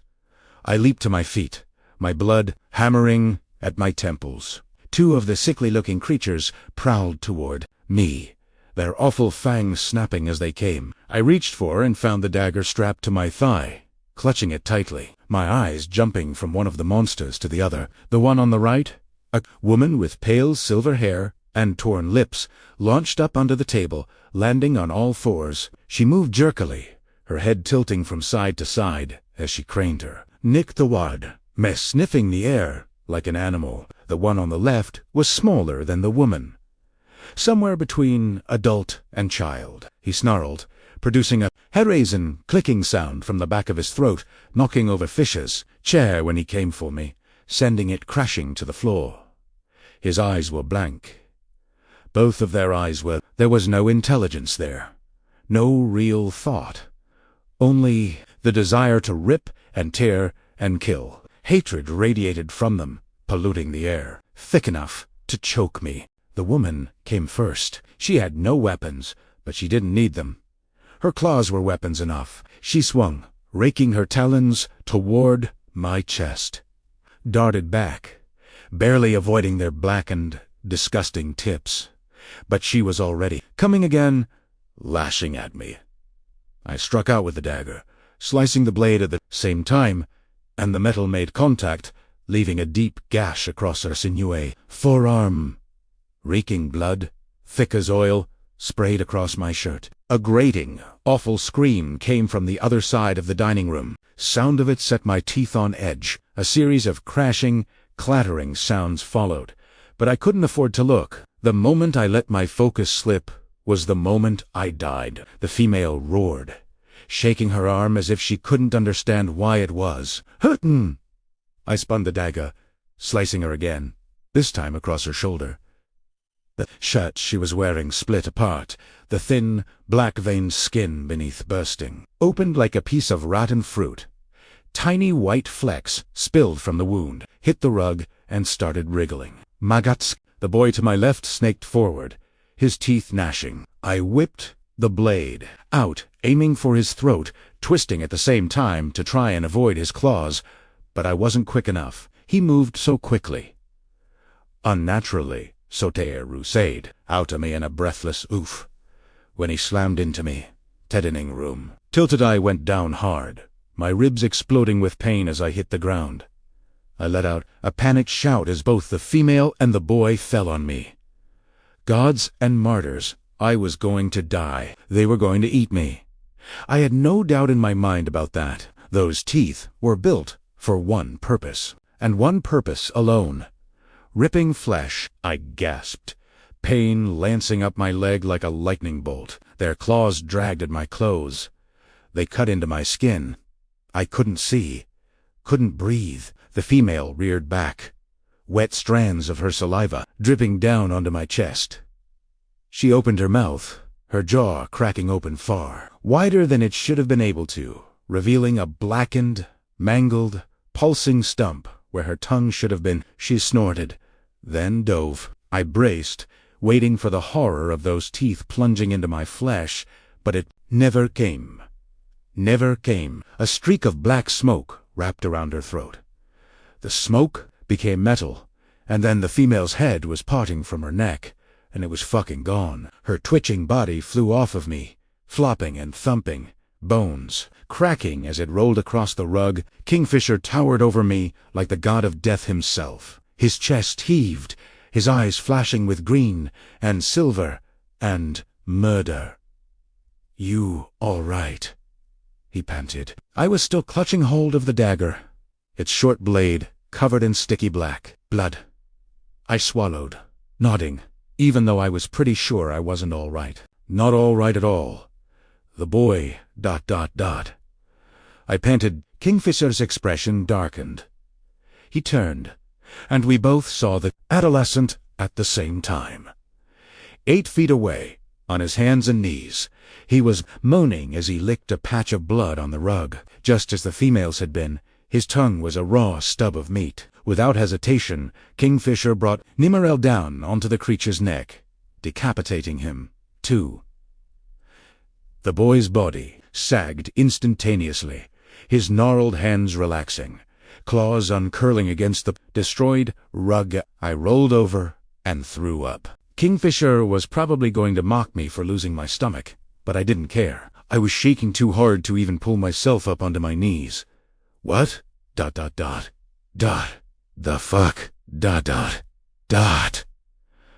Dust happened." Strong hands found my sides. I gasped, the bright sting of pain dancing up my leg again. Kingfisher repositioned his hold on me, muttering unhappily to himself as he lifted me into his arms.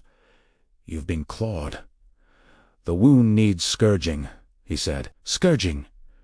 The poison will kill you otherwise. Did either of them bite you?" No. T. My head swam, another wave of nausea hitting me hard. White pinpricks flared in my eyes, making it look as though Fisher's hair was full of stars. They streaked across the ceiling. First one shooting star, then another, then a million of them, racing across my vision. It was ... really beautiful. Actually, Kingfisher was, too. His throat was flecked with black ichor, and his hair was disheveled. His eyes were wild, but he looked breathtaking. I could feel his heart beating like a drum against my side, Thumb, thumb, thumb, thumb. I couldn't feel my fingers. Y. COULDN single. Quotes. TI. Feel them. Why was Kingfisher running? What? Were those? Things I rest. Stars raced above Kingfisher's beautiful head. He clenched his jaw, his throat, muscles working as he kicked open a door and carried me through it. Sanasrothian foot soldiers, he answered tightly. Feeders, they are they. Reason why we need silver so badly. It's the only thing that can kill them. Now, can somebody fucking help? Chapter 19, Bones and All. A dream of death and liquid fire. No, a nightmare. I was trapped inside it, with no way out. Darkened hallways stretched off into eternity, doors on all sides. Whenever I opened one, heart thundering in my chest, I was met with the putrid stench of rot and sharp, yellowed, snapping fangs. There were crowds of them.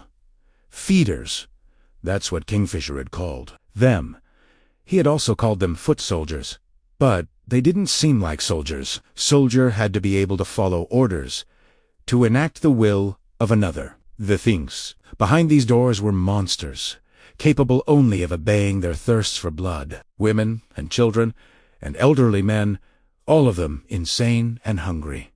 They tore at me with clawed fingers. They sank their rotting teeth into my skin. I screamed, anthracid, ripping myself away from them, barely escaping with my life, only to open another door and unleash a fresh wave of them. There was no outrunning them, no fighting them. They sprinted after me, defying gravity as they sank their claws into the brickwork and swarmed up the walls, charging on all fours across the ceiling. Fell, evil demons, determined to drink me dry and drain my soul while they were at it. I ran hard, but it was no good. There were too many of them. My lungs burned, the wound in my side on fire. Blood ran down my legs, coating my bare feet in a slick that made me slip and fall. I didn't stop falling. I would fall forever, burning and burning, until my blood turned to crimson. Steam and my flesh sloughed from my brittle bones. And still I'd fall. Fall and fall forever. I woke with a start, dragging in an audible, ragged breath as I sat bolt upright. Where was I? My mouth tasted of bile and ash. Everything fucking hurt. My limbs fell toss, though they'd been tied to 4 horses, and the shitty bastards had bolted in 4 different directions. It hurt to breathe, to swallow, to fucking blink. For a good minute, I braced my hands against the mattress beneath me, trying to wrangle my senses, waiting for the pain to pass. It took a long time, but eventually I could think around it enough to take in my light poured in through 12-foot windows to my left. Heavy velvet curtains hung at them, half drawn on one side. Paintings hung on the walls in gilded frames, though the artwork within those frames was slashed. 2 ribbons. Above, the ceiling was painted black, pinpricks of white strewn across it in no apparent design or order. A chest of drawers, made from a rich, dark wood, sat against the wall by the door. An armoire, made of the same wood, was positioned in the corner, its doors flung open, displaying an array of dark garments within. I was in a bed, a 4-poster bed with birds, wolves, and dragons carved into the posts. The sheets were black. The cushions at the foot of the bed were also black. Along with the mostly black clothes hanging in the armoire. Dread tapped me on the shoulder. The moment I inhaled through my nose and detected the smell of mint in the air, I knew I was in deep shit. "Oh, look, Sheeless," came a hushed voice. I hadn't noticed the wing-backed chair in the pool of shadows created by the drawn curtain, nor had I noticed the female sprawled out in it, feet crossed, the anka hands stacked over his stomach. Now that I knew he was there, he was impossible to miss. Fisher's hair was a little mad, waves and curls springing every which way. His face was bone-white against his dark clothes. As always, he was a creature of stark contrasts. Even from 15 feet away, I could see the flecks of ichor staining his cheeks. He looked relaxed. His posture was one of boredom, but the energy he gave off hit me like a slap. With eyes of green fire, he stared at me so intensely that I almost gave in and recoiled under the weight of his gaze. I clenched my teeth, bracing for the storm I could feel mounting on the horizon. "It wasn't my fault," I said. Kingfisher blinked. "I never said it was. You're looking at me like it was," I countered, gathering the sheets up to my chest, clutching them as though I might be able to use them as a shield against him. "Sounds to me like you're wrestling with a guilty conscience," he rumbled. "I do not have a guilty conscience. I have a hole in my side and my leg, because you chose to relocate us to a place where rabid freaks hurl themselves through windows and attack us. You aren't injured," he said evenly. "What? We have excellent healers here. Better even than at the Winter Palace.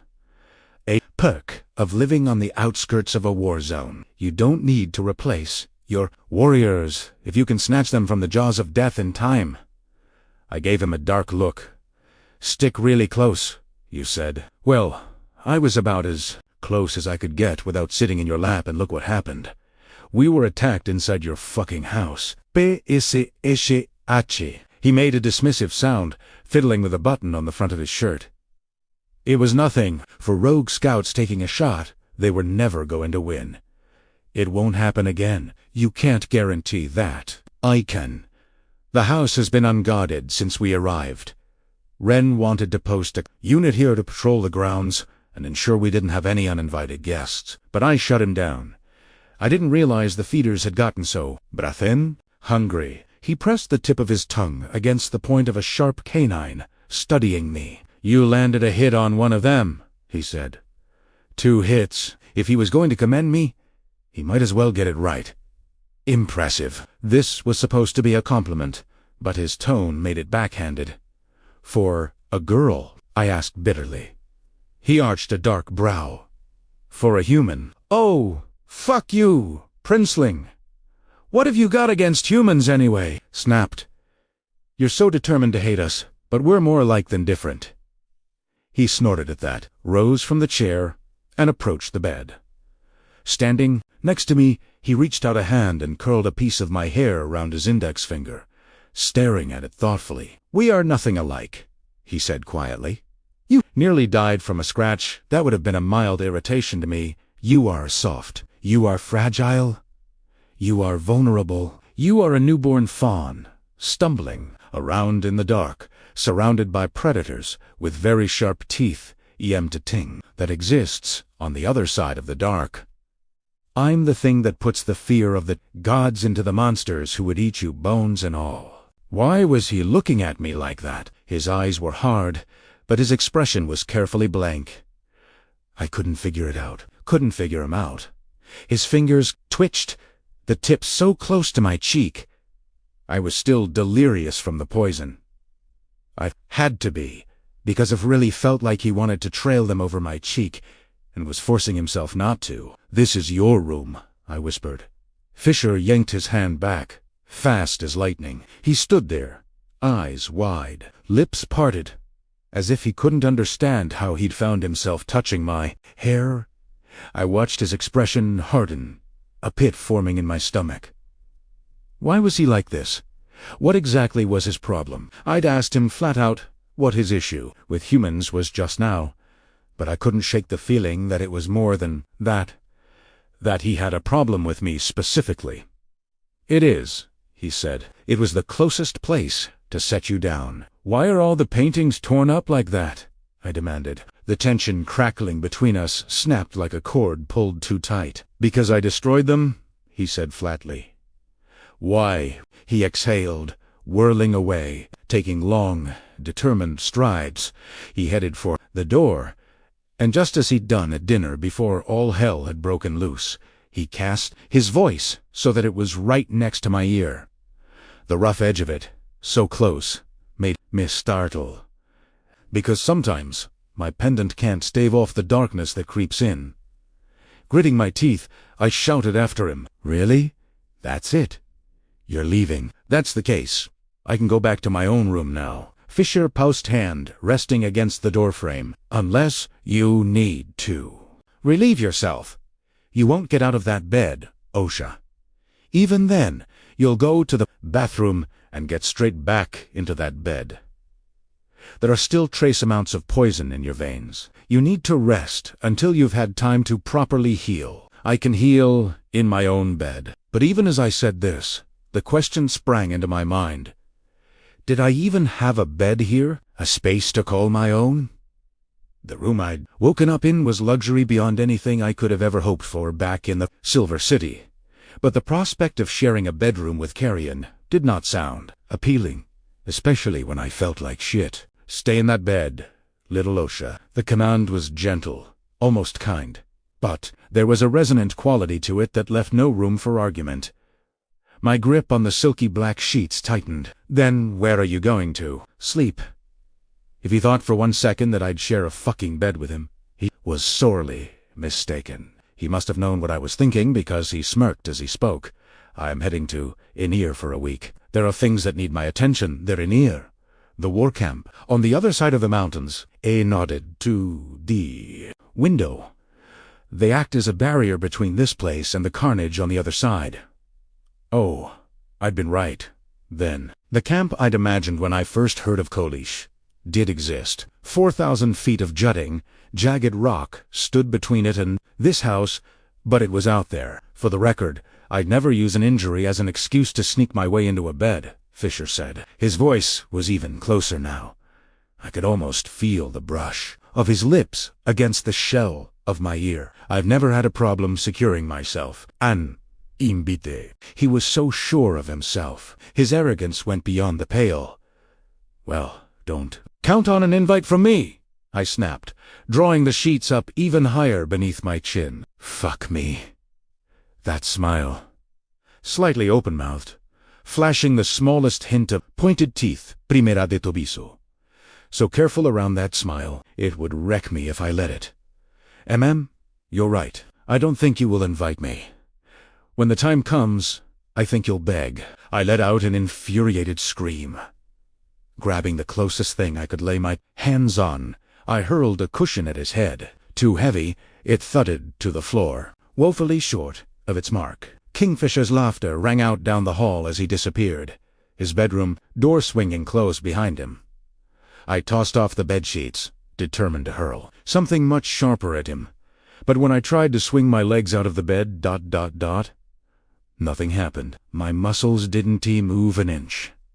Didn't even twitch. Oh my gods. I was something wasn't right. The healers, they, couldn't move my, oh. My gods. Oh no, oh no, oh no. The second I stopped trying to get out of the bed and tried to flex my feet, instead, my body obeyed. Relief rocked me so hard that I let out a sob, pressing the back of my hand to my mouth. I could move my legs. I just couldn't get up. Wait. No. Adente. Unless you need to relieve yourself, you won't get out of that bed, Osha. Even then, you'll go to the bathroom and get straight back into that bed. Understanding pressed down heavily on the center of my chest. That was why Fisher's voice had sounded so firm when he told me to stay in bed and rest. Because it had been a command issued through the oath that bound me to him, I had to stay in his bed. I didn't have a choice. 5 days. 5 long fucking days. I ate in Fisher's bed, slept in Fisher's bed. Whenever I needed to go to relieve myself, as Fisher had so elegantly put it, my body allowed me to get up, but my feet carried me toward the discreet door over by the armoire and permitted me to enter the beautiful white marble bathroom there. I could do what I needed to do, and I could wash my hands, but as soon as I was done, my legs carried me back to the comfortable prison of his bed. I had no idea what kind of magic kept the sheets so perfectly cool and clean, but it didn't take me long to decide that it was tricky and evil. The scent of Fisher never faded from the black silk. I could smell him, the complex scent of a cold, winter forest every second of every hour of every day, until he was literally all I could think about. I wanted to kill him, and I was so bored, I thought I'd lose my mind. Onyx's presence was the only thing that saved me. The fox had arrived shortly after Kingfisher had left, and had stayed with me most of the time since. He curled up next to me and slept. He made quirky noises that sounded like he was laughing whenever I patted him or gave him neck scratches. 3 or 4 times a day, he hopped, downed off the bed and slunk out of the room, nudging the door open with his nose, presumably heading outside to go to the bathroom himself or to hunt. He always came back, though whenever the fire sprites brought me my meals, I begged them to fetch Fizzer, but they shrugged sheepishly and told me that he hadn't returned. After lunch, without fail, Telina, a Phi healer with beautiful bronze-colored skin and the most breathtaking amber eyes, came to check on me. She'd place her hands on my abdomen and read my blood.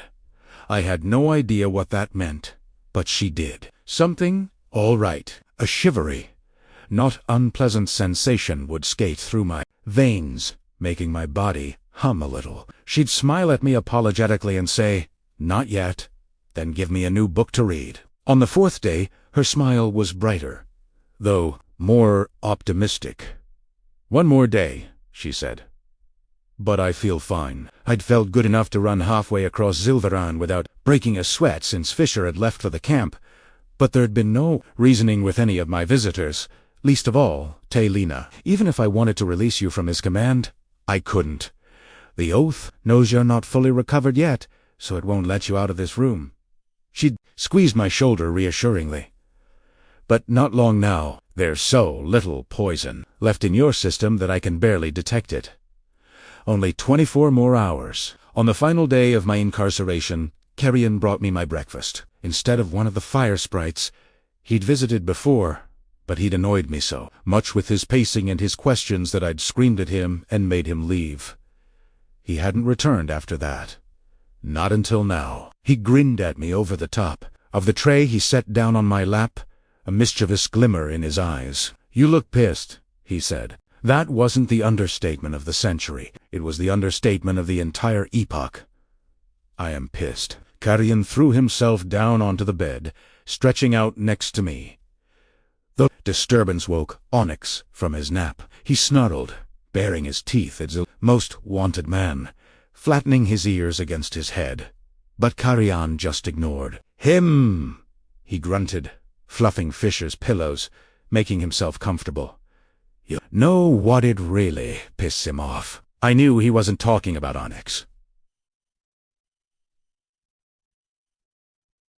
Just don't Carrion. Revenge. Fucking on his bed. I shoved a piece of apple into my mouth. "Oh yeah, sure. Sounds like, great idea. Idiot. What do you think he'd do to you if you fucked someone in his bed?" Carrion waggled his eyebrows. "I think he'd never know. I nearly choked on the apple. Or he'd know."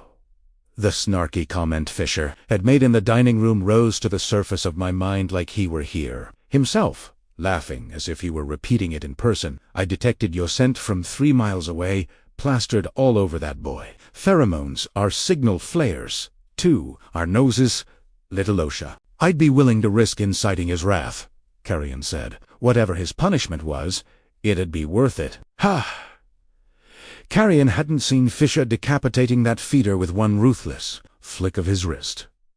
If he had, he might reassess that statement. I gave him a pointed look. "No?" Carrion swiped a piece of toast from my breakfast tray. "Ebi into eat," creating a shower of crumbs that magically disappeared before they hit the bed. "Sheets! Just so I know," he said, chewing. "Is that a no to fucking in your captor's bed? Or a no to fucking in general? What do you think?" He pointed at me with the corner of his slice of toast. "You could eviscerate a man with that expression. It's one of the things I love most about you." I snatched the toast from his hand and threw it down onto my plate. "I don't love anything about you." Liar. "There are so many things you love about me." He winked roguishly, attempting to steal the toast again, but I slapped the back of his hand. "Get your own God-scourged breakfast. This one's mine. My hair, my eyes, my wit, my charm, ... He counted them off on his fingers. Marquine, Aliste, you have 0 charm. I'm a hell of a lot more charming than Kingfisher, he sputtered. You're both as insufferable as each other. Now, can you please get your filthy, muddy boots off of the bed? What does it matter? The mud just disappears, anyway. He demonstrated, wiping the mud-caked soles of his boots against the rucked-up sheets, looking very pleased with himself when the mess he made promptly disappeared. See, what the hell have you been doing? I demanded. Why are you so dirty? And ... Wait, where did you even get those boots? Last time I saw you, you were walking around barefoot. I laughed scornfully. You looked stupid. Well, I was hardly going to walk around with just one boot, was I? Well, you've been stuck in here, staring at the ceiling. I've been out training with the new guards. They have a fascinating fighting system. It was an airy taunt, payback for saying he'd look stupid. If there was one thing Carrion Swift couldn't tolerate, it was being made fun of. As for the boots, your friend Fisher gave them to me. I set down my fork. He did. Carrion nodded. That night, before you had dinner with him, you'd already left for the dining room. He showed up with these in his hand and said he'd give them to me on one condition, which was... Carrion snagged a grape from the tray and popped it into his mouth. That I take a bath. A bath. Yes, a bath. That's a weird request, I know. Even after being kidnapped, dragged into a different realm, and carted 4 miles on the back of a horse, I still smelled great, but it was all. Wound up about not liking the way I smelled, so I figured fuck it. Whatever. A bath for a new pair of boots was a fair trade, and it felt great to soak in all of that hot water. Strange, all of that water. I still can't wrap my head around the fact that there's just so much. ... It prattled on, but the bite of toast I'd just taken had turned claggy like glue. He said he didn't like the way you smelled. Yes, and he was very rude about it. He had a bunch of sprites come in and scrub me with these stiff brushes until I was raw and pink all over. I swear they took off 4 layers of skin. They put this thick white clay all over me. Then, and let it sit so long that it went hard, and they had to crack it to get it all off. Gods. And then, he said, taking another grape, they rubbed me down with this special kind of moss, which is where things got interesting. They paid particular attention to my ... His eyes trailed down his body until they rested in his crotch. I raised my eyebrows at him. You let a fire sprite jerk you off with a handful of fire moss? Not a fire sprite, he said defensively. These were water sprites. 3 of them. They're smaller than the Phi women, and very nice to look at. I didn't mind their attentions one bit. You've been in Avelia for 5 seconds, and you've already had a foursome with a different species of magical creature. I didn't know why I was surprised. It was absolutely something Carrion would do. Jealous? He asked, winking again. No. I'm disgusted. What if you catch some kind of Phi disease? Eyed his crotch for Ephesus this time. Another grape went into his mouth. I'm not worried about that. They were very thorough with that. Gross. Come on! Hurry up and eat! That gorgeous healer told me to let you know you'd be able to get out of here as soon as you finished everything on that tray. I let my mouth fall open. Carrion Swift you are. Such an asshole. Should have been the first thing you said when you came in here. I'd never finished a plate of food so quickly in my life. Not even when I'd been starving back in the third. The silver spat in the crucible, bubbling angrily. The combination of iron filings and the yellow powder I'd first mixed in saline solution and then added to the molten silver had not ended well.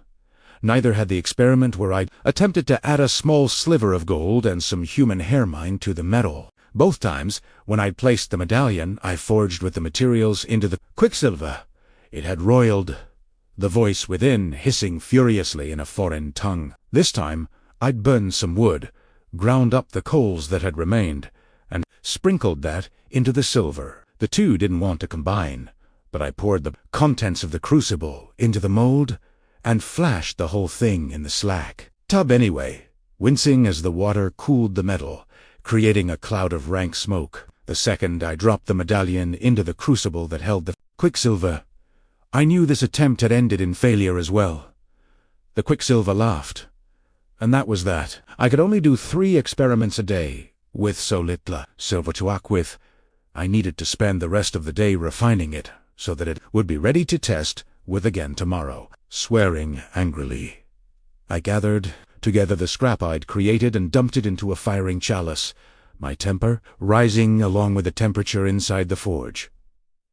Even with one side of the workshop open to the elements, it was still as hot as the dungeons in my palace by the time I was done for the day. When he wasn't chasing the birds or hunting for mice, Onyx had taken to lying underneath the giant oak tree, watching me from a distance, cooling his belly in the snow. It had been 8 days since I'd fled Fisher's room, which meant failed attempts at creating a relic. The trunk full of silver rings sat by the bench, where Fisher had left it, its presence a daily reminder that, until I'd turned every single ring inside it into a shield that would allow Fisher's warriors to pass through the quicksilver unharmed, I was basically fucked. And then I'd see the other trunks full of rings tucked away in the corner, and I'd have to fight the urge to scream. I didn't want to think about what was going to happen if I didn't make any headway soon. Every time I refined the scrap silver, I lost some of it.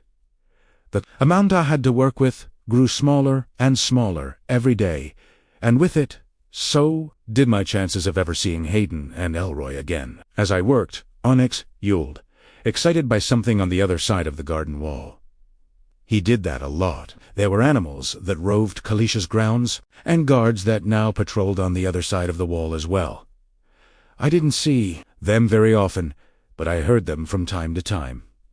I ignored Onyx's sounds of outrage as I carefully placed the scrap silver into a vat of acid starring at 3 small medallions, watching them slowly dissolve. I didn't see the intruder climbing over the wall until it was too late. My head snapped up when Onyx let out a very dog-like bark, and there it was, a dark figure striding toward me across the garden. Feeder. My heart backflipped, my hand reaching for my dagger, a cry of panic building at the back of my throat. ... But it wasn't a feeder. It was Wren. He gave me a warm smile as he entered the forge. Afternoon, Saris. Really? You're gonna climb the wall and scare the shit out of me instead of coming in through the door? It was quicker that way, he said. Sorry.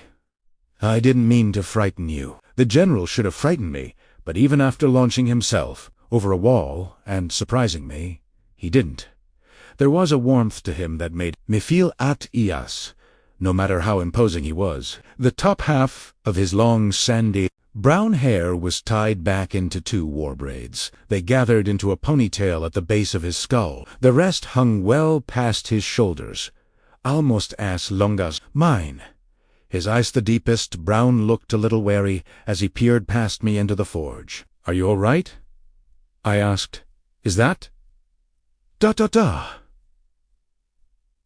Blood! His hands were stained black, as were his pants. The golden chestplate he wore, engraved with a sigil of a snarling wolf's head very similar to the one on Fisher's gorget, was with black liquid as well. It could have been very dark mud, but no. He was close enough that I could smell him now, and holy hells, the general reeked of the same foul odor that had filled the air when the feeders had attacked us. It was definitely blood. He looked down at himself, his brows rising, as if he'd only just noticed that he was filthy. Shit. Yes, We don't exactly have access to a bathhouse at the camp. There's a river, but it's frozen. I should go and clean up. Apologies, Saris was so fixed on coming to say hello that ... He tried unsuccessfully to wipe his hands clean on his pants. Yeah, I forgot about this. I'll go and clean up. First, I was charged with the pleasure of letting you know that Fisher's requesting your presence for dinner again tonight. Who?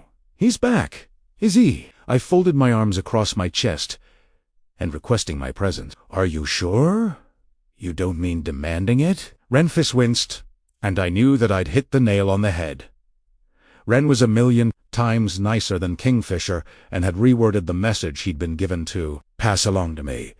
"He doesn't mean to be so brusque," he said. "Esse Bane. Fighting this war for so long now that he's forgotten what it's like to interact with polite society." I turned back into the forge and dropped my heat-proof gloves onto the bench.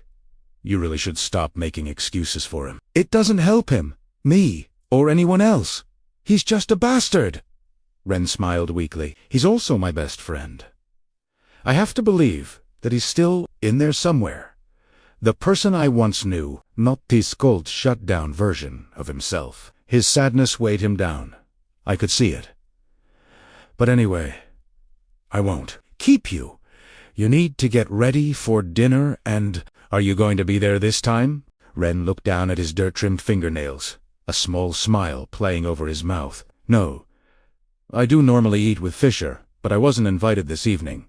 I narrowed my eyes to slits. "And why was that, do you think?" "I'd hate to hazard a guess." "Kawa!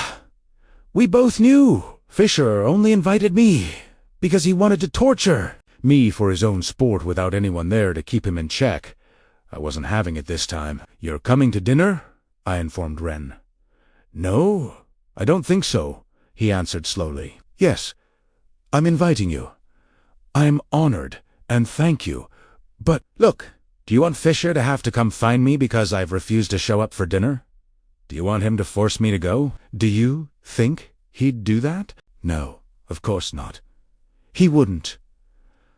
I waited. "Fine, he probably would," he conceded. "Good. So you're coming, Saris, because you wouldn't want him to command me to do something I didn't want to do again, because you're a nice Phi warrior, unlike Fisher, who is the devil incarnate." Ren looked torn, but at last he relented. "All right. Yes. Okay, I'll come. But he's not going to be happy about it. When is Fisher happy about anything?" I scowled. "Where is he? Anyway, why didn't he come to torture me with news of dinner himself?" Ren looked toward the doorway, more alert than he'd been a moment ago. Got the feeling that his superior Fey hearing had detected movement out in the hallway back in the main house. But if he had... He didn't mention it. "He's with Telina," he said distractedly. "Oh, right. Was he hurt or something?" "Oh no, he's fine. Nothing to worry about. There was a skirmish in the eastern wood beyond the camp, but it was over quickly. He came out unscathed." He nodded as if trying to convince himself that this was true. "See you at dinner, Saris. Wait. One last thing before you go. I've been thinking a lot while I've been stalking Era trying to make these relics, and Fisher's sword, Nimarel, still has some magic, doesn't it? The smoke and that dark energy that crackles from the blade." Ren looked a little wary now. "Yes." How is that?" He rubbed his jaw, thinking for a second. "I'm not sure," he said. "None of us are. All we know is that when the god swords went silent and abandoned the rest of the Fae who carried them, Nimarel stayed. At a cost. The blade used to shine brilliant silver. As the centuries have passed, it's blackened and tarnished. But Nimarel has stayed. The spirit of that sword, or the magic inside it, whatever you choose to believe it is, has stayed. No matter what, it's never left him. I don't see why I have to come." Carrion tugged at his shirt collar, grumbling as he hurried along behind me down the hall. I was in the middle of a great sparring session. I'm filthy. I would have gotten changed if I'd known I'd be sitting down with my kidnapper for a nice meal. Speaking of which, you should really have changed after you left the forge. "I did," I said blandly. Carrion pulled a face. "Really? I seem to remember there being a very low-cut, sheer black dress on the end of your bed when I went back to the room earlier, and I can't help but notice that you're wearing a faded, threadbare shirt and some very dusty pants. So what?